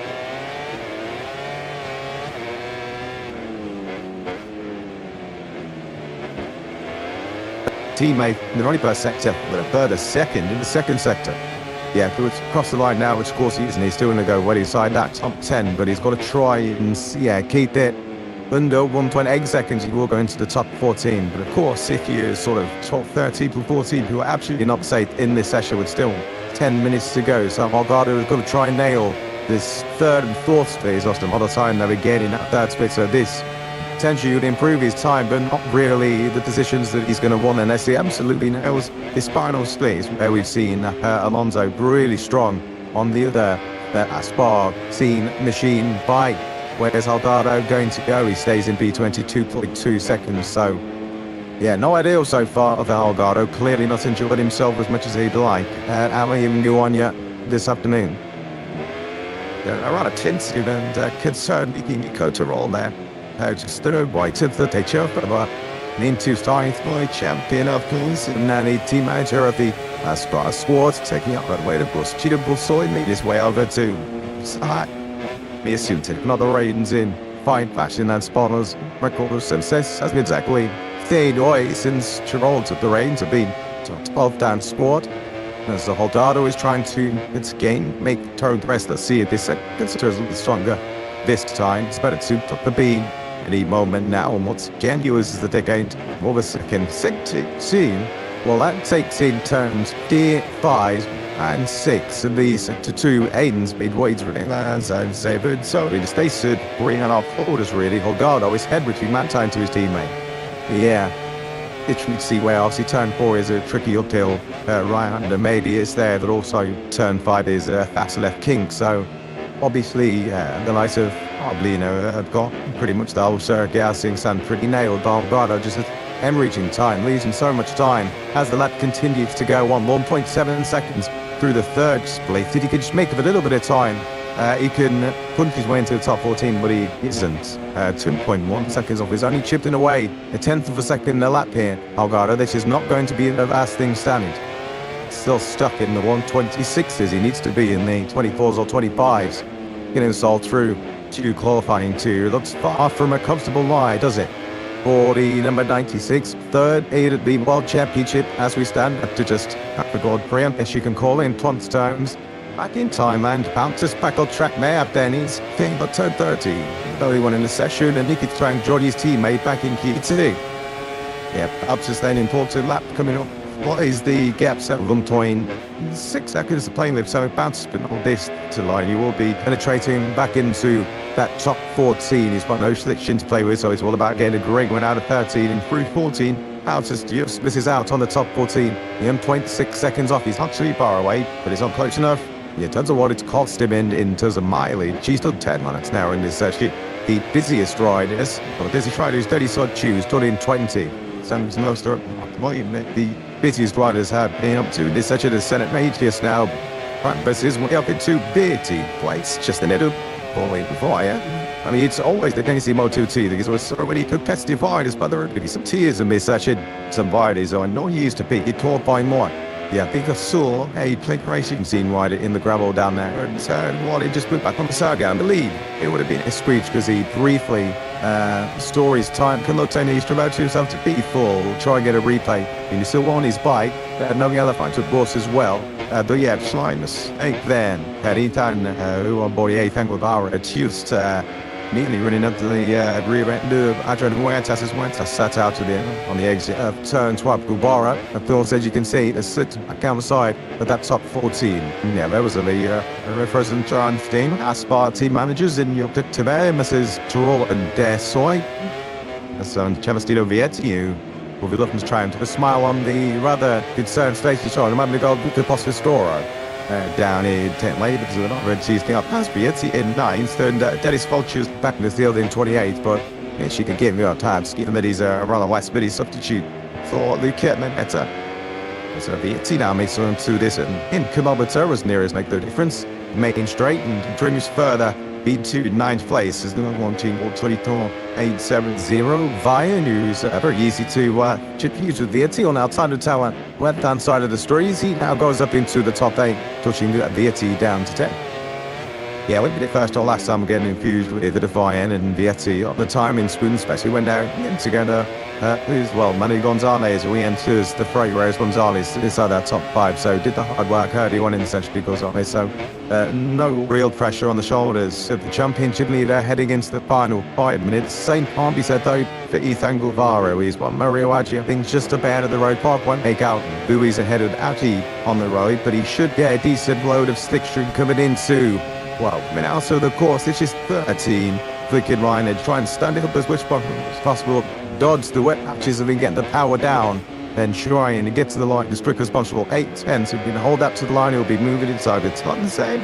Is he going to do that? Yes, it is. But Guara P8, so it improves on that sign. The 28 and then who was ahead for that. Ferrande's fairy tale. Big teammate to Guara looks like it's starting to fade a little bit. He's dropped back to 16th place, so that's not write him off too yet because he's currently in the pace. Sure. He's going to go out on one more attempt, 1.5 minutes remaining, and they do shut the threat of rated dark clouds overhead for every moment. So great sessions. This is whiz by, I think. Absolutely, yeah. Give us this every day of the week. Of course, we used to see a little bit of a slower tempo in the first half of the session, and then it re-amps at the around this session. As you rightly say, it's been pretty much at a full attack mode. Arbolino heading back out to pit lane. He's got a very good margin. No subjury. He's got Arbolino. He's, of course, going to wants to try and improve this time, but he's not got to risk it like some of the other riders, sending the Aegis outside of there. 14, the Pong Citra, of course, out of the inside, and out of course, had that crush earlier on in the session. He's back out, work to do, and Aldado's still down there. He'd be 23, they was just behind him as well. A few riders then who we used to see inside that top 14. Now, I don't see it in the text for quite some time now, so he's perhaps chooses confessing this part of this session and taking it to 15 minutes of running into the Q1 with you. See if you with the NQ2, it even helped it because those Q1 sections are so competitive and difficult to plan out on them because you don't know, look how weather conditions are happening. It's only Q1 to bar up to either the moment, and that's where Donny Morgano is heading. Unless if you do something spectacular in the time that remains, the big names for sure who are in the top zone on that ordinarily shouldn't be. Ponsitter from last time at ages 17 out of 18. And Danny Lodano in 23rd place. That means the three riders we need to be watching particularly closely. Beating 3 minutes to Grenade. And then watching Betty Sonchu, who moves up into 10th place and up to 47th, 50th and Via. Are now third and fifth respectively as they now move it to the 134s. Yeah, good that times from Vietti and Bynett to get inside that top 5. Lopez did set a session best opening split, but the time, as you can see, has gone away. Guevara is on a decent lap time as well. Gonzalez throws herself inside that chunk to once more. Guevara slid down to P12. Safest thing stand, but you're going to want to improve on P12. He's more up the second on. But through the second split, we'll keep an eye on Guevara. Remember, she's gone through the third split, 1.3 seconds left, so he can just improve that a little bit, or a bigger roundabout there. He's got a chance of trying to get inside that top 14, or at least get a little bit closer. He doesn't, and goes to P21 does from it, so with 2 minutes remaining, he's got another cut of the lap should be once then on board Stan American Racing Team. The Whites do feel the American Guevara still not positioned off through the third split. Does improve his times, go P5, so each of them, Guevara should and be safe there for now. And Toro also entered, he's in that same trade just ahead of Guevara. He's now 9, so he should be safe enough. Guida, he's got to have second bottom and to someone choosing 15 this May, so someone should call 5 May, so the first game 3 of the season. He's taking for the American racing sport, but at the moment he's heading through final time. We're honest, we pick up Van den Gorpard, don't expect him with him this much because he's missed 20 of seconds. The absolutely will be serving a long lap penalty on Sunday afternoon for his collision with Rueda in Thailand. Arbolino, what a demonstration. It's a teeth for Tiger Tumney in this Friday after beat session in Brazil. Being pretty still further down to 123.822 now. Yeah, good stuff for Arbolino. It's really impressive. Of course, had a disappointing season. She had a quiet weekend, of course, over in Thailand as well. But this is a real dormant lay down on Friday here in Brazil for the Italian, looking back to his best. Exactly what I want to see from Tony Arbolino. There's some fast lap times coming in at the end of this session. Alonso was fastest first stitch, so was Vietti, so was Arbolino as well. Plenty of personal best coming in as well, so keep an eye on these times. Garcia is going to get another lap to this with 40 seconds remaining in this session. He's out of turn 14. This lap time doesn't look like it's going to be free there. Garcia's to issue from P19. As you can see, the times are really tight at the bottom, but maybe guys who are sort of just at the lower ends of the top 20 need to make the good sort of 4 attempts to get inside that top 14. That's not to ask, but not impossible. Sam Tinchki still team the connect. So Richard is out. I'm heading for a second consecutive round of appearance. Check it is out in 10 seconds time. So this 10, RJ might just get over the line in time. Donchi's behind him. Counting the beach check and flying to quite like his face. Ciabatti, he just made it on the line. Also takes the 20s anyway, so I don't think he's in much trouble. Arbolino goes quicker yet to get in as he takes the checkered flag for 123.709 and one rider we do not to question whether he's going to be Q2 not. He's Tony Arbolino. Yeah, great session from Arbolino. Center Rages just behind there. Juice misses out on the top 14 and Belpicaras. The substance just jumped up into the top 4. Great job from the rookie. What a session that is. And Holgado misses out on the top 14, the 96. Sort of nod of the head there, sarcastically, I assume. 1.5 seconds off. He did improve his time, but yeah, still good 3 tenths away and a little bit more from that top 14. Disappointing for the 96. At center age, yes, the butter, I'm told, so he's also out. He's taking the checkered flag in 50th place. So at the moment, we've got Aegis, Kinnett, Van den Gorberg, Roberts, hold on, then it's going to see it. Just Sissaki, Navarre from a Saab over Wader flights at some Foggia, heading through Fireball. Garcia couldn't change that with his last lap to 125, exactly to the 1,000 of a second. Not enough for Sergio Garcia, and he fell short by a tenth and a half for Randaz on the 52. put in a good lap. It's been a solid session for the Planet rookie, but he misses out by even tighter margin, 0.8 of a second. Yeah, you'll be a little bit disappointed now, but still a very good session for Fernandez to just miss out. And Zonta the Gorberg didn't take the checker for 40, he was just ahead of and onside on one side. Across the start-finish line around about a lap ago. This is coming into turn 13, still pushing on, of course, and the front end just had cries so more. Very similar crash to what we saw from Bounce. Would have been close as well, Al. He was just under a second down through the third centre. Had he got away in 21, he would have been through. Against even we saw out of movement earlier around the lap. Has now gone down and followed around. He was in the third centre.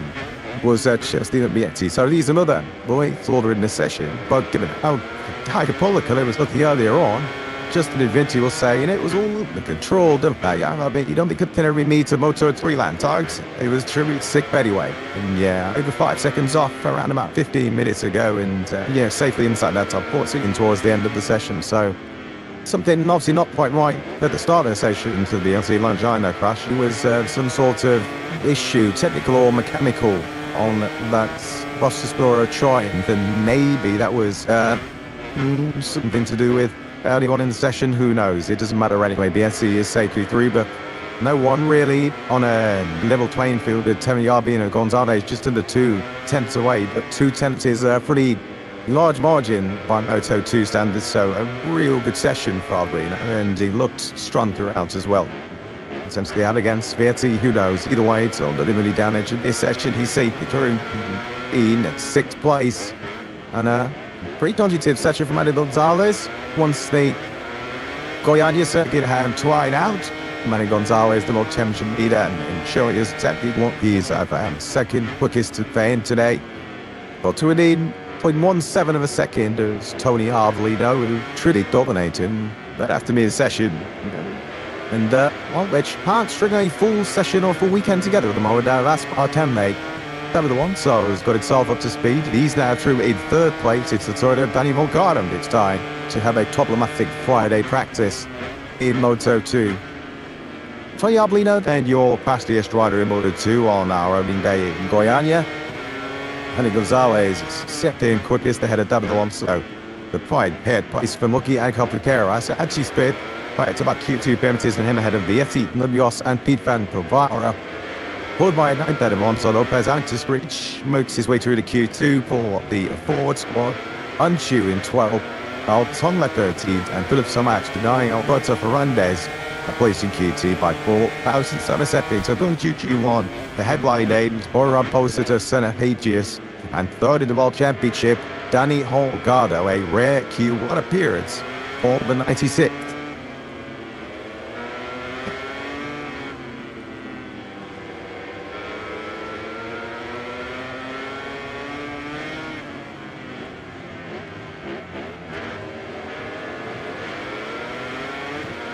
What funny that was for Tony Arbolino and Fantic. Number 14, B1, all day one in Moto2. Different kind of conditioning, what kind of MotoGP practice it's normally about to be treated to. Well, you get your answer next.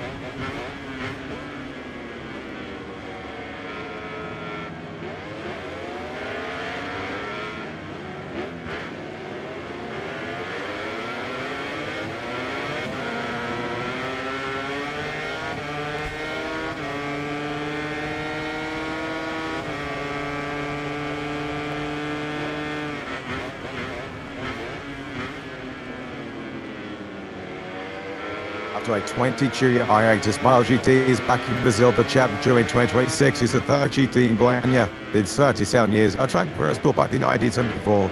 Previous winners include MotoGP icons Gard, Nelson and Trons. The Goiânia and Tata 33rd times MotoGP race in the Maneira. GG Sports Moments, on the much live this time from MotoGP.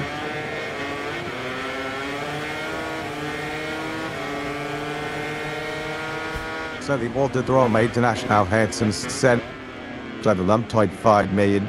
14 quarters, 9 the right, 5 of the left, featuring a near 1,000 meter start finish straight where in the draw the MotoGP part expects to reach about 340 horse an hour. Heading downhill, Vikings on into turn 1, a fast read through turn 3. The track times up, full in choice 10 and 11. The field is now overtaking or achieved to short at the back to the turn 13 as he round out sector D. Turns 1 to full and 13 are the heaviest braking zones around this Goiânia track.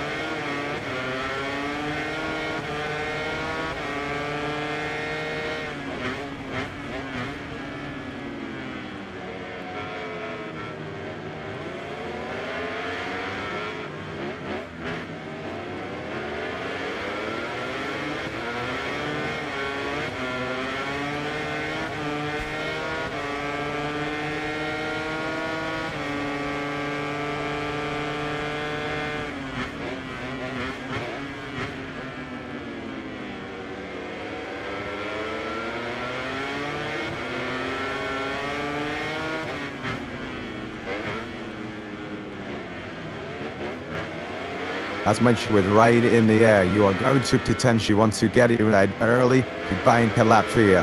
As you can see from these live pictures here in Goiânia, at the moment, those fans are still with the t-shirts and shorts on. But there are some very ominous and threatening grey clouds moving overhead.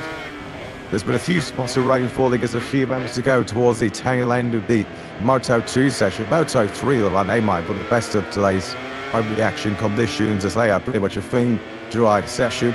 Still a few scattered damp patches around this sort of the Roma International. Actually, the setup you can see there is pretty blustery as well this afternoon, which is dragging in some of this heavy cloud. World Championship leader Pedro Acosta sprinting with her. Went up in the Grand Prix in Thailand a couple of weeks ago. And putting start to 2026, I believe.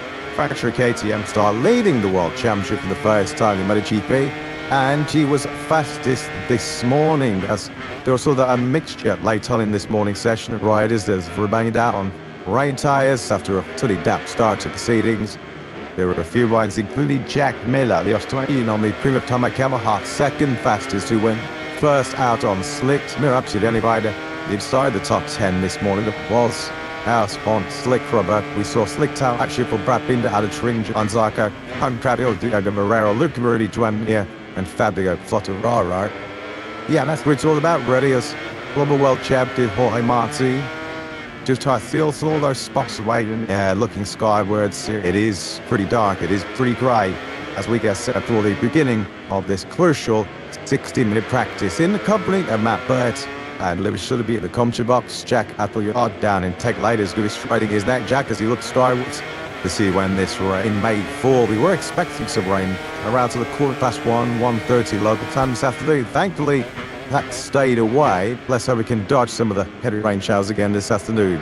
Pedro Acosta fastest this morning. Jack Miller second on the slick rubber. Martin Marquez looking to bounce back from what by his noble standards was a pretty tall start to the campaign over in Thailand. He was at fourth quickest.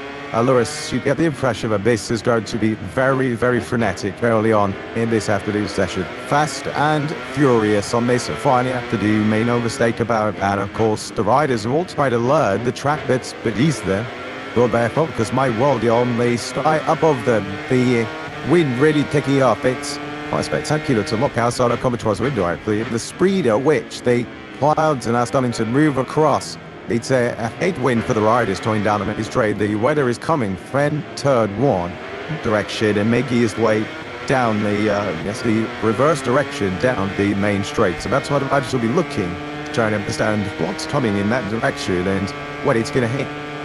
Yeah, Jack doesn't talk to you from that into lane. There are a few riding spots. Let's go down to Jack and get ready to bang off like latest. I want to see, well, how's it looking? Yes, you guys have said the wind incredibly strong at the moment. The rain is falling here in pit lane, but thankfully it is only light. But this is going to be such a dramatic start to this hour session that these guys are going to have to go around the circuit. They've done 0 dry laps on and have to risk everything in this opening 10 minutes because you get the sense food like rain is going to get heavier as they go through the next hour.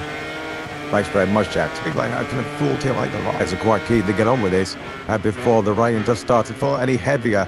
All of them have been for a quick look outside of the sanctuary of the tick boxes. We saw Pedro Acosta having a quick look. Teca Bagna has also been out into pit lane just to gauge exactly what the cloud cover is doing. Bagna was 9th fastest in the play this morning. Obviously, it was a couple of nights place, finishes over in asylum and keeps off his 2026 as Jack Ma. Well, just as we suspected, when the track did start to dry up this morning, it was Jack that rolled the dice and went out early on the slick tyres. The best of our slick runners this morning was at Miller in second with a 1:26.775. For Jack Miller's looked great there. I think he said young lad to someone Austria. It might well come down to that at the start of this practice session in the Moto2 session, which just came to a close, which felt like it was going to rain throughout the session, but ultimately didn't really rain all that heavily.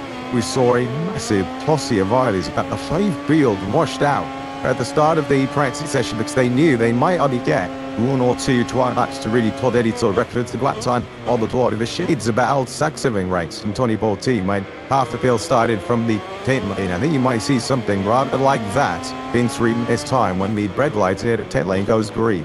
Marco Bezzecchi chasing what would be a fourth successive pole position in Q2 tomorrow and a fourth successive Grand Prix success. Bez destroyed the opposition this morning in the first sector. He was over 3/10 quicker than anybody else in split one, so very much getting accustomed to the heavy braking zone into one, the fast route through turn 2 and 3 this morning. In those mixed conditions was Marco Bezzecchi. So much attention, so much focus, of course, on the LCR rider Diogo Moreira, given the fact that he's Brazil's first ever Grand Prix world champion in Moto2 last year, of course, making his debut in front of his home crowd this weekend, but with plenty of Brazilian roots and lots of Brazilian interest in the shade of Frankie Morbidelli. And he had a pretty decent start this morning as well, did he, Frankie, on the VR46 Ducati? He's the fastest. Yeah, of course, so much of the Brazilian interest from the thousands of fans who are providing the atmosphere with the grandstands will be on Diogo Moreira, who was 18th earlier on today, but sure, but for a soft spot for Frankie too, with his Brazilian roots. Ferdinand Aldeguer, well, these are conditions he could really do without in his first Grand Prix weekend back from a broken femur sustained at the beginning of January. I think the preceding team may well say to Fermi when he goes over there, don't you worry about the top 10. We're not asking you to go out there and put it all on the line to get a place in Q2. All you need is laps. Class performance this morning, you have to say, by Aldeguer, has not thrown his leg over a MotoGP bike in anger since the Valencia tests in mid-November last year. So to jump back on board, having been out since January the 9th, we fractured his left femur, a serious fracture in that left leg in early January. To finish 8th for this morning out of the turn, only 8/10 behind Pedro Acosta as well dialed in my fracture KTM. He barely intensely back, wasn't him? Seen Aldeguer. I'm tired as because you hear he's plucked up all the big screens and land this going on your circuit. They are motorsport fanatics, aren't they, in this part of the world, of course. So I'm just with Formula 1 legend Ayrton Senna. Was 3 tracks in Brazil, this Autodrome Internacional Goiânia, named after Ayrton Senna. He's got the Ayrton Senna special tribute helmet this weekend, and there's no question where home fans' allegiance lies here this weekend. Only reception for the Javier Morel. How must that feel for a 21-year-old back to start his second MotoGP race this weekend? To have a nation, it must sound like and feel like in his heart for the other Morera. Ain't right I did. I mean, these are the tiny conditions, the kind of scenario that would challenge even the most experienced of MotoGP riders. Never mind, just your second pre-attairs. This feels like Q2 meets practice here in MotoGP because you are going to have to go with a swift and way threatening up into the distance, pretty powerful, adjusting breeze as well blowing around this Goiânia circuit. Well, this is not the time to try and build this Spain. You just put again on business here. Now, but as Argentine ways is trained to do just that. Being let out there by Alex Rins. The Riddens on happening right this morning. It did switch over to slick tyres on the factory command. Rins only played this morning in full team. Boy, imagine admitted the team season, but all the riders who start friends in Moto2 surely must have been trying to seek some information. Top pack, here we go, spent all the time with Denny Sodju. Danny the Martin, yes, but surely it was spoken to Denny, so the end of that month is just to understand. Wherever they're done, patches, which parts of the definitely going to be the thing really careful about. He's about to grind them, he needs a push immediately. They were still advanced of Bambalad as you break down to that first corner. Now we're looking at Marco Bezzecchi then. Can he make it through successive pole positions in qualifying here tomorrow? When it seems to getting darker and darker by the second here. When this starts is Brazil, and we've got playing on the camel lane as well as I tips out that way through turns 10. Now, you never. You call on the gas as you pull out of 12. Now then hard the point to the turn 13. This surely will be a big overtaking whole spot in tomorrow's sprint, and Sunday's Grand Prix with 31 laps. So completely straight top there into turn 10. Didn't want to shoot and blows, but no, the end of his tree now. Old man outlines and Bob Marquez. That's fact, you can't eat 50 getting nice. This 60-minute mark. We be down to the 60-second moves on. Just getting a face full of a massive head with us, but there is that big down patches I just mentioned. In the braking zone for the third quarter. Could have really kept him precise there. The yellow flags are outlined in the second sector quickly. They put away of the run off. And for somebody's looking back briefly at Brad Binder, robbed off with Marco Bezzecchi, the South African away with the red tyre, with the factory for bold spots on the right now. First aid brakes, just from the outside there you can see the light left past it as a monk. I wouldn't know. Well, the Bezzecchi, yeah, French just gone down. Yeah, well, mind himself the Bezzecchi a bit of a switch. Well, the factory are pretty, just 25, 30 metres up the road. Just ahead of the Italy was back Binder. He's our first MotoGP crash of the year. Ain't going on, yeah. The engine's all running, Brad. You can't restart that. And that's a costly crash at this time. There's actually on that inside line. It's sort of up the way in. And then part way around what is a very long. So the say front end washes away. And that's the cost of 9 Bezzecchi too. You have to check on behind Brad Binder. A crash is constantly anyway in these MotoGP practice sessions, but particularly at a time like this. Best already checked about it made his own mistake. As he changed to that colleagues, look at who fell off the side of the bar then, and he Brad Binder. So yeah, he's in sprint mode now to get himself back into the damage, and how costly could that be then for the South African? We're gonna get some reference lap times of here. Didn't that go on your underline we got my market as story to like 124.804 is the best time we've seen on Michelin Snitcher. So I thought today the previous prestigious tip reminder was Miller from Epial this morning, actually 6.775s. It's Arco in second place at 149th and Martin, Antonio Pagnaia, but top work up to 6 ties from the Prema Yamaha. Prema, can we say, rate as much as you want now. Top park of the nominal calls for 24 entry, but of course, these lap times are going to continue to drop as long as it stays dry. Already in the first sector, Cypress than the second. Mark Marquez 610s, put a good reference here as they march, just dropping off the back of Jorge Martin. Just see the lines breaking markers. The factory to the right ahead of you. These conditions as we took spawn this morning, where it's a bit slick, a bit greasy. Wind blowing around, also the advisories where Mark Marquez has been the master. Some of them throughout his career. And that's Jack Miller just behind Mark as well. Miller also got to be very quickly. He's as fast as Mark. Treat the first T set to Sarko. Awesome, very fast. In the first half of this lap, so we're going to be down into the low 12.23s by the end of this second pull up, potentially to the 22s. Into 13, then Martin goes on the factory up to the listen on. In my hand now. Stood there as an angle, seeing 30. You could just see Maskey to the town now now was G3. And I was going to go through the gate box up and third on the exit. Hopping shoes 6 now, and then 22.798 is where we're at in terms of these fastest lap time. That the Sarko 132.767. The only Frenchman is drawing. He happens to own. So lap up at City paced up to the merchants and time in a day. Yeah, he's already near the mislap item. He's 3.5 seconds off the penny studios second sector, so some pressure building and Bezzecchi them out with pressure up Presto also. This very early spin each, but we don't know how rotating at the moment. These lap times are going to be Acosta down in T30 at the moment. See there's Zarko, we're sitting up under the backers, and Manuel right ahead of him, we're going to get right short here.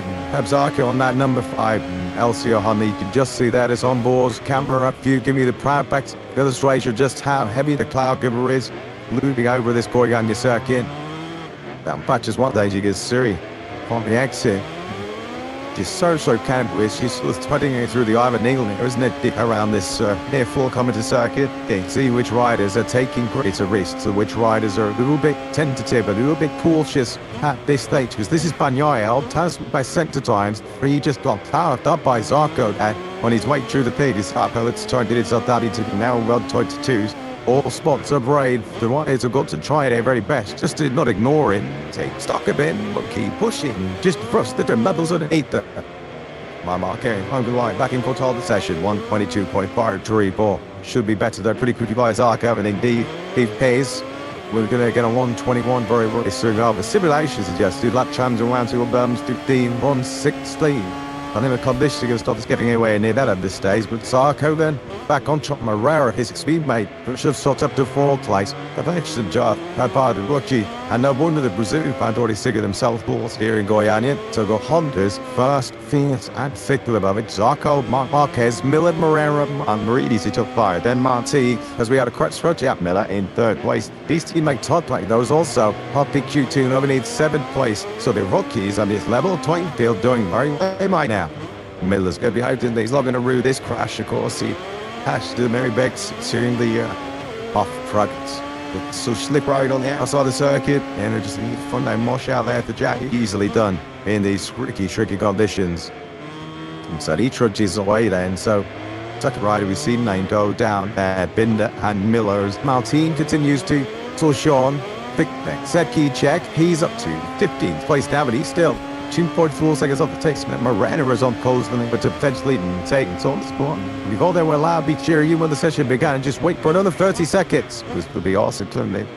I mean, they ran down. Again, this is off for a race so now they're bringing some rays of sunshine to a blue relay here. Then Brazil goes right up to separate and fight was posed. We have got LCR Honda then to Zarco from Moreira. So we're going to check on the hardware and then try to check it out on how it might not because he's in Dreamland at the moment with Zarco still having that 132 point. June the 6th, Sid around then flies himself, being to second place, getting a big rapidity behind.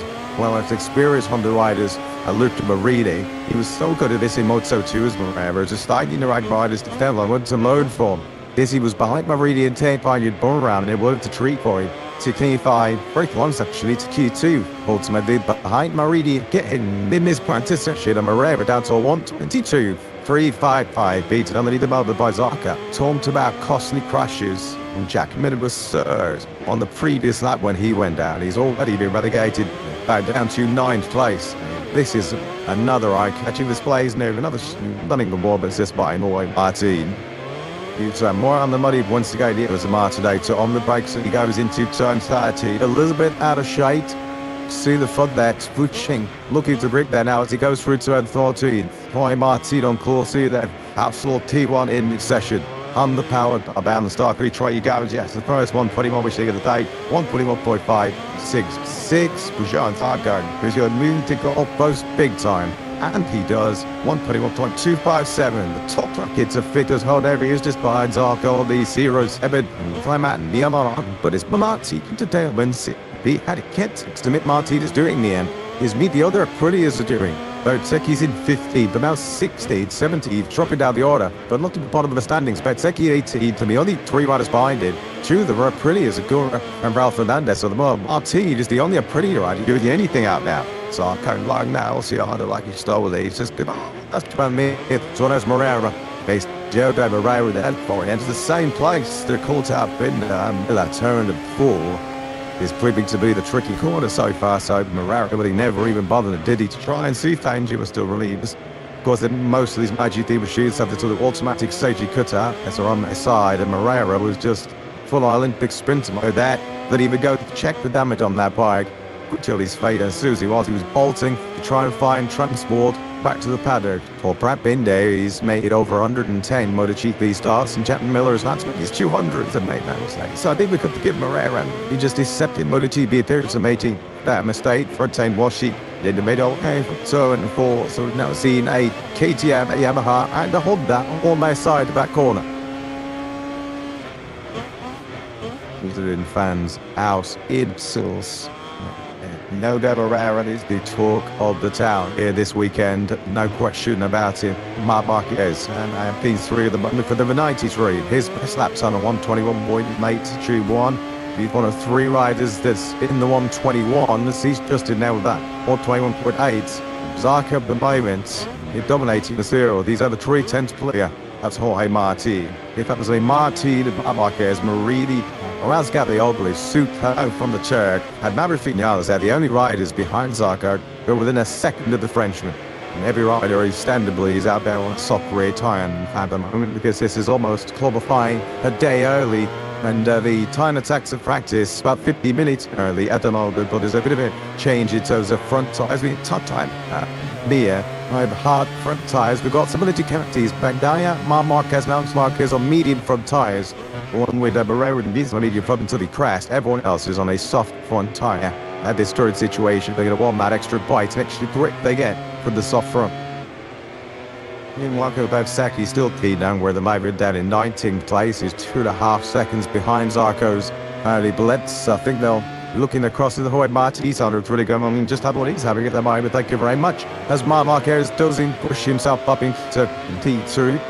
He's just kind of Hoyt Martinez has kept the offload out. The triple world Superbike champion. He just his second MotoGP start. Up now into T4, the 121. Floyd Pate 3-6. Kiefer Davids, I'll see spot fit that. But he does that maybe take up on yacht and also through the big scene. It plays Rins cost the largest by not Marquez. Here is the port into on screen. He goes into 10th place and the sprint and the Stuttgart is now returned. Diogo Moreira back to his LCR box. Jack just telling us that Brad Binder has managed to get back out on his second factory KTM. Thanks very much, Jack. So Binder want to try for us in that very tricky turn 4. As it stands at the moment, it's the heavens open right now. You'd have Zarco, Marc Marquez, Martin, Morales Gatli, Odu, Agnew, Marini, Villas, Moreira, Acosta with Riddens going into Q2. Well, as it stands at the moment, has Spielberg a turn from to Moreira has yet dropped him outside of that top 10. Here's another about turn 4 fallers. Mr. Miller, he was running third, but he went down. Track now back in 15th spot. Taiwan 22 so far for the 3-time Yamaha rider. God, he's so impressed, and he but the 2 rookies of the moment, top Ken Moreira 4th and 8th. Here's Fabio Portonaro in the Mulberries. The West of the Yamaha down in 18th place. Now is about to change for the number 20 as he tackles his turn 30. The corner that he's essentially the last corner. Yes, turn 30 a bit at my pistol actually, but you've fully pinned through there. It's about getting the best possible line. And exit out of 13. Is 14 essentially the start of the pit stripes. Kevin Lyman finds up the order empty chat. This Spotorama is 135th MotoGP starts. 22nd and last this morning was his worst ever start to a MotoGP weekend. Talk about kicking Spotorama. Boy, he is down on that new D4 tower. Mazda on Yamaha. Said we are that at the moment. 1.2 seconds behind fellow Frenchman Johan Zarco. There's a replay then of Marc Marquez on the 93 factory Ducati. We talk about a rider with feel, don't we? And Marc Marquez could just see it there. He is flashing it off the ground and then just touching it back up to the side. Once again, this is Marc Marquez just trying to assess underneath it, just what kind of grip levels he's dealing with. And they can just see there rolling the fall and then getting back on the power on the exit. Lovely, lovely super slow-mo there. The master of work. Hasn't taken him too long to adaptalize. Here we go, Yanyazi Marc Marquez, second quickest, behind Johan Zarco. So not surprisingly, but thankfully, the running is just about holding off here in Brazil. I think a lot of people are expecting by this stage of proceedings it to be a very, very wet Autodrome International heads in the centre. Jack, what's the latest weather-wise? Yeah, just something raining, but still unlike third hearsay and hasn't changed the full. It's up. What did she think? I did it. The winds that was mentioned. He's so strong because the resistance is sensible. It doesn't really affect track conditions and grip levels. So they say if they are, then they can go out and continue lapping. But it's such a mind game because the rate he's falling in, bro, beyond the visors. What I have to like to thanks so much, Jack. Marco Barsacchi has just played his best time of this set, but he's still nowhere near good enough. On his 10th lap, he's found a 1:23.300, but he's still at the 2 seconds behind this rider, 35-year-old Frenchman, Johan Zarco, who is leading the tag on a decent margin. Over 10th clear of Marc Marquez. Is there more? There's only Martin across with half a second. Here, another approval there from Mr. Zarco. The all what really stock lines is pretty happy. Well, I think he'll be pretty happy when he looks at the tiger screens right now. So I'd be happy if they took the flag out now or the heavens open, because he'll be fastest rider on our opening day in Goiânia. Clearly carrying a level of confidence and risk that other riders are not at this stage. Both the seedings, true, tells us 2 between 8, see all those damp patches which he navigates where the inside of It's as much trying to keep the eye on those as it is trying to pick your way for playing the best line around this circuit, because the best line might be some dirt touches. I think a shot that wasn't it? Zarka just seemed to make many to see it all toggle with the white flags. How big way to Ayakula, how crucial could that 122.067, the 2024 Moto2 World Champion, just playing for Trackhouse of Pretty, because that has rocketed a Gurudal up into T7. So the two of the four crews that we really saw were going to be figuring prominently in this session, Marco Bezzecchi and Ralph Hernandez, on two of our last two Grand Prix podiums. Well, Bez is 19th and Ralph Hernandez is 20th. They are suffering big stuff. Officially, at the moment, Ralph Hernandez is a non-qualifier. He's outside 105% qualifying cutoff at the moment, because there's such a short lap around here. So the qualifying cutoff is a 25.3. Ralph Hernandez is only doing a 25.6 at the moment. Bastianini and Binder both behind him. Not sure what Bastianini's problems will be. He's only done 6 laps off of C. Binder on the 4. And Pedro Acosta, who's had adventures himself already in this session, we saw some animated gestures to his crew chief Paulo Ciabatti, but he's at least in a relatively safe 4th right now. What a shot. What a shot. The focus, the concentration on the base there on Acosta. Now steady on also, because you got a couple of scares. This one we've been in the sort of back to the changing conditions. What is sort of that one with that RC60, but he was quickest this morning. You see, that's a human in his little breeze just traveling over the forehead and the cheeks. Pedro Costa, sort of quickest at the moment. Before he had that scare, he had just set his best time in the session, 1:21.750.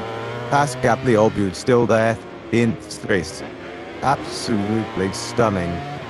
And top Yamaha, for a mile, is the Turk. So look at this time, 1:21.836. Net special Yamaha is bottom armor. Nice on Alex Rins. Rins in 9th. But even so, top black is still 3/10 quicker than the next best Yamaha. Chapeau. Talent is taking over today, isn't it? For top black Rasatioglu, of course, is giving up so much experience that they snabble in MotoGP on Michelin tires on these very complex motorcycles, but he's suddenly not giving up any kind of track experience, as Frankie Morbidelli had some sort of issue there on the outside of the circuit. Morbidelli is in 15th place. Is it already ticking up? Yeah, something distracted Marty as well, didn't it there? So, yellow flags. So yeah, Morbidelli's got a technical problem here. So Frankie Morbidelli's Ducati GP25 is done kaput. And there's going to be a trip through the gravel trap then. It's all Frankie. Now that could be pretty significant in terms of his high ground hopes. Gets off the circuit quick as he can with the left arm in the air. That is all happening while Morbidelli down in 15th place. So that could be big trouble for the Italian. He was already slow at the end of the previous lap, but he did. His some 25 seconds slow through the first sector. Anyway, here's our own photographer for MotoGP. He's giving him a lift back to the box. So if you're not seeing the kind of photos of GP social media channels later on, then you know they expect. Blame Frankie. Frankie Morbidelli then. Secondly, a daughter student in shooting chief women. Well, there you go. See, that was just about to give us a real cool picture in that corner. Thanks very much, mate. Well, I'm okay as them. Looking constables. Have to say as well, I mean, I'm not the testing ball around the week to feel the Grand Prix and three points again. A stomach bug really did not was again in market. He just did not look at sort of at his take burst. There was a shoulder, obviously the lingering shoulder issues well from Mandalika. Last year was also still an issue. Just looking at Marv this weekend, he just looks like more of the old Mark Gary's just his demeanour. His body language was he took that weekend and inspired down to Marv. Probably a lot of truth for he's letting go on the way eventually. He's had to go to free so much in well I keep one something really when they once of course with the injury serious and the way you saw the injury was more serious than we and probably he realised and then the time was he's still not 100% over. I think it's fair to say at these days, but Mama is not willing to ever make excuses, is he? Whether it's physical condition, whether it's injury, whether it's illness, Mama is he never make an excuse. He will always give the very best to this or beats in. You will say, fair play, they were better than me on the day. Yeah, but I'm not things at the moment. But yeah, He's missed a bit of this playing his party still, but the Redbird, so that Redbird for me, for John Zarko on that one. 21, 2.7. Look at this. Mascalio, really keeping tabs and so with Hawaii Martin had it on a country, Napoli too. Both lap two-sided so far, and it's up. The worst all-time guy. That's how I the joy is again. Found both show with Hawaii Martin just about accused himself at the Grand Prix. Maybe just a little bit of slipstream there behind Martins and probably substitute into that first quarter break. These are a little bit faster than he was anticipating. 2 blasts. Ching Vitan to riders there on screens. Will they be together hard colleagues soon 2027 if you believe the gossip columns, if you believe the headlines? Well, that would be the case. Because as long as we're a little bit quiet in terms of the wider market for 2027, we do believe, as mentioned this morning, a lot of contracts that have been agreed are just not formally announced. And all pointed towards Hawaii Martin being a factory Yamaha rider in 2027 of Leon. And someone's still to be and so many changes to button. The trend he's on in 2027. MotoGP, but already, no, weekend and a half. The 2026 is what the season we're already having. MotoGP this year. Marc Marquez already on the back foot playing shut 33 times behind World Championship leader Pedro Costa, but looking much smart. He's outside first. Man, mentioned I'm over to go. Just Marc Marquez now looks, I guess, to settle into a more morning practice session that in his scene. And what Chevrolet times and time attacks completed, Marc Marquez now about either other trying to get his whole bike done 7, showing his fat Bushman momentum you carry through that third gear, turn 14. Over that rise onto the start pretty straight because it's been a pretty fierce headwind blowing in the face of the risers. There's a lot heavier rain spots on the Cabinets there in turn 4, aren't they? Seems like, well, sure it's an optical illusion, but it seems like, certainly to the naked eye, there's a few more rain spots in the Cabinet. Despite the fact we've got a real strong headwind, but he's running through the speed traps. His Marco Becksecchi, 238.5 kilometers an hour. I think they would guesstimate so maybe the top speed would be around 345 things. Because you come on out that turn 14 carrying so much speed. Anyhow, I'll take Fitzy, 6th place on 21. 882 at the moment. He's the dressing in each county. Going through the court by 2 rounds. Marquez dying 12. Walden, Big 20 in the world, whatever he did today. Big 30 out of the Gavin Beach. Pleased just to see the checkered bike of practice. Another Bobby. He's heading to key 2. Plan for me, Plan 2 win up course last year, 2020. I MotoGP Rookie of the Year. I see Mervings in the media centre near this weekend at Almaguer. Maybe on the moves to another Ducati team next year. Most space for his scenes did red, with Marc Marquez being enjoying this seeing his bike Pedro Costa. But it seems there's been a bit of panel time going on behind the scenes in the Ducati team. He's in BR46. Well, they seem to be the designated top independent team, second factory team, call it whatever you want, within the Ducati rankings. It does seem Spanish media running with this one. Alligator and will be 83R46 colours of Brazil Ducati colours, being 22-27. Bit of a true to the dog to that one. And what it means if that does prove to be correct, the born all fracture molded down against Happy Jim Antonio will be looking elsewhere for a ride for 2027. Of course, this is season which is up here, weekend and a half, but every rider. I mean, yeah, I can trick or touch you. Top it already, boom, 2027, you are in very much improve it mode. Try to prove that you belong on the MotoGP grade for next season. Diogo Barrera has already proven his case that he belongs in this MotoGP company. No Aldiger is a factory contact to the Ducati rider. And we're seeing the R46 have been kind of say, well, we are sort of the designated second team, if you like. Any MotoGP, but we don't really have any access to any of the Ducati's factory contact from Norton, so, you know, he was a bit more support talent-wise, and I think Aldiger is going to slot in then what acquisition that would be. He was to depart over to the R46 squad, with 20 Brazilian slags waving proud here this weekend, particularly if Diogo Moreira carries on shining as he has done so far this weekend. We saw him push into the top 3 earlier in this session. Really had him slip off at turn 4. He checked Miller and Brad Bidden, who was box trying to recover a bit of lost time here. Moreira still 15, just on Scribe was second away from his teammates Arthur. and Stanley life happening Sunday, like this Hamilton's down the main straight and seem to indicate that the rain is falling. Shades a bit of bird, and this isn't it, with rain hovering in the air for much of the session, but never truly getting heavy. There's a few more rain spots as they're starting to fall in the winner of our comedy box position, which is just it's sort of halfway down the start finish track, speaking of cars are nose. The south coming, it just changes constantly with the gusting winds. Gusts around 40 kilometers an hour in the early sections. Some rarer. The miles beginning on with business here. Or could across the halfway point of this hour one track session. Just a quick reminder, if you're joining us for the first time, welcome. Top 10 riders in this session book their places directly into Q2. Yeah, Jack just saying, I suspect is there's just sort of a few more rain spots falling. When I come to bumps spread out, Jack, that's confirming there are more rain spots now falling down in tech lane. So this big toy here, look at the spots right now, something to hold up. What do you on the brakes into 13? Flog, you're going to be brave now. You're going to be really, really brave. Just story along the line on trying to find a lap time as this wave gets heavier and heavier, corner by corner. The riders who have seeing last starts to this practice session, Mental Teddy the ties for that in particular. Marco Bezzecchi and Raul Fernandez, second and third in the World Championship, on their prettiest 20th and 21st at the moment, and they might be in no position at the moment to change that. The out of Raul, nothing like MotoGP rugby doesn't the way he's flinging that RC213V around his home circuit. There's a sight to behold.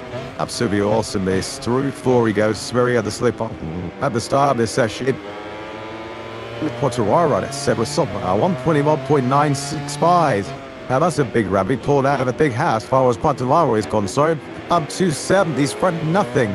I'm like a 121 so far on day one. And there he is up in the T7. Well, the two world champions within me, yellow heart cam. 3-time World Superbike champion, top over Ethiopia. The 2021 MotoGP champion Fabio Quartararo demonstrating their champion credentials at the moment. This is Tony Albigan. Here he is looking far from comfortable, although he's eating it top right of money. He is still up inside that top 6. Might not look particularly comfortable, but certainly quick on a motorcycle. Top part now picks up third place. This is just sensation. This brilliant.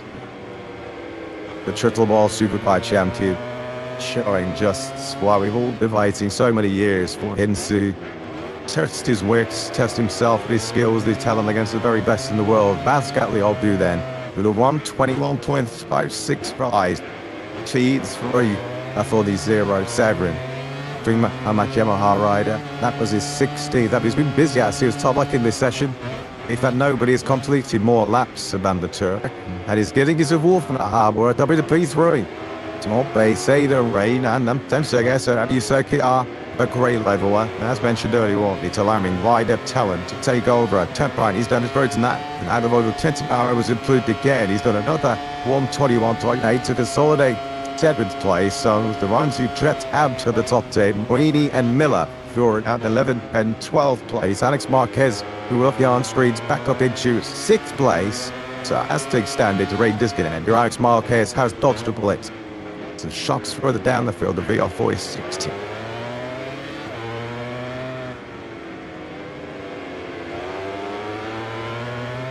Significant strides forward. While the rider on screens at the moment now, Marco by second, you see the rain spots there on the screen of the RSGT. Best still down in 20th. Nothing better than his 123.23.00. Set on lap 10 of 15 so far. There is that time, keeping it pretty on screen. Still leaving Bears over 2 seconds behind the best place. He's coming short of the pit lane here as well. And 2 seconds around a circuit like this. 3.8 kilometers of speed, 8 or light time. Look at the range reading off the screen. But Marco Bezzecchi, who's got half an hour of his session to go, but with the rain now rolling it in, starts to over ahead the area. There's Marco Bezzecchi missed the bomb in the end. Yeah, I think it has. Once the guy can see more spots to ride, he's holding on that comedy box position. Yeah, now Jack just said big raindrops now, so that may well be this. In terms of sort of the fastest pace for you to see. That they tied up, she comes out into tick lane. Yeah, you can just get a sense of the camera lenses here, just how heavy the rate it is getting. Marco Bezzecchi in particular, the Thai Grand Prix is going to be praying that this rain so it doesn't get any stronger. He goes to the hard grid, he needs to be in the American to get anywhere near Key 2. 20th place right now for base. You have to say at this stage of proceeding, it's going to be a big long shot aim to make you 4 successive pole positions in a row. So 2 of 20 is forward at the moment. That's Martin Aragura, 4th and 10th on 20th base. 21st for Raul Fernandez. He's 6 tenths slower even at Bezzecchi.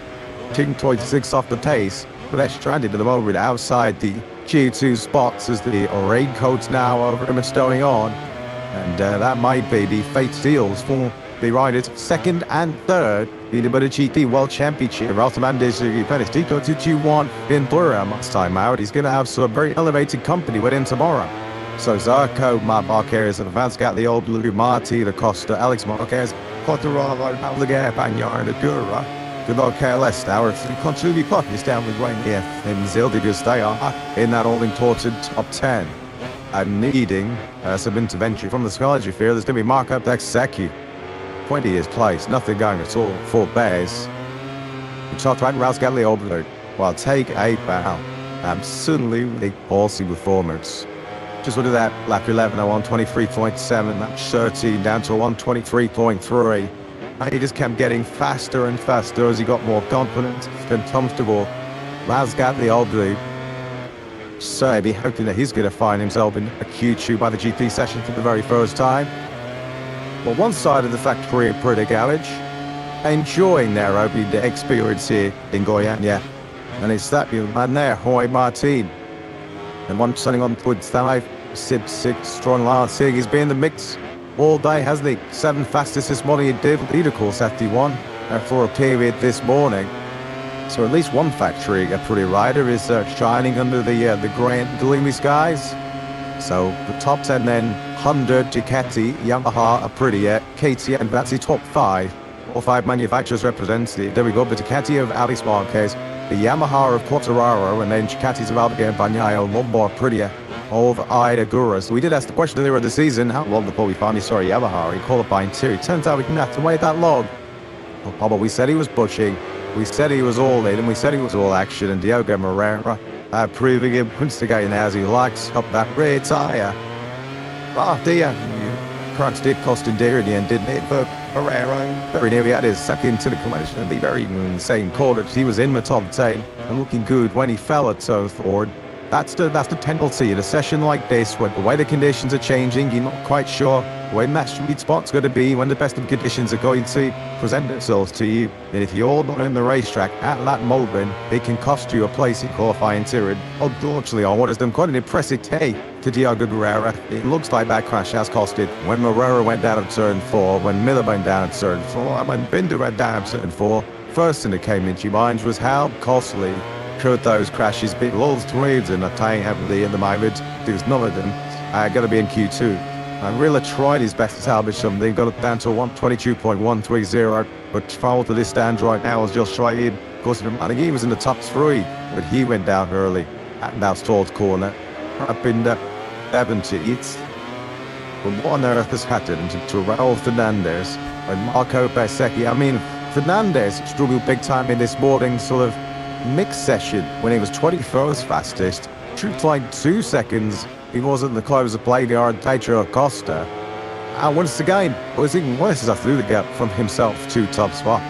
He 21 again from the Anea Bastianini. He's behind him. Offshore was up to a layer in that session because he only barely gone to 125s.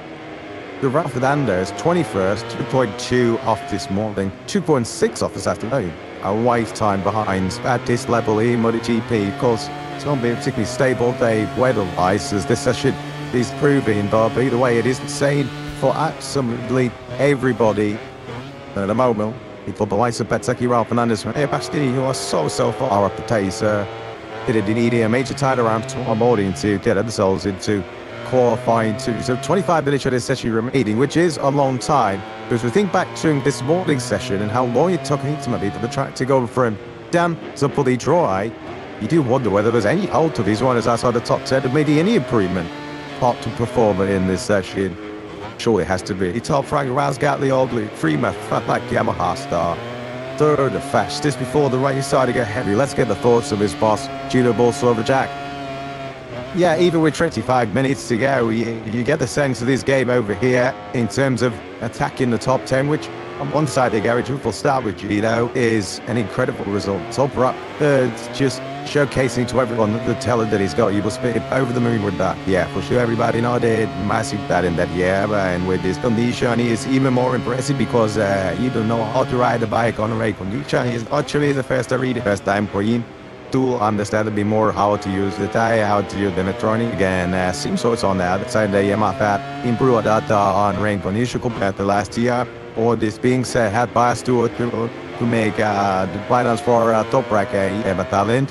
Nobody ever experienced on those in this track. So yeah, maybe compared to the other track, a bit more advantage. Huge smells on one side of the pops, massive frustration on the other. Can you see Jet's face? Feels like this is a massive missed opportunity when we know opportunities are going to be few and far between for you guys. Not always lost because we have also necessary tomorrow to get into tour. You have a talent, you have a speed, or a condition, and frustration, of course, because you know you can do it. We know you have a lot of the speed suit to do it, so it is what it is. I mean, sometimes I can happen. It's a really treat condition. You can crash even if you have a speed. I have no, let's say, worry about tomorrow. I think if we have the achievement up on condition, you can get into two. Like stay down, thank you. Thanks Jack, thanks to G. The boss, so yeah, rather mix of Richard Druid, I guess, somewhat down in previous car have a hot ride now. Rascat, the old doing a sensational third. G. Bullfoot does make a good point there. Good all is not Mustard Miller. Is in Chew while he'll get another bite of the cherry tomorrow morning. Off into the distance, you just see how much the wind is bucketing around this. Going on your circuit there, the trees off into the distance, but a real candy. Back out by Nyara then, with this brew chief Christian Dabari comes to the edge of pit lane. There's still about 32.5 minutes of this session remaining, but you do get a sense that we might have seen the sort of the window opportunity to find your best lap times on the stick tires already passed in this practice session. The player Banyaya going through turn 6. Then Elisa Becco Banyaya, and he's not forward into the same track that he fell into in Buriram when conditions were changing. Pretty much by the lap, and he said, I made the mistake and wasn't on the racetrack at the right times, or wasn't pushing hard enough when I had to, and it cost him a place in qualifying too. At least Banyaya has avoided that particular hurdle this time. It's few rain jackets, the Chief Max, but not a lot of them brothers, so the way it is just to change the easy got ever so slightly. You do still feel that window to the best lap times has passed.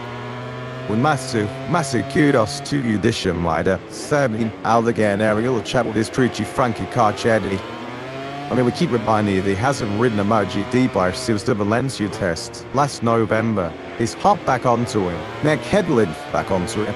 8th fastest, 121.882 from Aldegan. Real serious fracture to that left femur. They're trading accents. Had Ricardo Tormai circuit in Germany in Valencia. He'd just come back from a New Year's break in New York. Life all going very, very smoothly. His first track action at 2026 ended in a real big painful incident, but that's a great performance by Aldegan in demanding conditions as well. You don't want to select one mistake. Last thing he needs to do is be landing heavily on that recovering left leg. Chinga showed his class and his talent once again. One win last year, of course, 3 spread podiums last year. All Aldegan, what was a real stellar rookie campaign. Of course, not just the physical challenge that Aldegan has had to overcome, but he's not had any pre-season testing whatsoever. When you think back to Frankie Mortadelli a couple of years ago when he joined Pramac, yes, he was changing manufacturers, but it took him, I think, a half a season to truly get it to speed on that bike. And probably Aldegan is essentially wrapped in pre-season and a cold pre-weekend all into one here to try and get himself up to speed and try and accelerate that process of understanding the 2025 spec Ducati that he's now on. Yeah, let's not forget, he is the second youngest rider ever in MotoGP history to win a Grand Prix. Less with an abundance of talent. His needs be looking. Joan Mir. I'm sort of thinking for Mir before the rain started to get a little bit heavier.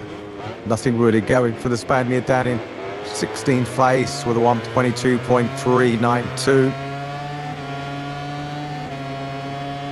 getting pretty frustrated in particular when he sees the fact that there is a Honda right at the top of the leaderboard in the hands of Zarco. 121.257 looks like a big error. Best time of day one here in Brazil, and rescuing something out of absolutely nowhere. While he was nowhere this morning and last, Fabio Quartararo 22nd, his worst ever Friday morning at his MotoGP career, and as he so often does, international rescue having left Fabio Quartararo for a 121.825. 7th as it stands right now for the Frenchman. Yeah, no matter how dejected he may appear on the bike at times, we even saw it this morning, giving the bike and his leg a bit of a thumb 20, had a tall practice start. Quartararo has never lost that speed, he's never lost that talent. If we know he has, he is an extraordinary MotoGP rider. He's demonstrated through dead, he and Top Track, both of the world champions on a yellow Honda Shimi, demonstrating just how exceptional they are today. 3rd, top plan, 7th for Quartararo, as we mentioned earlier in the session. Always waiting a little bit more than 2 Grand Prix to see Yamaha's have won 2 of them in qualifying too. Been frustrating this as far as Moto2 is concerned, because he will say, well, yeah, I'm stuck down 8th place, well, really through no fault of my own. He was one of his Ducati GT25s that dagged the ghost underneath him on a real crucial juncture. That's actually really what a few riders were putting in their best laps. And as he should really. I'm looking pretty relaxed. The back of the Austria Honda garage on Zarco, fastest so far. Well, a bit of head scratching, I think it's fair to say, as far as Marco Bertesecchi's side of the factory of Brea garage is concerned. But as we're about last 3 Grand Prix, starting on last 3 propositions down in 20th. Jack's with Paolo Ciabatti, what's going on, Jack? Yeah, we spoke to Paolo this morning. He told us Paco riding with 100% confidence, so what's happened enough? I don't know where he got any answers as to why he was seemingly struggling. Yeah, we have to understand why he is not finding the double. Now he's then was on the first 10 meters quite wide but it is not, because there's still drops of lane Lidis and Mikosula, and the tag is missing the stainless. So this is where the car fitting to an don't create Bengals from the tire, like people pay the Bengals from the tire, they need doesn't come. So it is something that you have to pay, and it is not the correct situation to understand that new time. Not to be honest, we are confident. Okay, despite on the ranking now, we are confident that during this afternoon, is a night, we understand something for tomorrow. 60 minutes to go. The rain is still falling, but a bit less. Do you think the opportunity is, John? Yeah, to be fully honest, there is no way, I think, to see a better situation for to acquire that eye condition. Thanks, Paolo. Thanks. Thanks very much, Jack. Thanks to Coward Benora, as always, from the factory pre team. The thing is that in the spirits of the Brazilian fans, that's all they are here. Come what may. Come rain or shine, to enjoy themselves and have a big party here this weekend in Goiânia. Downtown in Brazil's 10th largest city has been pretty lively already. I think it's fair to say so far this weekend there's just something unique about the divide that the South American fans bring. If you ever were lucky enough to go to my 3-1 in Argentina, you were ever in the main square in downtown Tuamas, you'd understand what we meant by this sort of carnival atmosphere. Yeah. They're here to bring on Diego Herrera and Frankie Morbidelli. The top right Rasgali Audrey looks on. Yep, on the front of me if it rains and carries already, because job done. Between the 3, the top tack as he has a little chat with his crew chiefs up with the due to be over. It was worried to me fighting money on sure watching it highlight. Filled with 4 chiefs to Andre the Vizio, Sarblings and multiple ways for it to the fact that Catholic Mullons at the patches with Matt Marquez ruling when Albing was at Dovi's side. We talked about the headline going to talk with Cesar Giants Arco and top right Mascapi Oldham already so far this afternoon. They certainly have to make sure Sarbley pals again. I mean, that Rocket has brought his return to action.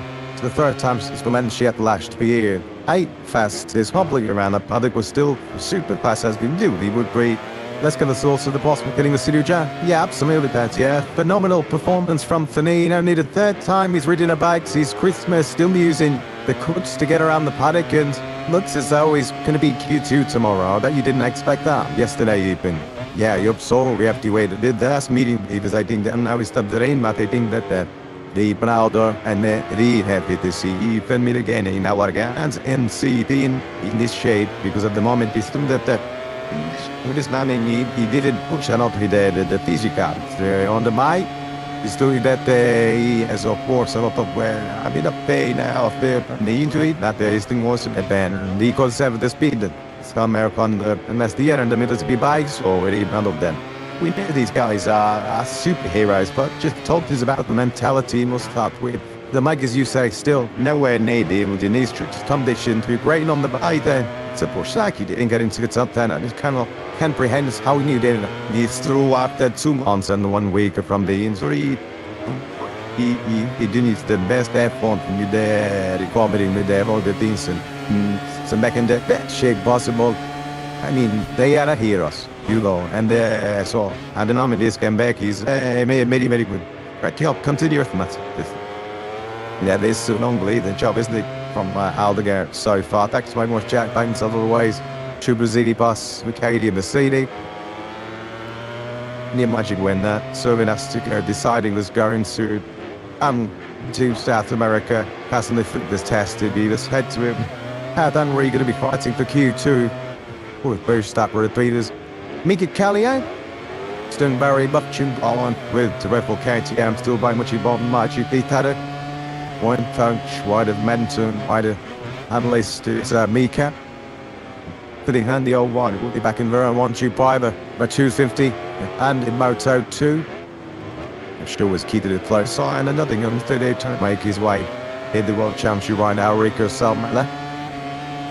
Tons on his blade in the right now, and so a kid. Now Ravers arrived. It was the next section and a 1-2 bars. Just like told his hands, Ellie as well. That's 250. These are the other radio.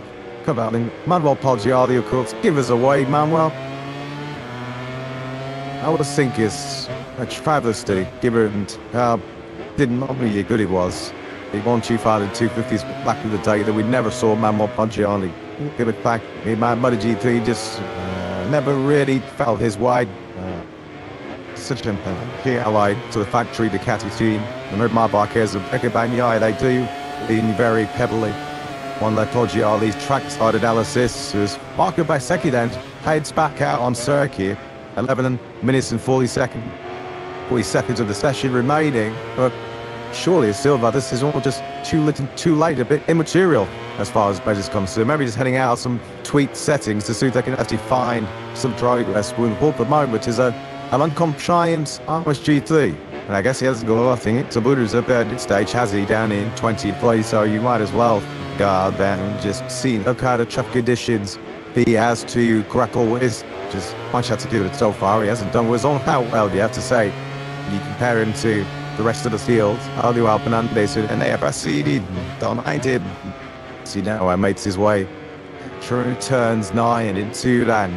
What a completeness. So chicane of turns 10, this is left-hander, and then on to the right-hand side of the tire. Through 11, whose down touches have really been there for much of the afternoon. You just see it all in panel, the length flashes, so the rain hasn't completely gone away on this stage, but Mappa Bateki, I guess, one of the dice thinking, well, might as well try this, and if I don't get into Q2, then I think that's a thing game. He turns about his speed. Marco Bersecchi is on the fast motorcycle out in Brazil at the moment. It's driven 38.5 kilometers an hour. He wants to damn this start pretty straight. The problem is, top speed is not equating to a top lap time, is it, as far as budget concerned at the moment? There's not 4 of them are listed as Tackle Goiânia.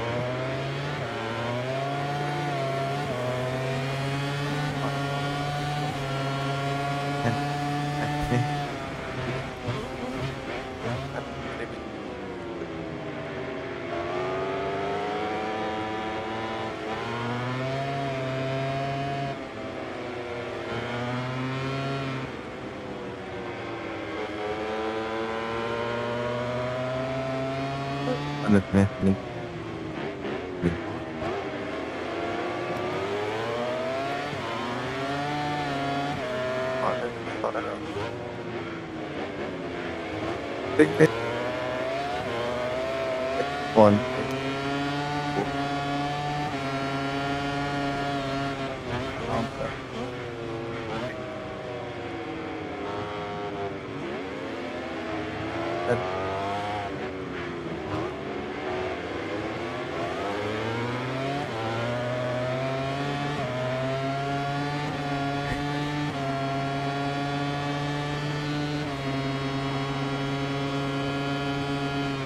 Ciabatti Seki right now with exclusive use of this 3.835 plumbing service in the Moto2 International Paris Senna. As you can see, he's a mile wide off the best taste, and just as we did see my comfortable position once again, that right is starting to pull over here down the start for the straights. Paul Foschi has a pretty been the day what in Brazil, but I think our 46 we're looking back on shoe following. Tried a little bit technical shoe. Really could tell Funky will lace hopes to replace this side of top 10, 18 to 19 respectively. The two Italians double with time sheets funded and very well into the polls now. Hello boss, Pal Quadrato Jack. Yeah, not the best afternoon. So the VR 46 squads, obviously the issue for Frankie coming up at the worst possible moment of year. An idea of than that. Hello. Yeah, we got this band moving and not better on the bike. But some doses these things happen because friend would try to love but had it into and the more that I can understand that you wanted to boost like let it and the Fabio just couldn't get the feeling. Yeah, and this is not the best, let's say, yeah, she did it for him, none of he didn't like a nut. When he's needs rain, needs dry, and outside this kind of condition, and you can see all the water in your hand met, and it's not the best condition for him, but this money was not so bad. So they were going to be difficult because all the weekend is going to be like this. Flutter happy as well as you can pretty mark a bit Seki and see Mob Mark a bit Seki just roll into the box. A few stories circulating with regards to BL46 at the moment. You guys are the factory supported Ducati team, as you remind everybody. It says on your shirt right here. So how much pressure has Valentino been putting on Ducati to make sure that your rider lineup reflects that status next year? Yeah, it's important for us, no? At the moment we have very good relation with Ducati, and we know it's very important also for us to be until we then. 27 is going to be amazing because everything is bikes, tire, a lot of riders said is the impact. So it's important for us to be focused on the riders. At the moment we have Tijan and Franco, we are happy with it, and we try to make something very important with them this year, and of course we are working for 27. But I mentioned to me now the guy, his talent is obvious. We can see what he's done today. We can see what he did in Mandalika. What do you think of him as a rider to have achieved what he has at such a young age? No, it's amazing. The last time that he was on the bike, he was on Valencia. He didn't make any winter test, any lap, any kilometer, and now he come to this. It's true that this condition is not 100% dry, and maybe you cannot beat 100%. But you see the top 10 here. At the moment he's inside to the directly to the good 2 is amazing. The thing that he's making also, we have to know that for me and also for us is one of the 2 riders to have the most potential in the future in MotoGP. So I got a good rider. Valentino has said he wants a rider that can fight the victories, fight the championships in the future. I guess he ticks the box saying can be one of the undertakers that would have for the future. So why not? Nice couple. Thank you. Great stuff. Sheffield love as always. With the questions out to Pablo Ciabatti, I think it's fair to say it was exactly already to shut down any links with the R46 and David Alligator next year. No surprise and glowing praise out of 4 Alligator when he talks about 2 or 3 young stars emerging in my GT, the young future superstars. You need to get Alligator, Acosta, Diego Herrera. Of course, we know the R46, they were strongly lead with Pedro Acosta at this stage last year when factory KTM rider was letting frustrations about like and forth in the RC16 get the better of him. Made Jack gave probably actually the opportunity there to sort of deny the rumors and sort of say, oh no, yeah, we were perfectly happy with the Giamantoni and Morbidelli. But yeah, there's no smoke without fire, as we often say. And coming quickly back to Frankie Morbidelli, I mean, we thought it was a technical problem, Lewis, but it was entirely the whole things flicked to what to do. Well, that's the schoolboy error, you have to say, isn't there? So for any rider at any level to miss the instruction on your tape because every rider will have the dashboard instructions, will also have a tipboard which will count down generally. Some riders, like Pato Bagnaia, run playoff count upwards.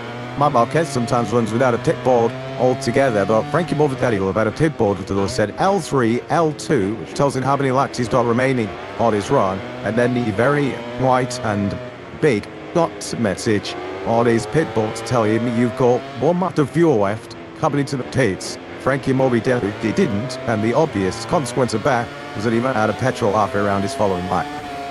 Self-inflicted wound and licking his wounds there because that was a mistake. Bumped him down in 18th place. Frankie. 3.5 or just under 3.5 minutes end of this practice session remaining. Marc Marquez put his helmet back on. There's going to be no improvement sitting in lap times, that's for sure at the end of this session. The top 9 then. Top 9, which is Zarco, Mark, Mascat the Old Blue, Martin, Acosta, Alex Marquez, Quattraro, Aldegan, Bagnaia. That 9 out laps in the 121s. Crucially, although he didn't find a 121, is Ayagura, or Trackhouse MotoGP, finishing that only thoughts in 10th place. He said, didn't we? Just before that rain style, Ayagura just fired in that 122 slap. He just felt that might be crucial, and it's exactly as things playing out at the moment. It was tight. When you look at Toro Luke and Reedy at 11th spot, Reedy was at a 200ths of a second away from himself being inside that top 10. Engines in a Ferrari back into life into this session. As we look at Enea, Bastian, Edie, and who I think is fair saying set up a bit of a horror show in that practice session because the Italian trying to put a grey smile on his face. But didn't even do on 24, that like getting went in 21s. And they stuck down in last place for the 125 to 9.63. That was a 6 of time laps they do. The Red Bull KTM Texery. After Tagalis, 8th place is third in the order in 13th place. Texery teammate, Patrick himself, unfortunately, not going to be troubling the top 10 here today. So the riders who will be going out, I guess they'll all go out just for the customary practice start at the end of this session, but there isn't an official practice start in this session, so he's going to pin lane, seeing the top left to go squeeze, reaches 0, so that's why you can see all the bikes from not already in 10 lane. This practice start session this morning wasn't exactly to a big success. Given me mixed track conditions, and what I tell you, sure, how this is going to lower it on this, me either, but any opportunity to then have to launch their bikes off the Toyanya great arid homes tomorrow. See, so spread really useful, but rather damp conditions once again, no ideal conditions for a practice start at all. Sagui now in Nibizak, Mark, Mascat the old party, the cost of Alex Markers, Guatemala, Aldegat, right in the eye and the Gura. Who load up the red passage to Q2 tomorrow morning. Of course, that's all ahead of what will be a schedule of 15 lap sprints. 3 p.m. local time, as always, here in Brazil. That will be followed by a 31 lap Sunday Grand Prix here, also lights out at 3 p.m. local time on Sunday. What is going to be, you saw that graphic on screens just a few months ago, one listing from Jack down in pit lane. 31 laps we make Sunday's Grand Prix. Highest number of laps for MotoGP battles. It's the Laguna Seca Moto3 back in 2013 when it was 32 laps. There's a bit of a novelty factor about this Guyana Grand Prix because it's the most challenging summer calendar, and it is good in phone driving, will be the short lap time as well. This is my Marquez there. See that car get his own race spot, some part in Pfizer land really. So the way here was fun. Waiting that part of the circuit, they did a little miracle that the sort of LED monitors are still flashing. There were 7 riders who hadn't done it on track. Check the flag is out, so if anyone do want to go out again, miss the moment, take lane move, and ones do it door. Mania, Betseki, and I go to get put out on some sleeps. We've got me and Gian Antonio, Martin and Marquez, who've gone out there on wets. Simply Dutch to drop a set in, massive they're on, you might suppose they maybe otherwise they used it. 3 taxis 1, value on this morning, doorbell now, they'll take a check of flag and potentially around once more for a practice start, but I'd have thought the practice session, which ended in competitive, so he's really around about 25 minutes ago, has now officially ended with the checkered flag coming out. John Zarco is your fastest rider on day 1 here in Brazil. There are areas of rain predicted and the forecast for both tomorrow's qualifying and sprint day and the main Grand Prix here on Sunday. We are due for a 24-lap Moto3 battle, 26 laps with Moto2, 31 as much in MotoGP. And yeah, no forecast for more rain. It's around the course of the weekend. At least we did see the riders in the afternoon session. Back with the going on your circuit on slick tyres. This morning there was only a handful of riders that did play you on slick rubber. And that was a ratchet beneath challenging conditions in FT1 this morning. So there is Marco Bezzecchi there. He's got it all done as they two making 4 successive pole positions. Top rider in Q2 in Portimao, Valencia at the close of 2025. He was in imperious form in qualifying Mazda for Chagrin International Circuit in Bahrain 2 or 3 weeks ago. But if he is to make it a quarter, half falls in the last 4 Grand Prix, he's doing it the hard way because he was 20th at the end of that factory session, and he will be in that Q1 session, which I'm saying I think maybe it's anyway Q1 session, isn't it? Secchi's in there, and Val Fernandez, who's been a frequent podium visitor of late. Gian Antonio Morbidelli, who and me will see him occupy a spot in Q2 on a regular basis as well. But already throws for the very first time. See time, what a performance he was by top lap. Well, Mascatney Oglu, 3rd fastest on day 1 here in Brazil. Really João Zarco and Marc Marquez faster than top rank. João Zarco's made over 300 Grand Prix appearances. Marquez has made over, well, nearly 300 Grand Prix appearances. There is a chasm in between the experience of the top 2 back to top rank. But he really now Sean Hasley today the 3rd. He's something that he was ever stick up in front right limited thing.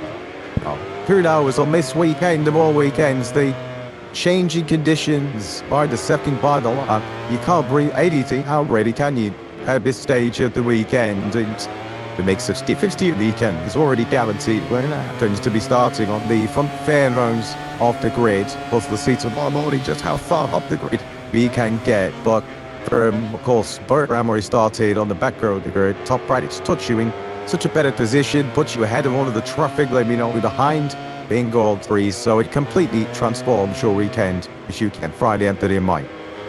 So Marquez going through his flag to flag. Mark Smop drill. What is the guide? This is teammate Pekka Bagnaia filters into tick lane. There's no black Smop practice for Tekka. He will just be relieved after the drama of practice in Bahrain to find himself creeping into that second qualifying session. Pecco, mighty relieved to these comes directly through into Q2.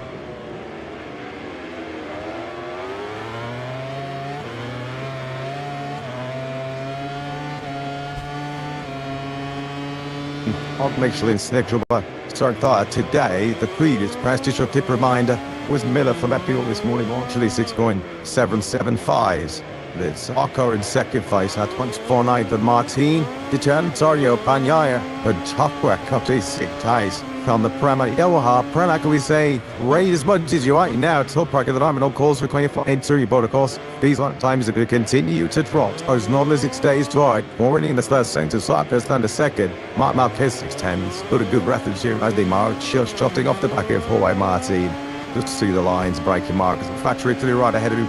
These conditions as we took spawn this morning where it's a big slick, a bit greasy. Wind dying around lines. Also the advisories where Mark Marquez has been the master. Some of them throughout his career. And that's Jet Miller just behind Mark as well. Miller also got to be very quickly. He's as fast as Mart. Through the first he set to Zarco, awesome, very fast. In the first half of this lap, so we're going to be down into the low 23s by the end of this second pull up, potentially to the 22s. Into 13, then Martin goes on the factory up to the listen on like in my hand stood there as an angle, seeing 30. You can just see Maskey to the town out now, I was G2, and I was going to go through the gate box up and third on the exit. Hopping shoes 6 now, and then 22.798 is where we're at in terms of these fastest not trying to that. The Sarko, 122.767. The only Frenchman is drawing, he lanes to own. So lock up at City pace, not in the merchants and time in the day, yeah, he's already near the mislap item. He's 3.5 seconds off the penny studio second sector, so some pressure building and bet tech hit him out with pressure up plus to also. It is very early spending each but we don't know how dating at the moment. These lap times are going to be Acosta down in T30 at the moment. See there's Zarko, we're sitting up under the backers, and man, you right to hit him, we're going to get right short here. Have Zarko on that number 5, LCO Honey, you can just see that it's on board, camera up view, give me the proud facts, illustration just how heavy the cloud giver is, moving over this Koiganya circuit. That patches one day you get Siri on the exit. It's so cannabis, she's putting it through the Ivan Needle there, isn't it? Deep around this near full coming to circuit. You can see which riders are taking greater risks, and which riders are a little bit tentative, a little bit cautious at this stage, because this is Bagnaia, transferred by centre times, where he just got powered up by Zarko on his way through the pit. His let's try and get himself down into now well 22s. All spots are brave. The riders have got to try their very best, just to not ignore it. Take stock a bit, but keep pushing. Just thrust the levels underneath the my marking on the line back in control of the session. 122.534 should be better. They're pretty quickly by Zarko, and indeed he pays. We're going to get on 121 very soon. The simulation suggested lap times around to 15, 116. I think the conditioning has stopped giving away near that at this stage, but Zarko then back on top. Marrera, his speedmate, should have sought up to 4th place. An excellent job by the rookie, and no wonder the Brazilian fan already figured themselves balls here in Goiânia. So go Honda's first, Fiat, and 5th above it. Zarko, Marquez, Miller, Marrera, and Maridis he took 5. Then Marti, as we had a crutch at Miller in 3rd place. These teammate Todd play those also. Hot Q2 nominated 7th place. So the rookies on this level playing field doing very well right now. Miller's going to be out in he's logging a rue this crash, of course. He hashed the Mary Becks during the off front. So slip right on the outside of the circuit, and it just needs fun now. Mosh out there to Jack, easily done in these tricky conditions. And so he trudges away then. So such a rider we've seen name go down there. Binder and Miller's. Martin continues to Sean. Thick set key check. He's up to 15th place now, but he's still 2.4 seconds off the taste. Moreno is on poles, but to potentially take it on the spot. Before they were allowed to be cheering when the session began, just wait for another 30 seconds. This would be awesome, couldn't they? I mean, they ran down again. This is off for a race, so now they bring you some rays of sunshine to a blue relay here. The Brazil goes right up to Seth Ridden. Was posed. We have got LCR Honda, Len to Zarko from Barrera. So we're going to check on the hardware and then try to check it out on how my knack is. He's in Dreamland of MI with Zarko still having that 132.26 Sid. Around then flies himself, moving to 2nd place, getting a big rapidity behind. Well, it's experienced Honda riders, Luke Maridi. He was so good at this in Moto2 as Barrera, just finding the right riders to fail on what to load for. This he was behind Maridi and tape by you'd burn around and it worked a treat for him. To K5, break once actually to Q2. Ultimately behind Maridi, getting in this practice session and Marrera down to 122. 355 beaten underneath the motor by Zarko. Talked about costly crashes. And Jack Miller was third on the previous lap when he went down. He's already been relegated back down to 9th place. This is another eye-catching displays now. Another stunning award assist by Martin. He's more on the money once again. It was a Martinator on the brakes and he goes into turn 30. A little bit out of shade. See the front there, pushing, looking to break there now as he goes through turn 14. Boy, Martin on course here then. Absolute T1 in mid-session. Underpowered, about the start. We try you guys, yes, the first 121 which they get the day. 121.566. Pujan Zarko, who's going to move to go up close big time. And he does 121.257. The top rockets of figures hold every is just behind Zarko, the zeros, Ebed, Flamat, and Niamara. But it's Marti to tail when he had a kit to meet Marti is doing the end. Is meet the other pretty as doing. Bezzecchi's in 15th, but now 16th, 17th, dropping down the order. But look at the bottom of the standings. Bezzecchi 18th, and the only 3 riders behind it. 2 that were pretty as Agura and Ralph Fernandez. So the Martin is the only pretty rider doing anything out now. So I'm kind of like now, see harder like he stole it. It's just, that's 12 minutes. So there's Moreira. Based Joe Moreira then for it. Into the same place. They're caught up in that turn of 4. Is proving to be the tricky corner so far, so Moreira, but he never even bothered, did he, to try and see if danger was still relieved. Of course, most of these MotoGP machines have the sort of automatic safety cutter as they're on their side, and Moreira was just full Olympic sprinter mode that even go to check the damage on that bike until his fate ensues. He was bolting to try and find transport back to the paddock. For Brad Binder, he's made over 110 MotoGP starts, and Chapman Miller's not his 200th and made that mistake. So I think we could give Moreira, he just his second MotoGP appearance of making that mistake. Fontaine Washi in the middle, okay, 2 and 4. So we've now seen a KTM, a Yamaha, and a Honda on their side, the back corner. Visiting fans out in source. No doubt Moreira is the talk of the town here this weekend, no question about it. Marc Marquez and P3 at the moment for number 93. His best lap time on 121.821. He's one of 3 riders that's in the 121. He's just in there with that 121.8. Zarco at the moment, he's dominating the 0. These are the 3 tenths player. That's Jorge Martin. If that was a Martin, Marquez, Marini, Razgat the Ogli, Suko from the Czech, and Maverick Vinales are the only riders behind Zarco who are within a second of the Frenchman. And every rider, understandably, is out there on a soft rear tyre at the moment because this is almost qualifying a day early. And the time attacks of practice about 50 minutes early at the moment, but there's a bit of a change in terms of front tyres. We top time near hard front tyres. We've got some of the Ducatis, Bagdaia, Marquez, Lance Marquez on medium front tyres. One with Barrera and Diesel medium front until he crashed. Everyone else is on a soft front tyre. At this current situation, they're going to want that extra bite, extra grip they get from the soft front. Meanwhile, Bezzecchi still key down where the Maverick down in 19th place. He's 2.5 seconds behind Zarco's early blitz. I think they'll looking across to the Jorge Martin. He's under really going on and just had what he's having at the moment. Thank you very much. As Marc Marquez doesn't push himself up into T2. He's just kind of Jorge Martin has kept the offload out. The triple world Superbike champion. He just his second MotoGP start. Up now into T4 the 121. Floyd Pate 3 to 6. Keeper Davids, I'll see what fit that. But he does that, to take up on yacht and also through the big scene. Big plays, Rins, Costa largest by not Marquez. Here is the port into on screen. He goes into 10th place and the sprinter, the Stuttgart is now returned. Diogo Moreira back to his LCR box. Jack just telling us that Brad Binder has managed to get back out on his second factory KTM. Thanks very much, Jack. And so Binder won a story for us in that very tricky turn 4. As it stands at the moment, it's the heavens open right now. You'd have Zarco, Marc Marquez, Martin, Razgat, the Odu, Agnew, Marini, Villas, Moreira, Acosta with Riggins going into Q2. Well, as it stands at the moment, has spilled back a turn from to Moreira as Knox has yet dropped him outside of that top 10. Here's another about turn 4 fallers. Mr. Miller, he was running 3rd, but he went down. Track now back in 15th spot. Tyre 122 so far for the 3-time Yamaha rider. God, he's so impressed, and he but the 2 rookies of the moment, top Ken Moreira 4th and 8th. Here's Fabio Portomano with the Mulberries. The West is the Yamaha down in 18th place. Now is about to change for the number 20 as he tackles turn 30. The corner that he's essentially the last corner. Yes, turn 30 a bit up this will actually, but you've fully pinned through there. It's about getting the best possible line. Exit out of 13.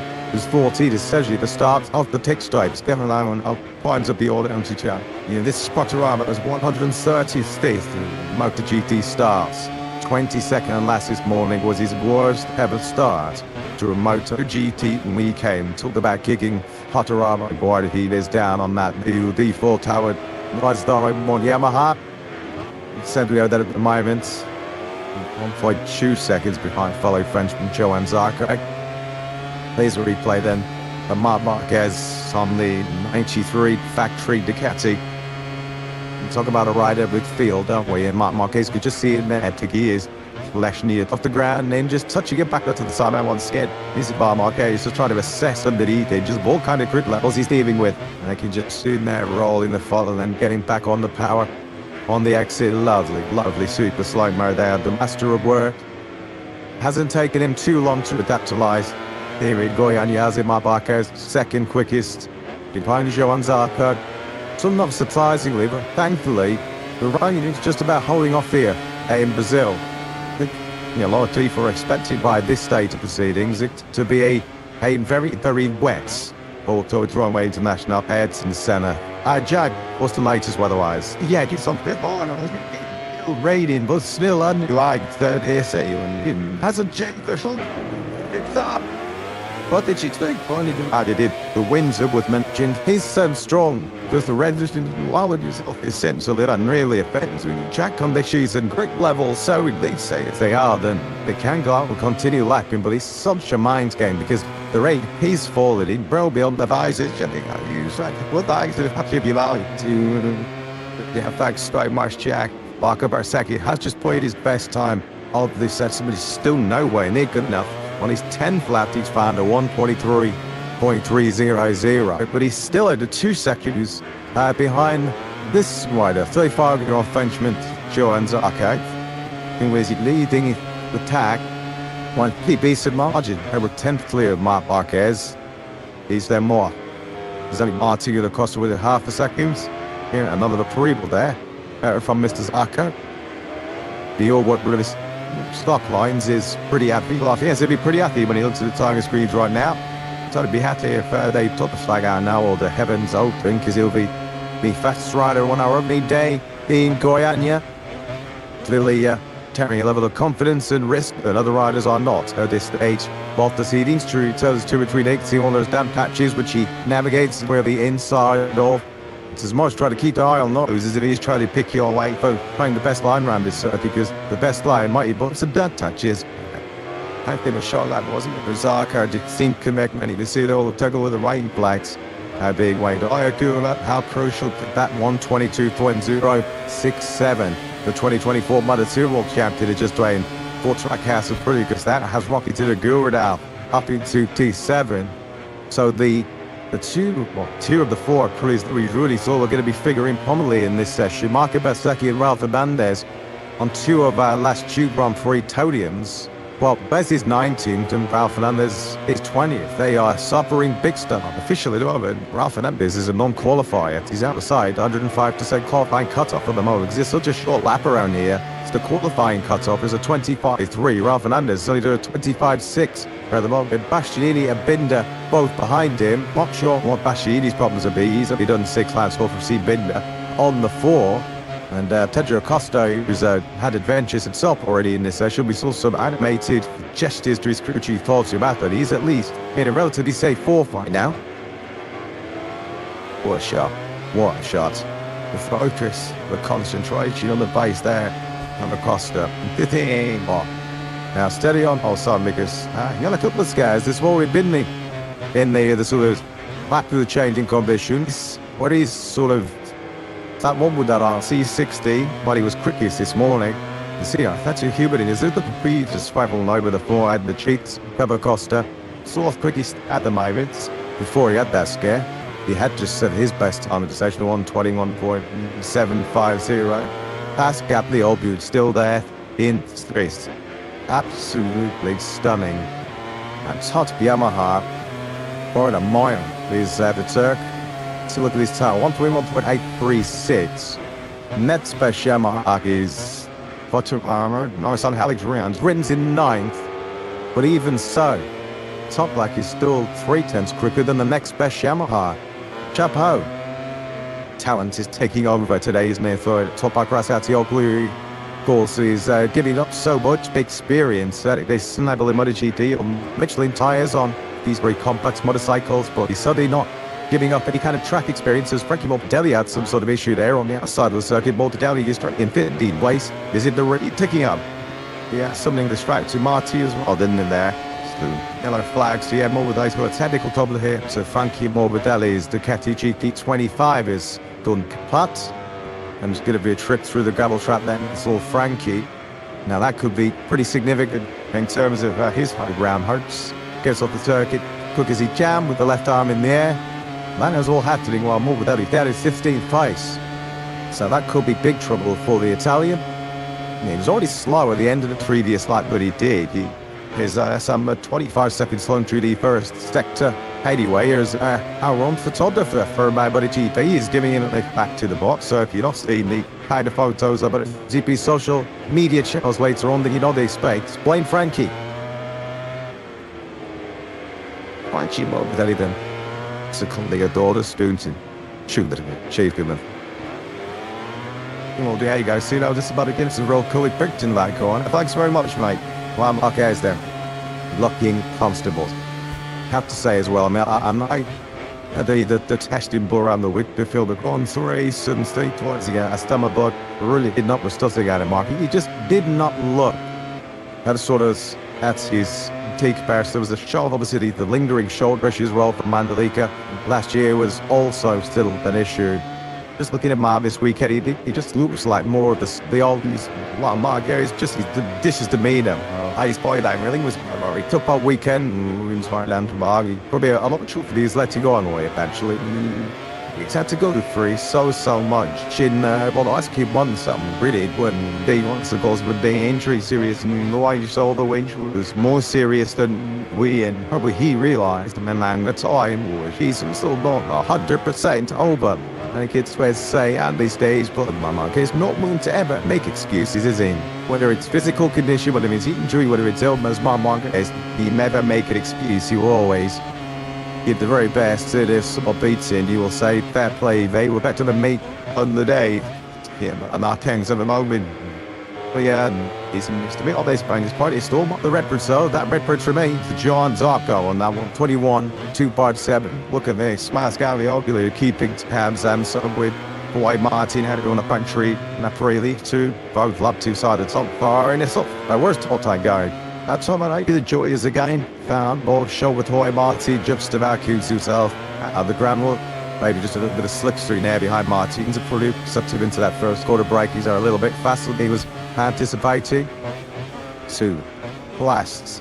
Choosing Vitan to riders there on screens. Will they be together hard colleagues soon 2027 if you believe the gossip columns, if you believe the headlines? Well, that would be the case. Because as long as we're a little bit quiet in terms of the rider market for 2027, we do believe, as mentioned this morning, a lot of contracts that have been agreed, just not formally announced. And it's all pointed towards Hawaii Martin being a factory Yamaha rider in 2027 and beyond. And someone's still to be had so many changes to button. The trend he's on in 2027. They voted GP, but already, weekend and a half. The 2026, just what the season we're already having. Near MotoGP this year. Marquez already on the back foot, playing shot 33 times behind World Championship leader Pedro Costa, but looking much smart. He's outside first. Man, mentioned I'm over to go. Just Bob Marquez now looks, I guess, to settle into a more morning practice session that in his scene. And watch Chevrolet times and time attacks completed. Marquez now about either other trying to get his whole bike done 7. Shown his fat push from momentum you carry through that third gear turn 14. Over that rise onto the start pretty straight because it's been a pretty fierce headwind blowing in the face of the risers. There's a lot of heavier rain spots on the Cabernet Zera. Turn 4 it seems like, well, sure it's not still illusion, but it seems like certainly to the naked eye, there's a few more rain spots in the Cabernet. Despite the fact that all real strong headwinds, but he's running through the speed traps. His Marco Becksecchi to even 38.5 kilometers an hour. I think there were guesstimates that maybe the top speed would be around 345 things. Because you come on out that turn 14 carrying so much speed. Anyhow, Altic and Fitzy, 6th place on 21. 882 at the moment. He's the dressing in each county, going through the court by 2 rounds. Marquez dying 12 world big 20 in the world, whatever he did today. Big 30 out of the Gavin Beach. Pleased just to see the checkered bike of practice. Another Wallaby is heading to key 2. The plan for Mika Plan 2 when that course last year, 2020. I MotoGP Rookie of the Year. It's here Mervings in the media centre near this weekend at home again. Maybe on the moves to another Ducati team next year. Our space for his scenes did red with Marquez being joined its seeing his by Pedro Costa. But it seems there's been a bit of panel time going on behind the scenes in the Ducati team. He's in BR46. Well, they seem to be the designated top independent team, second factory team, call it whatever you want, within the Ducati rankings. It does seem Spanish media running with this one.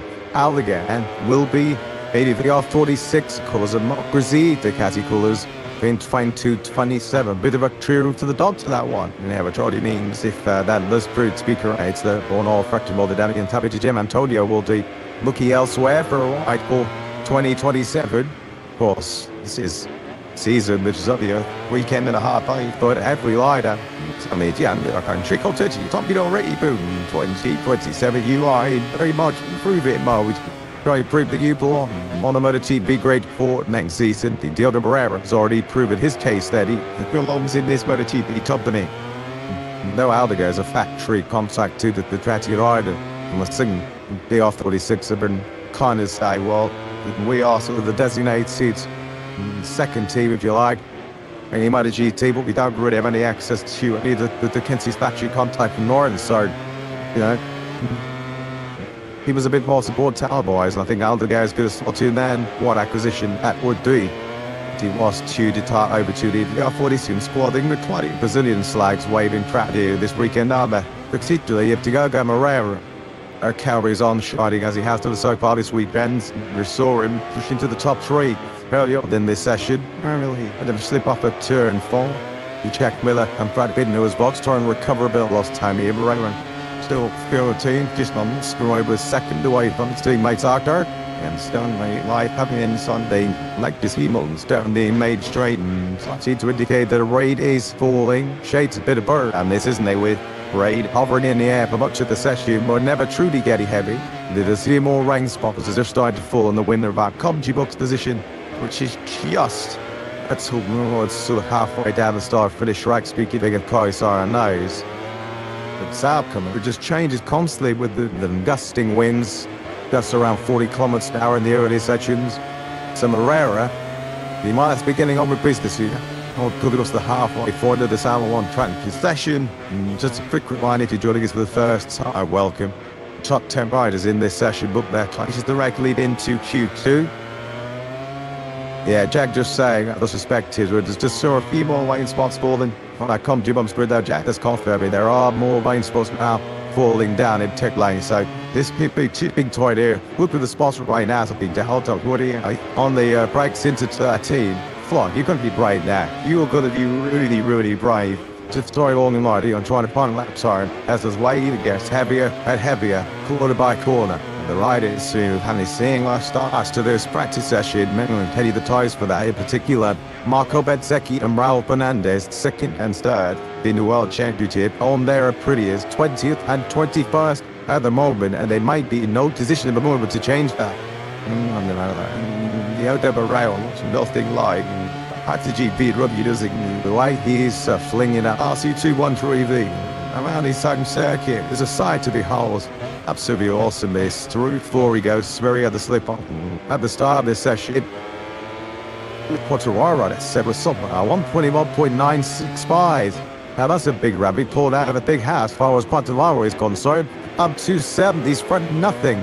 I'm like a 121 so far on day 1. And there he is up in the T7. Well, the 2 world champions within me, Yellow Harkan. 3-time World Superbike champion, top over Ethiopia. The 2021 MotoGP champion, Fabio Quartararo, demonstrating their champion credentials at the moment. This is Tommy Albiquerque. Here he is looking far from comfortable, although he's eating top right of money. He is still up inside that top 6. Might not look particularly comfortable, but certainly quick on a motorcycle. Top party now picks up 3rd place. This is just sensation. This brilliant. The Triple Ball Superbike champion, showing just why we've all been waiting so many years for him to test his wits, test himself, his skills, his talent against the very best in the world. Bascatly all do then, with a 121.56 prize.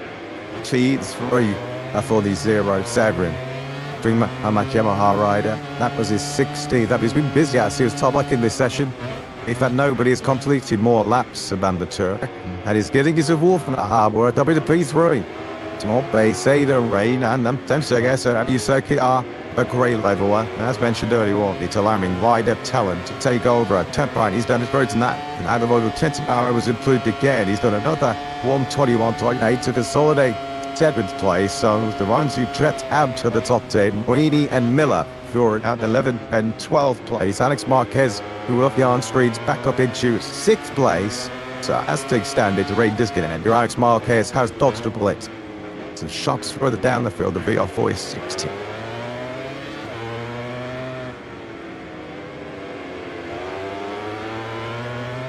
Significant strides forward. While the rider on screens at the moment now, Marco by second, you see the rain smells there on the screen of the RSGT. Best still down in 20th. Nothing better than his 1:23.23.00. Set on lap 10 of 15 so far. There is that time, keeping it pretty on screen. Still leaving Bears over 2 seconds behind the best place. He's coming short of the pit lane here as well. And 2 seconds around a circuit like this. 3.8 kilometers of speed, 8 or lifetime. Look at the range reading off the screen. But Marco Mezzecchi, who's got half an hour of this session to go, but with the rain now rolling it in, starts to hit over ahead the area. There's Marco Mezzecchi, missed the bomb in the end. Yeah, I think it has. Once again, I can see more spots are right. It's holding on that commentary box position. Yeah, now Jack just said big raindrops now, so that may well be this. In terms of sort of the fastest pace for you to see. That they tied up, so he comes out into tick light. You can just get a sense of the camera lenses here, just how heavy the rate it is getting. Marco Bezzecchi in particular, the Thai Grand Prix was to be praying that this rain so it doesn't get any stronger. He goes to the hard grid, he needs an American to get anywhere near Q2. 20th place right now for Bears. You have to say at this stage of proceeding, it's going to be a big long shot aim to make you 4 successive propositions in a row. So 220 is forward at the moment. That's Martin Aragura, 4th and 10th on 20th base. 21st for Raul Fernandez. He's 6 slower, even at Bezzecchi. 2.6 off the pace. But they're stranded at the moment outside the Q2 spots as the raincoats now over him is going on. And that might be the fate seals for the riders 2nd and 3rd in the MotoGP World Championship. Raul Fernandez, who finished Tico 221 in Burra last time out. He's going to have some very elevated company with him tomorrow. So Zarco, Marquez, and Vance got the old blue Marti, the Costa, Alex Marquez, Quattararo, Alligator, Bagnard, the Dura. Good luck, less now. If you continue to is down with rain here, and Zildi just stay on in that all-important top 10. And needing some intervention from the Scarlet Fear, there's going to be Marco Bezzecchi. 20th place, nothing going at all for Bears. The top right, Rouse got the old blue. While take a bow. Absolutely awesome performance. Just look at that, lap 11, 123.7, lap 13 down to 123.3. And he just kept getting faster and faster as he got more confident and comfortable. Raz got the old blue. So I'd be hoping that he's going to find himself in a Q2 by the GP session for the very first time. Well, one side of the factory at Brita Garage, enjoying their opening day experience here in Goiânia. And it's that young man there, Roy Martin. And one setting on foot 5, Sid 6, strong last here. He's been in the mix all day, hasn't he? 7th fastest this morning. He did lead, of course, after he won for a period this morning. So at least one factory, a pretty rider, is shining under the grand gloomy skies. So the top 10 then, Honda, Ducati, Yamaha, Aprilia, KTM, that's the top 5. All 5 manufacturers represented. There we go, the Ducati of Alex Marquez, the Yamaha of Quattararo, and then Ducati's of Alberto Bagnaio, Lombard, Aprilia, of Ida Guras. We did ask the question earlier of the season, how long before we finally saw Yamaha in qualifying 2? Turns out we didn't have to wait that long. But we said he was pushing, we said he was all in, and we said he was all action, and Diogo Moreira proving him once again as he likes up that rear tyre. Oh dear, crunch did cost him dear in the end, didn't it? But Moreira very nearly had his second to the collision, and the very insane call that he was in the top 10 and looking good when he fell at so forward. That's the tendency in a session like this, when the weather conditions are changing, you're not quite sure when that sweet spot's going to be, when the best of conditions are going to present themselves to you. And if you're not in the racetrack at that moment, it can cost you a place in qualifying 2. And unfortunately, I wanted them quite an impressive day to Diogo Moreira. It looks like that crash has costed. When Moreira went down at turn 4, when Miller went down at turn 4, and when Binder went down at turn 4, first thing that came into your mind was how costly Could those crashes be lost roads and not tying heavily in the moment? Because none of them are going to be in Q2. And really tried his best to salvage something, got it down to 122.130, but foul to this stand right now is just shy in. Of course, I think he was in the top 3, but he went down early at now stalled corner. Up in the 70s. But what on earth has happened to Raul Fernandez and Marco Bezzecchi? I mean, Fernandez struggled big time in this morning sort of mixed session when he was 21st fastest. Trooped like 2 seconds. He wasn't the close of play guard Pedro Acosta. And once again, it was even worse as I threw the gap from himself to top spot. He 21 again. Probably Anea Bastianini is behind him. Offshore was up to a layer in that session because he only barely gone to 125s. The Raul Fernandez 21st, 2.2 off this morning, 2.6 off this afternoon. A wait time behind at this level in MotoGP. Of course, it's not been a particularly stable day weather-wise as this session is proving, but either way, it is insane for absolutely everybody. And at the moment, people the likes of Bezzecchi, Raul Fernandez, and Bastianini, who are so far up the pace, didn't need a major turnaround tomorrow morning to get themselves into qualifying too. So 25 minutes of this session remaining, which is a long time. Because we think back to this morning's session and how long it took ultimately for the track to go from damp to fully dry, you do wonder whether there's any hold to these runners outside the top 10 and maybe any improvement part to perform in this session. Surely it has to be. Top Frank Razgat, the old Freeman, front like Yamaha star. Third the fastest before the race started to get heavy. Let's get the thoughts of his boss, Gino Bolsova Jack. Yeah, even with 25 minutes to go, you get the sense of this game over here in terms of attacking the top 10, which on one side of the garage, we'll start with Gino, is an incredible result. Top up, just showcasing to everyone the talent that he's got. You must be over the moon with that. Yeah, for sure, everybody know that massive talent that he have, and with this condition, he is even more impressive because you don't know how to ride a bike on a race condition. He's actually the first time for him to understand a bit more how to use the tire, how to use the electronic. Again, seems so it's on the other side, the Yamaha improved that on rain condition compared to last year. All this being said, had bias to make the finals for top bracket. You have a talent. Nobody ever experienced on those in this track. So yeah, maybe compared to the other track, a bit more advantage. Huge smiles on one side of the pops, massive frustration on the other. Can you see Jack's face? Feels like this is a massive missed opportunity when we know opportunities are going to be few and far between for you guys. Not always lost because we have also, let's say tomorrow to get in couture, you have a talent, you have a speed, or a condition, and frustration, of course, because you know you can do it. We know you have the speed suit to do it, so it is what it is. I mean, sometimes it can happen. It's really tricky condition.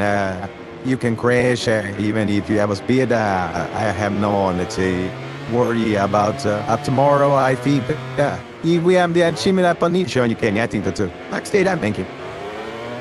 Thanks, Jack. Thanks to Gino. So, yeah, rather mix some Ocean Druid, I guess, some more down in previous car camera hot right now. Rascat, the old guy, sensational third. Gino Foot does make a good point there. Good all is not Mustard Miller. Is in Q1, he'll get another buyer of the cherry tomorrow morning. Off into the distance, you can just see how much the wind is bucketing around this going on your circuit there. The trees off into the distance, but a real candy. Back out by Nyara then, with this brew chief Christian Dabari comes to the edge of pit lane. There's still about 32 odd minutes of this session remaining, but you do get a sense that we might have seen the sort of the window opportunity to find your best lap times on the stick tires already pass in this practice session. The player Banyaya going through turn 6. Then Elisa Becco Banyaya, and he's not forward into the same track that he fell into in Buriram when conditions were changing. Pretty much by the lap, and he said, I made the mistake and wasn't on the racetrack at the right times, or wasn't pushing hard enough when I had to, and it cost him a place in qualifying too. At least Banyaya has avoided that particular hurdle this time. It's few rain jackets and a few Max, but not a lot of them brothers, so the way it is just to change it easy got ever so slightly. You do still feel that window to the best lap times has passed. With massive kudos to you this young rider. Sammy Aldegan Ariel chat with his Trucci Frankie Carcetti. I mean, we keep reminding you that he hasn't ridden a MotoGP bike since the Valencia test last November. He's hopped back onto him. Nick Headland back onto him. 8th fastest, 121.882 from Aldeguer. Real serious fracture to that left femur. They're trading accidents.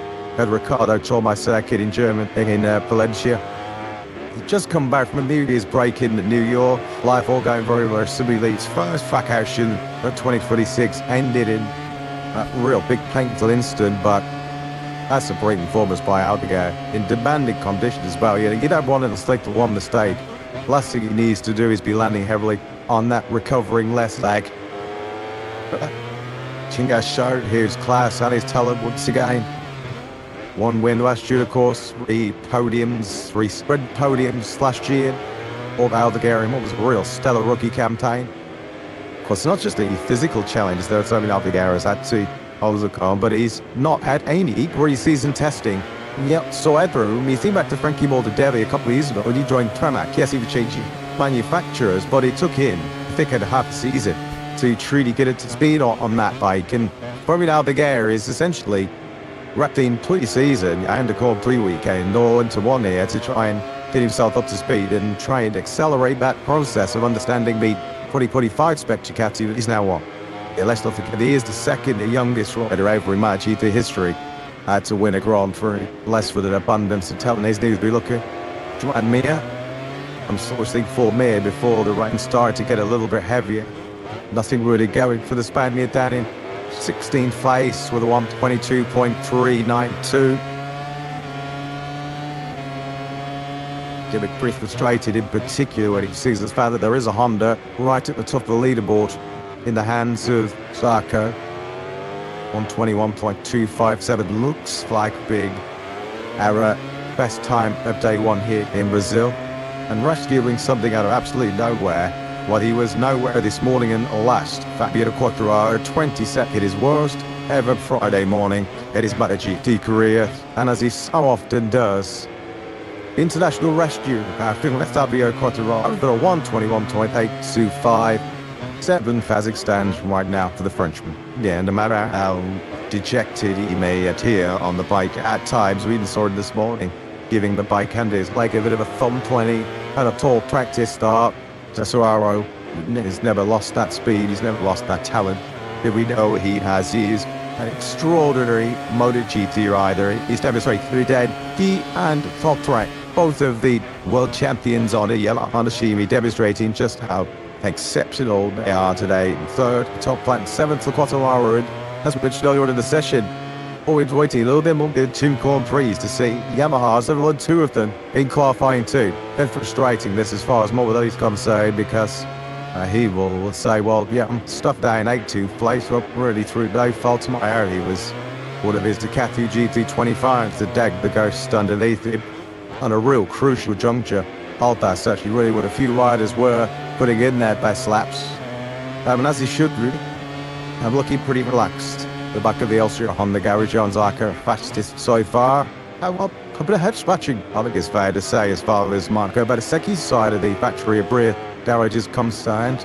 Bears were about last 3 Grand Prix, starting on last 3 top positions down in 20th. Jasper Paolo Benoit, what's going on, Jack? Yeah, we spoke to Paolo this morning. He told us Paco riding with 100% confidence, so what's happened in that half an hour? He got any answers as to why he was seemingly struggling? Yeah, we have to understand why he is not finding the Honda to push. Now is there was only the first 10 meters quite wide but it is not, because there are still drops of lane the and Mikosula and the tag is missing the stainless. So this is why the car failing to and don't create Bengals from the eye like people pay the Bengals from the tire, they didn't doesn't come. So it is something that when you have to pay, and it is not the correct situation to understand that new time. Not to be honest, we are confident. Okay, despite on the ranking now, we are confident that during this afternoon is a night we understand something for tomorrow. 6 to 8 minutes to go. The rain is still falling, but a bit less. Do you think the opportunity is, John? Yeah, to be fully honest, that there is no no way I think it would do she a better situation for to acquire that eye condition. Aren't how like babes. Like sure much Jack thanks so to Tower but Nora as always from the factory pre-team. The thing is stopping the spirits of the Brazilian fans. That's all they are here. Come what may. I come rain or shine to enjoy themselves and have a big party. I hear this weekend in Goiânia. Downtown in Brazil's 10th largest city has been pretty lively already. I think it's fair to say so far this weekend there's just something unique about the divide that the South American fans bring. If you ever were lucky enough to go to my 3-1 in Argentina, you were ever in the main square in downtown Tuamas, you'd understand what we meant about a sort of carnival atmosphere. Yeah. They're here to bring on Diego Herrera and Frankie Morbidelli. The top right Rascali Audrey looks on. Yep, on the front of me if it rains and carries already because job done. Between the three, the top Takazi has a little chat with his crew chiefs. Up with the due to be over. It was worried to me fighting money I'm sure watching it highlight. It filled with 4 chiefs to Andre the Vizio, servings and multiple ways for it to the fact that your captain will on that patches. With Matt Marquez ruling when Alving was at Dobby's side. We're talked about the headline government August is a giant Arco and top right mouse got the Alden already so far this afternoon. This sorely have to make sure sorely pals again. I mean that rocket has bodies would span to action to the third time since Valencia last year. 8 fast is hobbling around the paddock was still super fast as been due. He would be. Let's get the source of the boss getting the studio jam. Yeah, absolutely that, yeah. Phenomenal performance from Fanino. Need a third time he's ridden a bike. He's Christmas, still using the crutch to get around the paddock and looks as though he's going to be Q2 tomorrow. I bet you didn't expect that yesterday even. Yeah, you saw we have to wait. The last meeting because I think that now we stopped the rain, but I think that the Ronaldo and really happy to see even meet again in our hands and see it in this shape because at the moment it's still that with this man he didn't push enough with the physical on the bike. He's doing that he has of course a lot of a bit of pain now of the injury that his thing was a ban. He could have the speed. Some American unless the air in the middle to be bikes already none of them. We know these guys are superheroes, but just talk is about the mentality must start with. The mic, as you say, still nowhere near the in these conditions to be great on the bike then. It's a push like he didn't get into the top 10 and it kind of comprehend how he did it. He's through after 2 months and 1 week from the injury. He didn't the best effort with the recovery with the all the things and so making the best shape possible.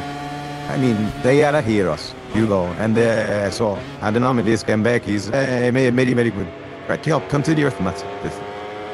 Yeah, this is an unbelievable job, isn't it, from Aldegar so far. Thanks very much, Jack. Thanks otherwise to Brazili bus with Katie and the CD. Can you imagine when serving us to go deciding was going to South America, passing the fitness test to be this head to him. How then were you going to be fighting for Q2? With boost up repeaters. Mika Callier. Stone Barry Buckchin on with the Red Bull KTM still by much involved in my GP Tada. One punch, wide of momentum, wide of analyst is Mika. Pretty handy old one. We'll be back in Vera 125 by 250 and in Moto2. Still was key to the close side and nothing on today to make his way. Hit the World Championship right now, Rico Salmela. Comes at his blade in the right now and so a kid. Now Ravers arrived. It was the next section and a 1-2 players. Just like told his hands belly as well. At 250. These are the other radio. Come out in Manuel Poggiardi, of course. Give us away, Manuel. I would think is a travesty given how didn't know how good he was. He won 250s back in the day that we never saw Manuel Poggiardi. Give it back. In my MotoGP just never really felt his way. Such an ally to the factory Ducati team. And heard my Marquez and Pekka Bagnaia, they do lean very heavily. One that Poggiardi's track-side analysis was Marco Basecchi then heads back out on circuit. 11 minutes and 40 seconds of the session remaining. But surely Silva, this is all just too late, a bit immaterial as far as measures comes. So maybe just heading out some tweak settings to see if they can actually find some progress. We'll hope the moment is a Alan compliance Armas G3. And I guess he has to go, I think. Saburu's up at this stage, has he, down in 20th place, so you might as well guard that and just see what kind of tough conditions he has to grapple with. Just much had to do it so far. He hasn't done his own out well, you have to say. You compare him to the rest of the field. Aldo Alpenandes and they have proceeded, dominated. See now, I makes his way through turns 9 into then. What a completeness. So chicane of turns 10, this is left-hander, and then on to the right-hand side of the tyre, through 11. Whose down touches have really been there for much of the afternoon. You just see it all in panel the length flashes, so the rain hasn't completely gone away at this stage, but Mapabeteki, I guess, one of the dice thinking, well, might as well try this, and if I don't get into Q2, then I think that should be in game. He turns about his speed.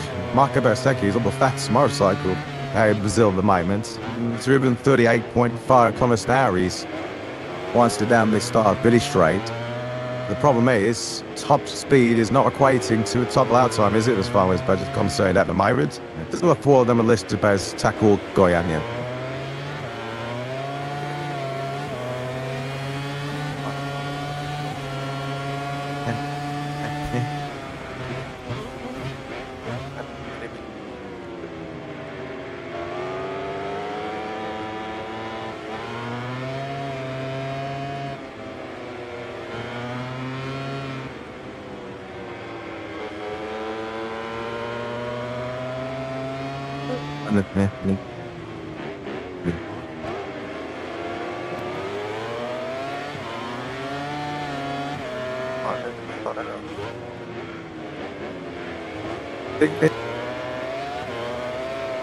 One.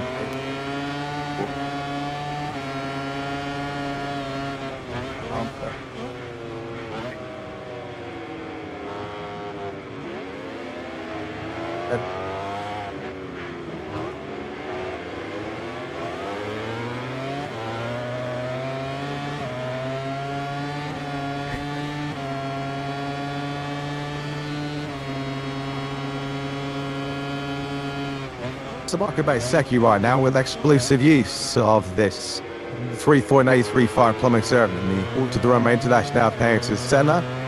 As you can see, he's a mile wide off the best taste, and just as we did see my comfortable position once again, that rate is starting to pull over down the start for the straight. Well, fortunately, has a pretty been the day what in Brazil, but I think our 46, we're looking back on two finally. Tried a little bit technical shoot. Really could tell Funky will lace hopes to replace inside the top 10, 18 to 19 respectively. The two Italians double with time sheets funded very well into the poles now. Hello boss, Palquadietto Jack. Yeah, not the best afternoon. So the VR46 squads, obviously the issue for Frankie coming at the worst possible moment. Have you an idea about than that? Hello? Yeah, we've got this band moving and no better on the bike. But some doses these things happen because friend will try to make love by having into and the more that I can understand that you wanted to boost the Titan by let it to one and Fabio just couldn't get the feeling. Yeah, and this is not the best, let's say, she did it for him, none of he didn't like or not. One is needs rain, needs dry, and outside this kind of condition, you can see all the water in your hand mat, and it's not the best condition for him, but this morning was not so bad. So they're going to be difficult because all the weekend is going to be like this. Flat around here as well, as you can pretty mark a Betseki and see Mob Maka Betseki just roll into the box. A few stories circulating with regards to VR46 at the moment. You guys are the factory supported Ducati team, as you remind everybody. It says on your shirt right here. So how much pressure has Valentino been putting on Ducati to make sure that your rider lineup reflects that status next year? Yeah, it's important for us, no? At the moment we have very good relation with Ducati, and we know it's very important also for us to be until we then. 27 is going to be amazing because everything is bikes, tire, a lot of riders said is the impact. So it's important for us to be focused on the riders. At the moment we have the young Franco, we are happy with it, and we try to he makes something very important within this year. And of course, we are working for 2010. But I mentioned, to me now, the guy, his talent is obvious. We can see what he's done today. We can see what he did in Mandalika. What do you think of him as a rider to have achieved what he has at such a young age? Nice, I miss him. The last time that he was on the bike, he was on Valencia. He didn't make any winter test, any lap, any kilometer, and now he come to this race. True that this condition is not 100% dry, and maybe you cannot beat 100%. But you see the top 10 here. At the moment, he seems to the dedicated to is amazing. The thing that he's making, also we have to know that for me and also for us, he's one of the two riders to have the most potential in the future in MotoGP. So I would ride it. Valentino has said he wants a rider that can fight for victories, fight for championships in the future. I guess he ticks the box saying it. Can be one of the undertakers that would have for the future. So why not? Nice, Pablo. Thank you. Great stuff. Sheffield as always. With the questions there to Pablo the answer, I think it's fair to say he was exactly in order to shut down any links with the R46 and over Alligator next year. No surprise and glowing praise out of for Alligator when he talks about two or three young stars emerging in MotoGP, the youngest future superstars. You need to get Alligator, Acosta, Diego Herrera. Of course, we know the R46, they were strongly linked with Pedro Acosta at this stage last year when Patrick KTM rider was letting frustrations about back and forth in the RC16 get the better of him. Jack gave Pablo the opportunity there to sort of deny the rumors and sort of say, oh no, yeah, we were perfectly happy with the Gian Antonio and Morbidelli. But yeah, there's no smoke without fire, as we often say. And coming quickly back to Frankie Morbidelli, I mean, we thought it was a technical problem, Lewis, but it was entirely the all things linked to what to do. Well, that's the schoolboy error, you have to say, isn't there? So for any rider at any level, to miss the instruction on your tape because every rider will have the dashboard instructions, will also have a tip board which will count down generally. Some riders, like Pato Bagnaia, run and play off it count upwards. Marquez sometimes runs without a tip board altogether, but Frankie Morbidelli will have had a tip board which will said L3, L2, which tells him how many laps he's got remaining on his run, and then the very white and big dot message on his pit board to tell him you've got 1 month of fuel left coming into the pits. Frankie Morbidelli didn't, and the obvious consequence of that was that he ran out of petrol halfway around his following lap. Self-inflicted wound and licking his wounds there because that mistake bumped him down in 18th place. Frankie. 3.5 or just under 3.5 minutes end of this practice session remaining. Marquez put his helmet back on. There's going to be no improvement sitting in lap times, that's for sure at the end of this session. The top 9 then. Top 9, which is Zarco, Mark, Pascal Dioglu, Martin Acosta, Alex Marquez, Quattraro, Aldegan, Bagnaia. That 9 laps in the 121s. Crucially, although he didn't find a 121, is Ayagura, or Trackhouse MotoGP, finishing that only thoughts in 10th place. He said, didn't we? Just before that rain style, Ayagura just fired in that 122 slap. He just felt that might be crucial, and it's exactly as he's playing out at the moment. It was tight. When you look at Toro Luke and Reedy, the 11th spot, Reedy was at a 200th of a second away from himself being inside that top 10. Engines in a fiery back into life into this session. As we look at Anea Bastianini, who I think is fair saying set up a bit of a horror show in that practice session because the Italian trying to put a very smart on his face. But didn't even do on 24, let alone getting went in 21s. And they stuck down in last place for the 125.2963. That was a 6 with time lapse they do. The Red Bull KTM Texari. After Zagali's 8th place is third in the order in 13th place. Texari teammate, Havoc himself, unfortunately, not going to be troubling the top 10 here today.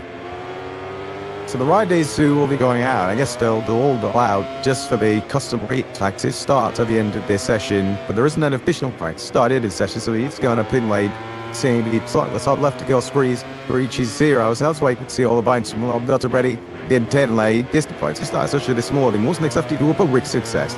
Even me next track conditions and what I tell you, sure, how this again, I'd lowered on this milk either, but any of G2 then have to launch their bikes off the Doyania great arid homes tomorrow. See, so spread really useful, but rather adapt condition to once again, more ideal conditions for a practice start at all. Sagui now, now in Nevis Arc, I mark, let's get the old party, the cost to the Alex markers, what the more, I'll get, right in the eye and the Gura. Who load up the red passage to Q2 tomorrow morning. Of course, that's all ahead of what will be a schedule of 15 lap sprints. 3 p.m. local time, as always, here in Brazil. That will be followed by a 31 lap Sunday Grand Prix here, also lights out at 3 p.m. local time on Sunday. What is going to be, you saw that graphic on streams just a few months ago on listening from Jack down in Pickney. 31 laps we make Sunday's Grand Prix. Highest number of laps for MotoGP battles. It's the Laguna Seca Lottery back in 2013 when it was 32 laps. There's a bit of a novelty factor about this Guiana Grand Prix because it's the most dangerous on the calendar. And it is good in phone driving, a bit of short lap time as well. This is my Marquez there. See, that car gets our right spot, some part of Pfizer really. So the way it was fun. Waiting that part of the circuit, they did a little miracle of the sort of LED monitors are still flashing. There were 7 riders who had done it on track. Check the flag is out. So if anyone do want to go out again, Mr. Moment, tip lane move, and one do with thought. Man, yeah, Betseki and I go to give out on some sleeps. We've got me to Gian Antonio, Martin, and Marquez who've gone out there on wet. Simply adoption to drop a set in, massive they're on, you might suppose to be the other way, so they used it. 3 taxis 1 value on this morning. Well, now they'll take a check of flag of potential on Michelin schedule. But start today, the previous prestigious tip reminder was Miller from Epial this morning, actually 6.775s. This Arco in second place at 149th and Martin, Antonio Panyaya, and top work up to 6 ties. On the Prema Yamaha, Prema, can we say, rate as much as you want now. It's not parking the diamond, no calls for 24 entry, but of course, these times are going to continue to drop. As long as it stays dry, already in the first center, so up and the second. Mark Marquez 610s, put a good breath in here as they march, just dropping off the back of Hawaii Martin. Just see the lines breaking markers. Factory to the right ahead of him. These conditions as we took spawn this morning, where it's a big slick, a bit greasy. Wind dying around lines. Also the advisories where Mark Marquez has been the master. Some of them throughout his career. And that's Jack Miller just behind Mark as well. Miller also got to be very quickly. He's as fast as Mark. Through the first he set to Sarko. Olsen very fast in the first half of this lap. So we're going to be down into the low 12.23s by the end of this second for that potentially to the 22s. Into 13 then Martin goes on the factory. Brilliant. Racing on. Ducking Royhander. Stood there as an angle, seeing Tati. You could just see Maskey to the town there on the Irish G2. And I was going to go through the gate box up and third on the X2. Up in shoes 6 now, and 22.798 is where we're at in terms of these fastest lap time. That the Sarko 132.767. The only Frenchman is drawing. He handlings to own. So back up at City pace, not the merchants and time and a day. Yeah, he's already near the mislap item. He's 3.5 seconds off the penny studios second sector, so some pressure building and Betek hit him out with pressure up plus also. This very early spending each ball. We don't know how dating at the moment. These lap times are going to be. Acosta down in T30 at the moment. See that Zarko, we're sitting up under the backers, and I knew I'd right to hit him, I'm going to get right, sure here. Have Zarko on that number 5, Elcio Honey, you can just see that it's on board, camera up view, give me the proud back illustration just how heavy the cloud cover is, moving over this Goyanga circuit. That patches one day you get Siri on the exit. Just so canvas, she's putting it through the Ivan Needle there, isn't it? Around this near full coming to circuit. You can see which riders are taking greater risks and which riders are a little bit tentative, a little bit cautious at this stage. Because this is Banyaya, Tasman by center times. He just got powered up by Zarko on his way through the pit. His let's try and get himself down into now well 22s. All spots are brave. The riders have got to try their very best, just to not ignore it. Take stock of it, but keep pushing. Just thrust the levels underneath it. My marking, on the line, back in control of the session, 122.534. Should be better though, pretty quickly by Zarko, and indeed, he pays we're going to get a 121 very soon. The simulation suggested lap times around to 15:116. I never conditioning going to stop us getting anywhere near that at this stage, but Zarco then back on top of Morera, his speedmate, which have sort up to fourth place. An excellent job by the rookie, and no wonder the Brazilian fans already sick of themselves balls here in Goiânia. So go Honda's first, Fiat and fifth above it. Zarco, Marquez, Miller, Morera, and Marini to top five. Then Marti, as we had a scratch at Miller in third place. These teammate Todd play those also. Hot PQ2 nominated seventh place. So the rookies on this level playing field doing very well right now. Miller's going to be out in these logging through this crash, of course. He hashed the Mary Becks during the off front. So slip right on the outside of the circuit, and it just fun they mosh out there for Jack. Easily done in these tricky conditions. And so he trudges away then. So second rider we've seen name go down there. Binder and Miller's. Martin continues to Sean. Secchi check. He's up to 15th place now, but he's still 2.4 seconds off the taste. Morena is on pole, but to potentially take it on the spot. Before they were allowed to be cheering when the session began, just wait for another 30 seconds. This would be awesome, couldn't they? I mean, they ran down where you should get lifted off for a race so now they're bringing some rays of sunshine to a blue relay here. Then Brazil goes right up to separate. Was posed. We have got LCR Honda Len to Zarco from Barrera. So we're going to check on the hardware and then try to check it out on how it might not go. Because he's in Dreamland of MI with Zarco still having that 132 point. June the 6th, Sid. Around then flies himself, moving to second place, getting a big rapidity behind. Well, it's experienced Honda riders, Luke Marini. He was so good at this in Moto2 as Barrera, just finding the right riders to tell him what to load for. This he was behind Marini and 10 by you'd burn around and it worked to treat for him. To Q5, break once actually to Q2. Ultimately behind Marini, getting in this practice session and Morera down to 122. 355 beaten underneath the motor by Zarco. Talked about costly crashes. And Jack Miller was third on the previous lap when he went down. He's already been relegated back down to 9th place. This is another eye-catching displays now. Another stunning performance just by Martin. He's more on the muddy once again. It was a Martin today on the brakes and he goes into turn 30. A little bit out of shape. See the front there, switching, looking to break there now as he goes through turn 14. Boy, Martin on course here then. Absolute T1 in mid-session. Underpowered, about the start. We try you guys, yes. The first 121 which they get the day. 121.566. Bujan Targo, who's going to move to go up post big time. And he does 121.257. The top brackets of figures hold areas just behind Zarco, the zeros, Ebed, and Clement, and Niamara. But it's Marti to tail when he had it kept to meet Marti is doing in the end.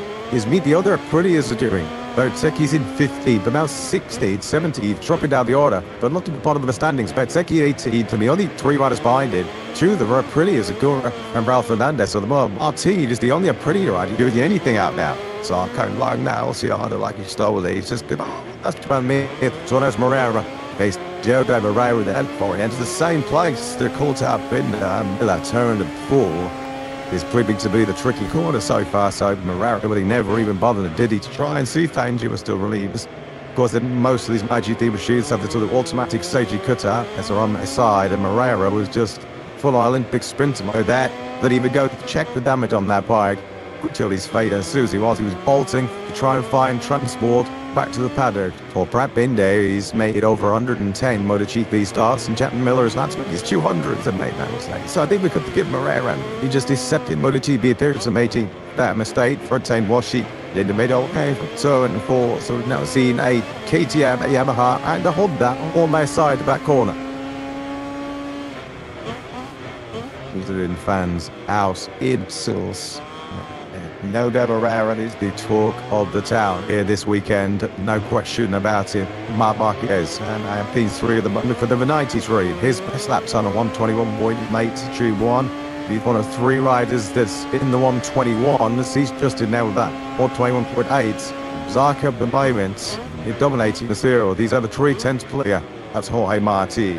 If that was a Marti, Marquez, Marini, Razgabi Ogli, Suto from the Turk, and Maverick Vinales are the only riders behind Zarco who are within a second of the Frenchman. And every rider is standardly is out there on a soft rear tyre at the moment because this is almost qualifying a day early And the time attacks of practice about 50 minutes early at the moment, but there's a bit of a change in terms of front tires. We tough time near. I have hard front tires. We've got some of the Ducatis. Bagnaia, Marquez, Mounts Marquez on medium front tires. One with Barrera and Diesel on medium front until he crashed. Everyone else is on a soft front tire. At this current situation, they're going to want that extra bite, extra grip they get from the soft front. Meanwhile, Ciabatti still key down where the Maverick down in 19th place. He's 2.5 seconds behind Zarco's early blitz. I think they'll looking across to the Hoyt Martinez on really going on and just had what he's having at the moment. Thank you very much. As Marquez doesn't push himself up into T2, he's just kind of Hoyt Martinez has kept the offload out. The triple world Superbike champion. He just his second MotoGP start. Up now into T4 the 121. Hoyt paid 3-6. Keeper Davids, I can't see spot fit that, but he does have a good tack up on yacht and also through the big seat. It plays Rins cost the largest by not Marquez. Here is the port into on screen. He goes into 10th place and the sprinter, the Stuttgart is now returned. Diogo Moreira back to his LCR box. Jack just telling us that Brad Binder has managed to get back out on his second factory KTM. Thanks very much, Jack. So Binder want to try for us in that very tricky turn 4. As it stands at the moment, it's the heavens open right now. You have Zarco, Marquez, Martin, Morales got the Odu, Agnoy, Marini, Villas, Moreira, Acosta with Riddens going into Q2. But as it stands at the moment, has spilled back a turn from to Moreira as Knox has yet dropped him outside of that top 10. Here's another about turn 4 fallers. Mr. Miller, he was running third, but he went down. Track now back in 15th spot. Taiwan 22 so far for the 3 of Tarek Yamaha rider. God, he's so impressed, and he but the 2 rookies of the moment, top Ken Moreira 4th and 8th. Here's Fabio Portomano with the Mulberries. The West of the Yamaha down in 18th place. Now is about to change for the number 20 as he tackles turn 30. The corner that he's essentially the last corner. Yes, turn 30 a bit up this will actually, but you're fully pinned through there. It's about getting the best possible line. Exit out of 13. Is 14 essentially the start of the tick stripes. Kevin Allen finds up the order empty chat. This Spotorama is 135th in MotoGP starts. 22nd and last this morning was his worst ever start to a MotoGP weekend. Talk about kicking Spotorama. Boy, he is down on that new default tower. Rides down on Yamaha. Essentially that at the moment. 1.2 seconds behind fellow Frenchman Joan Zarco. There's a replay then of Marquez on the 93 factory Ducati. We talk about a rider with feel, don't we? And Marquez could just see it there. He is flashing it off the ground and then just touching it back up to the side. Once again, this is Marquez just trying to assess underneath it, just what kind of grit levels he's dealing with. And they can just sit there, roll in the follow and then getting back on the power on the exit. Lovely, lovely super slow-mo there. The master of work. Hasn't taken him too long to adapt to lies. Here in Goiânia, Marquez, second quickest, behind Joan Zarco. So not surprisingly, but thankfully, the rain is just about holding off here in Brazil. I think a lot of people are expected by this stage of proceedings it to be a very, very wet Auto International heads in Senna. Jack, what's the latest weather-wise? Yeah, just a bit more. Raining, but still unlike third hearsay. Hasn't changed the full. It's up. What did you think? I did. The winds that was mentioned. He's so strong. There's the resistance. Why would you say essentially unreally effective? Track conditions and grip levels. So they say if they are, then they can go out and continue lapping. But it's such a mind game because the rate he's falling in, bro, beyond the visors. What eyes did it be like to? Yeah, thanks so much, Jack. Marco Barsacchi has just played his best time of this set. Somebody's still nowhere near good enough. On his 10th lap, he's found a 1:43.300, but he's still at the 2 seconds behind this rider, 35-year-old Frenchman, Joan Zarco, who is leading the tag on a decent margin, over 10th clear of Marquez. Is there more? There's only Martin Acosta with half a second. Here, another approval there from Mr. Zarco. The all what really stock lines is pretty happy. Well, I think he'll be pretty happy when he looks at the tiger screens right now. So to be happy if they took the flag out now or the heavens open, because he'll be fastest rider on our opening day in Goiânia. Clearly carrying a level of confidence and risk that other riders are not at this stage. While the seeding's true, tells us 2 between 80 on those damp patches which he navigates where the inside of. It's as much try to keep the eye on those as it is trying to pick your way for playing the best line around this circuit, because the best line might be bumps and dirt touches. I think a shot that wasn't it? Zarka did seem to make many to see it all toggle with the rain flags. How big way to Ayakula, how crucial could that 122.067, the 2024 Moto2 World Champion, just playing for Trackhouse of Pretty, because that has rocketed a Guradal up into T7. So the two of the 4 crews that we really thought were going to be figuring prominently in this session, Marco Bezzecchi and Ralph Hernandez, on 2 of our last 2 Grand Prix podiums.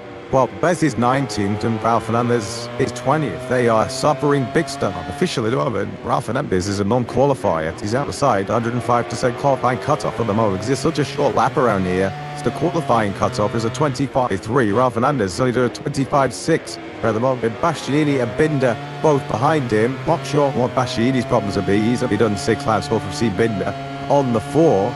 And Tedro Costa, who's had adventures himself already in this session, we saw some animated gestures to his crew chief Paulo Ciabatti, but he's at least in a relatively safe 4th right now.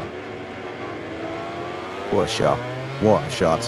The focus, the concentration on the base there on the Costa. Now steady on outside because you got a couple of scares. This one we've been in the sort of lap of the changing conditions. What is sort of that one with that RC60, but he was quickest this morning. You see, that's a human in his little breeze just traveling over the floor and the cheats. Pablo Costa, sort of quickest at the moment. Before he had that scare, he had just set his best time at the session, 1:21.750. Pass gap, the old dude still there in space. Absolutely stunning. And Todd Yamaha, more than a mile, is the Turk. So look at this time, 1:21.836.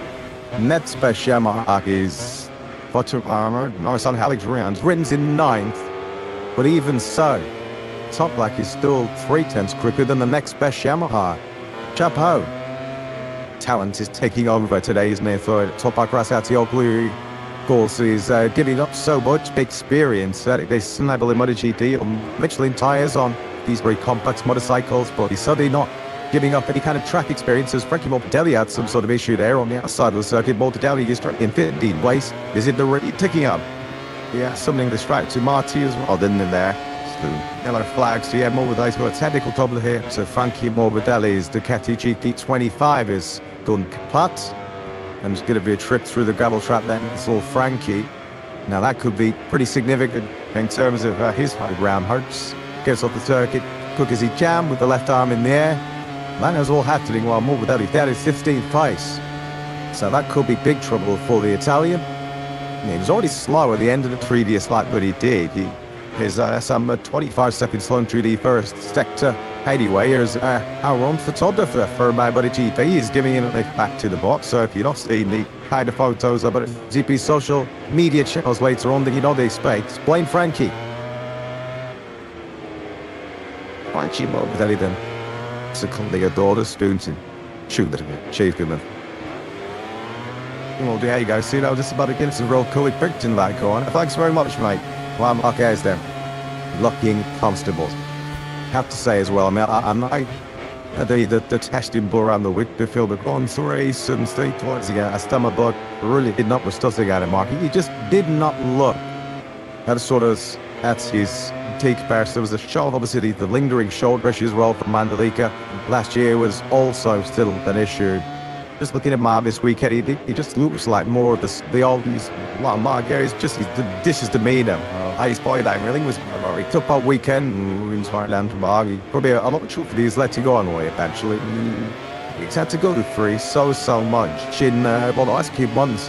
Really, when they once of course with the injury serious, and the way you saw the injury was more serious than we and probably he realised. And then the time was he's still not 100% over. I think it's fair to say at these days, but Mark is not willing to ever make excuses, is he?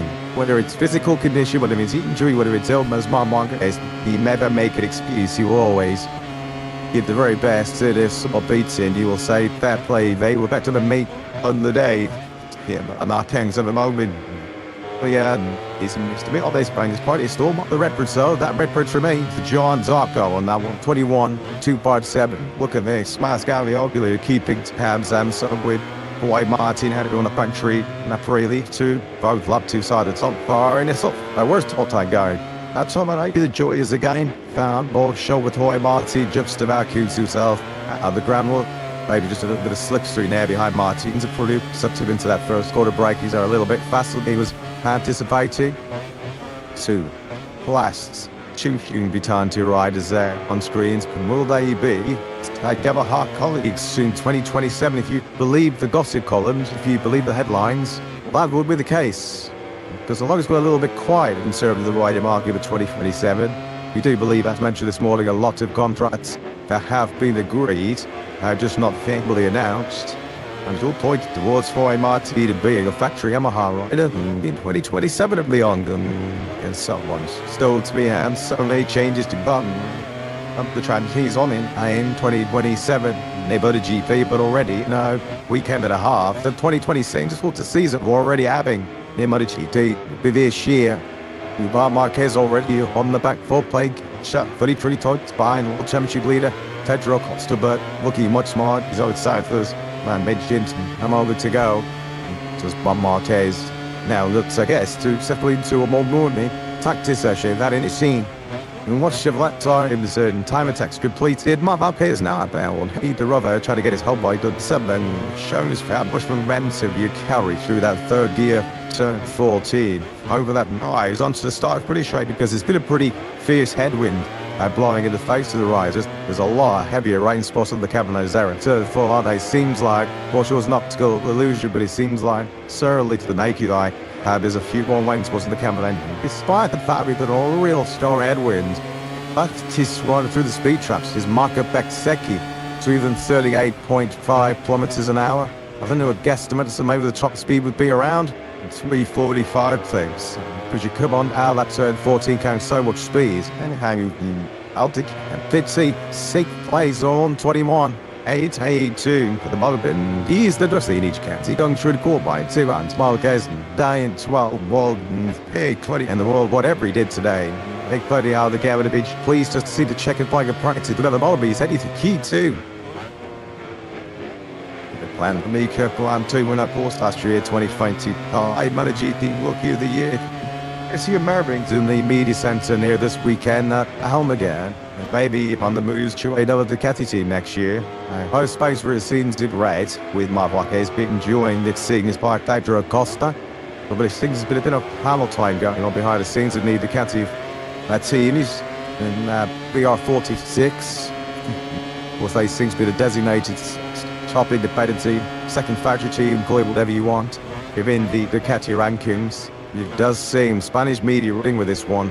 Alligan will be 46 colours of Grizzy Ducati colours in 22-27. Bit of a true to the dogs to that one. You know what it means if that does prove to be correct. The on all factory molded Danny and Tabi Jim Antonio will be looking elsewhere for a ride for 2027. Of course, this is season which is up here, weekend and a half, but every rider, I mean, yeah, I can trick or touch you, top it already, boom, 2027, you are in very much improve it mode.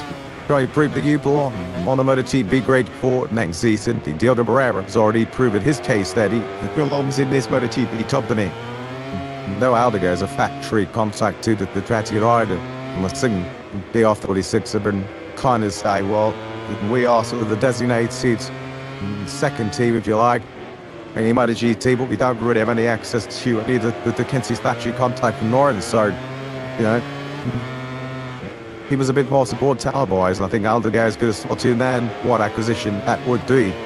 He was to depart over to the R40 squad. I think the 20 Brazilian slags waving crap here this weekend, aren't they? Particularly if Diego Moreira carries on shining as he has done so far this weekend. We saw him push into the top 3 earlier in this session. Really had him slip off at turn 4. Jack Miller and Brad Bidden was box trying to recover a bit of lost time here. Moreira still 15, just on Stroy was second away from his teammates Arthur. And Stanley live having in Sunday like this Hamilton's down the made straight and seem to indicate that the rate is falling. Shades a bit of bird and this isn't they with rain hovering in the air for much of the session, but never truly getting heavy. There's a few more rain spots as they're starting to fall in the wind about Coventry Box position, which is just it's sort of halfway down the start-finish track, speaking of Kaisar and nose.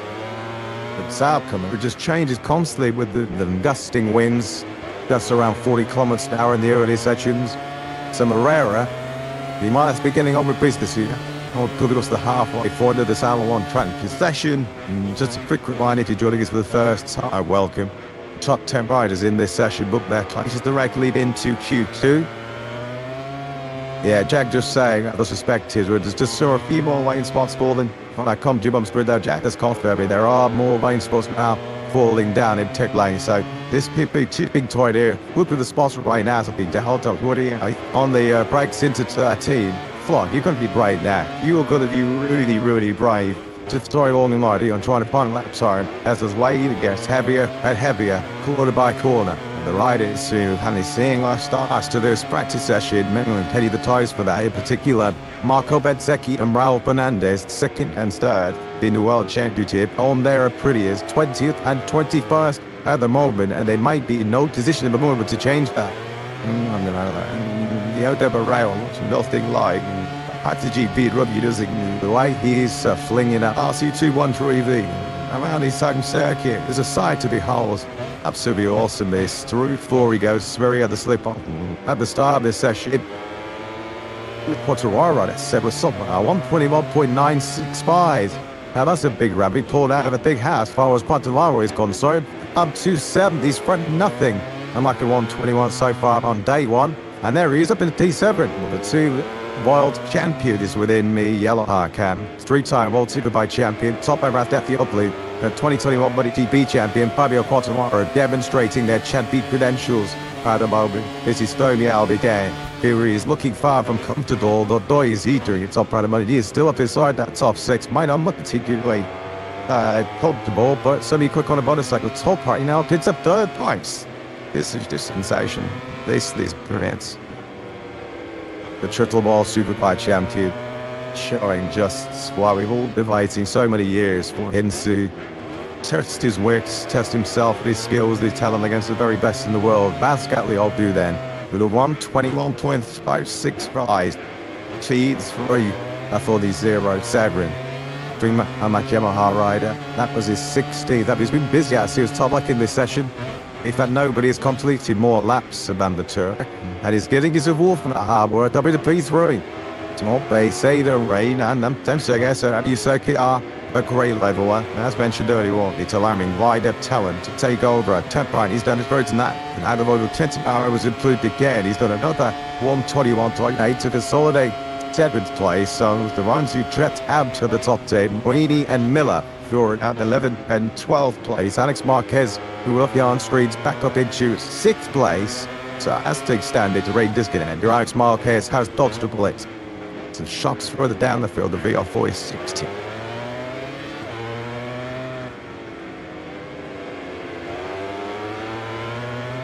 Significant strides forward. While the rider on screens at the moment now, Marco Bezzecchi, you can see the rain spots there on the screen of the Abbas GT. Best still down in 20th. Nothing better than his 123.23.00.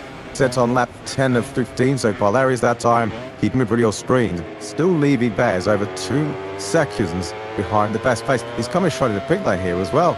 And 2 seconds around a circuit like this. 3.8 kilometers speed, 8 a lifetime. Look at the range reading off the screen. But Marco Bezzecchi, who's got half an hour of this session to go, but with the rain now rolling it in, starts to hit over heavy error. There's Marco Bezzecchi missed the bomb in the end. Yeah, I think it has. Whoops, the guy, I can see more spots of ride. It's holding on that comedy box position. Yeah, now Jack just said big raindrops now, so that may well be this. In terms of sort of the fastest pace for you to see. That they tied up, so he comes out into tick lane. Yeah, you can just get a sense of the camera lenses here, just how heavy the rate it is getting. Marco Bezzecchi in particular, the Thai Grand Prix is going to be praying that this rain so it doesn't get any stronger. He goes to the high grid, he needs a bit of American to get anywhere near key 2. Frenchie's place right now for Bears. You have to say at this stage of proceeding, it's going to be a big long shot aim to make you 4 successive pole positions in a row. So Chiapulli is forward at the moment. That's Martin Aragura, 4th and 10th on 20th base. 21st for Raul Fernandez. He's 6 tenths slower, even at Bezzecchi. 2.6 off the pace. But they're stranded at the moment outside the Q2 spots as the raincoat's now over him and stoning on. And that might be the fate seals for the riders 2nd and 3rd in the MotoGP World Championship. Raul Fernandez finished Eco 221 in Burma last time out. He's going to have some very elevated company with him tomorrow. So Zarco, Marquez, and Vance Gagliol, Blue Marti, Da Costa, Alex Marquez, Quartararo, Pavlager, Bagnaia, and Agura. Good luck, KLS now. If you continue pockets down with rain here in Zildi, because they are in that all-important top 10. And needing some intervention from the Sky Fear, there's going to be Marco Bezzecchi. 20th place, nothing going at all for Bears. The top right, Rouse Gagliol, while take a bow. Absolutely awesome performance. Just look at that, lap 11, 123.7, lap 13 down to 123.3. And he just kept getting faster and faster as he got more confident and comfortable. Raz Gagliol, so I'd be hoping that he's going to find himself in a Q2 by the GP session for the very first time. Well, one side of the factory at Prida Garage, enjoying their opening day experience here in Goiânia. And it's that young man there, Jorge Martin. And one running on foot 5, Sib 6, strong last here. He's been in the mix all day, hasn't he? 7th fastest this morning. He did lead, of course, after he won for a period this morning. So at least one factory, a pretty rider, is shining under the grand gloomy skies. So the top 10 then, Honda, Ducati, Yamaha, Aprilia, KTM, that's the top 5. All 5 manufacturers represented. There we go, the Ducati of Alex Marquez, the Yamaha of Quartararo, and then Ducati's of Alberto Bagnaia, Lombard, Aprilia, of Agura. So we did ask the question earlier of the season, how long before we finally saw Yamaha in qualifying 2. It turns out we didn't have to wait that long. But we said he was pushing, we said he was all in, and we said he was all action, and Diogo Moreira proving him once again as he likes up that rear tyre. Oh dear, crunch did cost him dear in the end, didn't it? But Moreira very nearly had his second to the collision and the very insane corner. He was in the top 10 and looking good when he fell at so forward. That's the tendency in a session like this, when the weather conditions are changing, you're not quite sure when that sweet spot's going to be, when the best of conditions are going to present themselves to you. And if you're not in the racetrack at that moment, it can cost you a place in qualifying 2. And unfortunately, I wanted them quite an impressive day to Diogo Moreira. It looks like that crash has cost it. When Moreira went down at turn 4, when Miller went down at turn 4, and when Binder went down at turn 4, first thing that came into your mind was how costly could those crashes be. Lots of trades and are tying heavily in the mileage, because none of them are going to be in Q2. And Rilla tried his best to salvage something, got it down to 122.130, but foul to this stand right now is just right in. Of course, I think he was in the top 3, but he went down early at that stalled corner. Up in the 70s. But what on earth has happened to Raul Fernandez and Marco Bezzecchi? I mean, Fernandez struggled big time in this morning sort of mixed session when he was 21st fastest. Truth like 2 seconds, he wasn't the close of play yard Pedro Acosta. And once again, it was even worse as I threw the gap from himself to top spot. He's E21 again on the Anea Bastianini is behind him. Offshore was up to it there in that session because he only barely got into 125s. The Raul Fernandez 21st, 2.2 off this morning, 2.6 off this afternoon. A waste time behind at this level in MotoGP. Of course, it's not been a particularly stable day weather-wise as this session is proving, but either way, it is insane for absolutely everybody at the moment.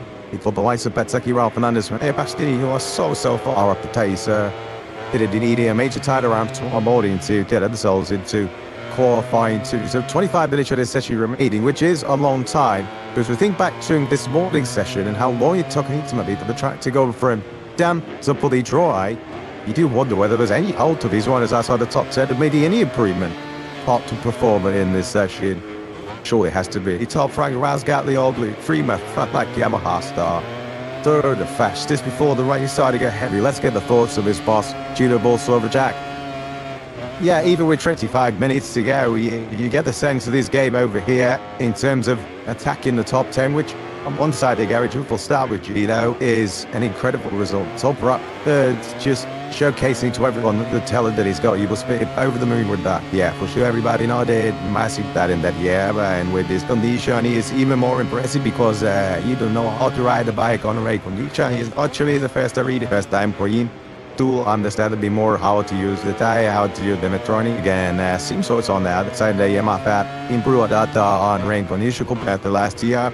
All this being said, had passed to make the finals for top bracket. He have a talent. Nobody ever experienced on those being this track. So yeah, maybe compared to the other track, a bit more advantage. Huge smiles on one side of the pops, massive frustration on the other. Can you see Jack's face? Feels like this is a massive missed opportunity when we know opportunities are going to be few and far between for you guys. Not always lost because we have also, let's see, tomorrow to get in couture. You have a talent, you have a speed, or a condition, and a frustration, of course, because you know you can do it. We know you have the speed suit to do it, so it is what it is. I mean, sometimes it can happen. It's a really treat condition. You can crash even if you have a speed. I have no, let's say, worry about tomorrow. I think if we have the achievement up on each you can get into two. Next day, thank you. Thanks, Jack. Thanks to G. So yeah, rather mix some ocean druid, I guess, some more down in previous car have a hot right now. Rascat, the old doing sensational third. G. Foot does make a good point there. Good all is not Mustard Miller. Is in Q1, he'll get another bar of the cherry tomorrow morning. Off into the distance, you can just see how much the wind is bucketing around this. Going on your circuit there, the trees off into the distance, a real candy. Back out by Nyara then, with this brew chief Christian Dabari comes to the edge of pit lane. There's still about 32 minutes of this session remaining, but you do get a sense that we might have seen the window of opportunity to find your best lap times on the stick tires already pass in this practice session. The player Banyaya going through turn 6. Then Elisa Pecco Bagnaia, and he's not forward into the same track that he fell into in Buriram when conditions were changing pretty much by the lap. And he said, I made the mistake and wasn't on the racetrack at the right times, I wasn't pushing hard enough when I had to, and it cost him a place in qualifying too. At least Bagnaia has avoided that particular hurdle this time. A few rain jackets, a few Max, but not a lot of them brothers, so the right it is just to change it easy got ever so slightly. You do still feel that window to the best lap times fast test. With massive kudos to you this year, rider. Serving Aldegan area, will chat with this Trucci Frankie Carcetti. I mean, we keep reminding you that he hasn't ridden a MotoGP bike since the Valencia test last November. He's hopped back onto him, Nick Headland back onto him.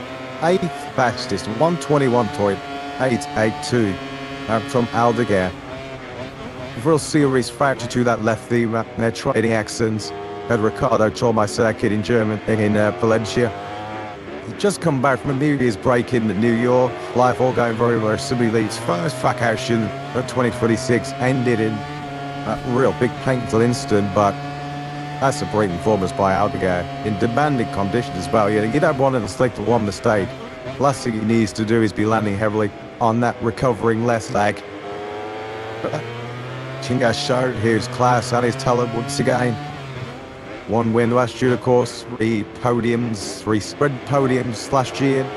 All Aldegan, what was a real stellar rookie campaign. Of course, not just the physical challenges that Aldegan has had to overcome, but he's not had any pre-season testing. Yep, so Edru, you think back to Frankie Mortadelli a couple of years ago when he joined Pramac. Yes, he was changing manufacturers, but it took him a thick and a half a season to truly get it to speed on that bike. And Formula Aldegan is essentially wrapped in pre-season and a Grand Prix weekend all into one here to try and get himself up to speed and try and accelerate that process of understanding the 2025 spec Ducati that he's now on. Yeah, let's not forget, he is the second youngest rider ever in MotoGP history to win a Grand Prix. Blessed with an abundance of talent. His needs be looking. Joan Mir. I'm sort of thinking for Mir before the rain started to get a little bit heavier. Nothing really going for the Spaniard down in 16th place with a 122.392. He'll be pretty frustrated in particular when he sees the fact that there is a Honda right at the top of the leaderboard in the hands of Zarco. 121.257 looks like big error. Best time of day one here in Brazil. And rescuing something out of absolutely nowhere. While he was nowhere this morning and last, Fabio Quartararo 22nd his worst ever Friday morning in his MotoGP career. And as he so often does, international rescue after Fabio Quartararo for a 121.825. 7th as it stands right now for the Frenchman. Yeah, no matter how dejected he may appear on the bike at times, we even saw it this morning, giving the bike and his like a bit of a thumb 20 and a tall practice start. Quartararo has never lost that speed, he's never lost that talent. That we know he has. He is an extraordinary MotoGP rider. He's demonstrated that he and Top Track, both of the world champions on a Yamaha machine, demonstrating just how exceptional they are today. Third, top flat, 7th for Quartararo, as mentioned earlier in the session. Always waiting a little bit more than 2 Grand Prix to see Yamahas. There were 2 of them in qualifying too. It's frustrating this as far as Moto2 is concerned, because he will say, well, yeah, I'm stuffed down 8th place, but really through no fault of my own. He was one of his Ducati GT25s that dagged the ghost underneath him on a real crucial juncture. That's actually really what a few riders were putting in their best laps. And as he should really. I'm looking pretty relaxed. The back of the Austria Honda garage on Zaka, fastest so far. Well, a bit of head scratching, I think it's fair to say, as far as Marco Bertesecchi's side of the factory of Brea garage is concerned. That is with about last 3 Grand Prix, starting on last 3 top positions down in 20th. Jasper Paolo Benoit starting on Jack. Yeah, we spoke to Paolo this morning. He told us Paco riding with 100% confidence, so what's happened enough? I don't know where he got any answers as to why he was seemingly struggling. Yeah, we have to understand why he is not finding the Gonda Dupo. Now he's then was on the first 10 meters quite realization, but it is not, because the scale drops of lane Lili's and Mikosula, and the tag is missing. The same is so this is why the car failing to and don't create temperature from the tire, like people pay the temperature from the tire, like the new person per camera. So it is something that you have to pay, and it is not a situation to understand that your time. Not to be honest, we are confident. Okay, despite on the ranking now, we are confident that during this afternoon is a night we understand something for tomorrow. 6 to 8 minutes to go. The rain is still falling, but a bit less. Do you think the opportunity is, John? Yeah, to be fully honest, there is no way I think to see a better situation for with weather and eye condition. Aren't hell thanks. Thanks very much, Jack. Thanks to Coward Bernora, as always, from the factory pre-team. The thing that's stopping the spirits of the Brazilian fans at all. They are here, come what may. Come rain or shine, to enjoy themselves and have a big party here this weekend in Goiânia. Downtown in Brazil's 10th largest city has been pretty lively already. I think it's fair to say so far this weekend there's just something unique about the divide that the South American fans bring.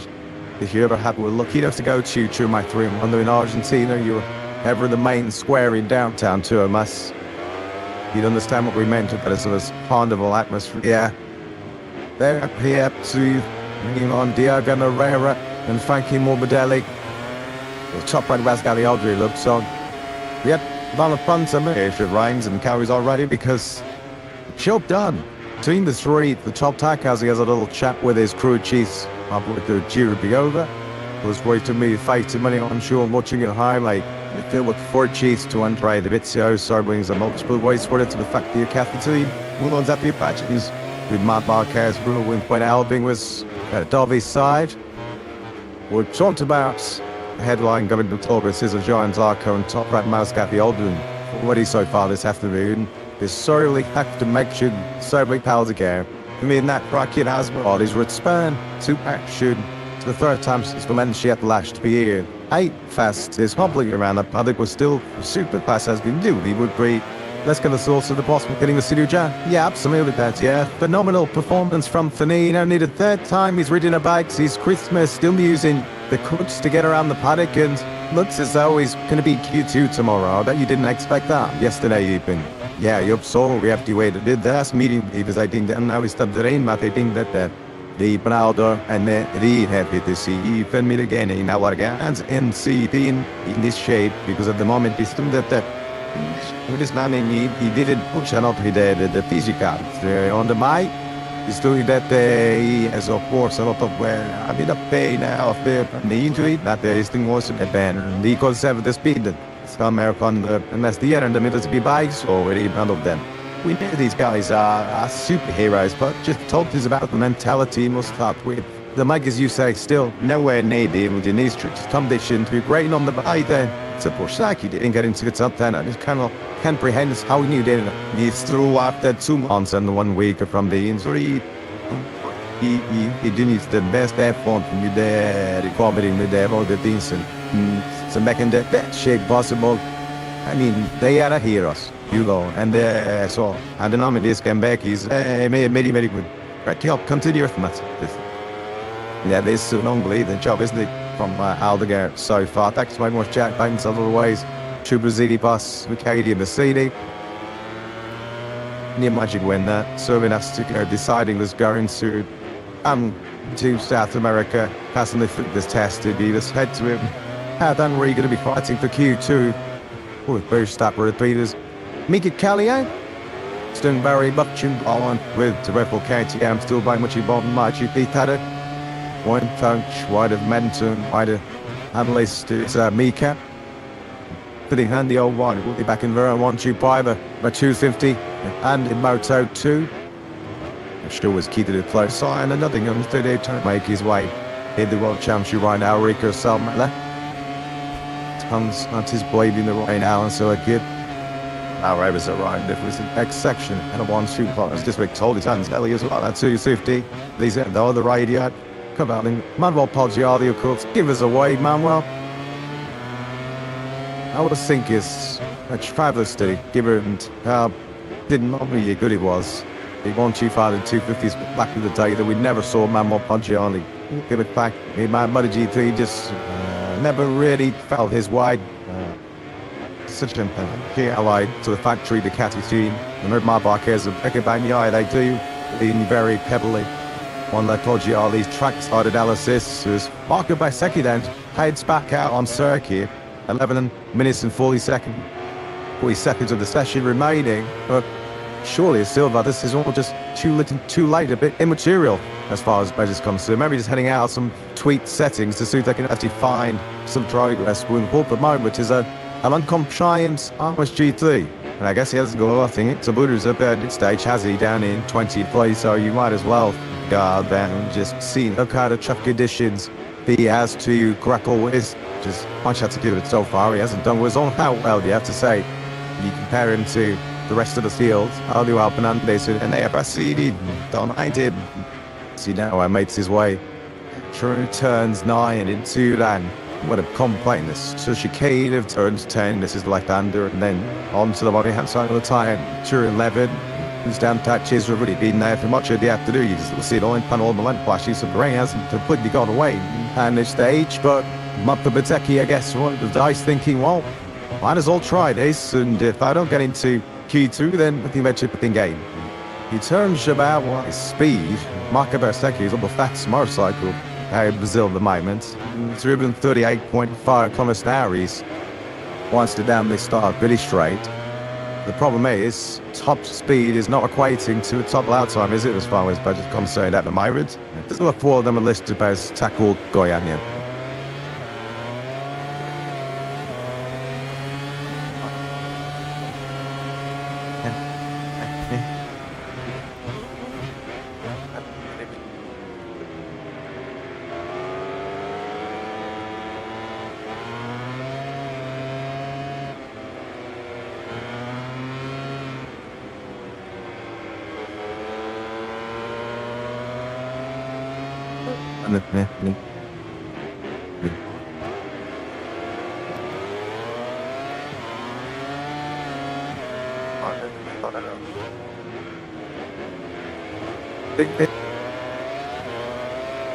One.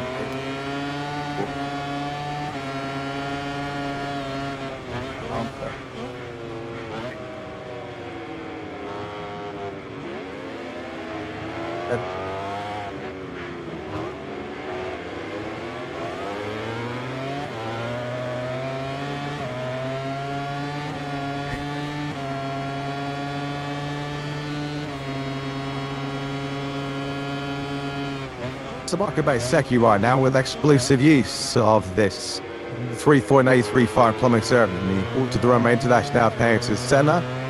As you see, he's a mile wide off the best pace, and just as we've been seeing my club's position once again, that right is starting to pull over down the start for the straights. Well, Foshi has a pretty green the day what in Brazil, but I think our 46 we're looking back on shoot following. Tried with methodical shoot. Where they could tell Frankie will lace hopes to replace inside the top 10, 18 to 19 respectively.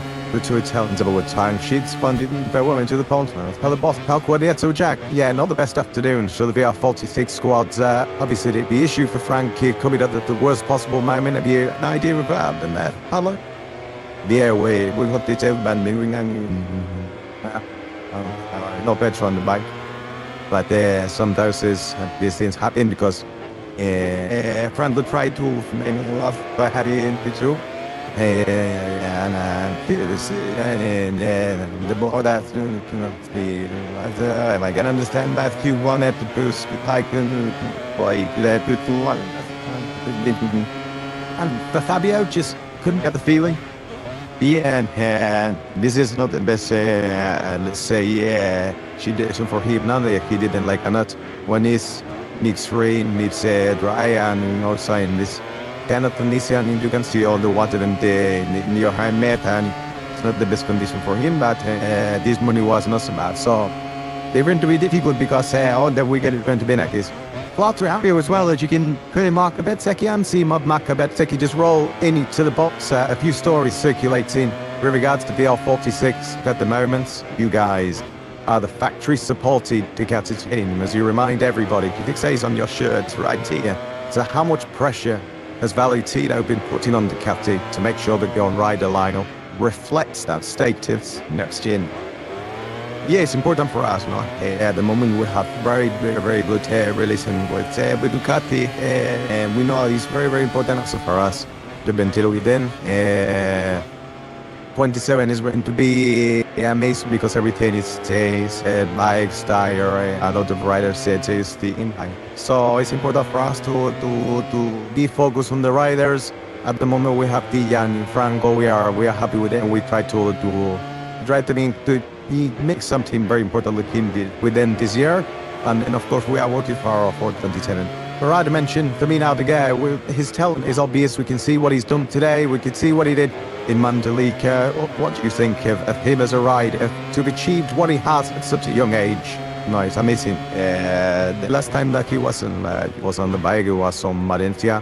He didn't make any winter test, any lap, any kilometer, and now he come to this. It's true that this condition is not 100% dry, and maybe you cannot beat 100%.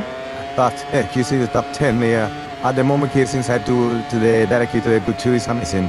The thing that he's making also we have to know that for me and also for us is one of the two riders to have the most potential in the future in MotoGP. So I got to good rider.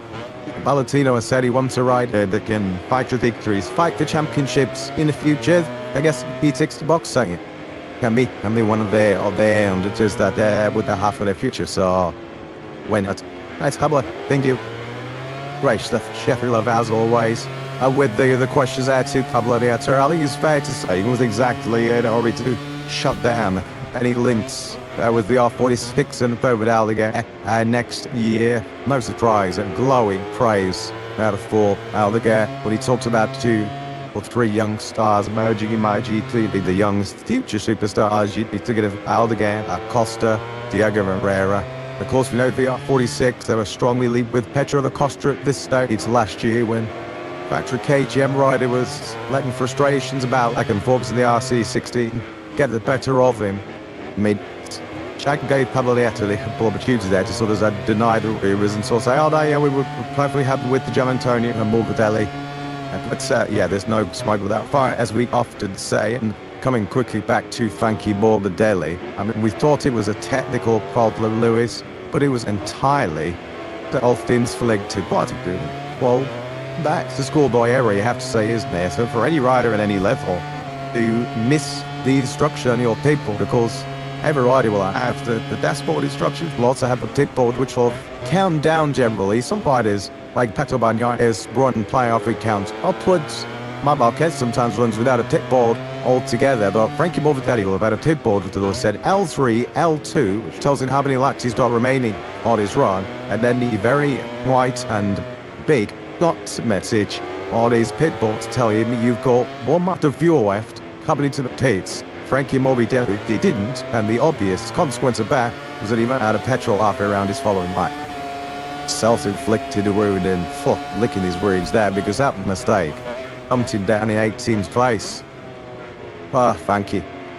3.5 or just under 3.5 minutes end of this practice session remaining. Marquez put his helmet back on.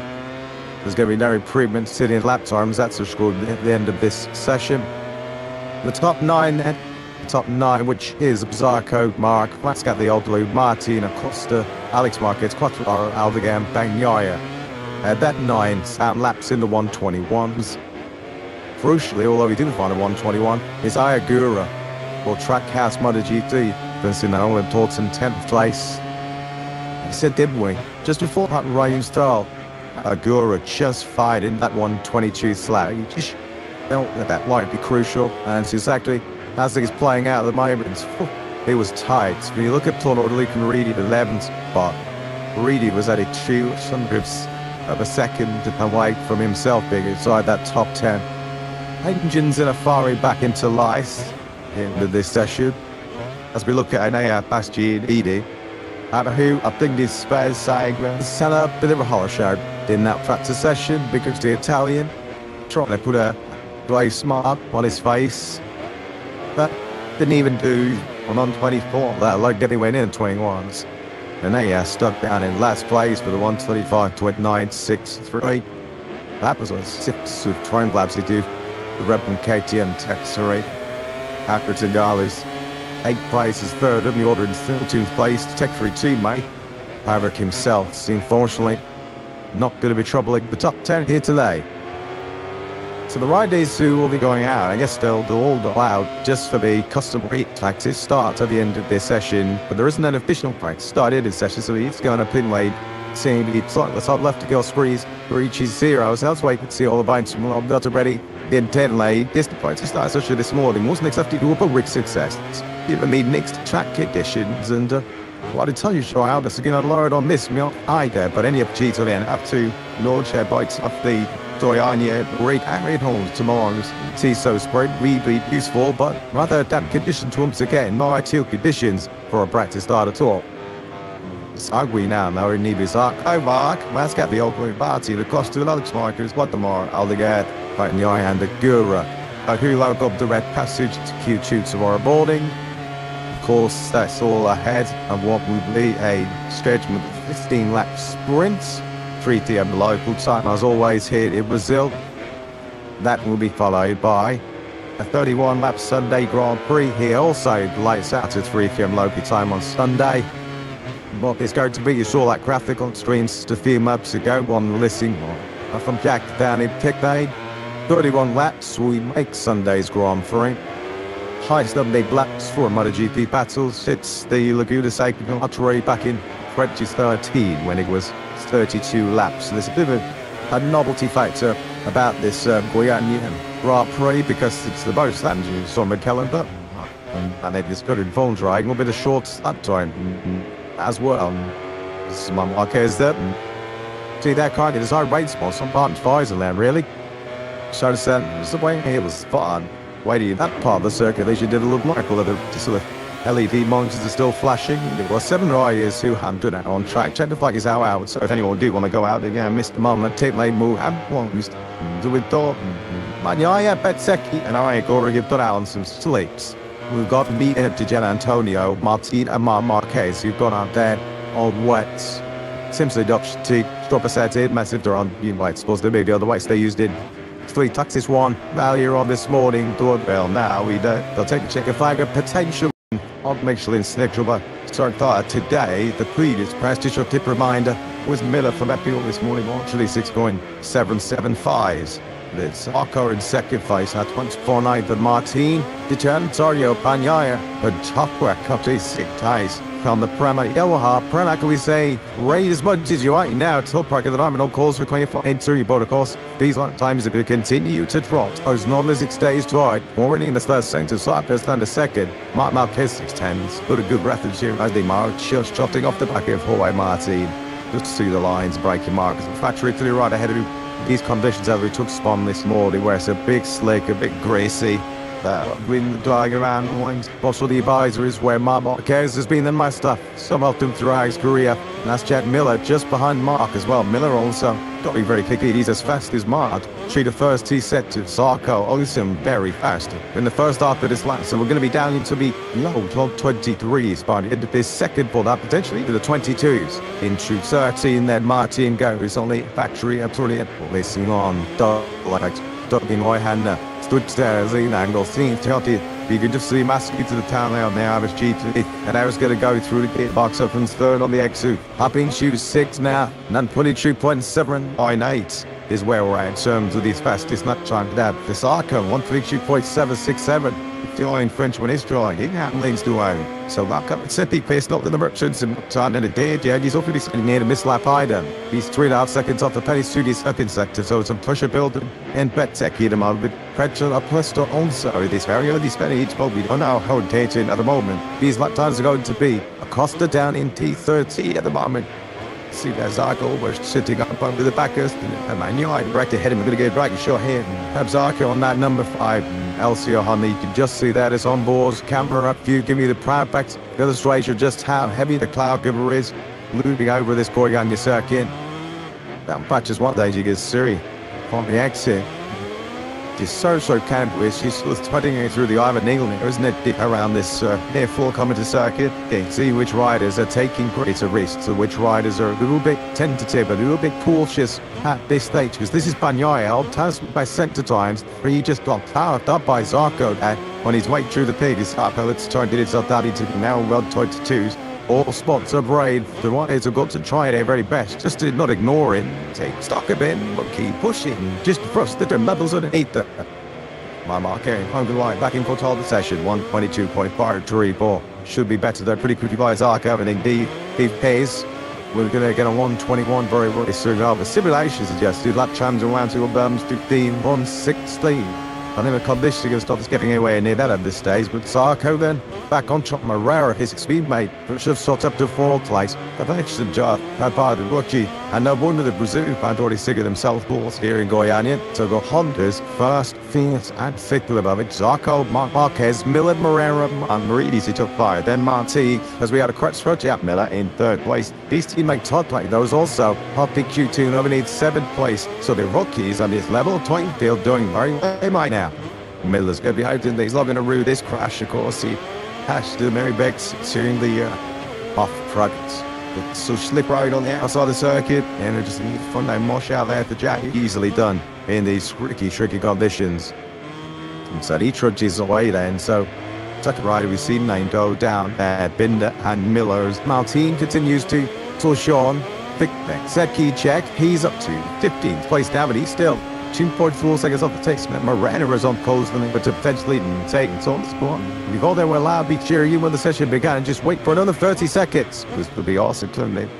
I mean, they ran down where you should get lifted off for a race so that they bring you some rays of sunshine to a blue replay here. The Brazil goes right up to Sefrin. Point was closed. We have got LCR Honda and to Zarko from Barrera. So we're going to check on the hardware and then try to check it out on how my knack is. He's in Dreamland of MI with Zarko was still having that 132 point. June the 6th, Sid around then flies himself up to 2nd place, getting a big rapidity behind.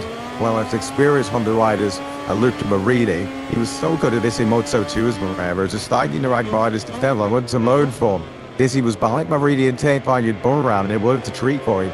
to P5, break one actually to Q2, ultimately behind Maridi, getting in this practice session and Moreira down to 122. 355 beaten on the lead above by Zarca. Talked about costly crashes, and Jack Miller was third on the previous lap when he went down. He's already been relegated back down to 9th place.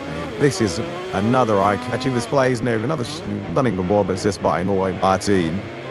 He's more on the money once again. It was a today to on the brakes, and he goes into turn 30. A little bit out of shade. See the front there, pushing, looking to break there now as he goes through turn 14. Boy, Martin on course here then. Absolute T1 in this session. Underpowered, about the start. Try he goes, yes, the first 121 we're seeing of the day. 121.566. Bujan Targo, who's going to move to go up close big time. And he does 121.257. The top kids are fit as hell there. He is just behind Zarco, the zeros, Ebed, Clement, and Niamara. But it's Martin today wins it. He had it kept to meet Martin is doing the end. His meet the other pretty is doing.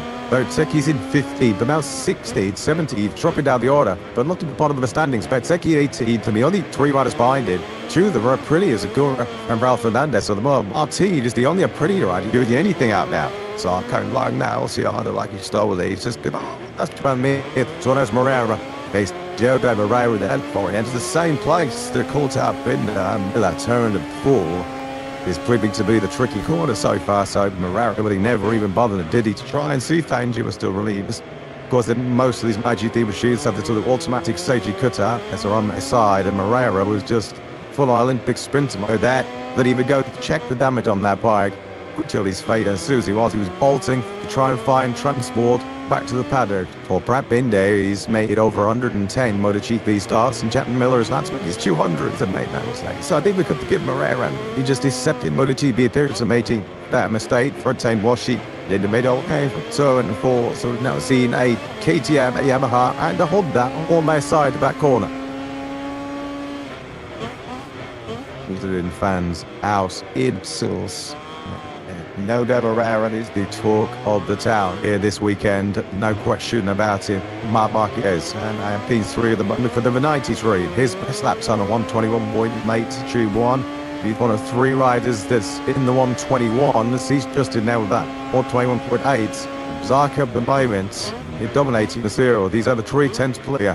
That's Jorge Martin. If that was a Martin, Marquez, Marini, Razgabi Ogli, Suko from the Turk, and Maverick Vinales are the only riders behind Zarco, but within a second of the Frenchman. And every rider, understandably, is out there on a soft rear tyre at the moment because this is almost qualifying a day early. And the time attacks of practice about 50 minutes early at the moment, but there's a bit of a change in terms of front tyres. We top time near. I have hard front tyres. We've got some of the Ducatis. Bagdaya, Marquez, Mounts Marquez on medium front tyres. One with Barrera and Diesel medium front until he crashed. Everyone else is on a soft front tyre. At this current situation, they're going to want that extra bite, extra grip they get from the soft front.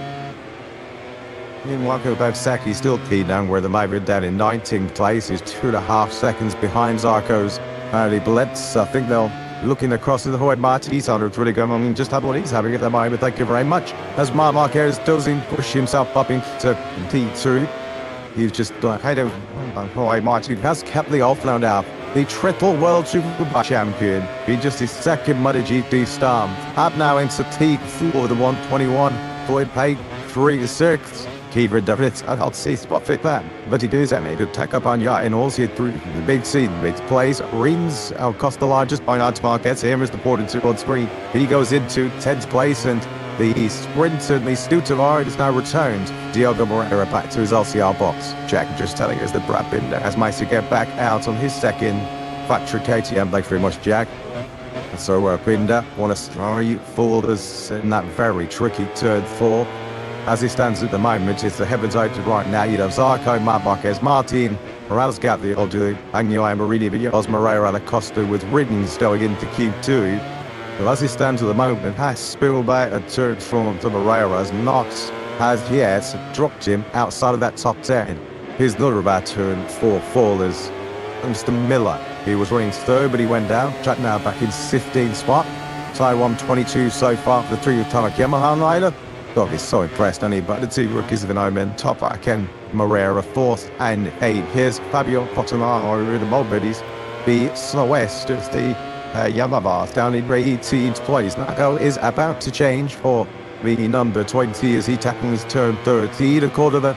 He's essentially the last corner. Yes, turn 30 a bit up my pistol actually, but you've fully pinned through there. It's about getting the best possible line. And exit out of 13 is 14 essentially the start of the tick stripes. Kevin Allen winds up the order empty chat. This Spotorama is 135th in MotoGP starts.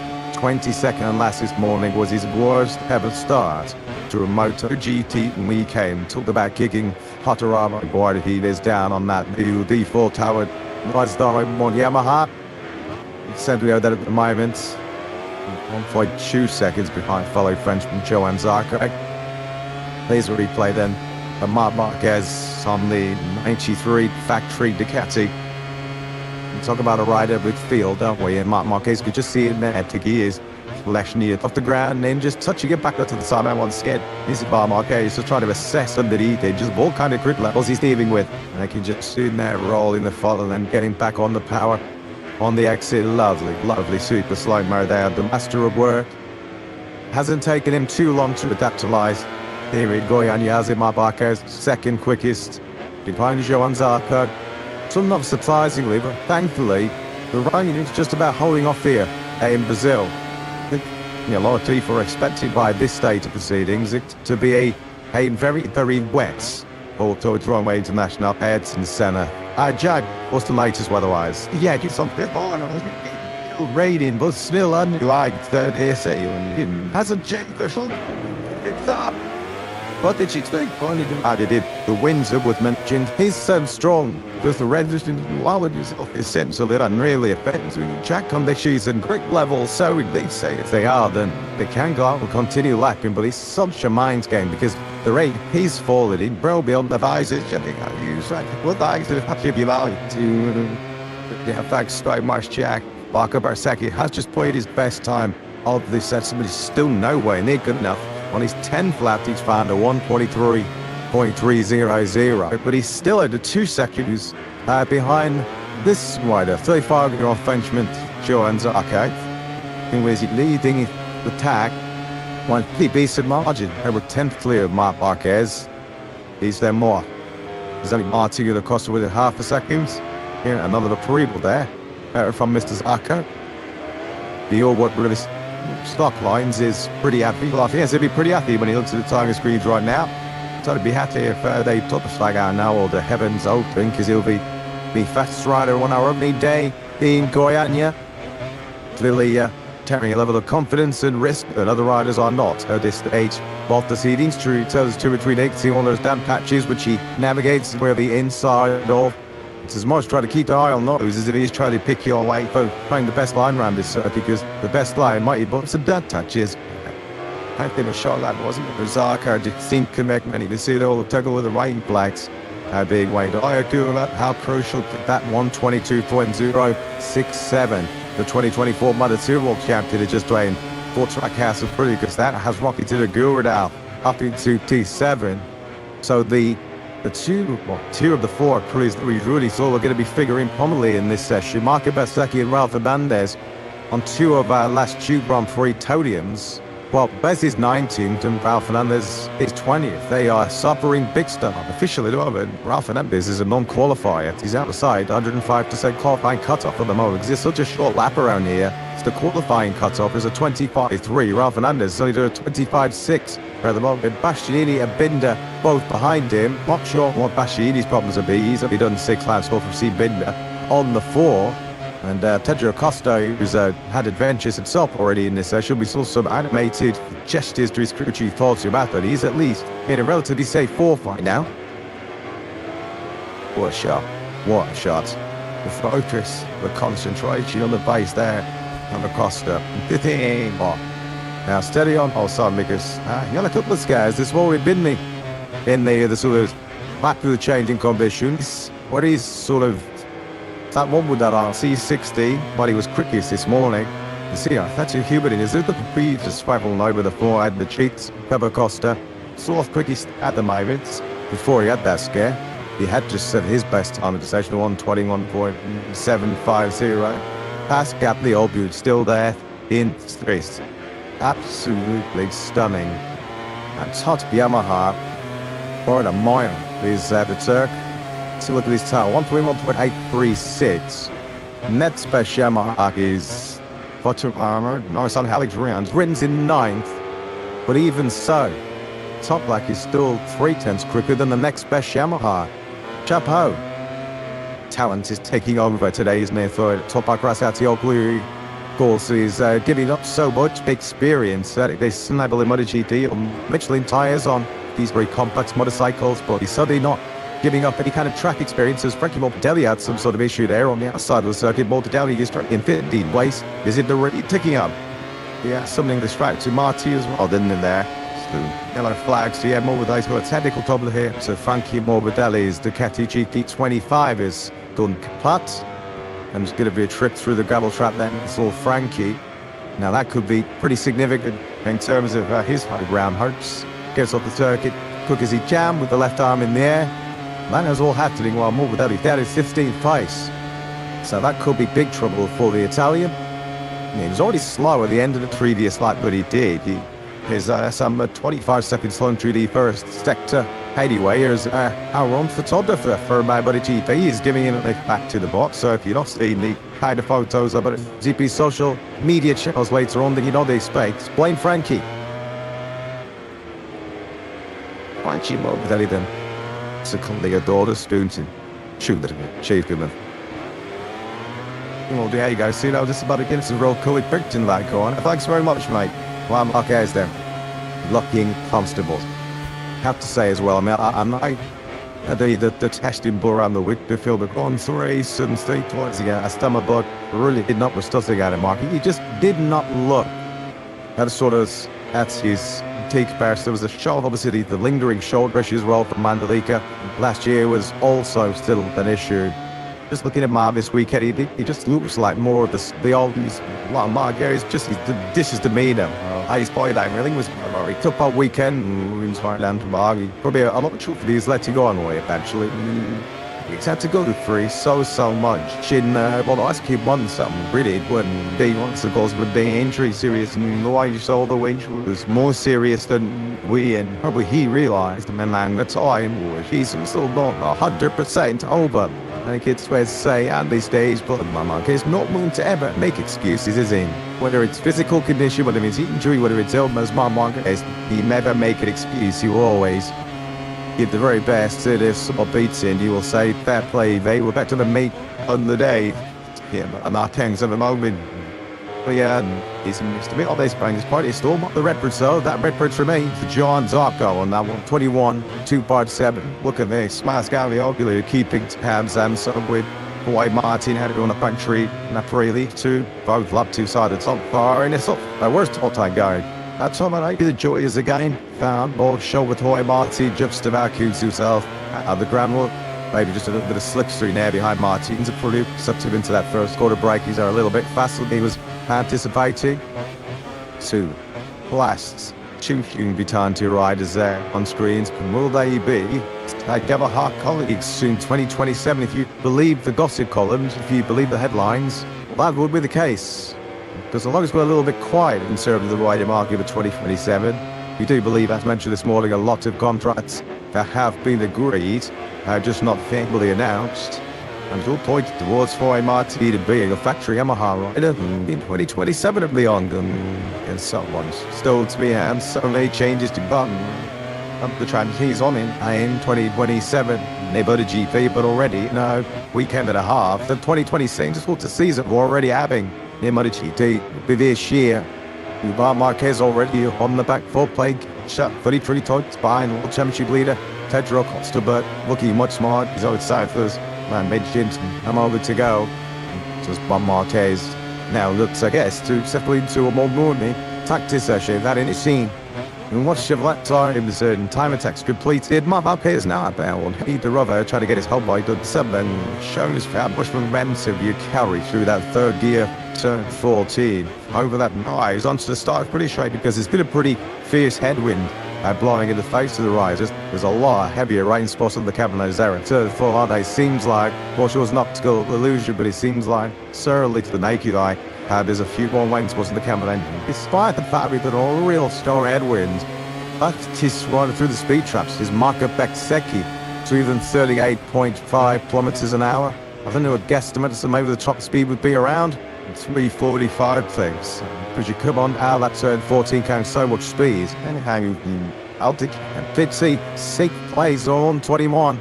882 for the Mulligan. He's the dressing in each county, going through the court by 2 rounds. Marquez, dying 12, Walden, big 20 in the world, whatever he did today.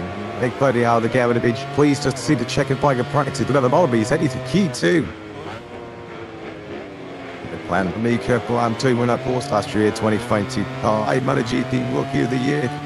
It's here Mervyn in the media centre near this weekend at home again. And maybe on the moves to another Ducati team next year. I suppose for his scenes did red with Marquez being during this season by Pedro Acosta. But it seems there's been a bit of panel time going on behind the scenes in the Ducati team. He's in BR46.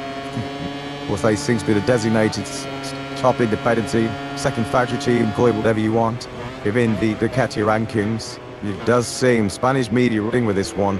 Alligan will be 80VR46 colours and not Brazil Ducati colours in 22-27. Bit of a true to the dog to that one. And which already means if that does prove to be correct, the on all factor more than and happy to Jim Antonio will be looking elsewhere for a ride for 2027. Of course, this is season which is up here, weekend and a half but every rider. I mean, yeah, I can trick or touch you, top it already, boom, 2027, you are in very much improve it mode. Try to prove that you belong on the MotoGP great for next season. Diego Barrera has already proven his case that he belongs in this MotoGP top to me. No Aldiga is a factory contact to the Ducati rider. And we're singing the R46 have been kind of say, well, we are sort of the designated seats. Second team, if you like, any MotoGP, but we don't really have any access to any of the Kinsey's factory contact from Northern, so, you know, he was a bit more support talent-wise, and I think Aldegar is good to tune then what acquisition that would be. He was to depart over to the R46 squad, I think with 20 Brazilian slags waving track here this weekend, particularly if Diego Moreira carries on shining as he has done so far this weekend. We saw him pushing to the top 3 earlier in this session. Really, and then slip off at turn 4. He checked Miller and Brad Bid into his box, trying to recover a bit lost time here. Moreira still 15, just on Stroy was second away from his teammates Arthur. And Stanley live having in Sunday, like this Hamilton's down the made straight and seem to indicate that a raid is falling. Shades a bit of bird, and this isn't they with raid hovering in the air for much of the session, but never truly getting heavy. There is here more rain spots as they're starting to fall in the winner of our Comgy Box position, which is just it's sort of halfway down the start finish track. Speaking of Kaisar and nose, the south coming, it just changes constantly with the gusting winds. Gusts around 40 kilometers an hour in the early sections. So Moreira, he might be getting on with business here. Or could it was the halfway forward of the Salmon 1 track session. Just a quick reminder if you're joining us for the first time, welcome. Top 10 riders in this session, book their places directly into Q2. Yeah, Jack just saying, I suspect his there's just saw a few more lane spots falling. When I come to bumps grid though, Jack, that's confirming there are more lane spots now falling down in tech lane. So this big toy there, look at the spots right now, so big Delta, on the brakes into 13. Flock, you're going to be brave now. You're going to be really, really brave to throw along in mighty on trying to find a lap time as this wave gets heavier and heavier, corner by corner. The riders who have seeing our starts to this practice session, mainly heading the ties for that in particular. Marco Bezzecchi and Raul Fernandez, second and third in the World Championship, on their prettiest 20th and 21st at the moment, and they might be in no position at the moment to change that. The out of a rail, nothing like MotoGP rugby doesn't the way he is flinging that RC213V around his home circuit. There's a sight to behold. Absolutely awesome this. Through 4 he goes, very at the slip on. At the start of this session, Quartararo that said was something 121.965. Now that's a big rabbit pulled out of a big house as far as Quartararo is concerned. Up to 70s front nothing. I'm like a 121 so far on day 1. And there he is up in the T7 with the 2 world champions within me, Yellow Harkan. 3-time World Superbike champion, top over Ethiopia, the 2021 MotoGP champion, Fabio Quartararo, demonstrating their champion credentials at the moment. This is slowly out again. Here he is looking far from comfortable. The boy is eating it up at the moment. He is still up inside that top six. Might not look particularly comfortable, but certainly quick on a motorcycle. Top right now picks up third place. This is just sensation. This is brilliant. The triple ball superbike champion, showing just why we've all been waiting so many years for him to test his wits, test himself, his skills, his talent against the very best in the world. Basically, I'll do then with a 121.56 prize. Cheats 3 for the 0-7. Dreamer, a Yamaha rider. That was his 60th. He's been busy as he was top luck in this session. In fact, nobody has completed more laps than the Turk, and he's getting his award from the hard work. WP3. Small base, say the rain, and them guess you circuit are a great level. As mentioned earlier, it's allowing wider talent to take over at 10 point. He's done his birds in that, and out of over 20 hours was improved again. He's done another 121.8 to consolidate 7th place. So the ones who jet out to the top 10, Moini and Miller, who are at 11th and 12th place. Alex Marquez, who up the on streets, back up into 6th place. So as to extend it to rate disconnect, your Alex Marquez has dodged a bullet. Some shots further down the field, the VR4 is 60.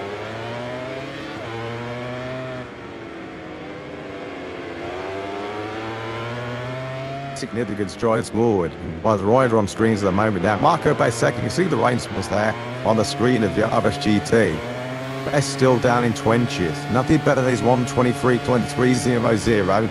Set on lap 10 of 15 so far. There is that time, keeping it pretty on screen. Still leaving Bears over 2 seconds behind the best place. He's coming short of the pit lane here as well. And 2 seconds around a circuit like this. 3.8 kilometers speed, paid a lifetime. Look at the range reading off the screen. But Marco Mezzecchi, who's got half an hour of this session to go, but with the rain now rolling it in, starts to hit over ahead the area. There's Marco Mezzecchi missed the bomb in the end. Yeah, I think it has. Once again, I can see more spots of rain. It's holding on that commentary box position. Yeah, now Jack just said big raindrops now, so that may well be this. In terms of sort of the fastest pace for you to see. That they tied up, so he comes out into tick light. Yeah, you can just get a sense of the camera lenses here, just how heavy the rate it is getting. Marco Bezzecchi in particular, the Thai Grand Prix was going to be praying that this rain so it doesn't get any stronger. He goes to the hard grid, he needs to be the American to get anywhere near key 2. Frenchie's place right now for Bears. You have to say at this stage of proceeding, it's going to be a big long shot aim to make you 4 successive pole positions in a row. So Chiapulli is forward at the moment. That's Martin Aragura, 4th and 10th on 20th base. 21st for Raul Fernandez. He's 6th slower even at Bezzecchi. 2.6 off the pace. But they're stranded at the moment outside the Q2 spots as the raincoats now over him and stowing on. And that might be the fate seals for the riders 2nd and 3rd in the MotoGP World Championship. Raul Fernandez, who finished Tico 221 in Burra last time out. He's going to have some very elevated company with him tomorrow. So Zarco, Marquez, and Vance got the old blue Marti, the Costa, Alex Marquez, Quattararo, Pavlaga, Pagnard, Agura. Good luck, KLS now. It's Consuvi Puck is down with rain here. And Zildi just they are in that all-important top 10. And needing some intervention from the Skyology field, there's going to be Marco Bezzecchi. 20th place, nothing going at all for Bears. The top right, Rouse got the overload. While take a bow. Absolutely awesome performance. Just look at that, lap 11, 123.7, lap 13 down to 123.3. And he just kept getting faster and faster as he got more confident and comfortable. Raz got the old blue. So I'd be hoping that he's going to find himself in a Q2 by the GP session for the very first time. Well, one side of the factory at Prida Garage, enjoying their opening day experience here in Goiânia. And it's that young man there, Roy Martin. And one standing on foot 5, Sid 6, strong last here. He's been in the mix all day, hasn't he? 7th fastest this morning in David leader course after he won for a period this morning.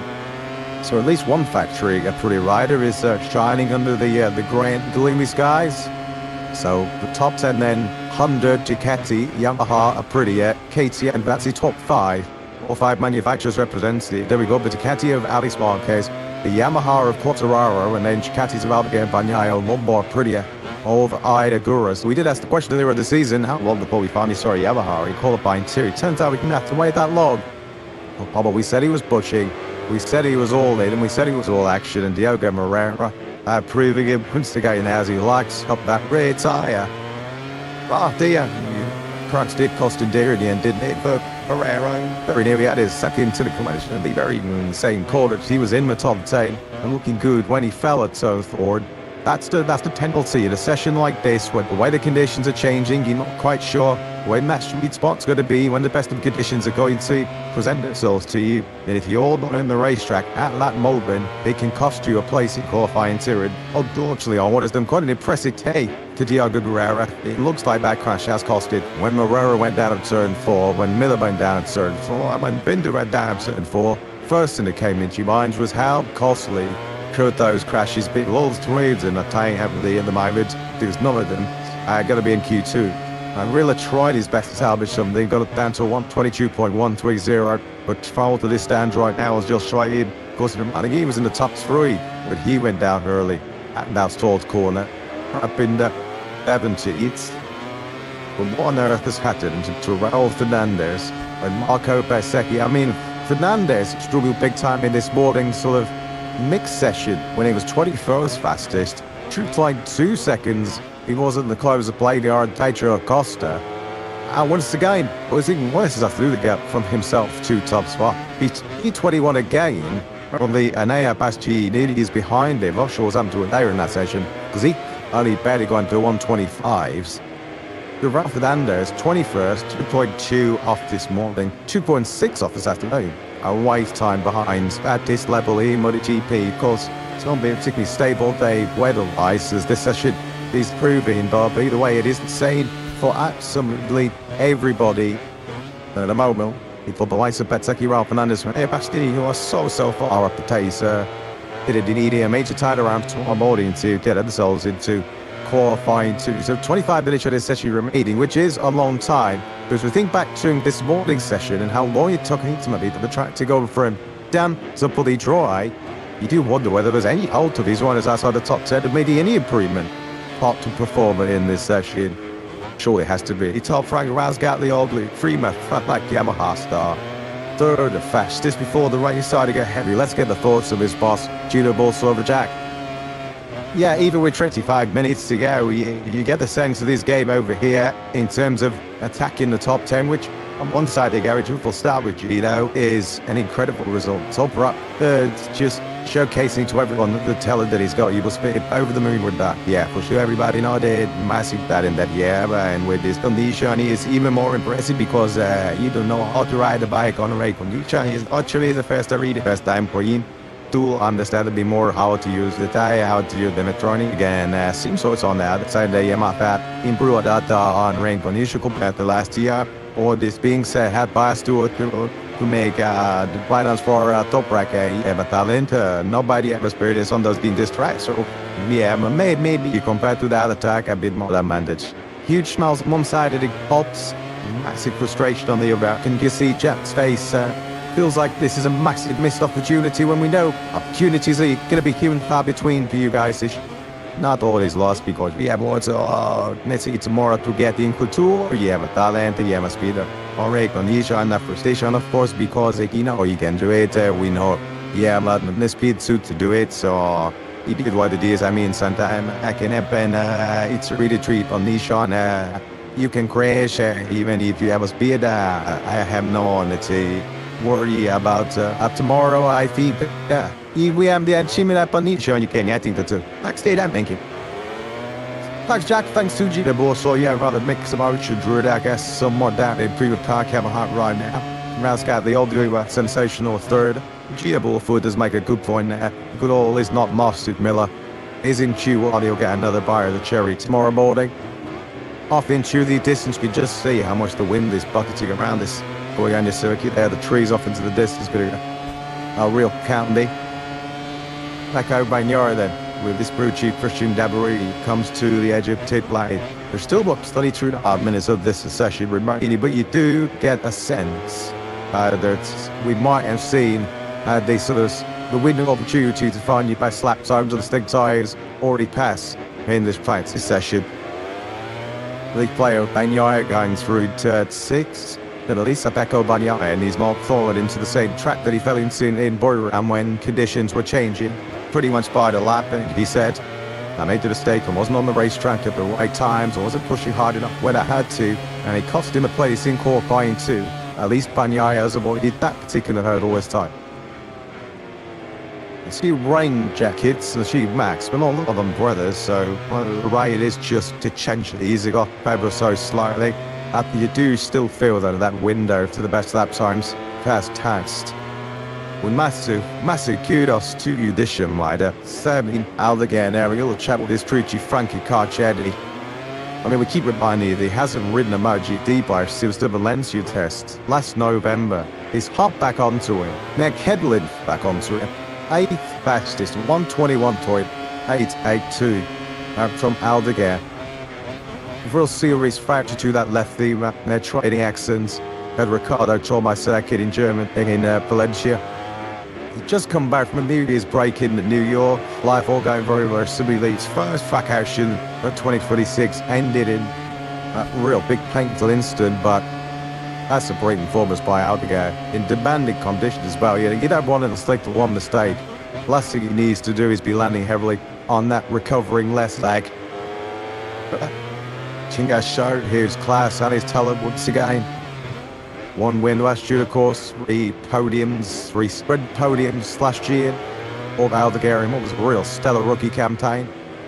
Of course, not just the physical challenges that Aldegar has had to overcome, but he's not had any pre-season testing whatsoever. When you think back to Frankie Mortadelli a couple of years ago when he joined Pramac, yes, he was changing manufacturers, but it took him, I think, a half a season to truly get it to speed on that bike. And Formula Aldegar is essentially wrapped in pre-season and a Grand Prix weekend all into one year to try and get himself up to speed and try and accelerate that process of understanding the 2025 spec Ducati that he's now on.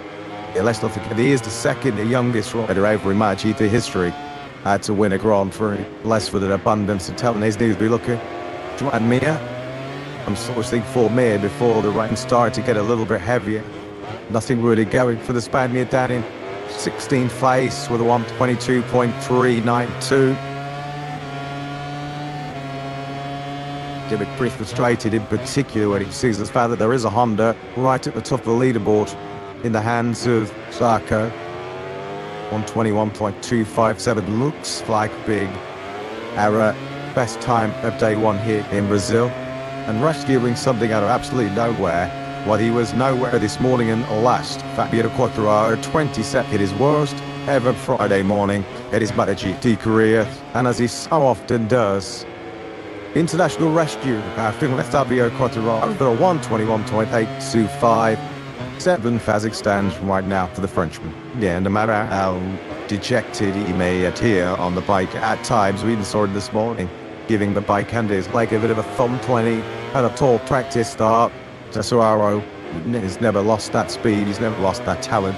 If we know he has, he is an extraordinary MotoGP rider. He's demonstrated through dead. He and Toprak, both of the world champions on a yellow Honda, demonstrating just how exceptional they are today. 3rd, top plant, 7th for Quartararo, and as we mentioned earlier in the session, always waiting a little bit more good 2 Grand Prix to see Yamaha's have won 2 of them in qualifying too. It's frustrating this as far as Mortadelli's concerned, because he will say, well, yeah, I'm stuffed down 8th place, well, really through no fault of my own. He was one of his Ducati GT25s that dagged the ghost underneath him on a real crucial juncture. Altas actually really what a few riders were putting in their best laps. And as he should really. I'm looking pretty relaxed. The back of the Austria Honda garage on Zarco, fastest so far. Well, a bit of head scratching, I think it's fair to say, as far as Marco Bettesecchi's side of the factory of Brea garage is concerned. Bears were about last 3 Grand Prix, starting on last 3 top positions down in 20th. Jasper Paolo Benoro starting on Jack. Yeah, we spoke to Paolo this morning. He told us Paco riding with 100% confidence, so what's happened enough? I don't know where he got any answers as to why he was seemingly struggling. Yeah, we have to understand why he is not finding the Gonda Double. Now is there was already the first 10 meters quite realization, but It is not because there are still drops of lane ladies and because you are and in the tag is missing the stainless. So this is why the car filling to and don't create temperature on the tire, like people pay the temperature on the tire, like the new doesn't come. So it is something that you have to pay, and it is not a correct situation to understand that your time. Not to be honest, we are confident. Okay, despite on the ranking now, we are confident that during this afternoon is a night we understand something for tomorrow. 6 to 8 minutes to go. The rain is still falling, but a bit less. Do you think the opportunity is job? Yeah, to be fully honest, there is no way I think to see a better situation for to acquire that eye condition. Aren't thanks. Thanks very much, Jack. Thanks to Tower Bernora as always from the factory pre-team. Nothing is stopping the spirits of the Brazilian fans. That's all they are here. Come what may. I come rain or shine to enjoy themselves and have a big party here this weekend in Goiânia. Downtown in Brazil's 10th largest city has been pretty lively already. I think it's fair to say so far this weekend there's just something unique about the divide that the South American fans bring. If you ever were lucky enough to go to my 3-1 in Argentina, you're ever in the main square in downtown Tuamas, you'd understand what we meant about a sort of carnival atmosphere. Yeah. They're here to bring on Diego Herrera and Frankie Morbidelli. The top right Rascali Audrey looks on. Yep, on a fun summer if it rains and carries already because job done. Between the three, the top Takazi has a little chat with his crew chiefs up with the jury be over. It was way to me fighting money on sure watching it highlight. It filled with 4 chiefs to Andre the Vizio, servings and multiple ways for it to the factory of Catholic. One on that patches with Matt Barquez, Bruno Wimpoint Albing was at Derby's side. We talked about headline going to talk with Cesar Giant Zarco and top right mouse Kathy Alden. Already so far this afternoon. This sorely have to make sure Serbic pals again. I mean that bracket has brought his return to action to the third time since Valencia last year. 8 fast is hobbling around the paddock was still super fast as been due. He would agree. Let's get the source of the boss getting the studio jam. Yeah, absolutely that, yeah. Phenomenal performance from Fanino. Need a third time he's ridden a bike. He's Christmas still using the crutch to get around the paddock and looks as though he's going to be Q2 tomorrow. I bet you didn't expect that yesterday even. Yeah, you saw we have to wait. Did the last meeting because I think that now we stopped the rain, but I think that the Browder and the happy to see even meet again in our hands and see it in this shape because at the moment it's still that with his man he didn't push a lot with the physical on the mic. He's doing that he has of course a lot of a bit of pain of the injury that his thing was a ban. The conservative speed. Some American and that's the end in the middle to be bikes already none of them. We know these guys are superheroes, but just talk is about the mentality must start with. The mic, as you say, still nowhere near the in strict condition to be great on the bike then. So Porsaki didn't get into the top 10 and it kind of comprehends how he did it. He's through after 2 months and 1 week from the injury. He didn't the best effort with the recovery with the all the things and so making the best shape possible. I mean, they are heroes, you know, and so I don't know if this comeback is very good. Right, continue from that. Yeah, this is only the job, isn't it, from Aldegar so far. Thanks very much, Jack. Thanks otherwise to Brazili bus with Katie and the CD. Near magic when serving us to go deciding was going to South America, passing the fitness test. He just head to him. How done really going to be fighting for Q2? Oh, first stop for the Peters. Mika Callier. Still very much on with the Rebel KTM, still by much involved in my GP paddock. One punch, wide of Menton, wide of analyst is Mika. Pretty handy old one. We'll be back in there. 1-2 by the 250 and in Moto2. Still was key to the close side and nothing on 38 to make his way in the World Championship right now. Rico Salmela. Tons at his blade in the right now and so a kid. Our ravers arrived. It was the next section and a 1-2 partners. District told his hands Ellie as well. At 250. These are the other radio. Come out in Manuel Poggiardi, of course. Give us away, Manuel. I would think it's a travesty given how didn't know really good it was. He won 250s back in the day that we never saw Manuel Poggiardi. Give it back. My MotoGP just never really felt his way. Such a key ally to the factory Ducati team. And their Marquez and Pekka Bagnaia, they do lean very heavily on the Poggiardi's trackside analysis. As Marco Basecchi then heads back out on circuit. 11 minutes and 40 seconds of the session remaining. But surely, Silva, this is all just too little, too late, a bit immaterial as far as measures concerned. Maybe just heading out some tweak settings to see if they can actually find some progress. We'll hope at the moment is an uncompliant RSG3. And I guess he hasn't got nothing. Saburu's up at this stage, has he, down in 20th place, so you might as well guard that and just see what kind of tough conditions he has to grapple with. Just much had to do it so far. He hasn't done with on how well, you have to say. You compare him to the rest of the field. Aldo Alpenandes and AFC dominated. See now, I makes his way through turns 9 into then. What a completeness. So chicane of turns 10. This is left-hander, and then on to the right-hand side of the tyre. Through 11.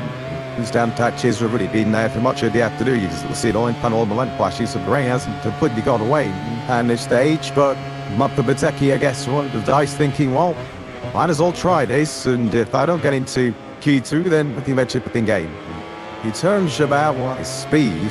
Marco Basecchi is on the fast motorcycle out in Brazil at the moment. Driven 38.5 kilometers an hour. He's wants to down this start pretty straight. The problem is, top speed is not equating to a top lap time, is it, as far as budget concerned at the moment? There's not 4 of them are listed as tackle Goiânia.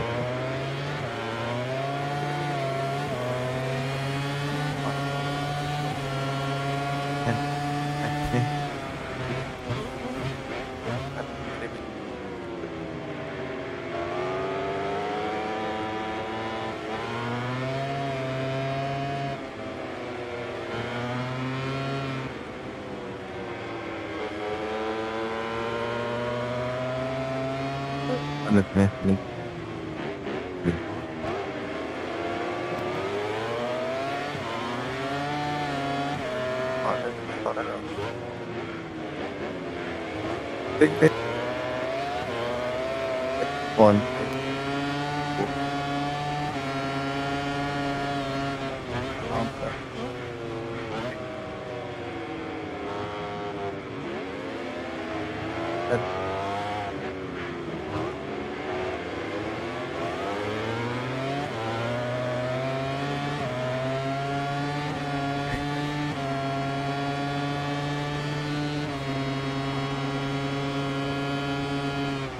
Marco Basecchi right now with exclusive use of this 3.835 kilometer in the Moto2 International Paris Senna.